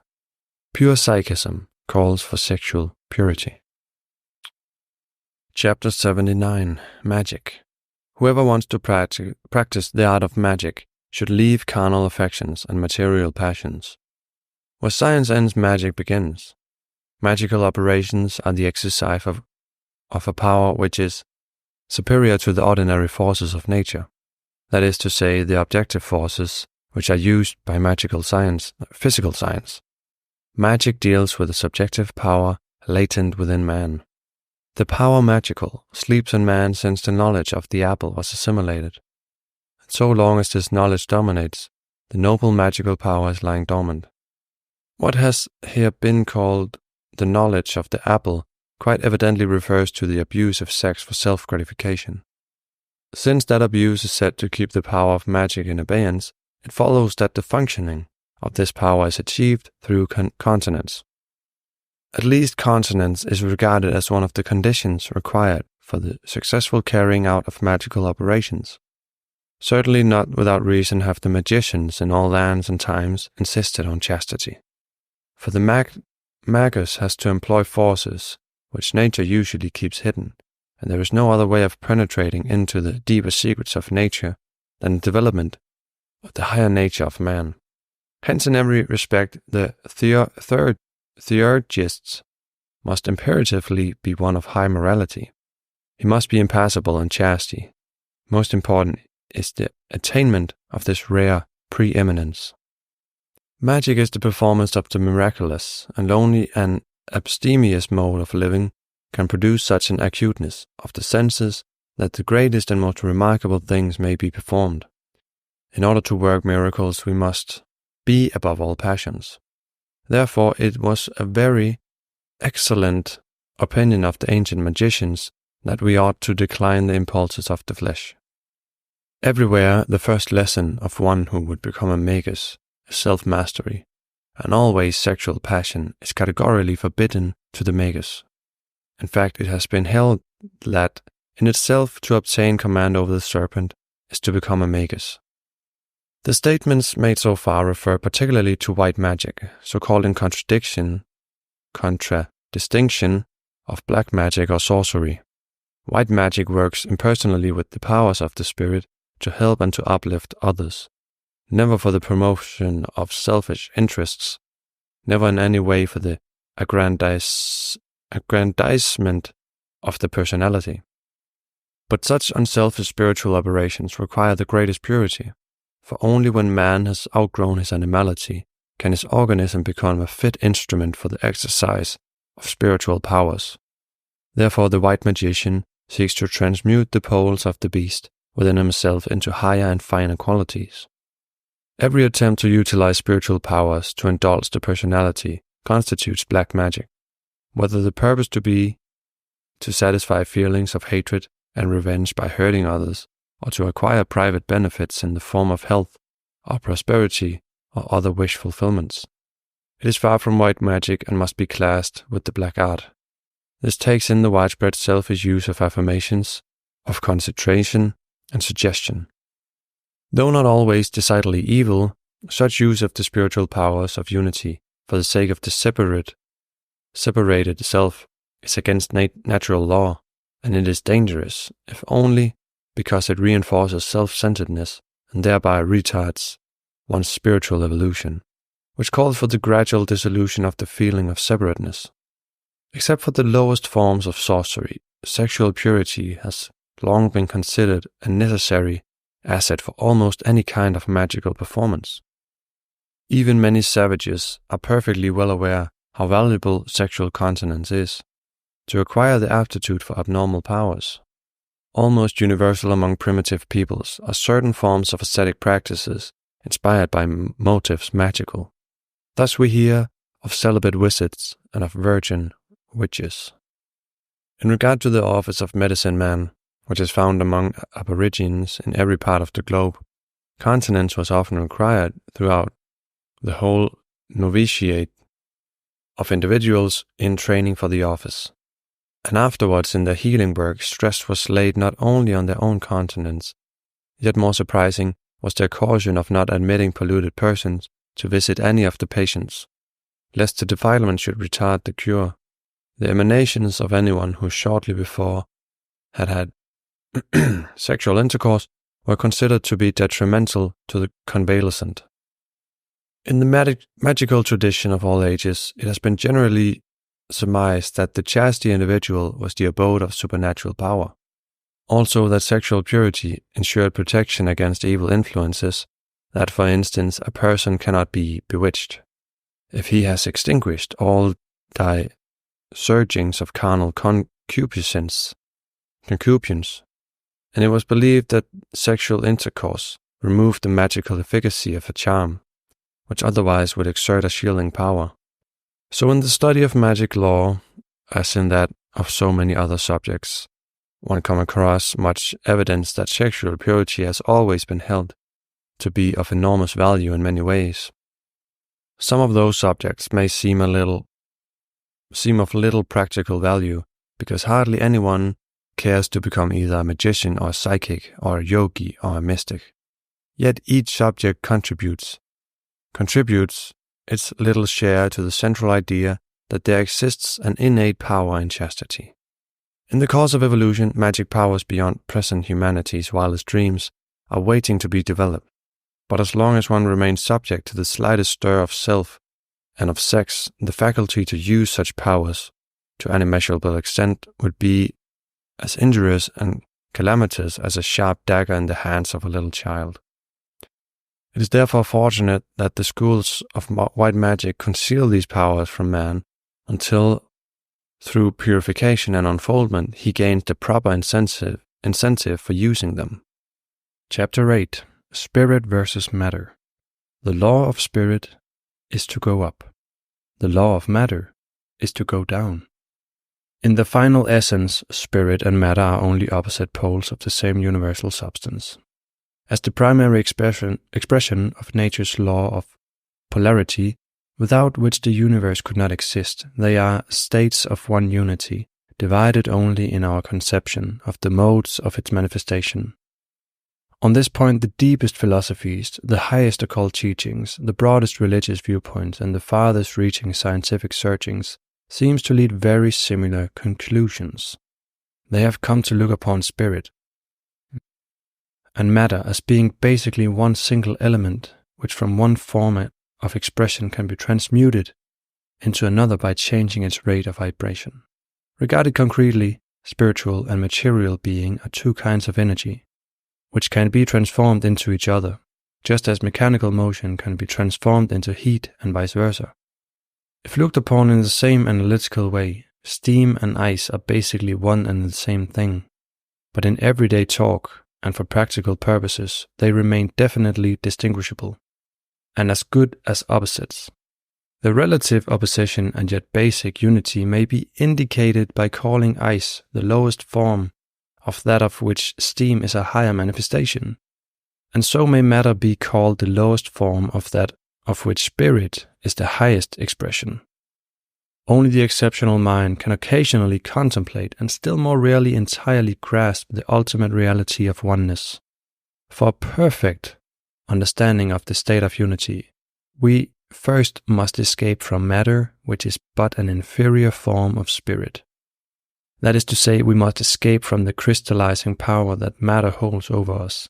For the average human intellect, the standpoint of duality is the more logical, the only comprehensible. Therefore, spirit and matter are for the present purposes dealt with as antithetical. Justification for considering matter low and spirit high can be found mainly in a comparison of their rates of vibration. That of matter and its qualities is low and slow, while that of spirit and its attributes is high and fast beyond measure, beyond imagination. Wherever two of different rates of speed are linked together, as spirit and matter inextricably are, there is conflict, push and struggle, strive for supremacy. Thus spirit and matter are in constant conflict with each other. Spirit always pushes onward, and matter is holding back. But about the final outcome of their contest, there cannot be a doubt.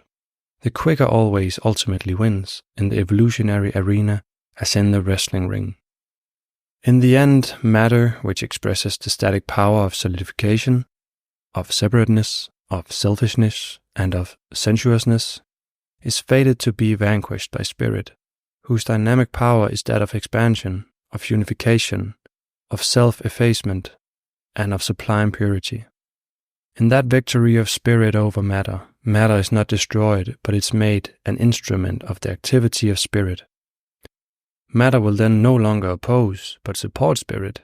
It will become spiritualized itself, and will manifest only that which is in accord with spirit, namely, absolute purity in every expression of life. Such purity is necessary if real spirituality is to be attained. Chapter 80. Yoga. Yoga manuals know the symbol of the serpent, which the individual has to overcome in order to acquire valuable powers. Since immemorial ages, India has known and taught the science of yoga, the way by which a man may hasten his evolution and expand his consciousness. To this end, the yoga philosophy insists strongly on certain spiritual exercises, by which the soul may best obtain and maintain peace and quietness. Peace and serenity and the elimination of undesirable and disturbing influences seem even more necessary in yoga than in other spiritualizing diction or thoughts, desires and feelings amidst which an ordinary person lives. In the hectic existence of the whole Western world, there is practically no chance for an effective following of yoga practices. Yoga was originated in and for the East, not for the West. Although the final goal of spiritualization is everywhere the same, the methods of approach are somewhat different under differing racial conditions, as well as for different individuals. A rule, however, which all methods have been shown to have in common, is that of perfect chastity, essential as it is for the transmutation of the generative force. Attempts to westernize the yoga teachings have led to simplified adaptations, which not only are usually ineffective, but which become dangerous whenever they fail to insist on an absolute cessation of physical indulgences. Anyone attracted to yoga must well consider that it is a very dangerous thing to adventure in this path without the moral foundation of perfect self-control. Without it, the practice of yoga may lead to insanity. The 5 known systems of yoga may vary in their methods of self-discipline, adjusted as these are to different psychological types. But the opening of a higher consciousness is the aim of all yogas, and for all the subdual of senses is an essential prerequisite. So all important is the requirement that sometimes particularly this, the firm holding back of the senses, is what is called yoga. The general drift of yoga remains always the same. It is to serve as a discipline for subduing the passions. When this discipline is omitted, there can be no question of yoga, nor of spiritualization, or of illumination. Not only do the yogis know that sex energy must be conserved and used for the development of body and mind instead of being dissipated. They also realize that the greatest impediment to the acquirement of yoga powers is sexual action. Therefore, as a first step the student is trained and tested by the command, that continence must be made the basis of life. Right from the beginning, there must be perfect chastity in thought, word, and deed. Only if lust ceases, worldly bondage will cease. Then, by absence of all self-indulgence, pure spiritual being can be attained. But first, when the intelligence has ceased to take pleasure in the things of sense, and therefore has seen the truth, the perfection of the powers of the bodily vesture come about through the wearing away of impurities. Thereupon, from steadfastly following yoga comes illumination. And if a person is constantly freed from the senses, the infinite supreme yoga is perfectly produced. Like mysticism and like every other system for spiritual development, yoga has often led to extreme one-sidedness. Many of the so-called yogis are the outcome of lopsided yoga practices, the demonstration of freakish physical body control obtained by tremendous willpower, or their performance of psychic or magical tricks resulting from exceptional concentration. These do not in any way exemplify the spiritualizing force of yoga. In such cases, concentration and body control, which to some extent belong to the genuine means of higher development, have been overemphasized and made the end of attainment. Even among those yogis who show a semblance of spirituality, a distracting one-sidedness frequently occurs. Dropping their interests in everything in this world, their purpose often becomes exclusively self-attainment. Whereas true spiritualization is inseparable from a longing and an effort to be of greater service to humanity. Such yogis seek union with the cosmic parent life by trying to go back to a fetal existence, where with eyes closed to the world and without effort, they can feel to be one with Mother Nature, leaving everything to her. In other words, they seek a passive oneness of dependence, whereas evolution's aim is an active oneness of equality, resulting from a wide-awake use of the mind, combined with laborious acquisition of the spiritual powers, which will gradually enable one to become the Father's competent assistant and co-worker. Where the Occident has become blinded to the necessity and even to the existence of spiritual development, the Orient has neglected the exercise of the concrete mind. For this reason, yoga too generally does not fulfill the requirements of a balanced evolutionary growth. However, this is not the place for a critical study of yoga's shortcomings. The present point of interest is only that the first requirement of yoga, as of every system which serves to make spiritual development possible, whether it be for the East or for the West, is sexual purification. One who wants to become a perfect yogi must give up the sex idea. Chapter 81. Occultism. All sexual intercourse is forbidden in practical occultism. On the beach of the unfathomable ocean of life, we are all playing our games or absorbed in our favorite pastimes. Proudly the athlete struts along the boardwalk, showing off his inflated muscles. Along the water's rim the scientist proceeds, exclusively intent upon investigation of whatever the ocean has cast ashore and brought within his reach. Sun-shaded sits the artist, registering impressions of what he observes around him and what is inspired to him. Outstretched lies the philosopher, speculating upon the being of sea and sky and land, and living creatures and their interrelation. Forgetful of surroundings, the religionist in devotional attitude bows his head, adoring the unknown force that manifests in nature's magnitude. On the sand within the tidal strip, the psychic rests in negative receptiveness, letting the waves touch him whenever the flow comes up. The magician is attracting wide attention, trying to make the tide recede by strange manipulations and a mighty exercise of will. The mystic, after meditative contemplation, so longs for a momentary merging with the ocean of the one life that he dips into it, but not knowing how to swim, he is soon rolled back upon the shore again. When the waters are untroubled, the surf unstirred by wind, the yogi dives and serenely swims a while in the somatic sea. Looking and watching over all from an elevated point stands the occultist. He is the lifeguard of this beach. He is here to help others, ready to render aid whenever called upon. He knows the ocean well, has thoroughly explored it, and is at home in it. With eyes unclosing and going down as deep and stay down as long as he may wish, he observes more, knows more, and can do more than any of the others. Each of the others is but an incomplete expression of single aspects of the occultist. He is the synthesis of all the others. He exemplifies a progressive stage of balanced evolutionary growth towards superhumanity. The designation of occultist is frequently misapplied to dabblers in theurgic and pseudo-occult crafts, or to students of occultism who are still as far from being occultist as a kindergarten pupil is from a doctorate. The accomplished occultist is a highly and harmoniously evolved human being in whom all faculties of body and of soul can be used at will.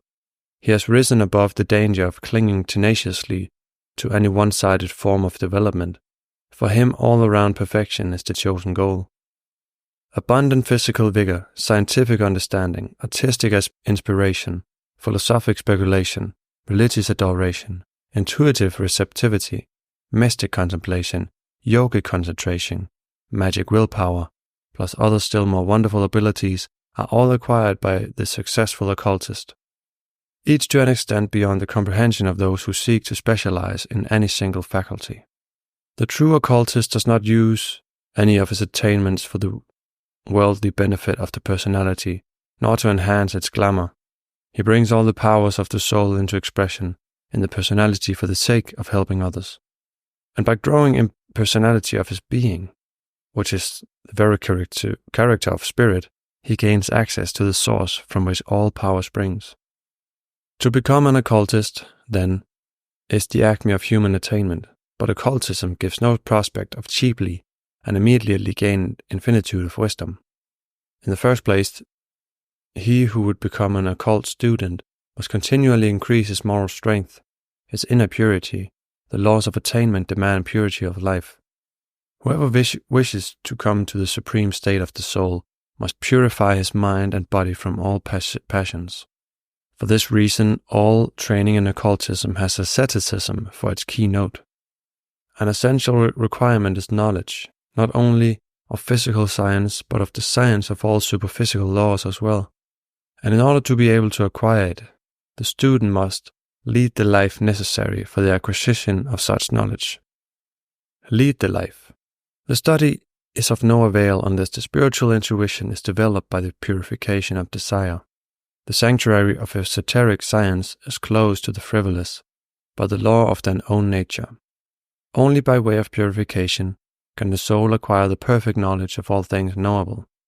Therefore the passions are not to be indulged in by him who seeks to know, he alone who disaccustoms himself to concupiscence makes his heart acquainted with secrets, with those deep secrets of nature which it would be dangerous to divulge to any one remaining ever so slightly sensual or selfish. It is the reward of the conqueror, who vanquishes the foes of his own nature, that he has imparted to him the secret knowledge. Not until knowledge has thus been acquired, it is safe to attempt the development of any occult powers.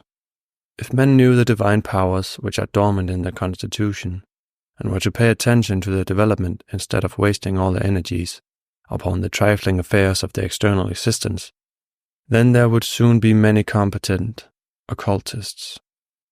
But men either do not know and do not even want to know about such powers, or if they know about these, they are reluctant to believe that occult science allows not a shadow of self-indulgence. But woe to those who dabble in any form of occult science without first overcoming the more important faults of their lower nature. Carnal passion suppresses the faculties of the soul. Hence the insistent demand that the disciple of occultism above all must be absolutely chastity, both physically and mentally. Whoever, after having pledged himself to occultism, indulges in the gratification of a terrestrial lust will feel the almost immediate resolve of being dragged from the impersonal divine state down to the lower plane of matter. The sooner the animal sexual affinities are given up, the sooner will come the manifestation of the higher occult powers. Then only can harmonious evolutionary progress be made, and then the consciousness of power, in itself the most exquisite joy, is unceasingly gratified in the progress upwards. Infinite power to be impersonally, unselfishly, constructively used will then eventually become available. Is such a prize not worth the sacrifice of the personality's self-indulgence? Chapter 82. The Path of Perfection. Having conquered the desires of the outer senses, prepare now to enter upon the path. Slowly winding to the top of the mountain of perfection leads the road of gradual evolution. From this road the top is rarely visible, the view being cut off by mystifying thickets and by luxurious groves, which tempt the wanderer to pause and straggle, and to forget the goal.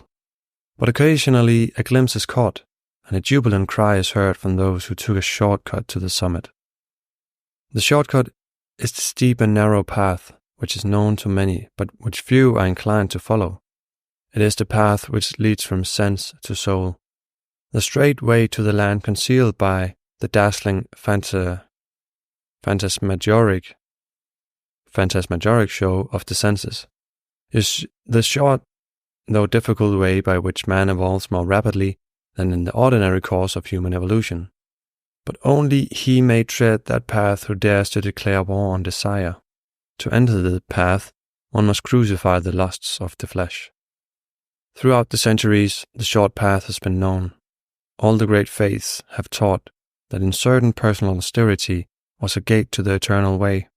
That way, the highest way, goes he who shuts the door to all his senses. This path Hermes indeed described. It is the path that leads to truth, difficult to tread for soul while still in body, but it is possible for one who has the mind to free himself from the passion.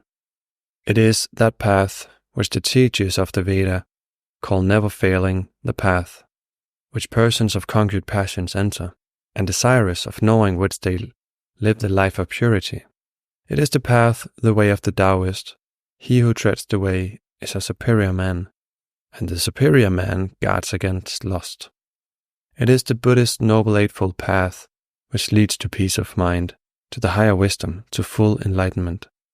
The wise are those who follow the noble path and avoid the pools of lust. It is the path of holiness, of which the Bible states that the unclean shall not pass over it. It is the path of the Mohammedan Sufis, by whom the celibate ideal was realized as invaluable for all who sought to follow the mystic way. Only when cleansed from the lust of the flesh, the soul could enter on the path. For mystics everywhere, it is the path of the purification, illumination, and perfection, the three great stages of the ascent. The first stage is known as the purgative life, the stage of purification from the fetters of sensuality. The end of the path is attained by transmutation. To modern students of metaphysics, it is the path which, through probation and discipleship, leads to initiation. The pilgrim who ventures upon it is made first to shut out every human passion. During probationary stage, the wish to be emancipated from the thraldom of the senses should be ever present in the mind. If the higher levels of spiritual attainment are to be reached, the disciple must be prepared to sacrifice and transcend the desires of the body. The desire for sensual gratification must be crushed before initiation can be reached, for initiation is the victory of the spirit over the animal nature of man. Whosoever is the slave of his passions can never be initiated. The opportunity to choose the shortcut is the same for all. The same for all also is the universal rule that mastery of the sex force forms the initial step on that path of quickened evolution. The victor's crown is only for him who conquers the demon of lust. Chapter 83. Tests and Temptations. Too weak is the temptation for one whose soul to nobler things aspires than sensual desires. Every temptation is a test of moral strength. At every stage of evolutionary growth, the law of that growth causes temptations to be erected on the pathway of the soul. Lacking the strength to overcome these natural obstructions, one cannot pass on to the next lap of the road. Since life is a continual battle between man's spiritual aspirations and the demands of animal impulses, the first temptation which meets everyone on the road is the hunger of the lower qualities, and in ever subtler ways the animal proclivities are tested to the end.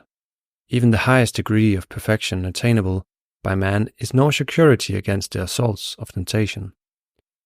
At a comparatively advanced stage, one's vision of the requirements of attainment may be obscured by the allure of the false teaching that in physical sex expression there is mystical inwardness, and that it can be the means to a great spiritual fulfillment. Many who are already far on the road of spiritual unfoldment fail to perceive the speciousness of such sophistry. But the guardians of nature's secrets let none pass until they are furnished with the signs and passwords of perfect purity. The greatest strength by which to pass through tests and to overcome temptations is that of purity. Not the negative purity of innocence caused by ignorance, but the positive purity based on knowledge and power of the will. Dissatisfaction and dejection normally follow each failure to overcome an enticement. But when one has conquered temptation, one finds oneself in a state of peace and satisfaction, which may well be called happiness. Then there is elation over growing strength. It is sometimes claimed that temptation should be sought because they serve to increase one's moral strength. But this is an obvious error. Strength must be gathered between successive tests, just as knowledge is gathered in schools between examinations. To submit to one examination after another without preparatory study would certainly be abnormal. Not less abnormal is it to seek one excitement and temptation after another without intervening effort to develop resistant strength. Tests of one's moral stamina need never intentionally be sought. When the soul seems ready to pass another milestone on the evolutionary road, then life itself applies the necessary test according to one stage. And no one can pass on to another section of that road who is not thoroughly prepared, nor can one ever pass by shirking the test. The individual task is to prepare for tests by developing greater moral strength, by obviating every weakness of character. And since above all else, passion manifests the weakness of man, the first thing to be eliminated is passion. Quite naturally, the tests become more difficult as strength grows. Those who approach the final stages of the road have to be tempted in 1,000 various ways so as to draw out the whole of their inner nature. Then, if the candidate has a latent lust for sensual gratification of any kind, the germ is almost sure to sprout. However, it is in his own interest that this character and attributes are being tested.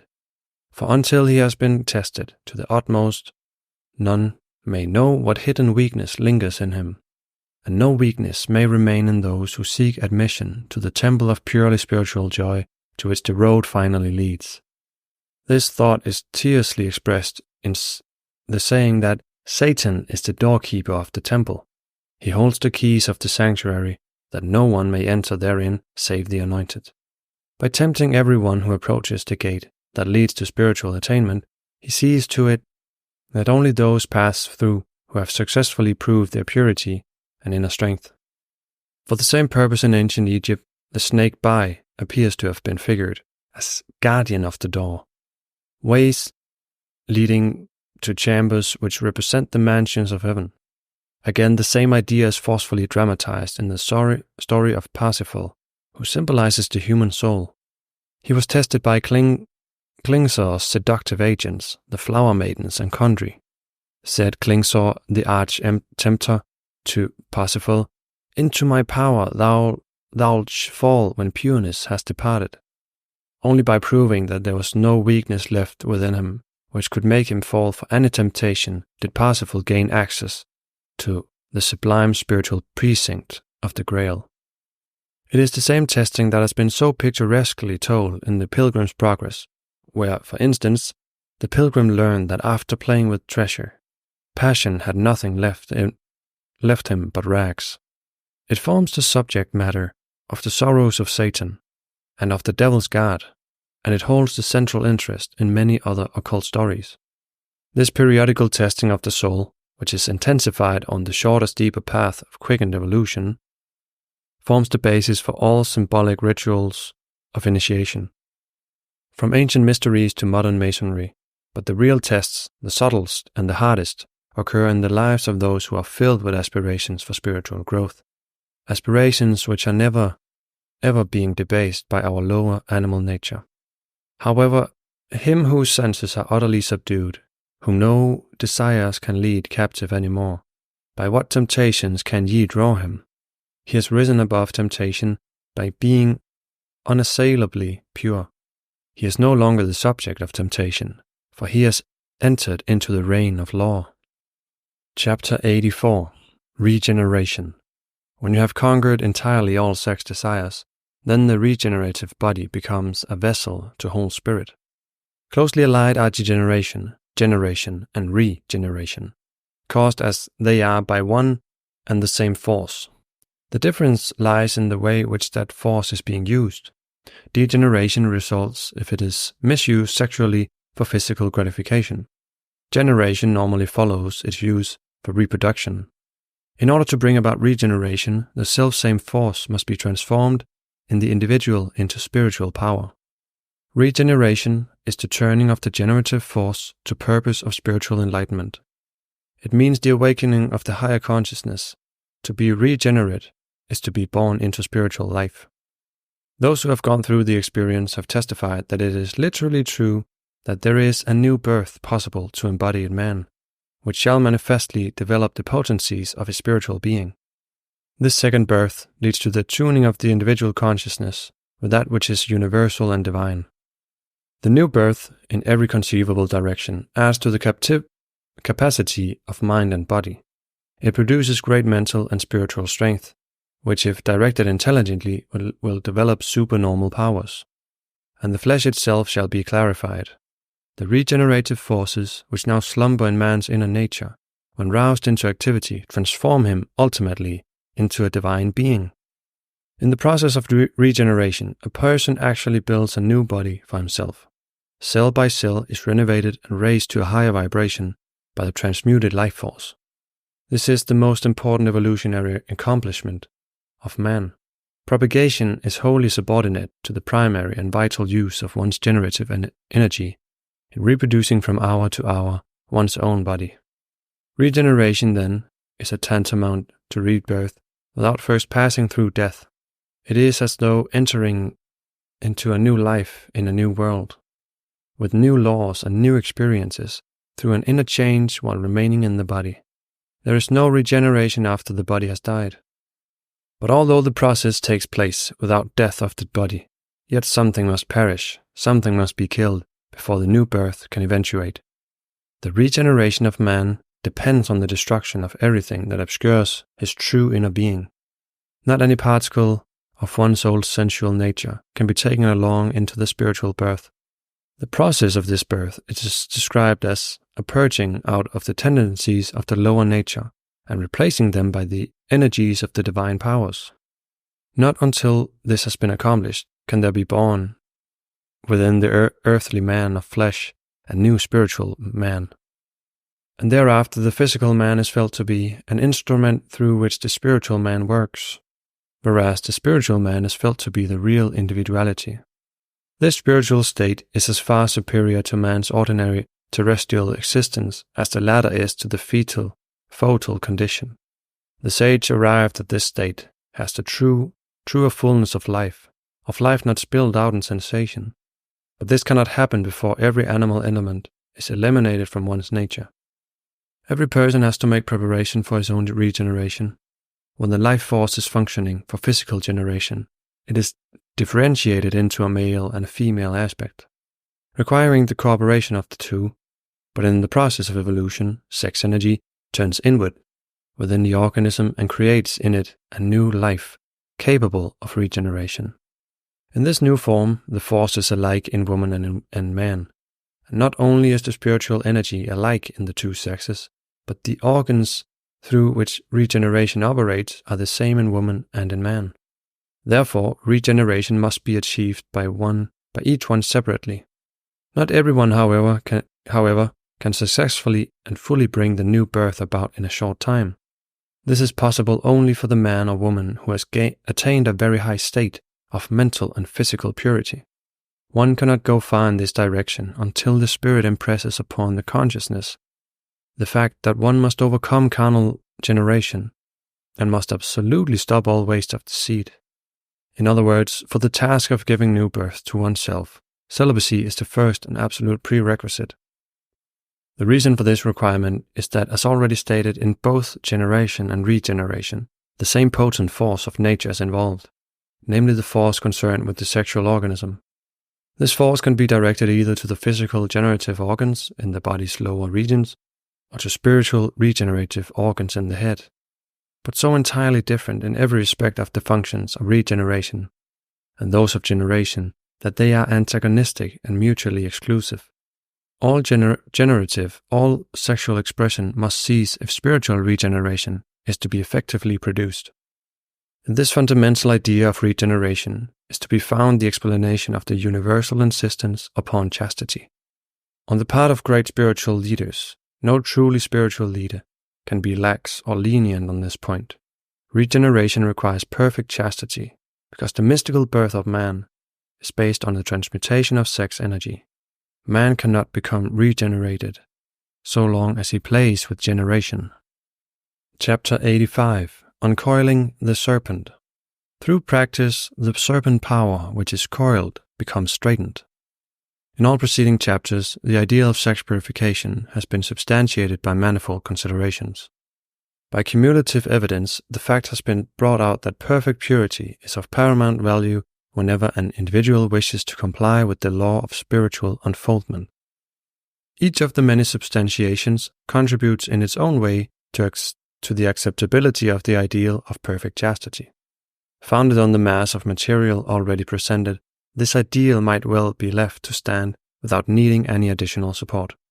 Yet one of the most fundamental reasons for the necessity of sexual purity in spiritual development has not yet been given. All the miscellaneous applications of chastity must ultimately be based on physiological phenomena. There is a close approach to such an ultimate basis in the physiology of the Occident, in its new knowledge about the internal secretions of the sex glands.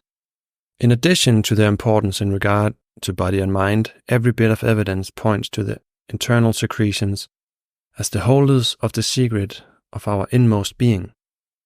There is a growing recognition that the reproductive system is the reservoir of vital energy upon which to draw for all the activities and achievements of life, including the spiritual. But as long as Western science almost generally continues to ignore the spiritual element, the knowledge of the essential factors of sexuality is still withheld from us. For the rationale of sex purification, one has to turn to the metaphysiology of the less materialistic Orient, where the modus operandi of spiritualization has been the subject of extensive study for thousands of years. Particularly in regard to spiritual science, our vaunted Nordic intellect needs to learn respect for the claims and assertions of the Oriental mind. There one can learn about the working of nature's finer forces within the human frame, about the real purpose of some generally little understood organs in the head, about a series of chakras or psychic nerve centers, of which the glands are only the outer symbols, about force channels and force currents along the spinal column, and about the Kundalini, the mysterious serpent fire at the lower end of the spine. Because those psychic centers are not visible, not dissectable, not measurable with physical instruments, their existence is not recognized by Western scientists. But the fact that no microscope can detect such centers on the objective plane goes for nothing, since they are evidently built of finer matter that can possibly be observed by any physical means. And as regards the forces and the fires of occult physiology, their existence may be accepted for the same reason that we accept the existence of ordinary nerve force and of mind. These are just as little tangible and are known only by their results. In the same manner, the secret fires and forces have proved their existence in the results obtained by those who have learned how to use them. One might prove the presence of such forces in oneself, but the difficulty is that the working of spinal fires is so tremendously involved that many years must be spent in learning to understand even the fundamental principles. Briefly stated, it is taught in the Far East that in woman and man alike there is a power called the Kundalini. It is at the base of the spinal column that this mighty occult power lies coiled like a serpent in sleep. An impersonal as well as an individual meaning is attached to all this important force. In the widest sense, the Kundalini is the creator and the sustainer of the universe. It is the universal life principle which everywhere manifests in nature. Kundalini is therefore the mightiest manifestation of creative power in the human body. Thus Kundalini may well be held to be the individualized power divine planted in the body as a seed out of which it is intended that a perfect human flower shall develop. This divine seed can be left, as it is generally left in the generative region, to be eaten away by the worms of sensuality or go to waste by neglect without a chance to sprout. But a wise man should take it up from its place to the middle of the eyebrows. He should carefully tend it so that it may germinate and shoot a stem up along the spine. Not without good reason does the spinal cord, that high-tension transmission line of nerve force, run from the lower part of the trunk to the head. It is along this line that the life force must be diverted from the generative system and carried up to the organs of regeneration near the top of the skull. Once the serpent power is aroused into activity, it is made to penetrate one by one the psychic nerve centers, until it reaches the 1,000-petal lotus in the brain. But so long as man can be controlled by his senses, it is utterly impossible for him to revive that now atrophied center in the head, which is essential to the control of the truly creative forces.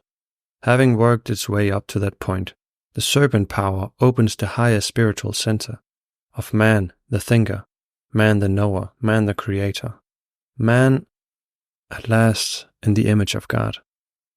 In the transference of the fire from the base of the spine lies the redemption of man. With the raising of Kundalini, with the uncoiling of the serpent fire, comes the advancement of the race to superhuman glory. This is what nature's law of evolution has intended for mankind, for man and woman alike. The intentional arousing of Kundalini cannot be strongly enough warned against until a very high degree of preparatory purification of one's whole being has been brought about. And a theoretical study of the intricate ways in which Kundalini manifests is not strictly essential to advanced evolutionary growth. For whether or not one who aspires to spiritual unfoldment has any knowledge of the serpent power, it becomes nevertheless active in the body. Whether or not one is aware of it, nature responds to one's spiritual aspirations by arousing this force when one is ready for it. Its ascent to the brain is inseparable from progressive evolution. Even with conscious cooperation of the individual, the uncoiling of the serpent still remains a slow and difficult procedure. Anyone who sets himself the task of perfecting it will have to repeat the process for years, never allowing one speck of impurity to stain him mentally or physically. The thought, the will, and the morality must first be purified before they are intensified by the vivifying influence of the aroused force. There is most serious peril in awakening the higher aspects of this energy before man has acquired the purity of life and thought, which alone make it safe for him to unleash a potency so tremendous. The action of the serpent force should be preceded by the most rigid purificatory discipline, because the fire is destructive to the unpurified who might succeed in arousing it.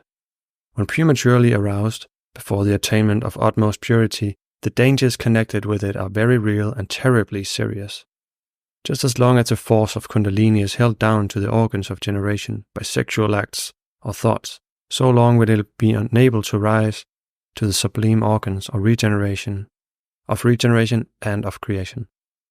And if it is drawn down after beginning to rise, the cataclysmic disturbances in the currents of finer forces react on the rest of the body, and especially on the brain, in such a way that physical and mental disorders are sure to follow. Once Kundalini begins to rise, the close connection between the brain and the reproductive system necessitates an absolute conservation of life energies. That is the essential point which may never for a moment be forgotten. These physiological, or at least metaphysiological facts constitute the final and fundamental reason why perfect sexual purity is essential for those who seek to quicken their evolutionary growth. But others too should remember that as long as humanity plays with the sacred serpent fire, it will suffer from the resultant burns, which cause the pains of average human existence. Everybody should heed what a knowledge of Oriental metaphysiology makes clear, that the miseries of existence can be extinguished only by arriving at a condition free from passions. Every act of sexual indulgence and of self-gratification retards the possibility of liberation from woe. Part 3. Glorifying the Ideal. No heaven too high for those who reach, whose passions sleep subdued. Purity, highest of all that is, although despised by the ignorant, held by the wise in great joy. The ultimate destiny of the human race is the greatest moral perfection. Chapter 86. The Future. Is the human race never to arrive at this highest grade of illumination and purity? We are traveling along toward an improved humanity, which will attain the realization of those higher aspirations which emerge in the hearts of the spiritually minded who are prophetic of a better future. If we so willed, we could speed on toward our ideal evolutionary destination, but we hamper our progress by carrying unnecessary baggage, and therefore only slowly and uncomfortably advance towards the perfection that awaits us. If we could part with all this surplus baggage, of which the desires for sense gratification constitute the bulkiest portion, then we could fly instead of trek onto the destined goal. There, still within the boundaries of the human kingdom and of physical existence, we will find a world which is separated from the one in which most of us now live. Separated not by physical distance, but by grades of consciousness. These grades can easily be passed by anyone who is willing to take the steps required for spiritual unfoldment, which always brings expansion of consciousness with it. If the spiritual life grows towards perfection, it will reveal a new world which exalts us far above all petty human considerations. Some pioneers prospecting in that new world have signaled messages about their findings to single travelers along the road, and these messages have been relayed to slower moving groups. In their reports, the pioneers tell of finding marvelous treasures of matchless joy, in comparison with which humanity's present pleasures are insipid and childish. They have discovered spiritual springs ensuring radiant health. They mention beauty never paralleled as the natural manifestation of spiritual qualities untainted by blemishes of self or of sense. They have crossed the line which marks the end of human suffering.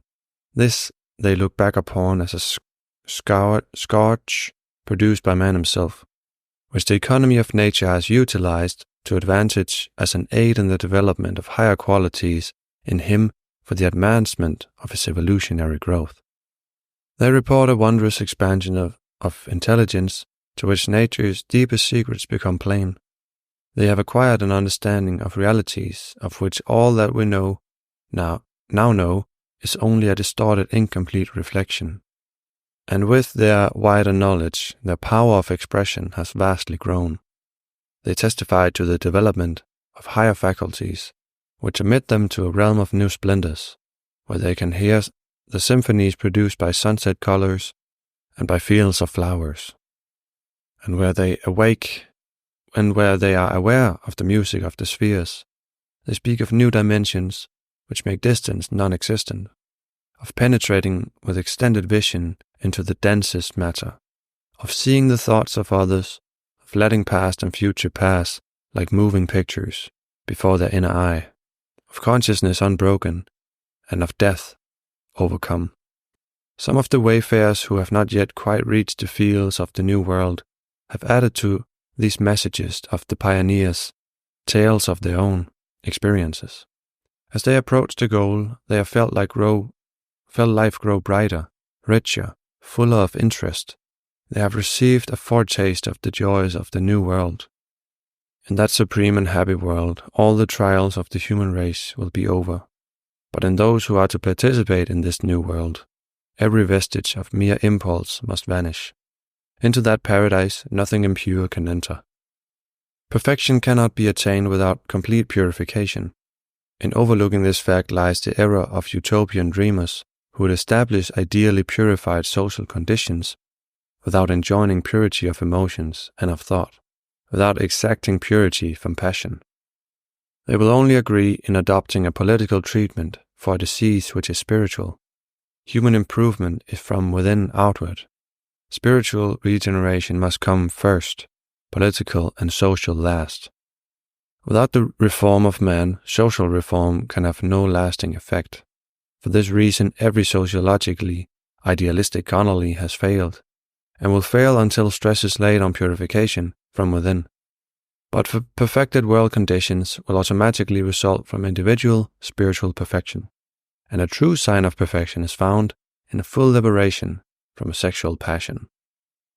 Spiritual humanity not only understands this perfection with the intellect, but accepts it in its conduct. Spiritually inclined man takes care that no passion no longer rules and blinds him to universal laws and higher principles. He sees sex as a universal problem given in the school of life to be solved in the mental human grade. Once spiritual faculties begin to be trained while seriously working on this problem, they are dulled when the problem is taken lightly and degraded into a game.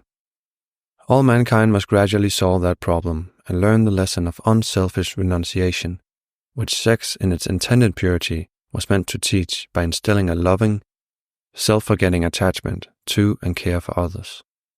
When that lesson has been learned to perfection, humanity will overcome and outgrow the need of sex, which, as a universal institution, will become as obsolete as its concomitant elements of sexual desire and of concupiscence. Undoubtedly, nature will eventually do away with its system of separate sexes and institute another way of reproduction, just as it has changed from non-subservient methods in the past. It may be expected that the present sexual organs will then become entirely useless vestigial organs to be forgotten by those who have outgrown their use.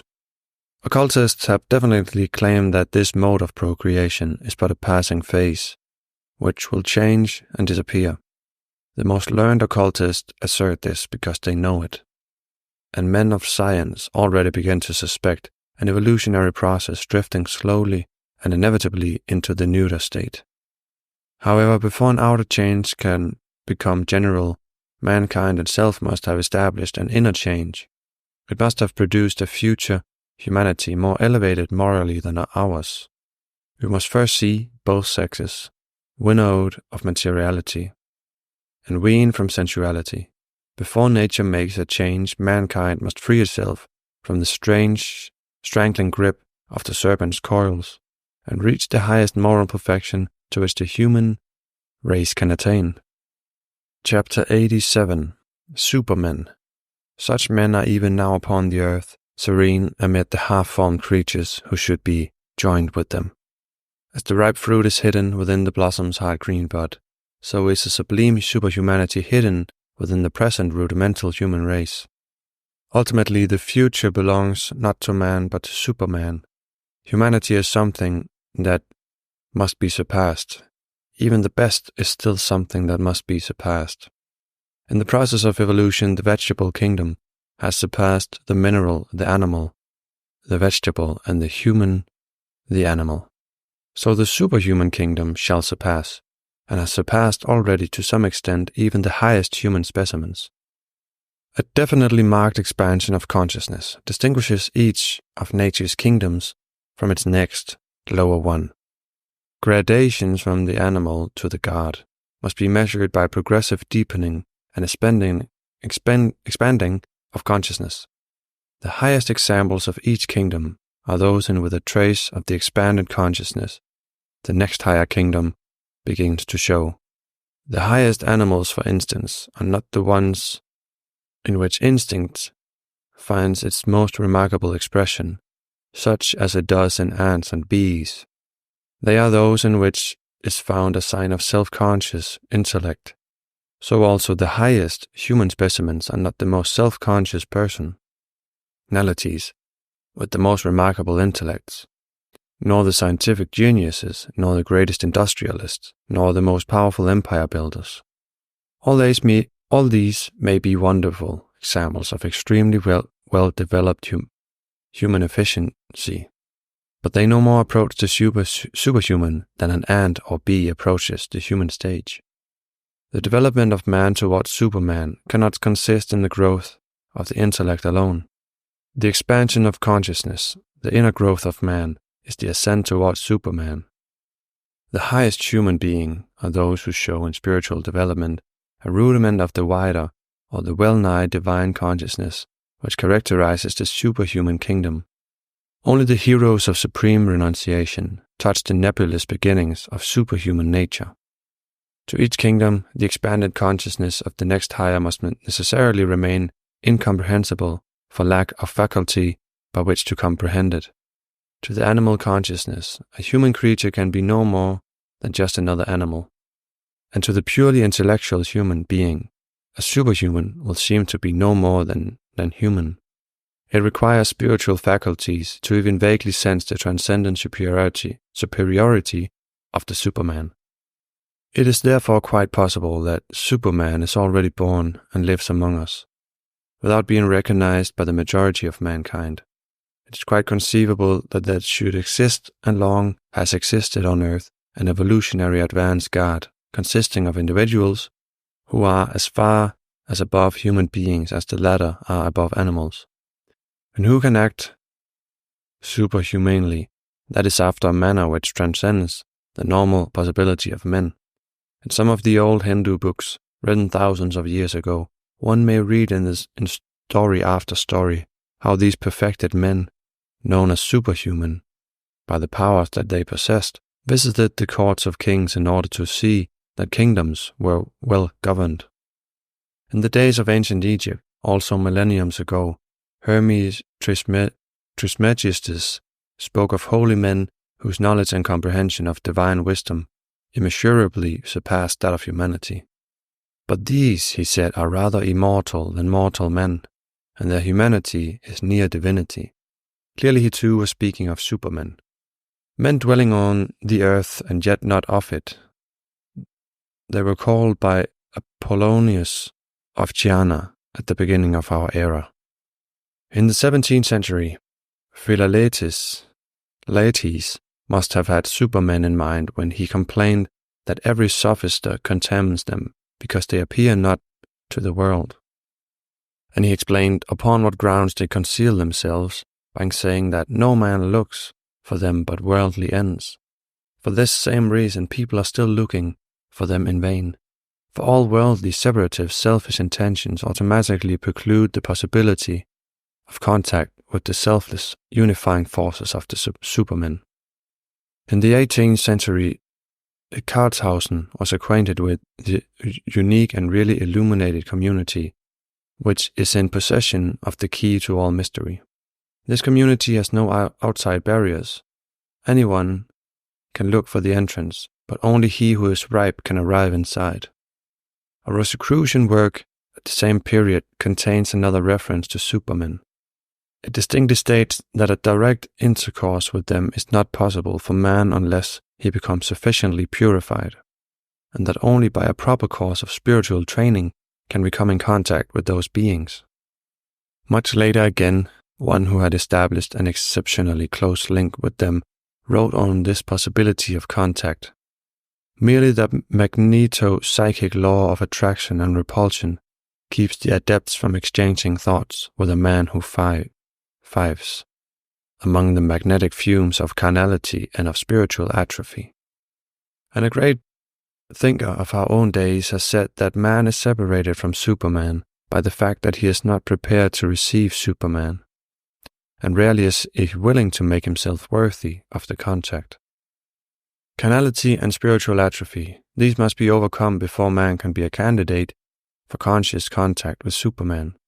The candidate must be perfectly chastity, perfectly abstemious, because the impure are not permitted to approach the pure. This requirement does not necessarily exclude the rare, pure, sacrificial sexual act for the sake of giving a soul a chance to come into the world under favorable parental conditions. But it disallows the slightest expression of carnal gratification. As to the Supermen, it is the spirit of chastity asceticism itself incarnates in these elect.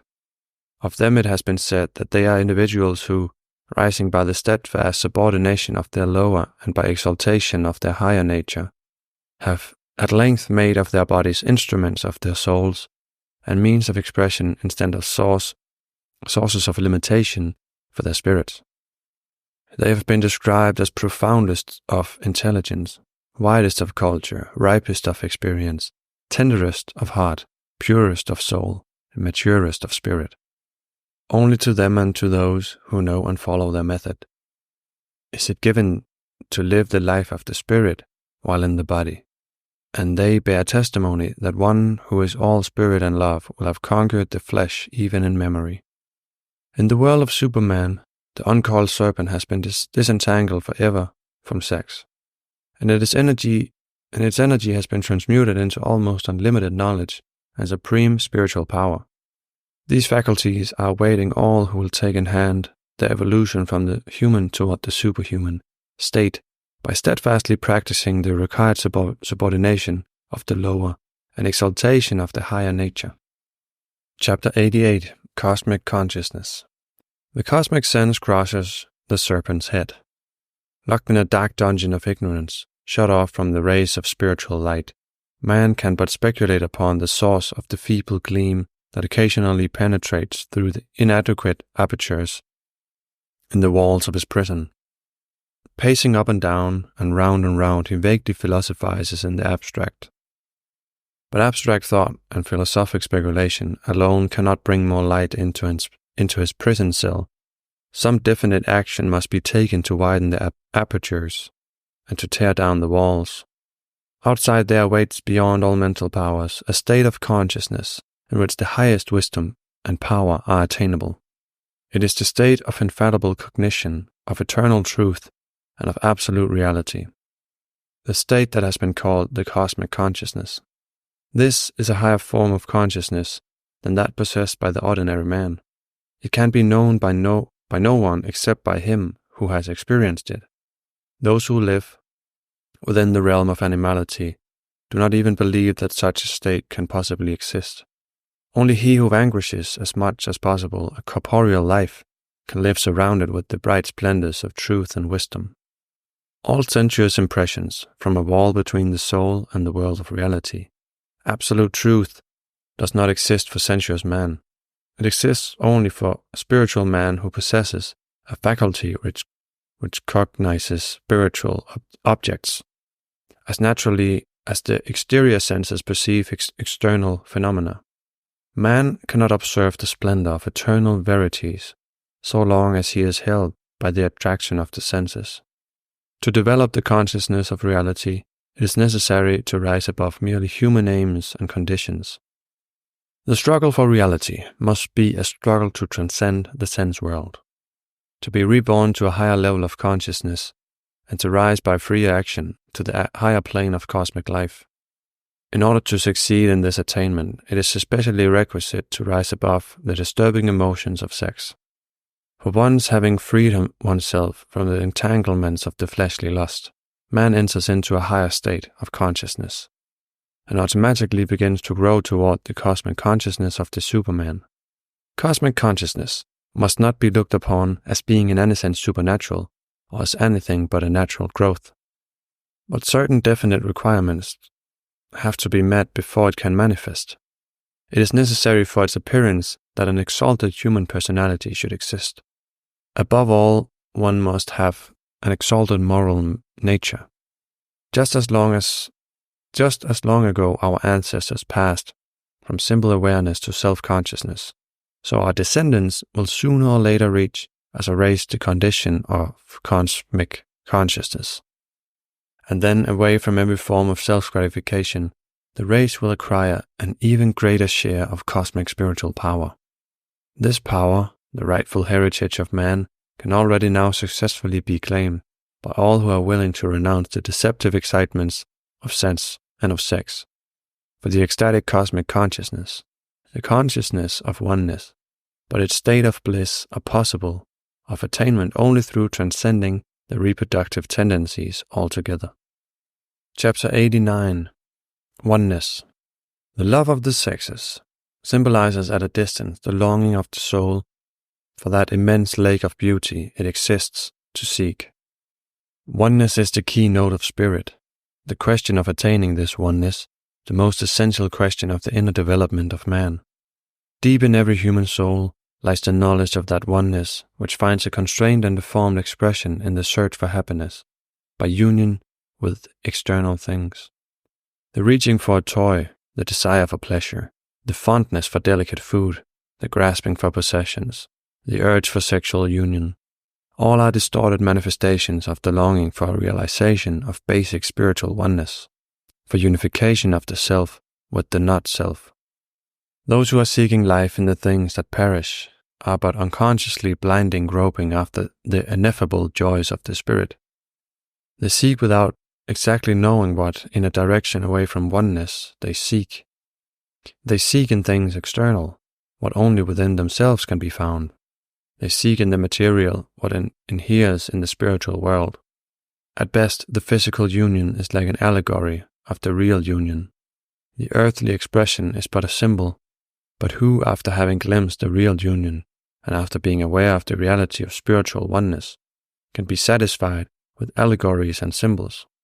Who wants to accept substitutes after knowing that realities can be obtained, especially where the substitutes detract from and prevent the acquisition of reality?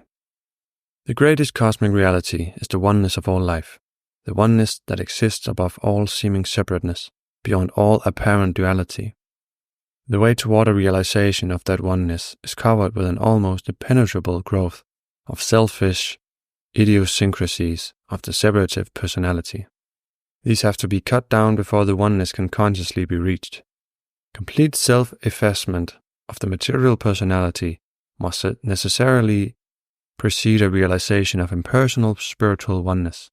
For this purpose, every element of passion, which is always selfish, must make room for compassion and personal love for one, after being developed to its highest and purest state, must be expanded into impersonal love for all. The more spiritual a person becomes, the more cognizant also will he be of the identity of his own innermost being with that of all other living forms. In his inmost self, man is related to other selves in such a fashion that he lives in them and they in him. With increasing spirituality comes a fading of the feeling of separateness of the individual from other individuals, of the family from other families, of the nation from the other nations, of the human kingdom from other kingdoms of nature. The more of spirit can manifest, the nearer one approaches to the consciousness of the identity of one's own nature with that of all things, and the higher ones rise above the concepts of separateness and of duality. But only when the mind becomes free from all desires and passions, the idea of duality ceases. Only by rising in consciousness above sex can oneness of all life be realized, for sex itself is an expression of duality, and all self-gratifying sexual activity emphasizes and strengthens the separative personality. Moreover, as long as the lower physical centers are used for self-gratification, the higher spiritual centers cannot be utilized for the necessary elevation and expansion of consciousness.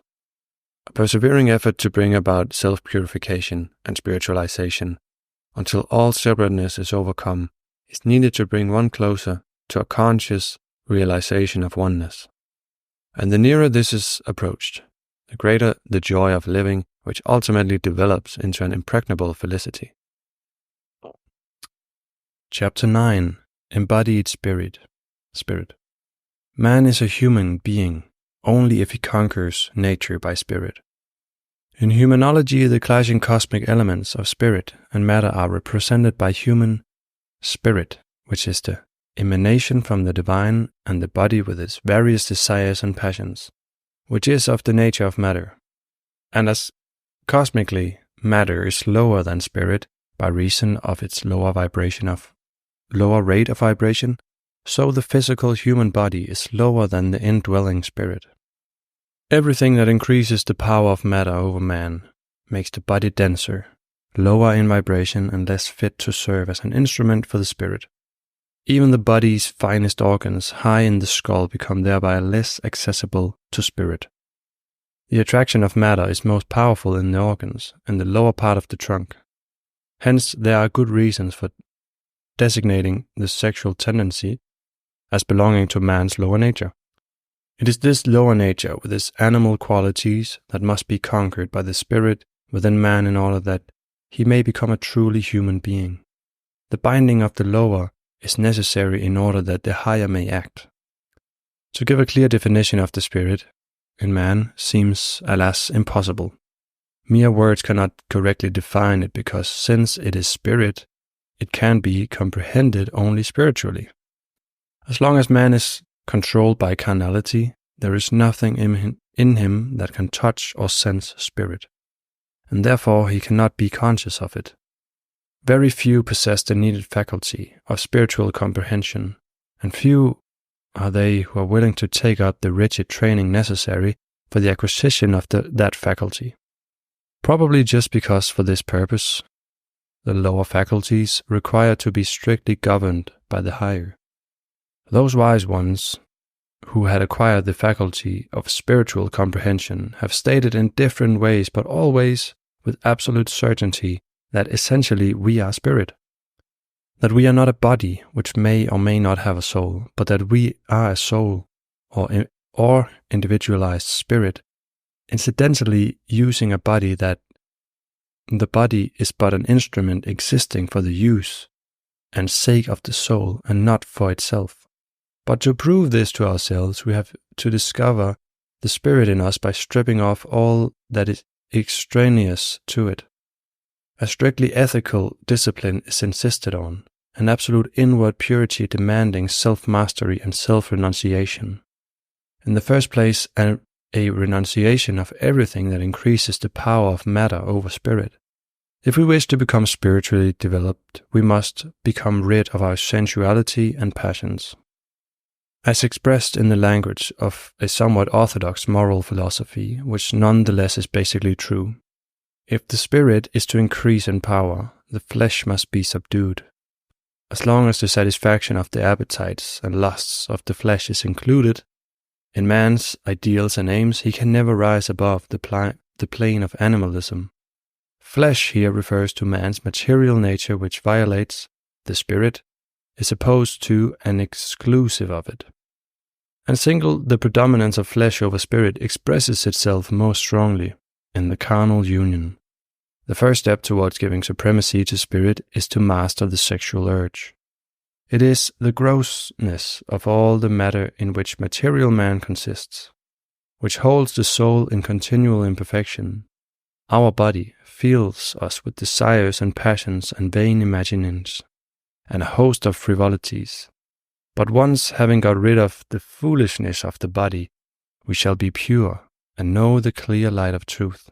Who then would not strive to wean himself by degrees from the domination and insolence of this flesh? However, to subdue the flesh does not mean that the body should be despised or stunted or neglected. The true attitude toward the body will be one neither of contempt nor of weak pandering to its impulses. The whole trend of evolution shows a tender care on nature's part in the building of better, finer, higher organized bodies, through which spirit can ever more fully express itself. We can help evolution not by neglecting the body, but by disciplining and purifying it, by bringing its vibrations up to a higher standard, by refining and subliming it, and so heightening its power as to make it sensitive and responsive to all the manifestations of the spirit. The body is not to be put off, it is to be made spiritual, and the living flesh itself becomes spiritualized in proportion to the inner growth of its bearer. Only by resolutely improving and perfecting it as an instrument for spirit can we, while living in a physical body, hope to know and consciously express the priceless faculties of spirit. Chapter 90. Deathlessness. The serpent brought death into the world. Eros is mysteriously connected with death. The association of death and reproduction is indeed patent enough.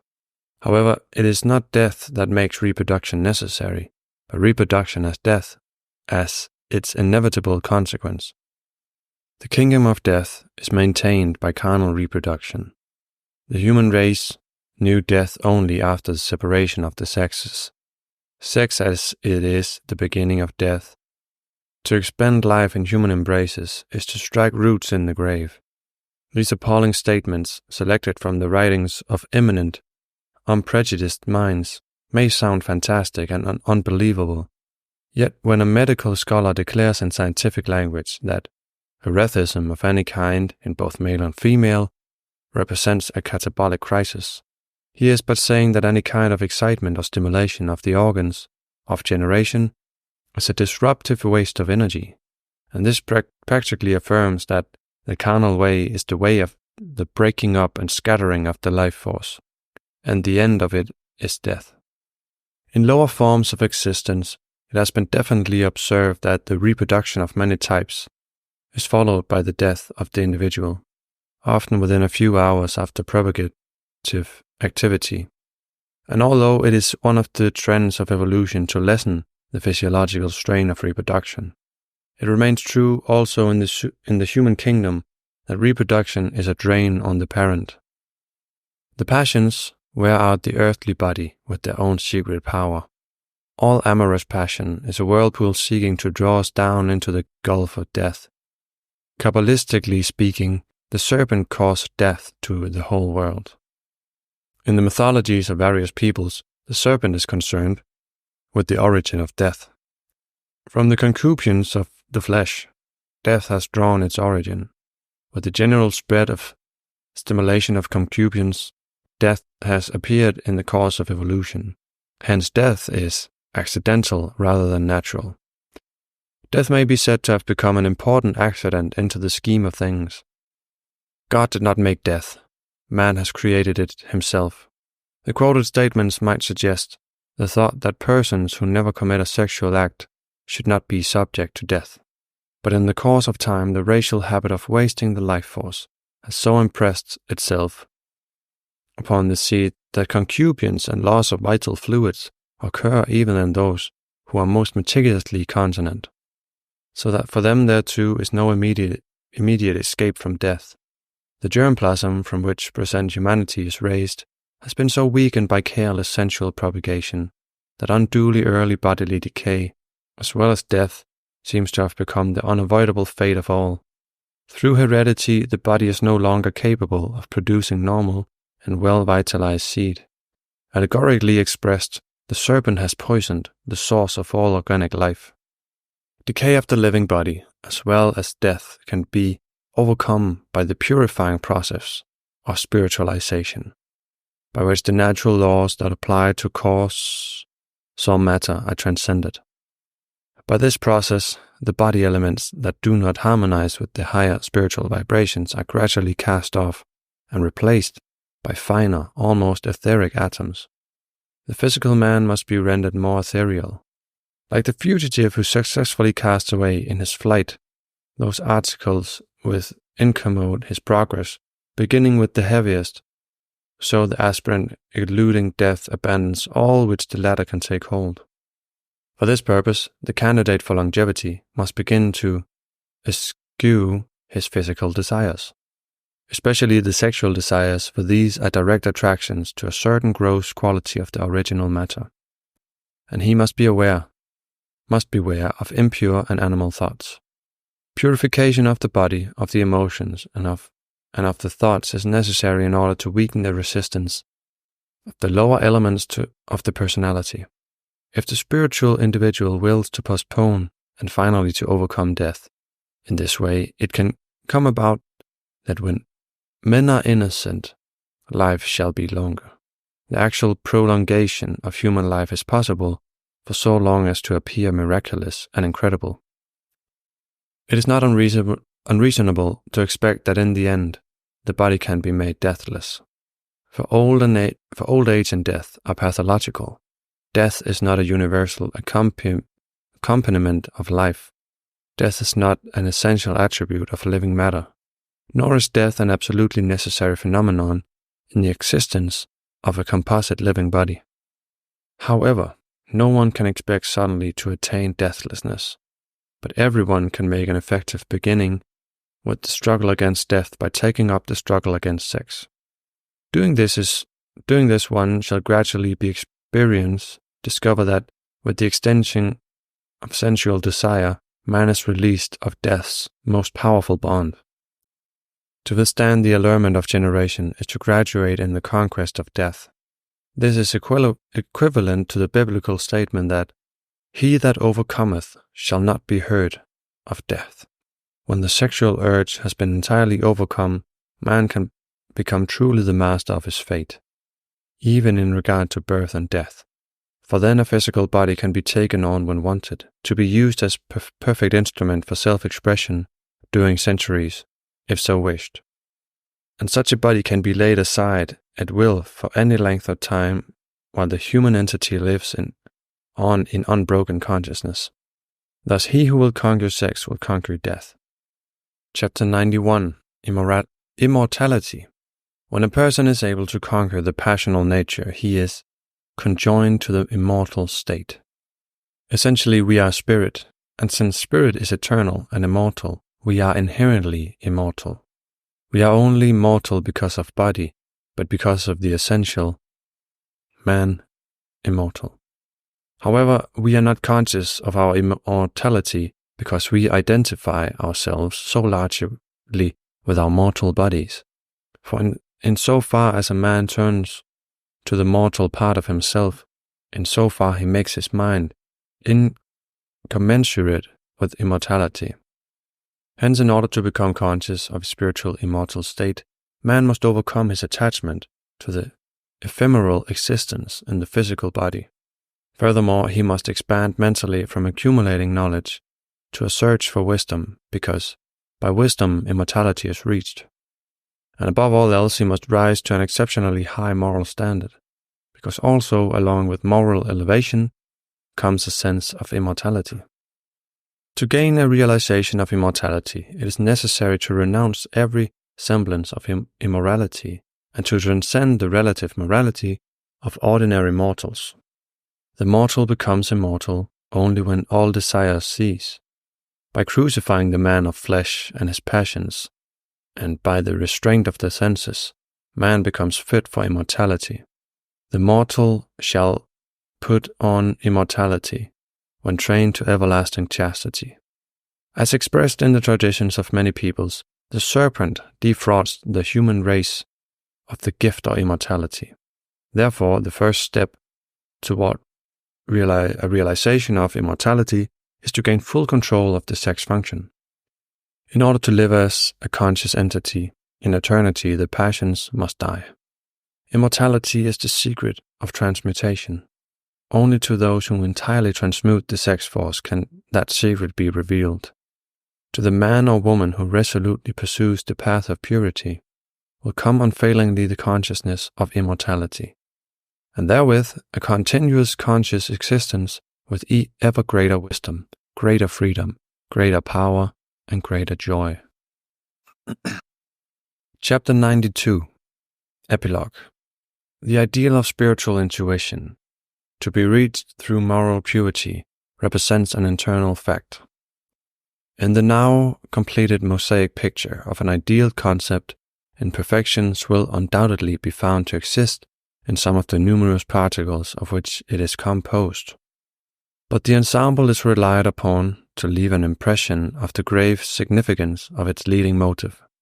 Out of the multicolored mass arises everywhere in plain design the basic motive, embodying the assertion that perfect purity is an absolute requirement for advanced evolutionary growth.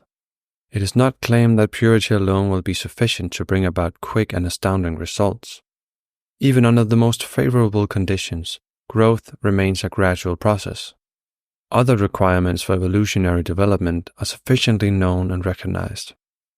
The need of sexual purification, however, is so often overlooked or ignored, or, as in the case of many supposedly spiritual leaders, unpardonably slighted, that it called for separative accentuation. Nobody is advised to become a perfect celibate unless an inner urge betokens readiness for such a resolution. No sudden drastic changes are recommended to anyone.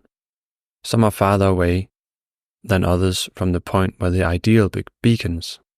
Some therefore have to take more steps before coming near enough to be in constant contact with its radiant energy. But everybody should understand that the salient benefits of higher attainments cannot be acquired without the practical realization of sexual purity. Howsoever far one still may be away from the ideal, it can be seen by anyone who looks in its direction. A beginning can and eventually must be made to move toward its light. Each for himself must find out just where he stands and how fast he will go. Little influence can be exerted from the outside, except by mental persuasion. The only purpose of the laborious compilation of data contained in this volume has been to present as convincingly as possible the existence as a fact in nature of the evolutionary need of individual sexual purification. Evidence has been supplied that the profoundest thinkers have upheld the ideal of purity as a golden precept of paramount natural law. Of it, the great moral prophets have spoken with a certain approach to unanimity. All the great teachers of the world are agreed in protesting against the dominion of appetite in the life of man. All the great organized religions have seized on the value of sexual abstinence and embodied it in their system. In order to teach their adherents to transmute the sexual into spiritual energy, the historians of civilization seem to be unanimous in the opinion that a deviation of sexual motive powers from sexual to new aims has furnished a potent component for all cultural accomplishments. In fact, limitation of the sexual opportunity must be regarded as the cause of cultural advance. Psychological researchers reveal that the placing of a compulsory check upon the sexual impulses produces thought and energy, thereby promoting individual and racial evolutionary progress. Various branches of human knowledge, from biology and ethnology to alchemy and occultism, have been shown to point in the same direction. Moralists, both ancient and modern, have never ceased to urge men to refrain from seeking sexual indulgences.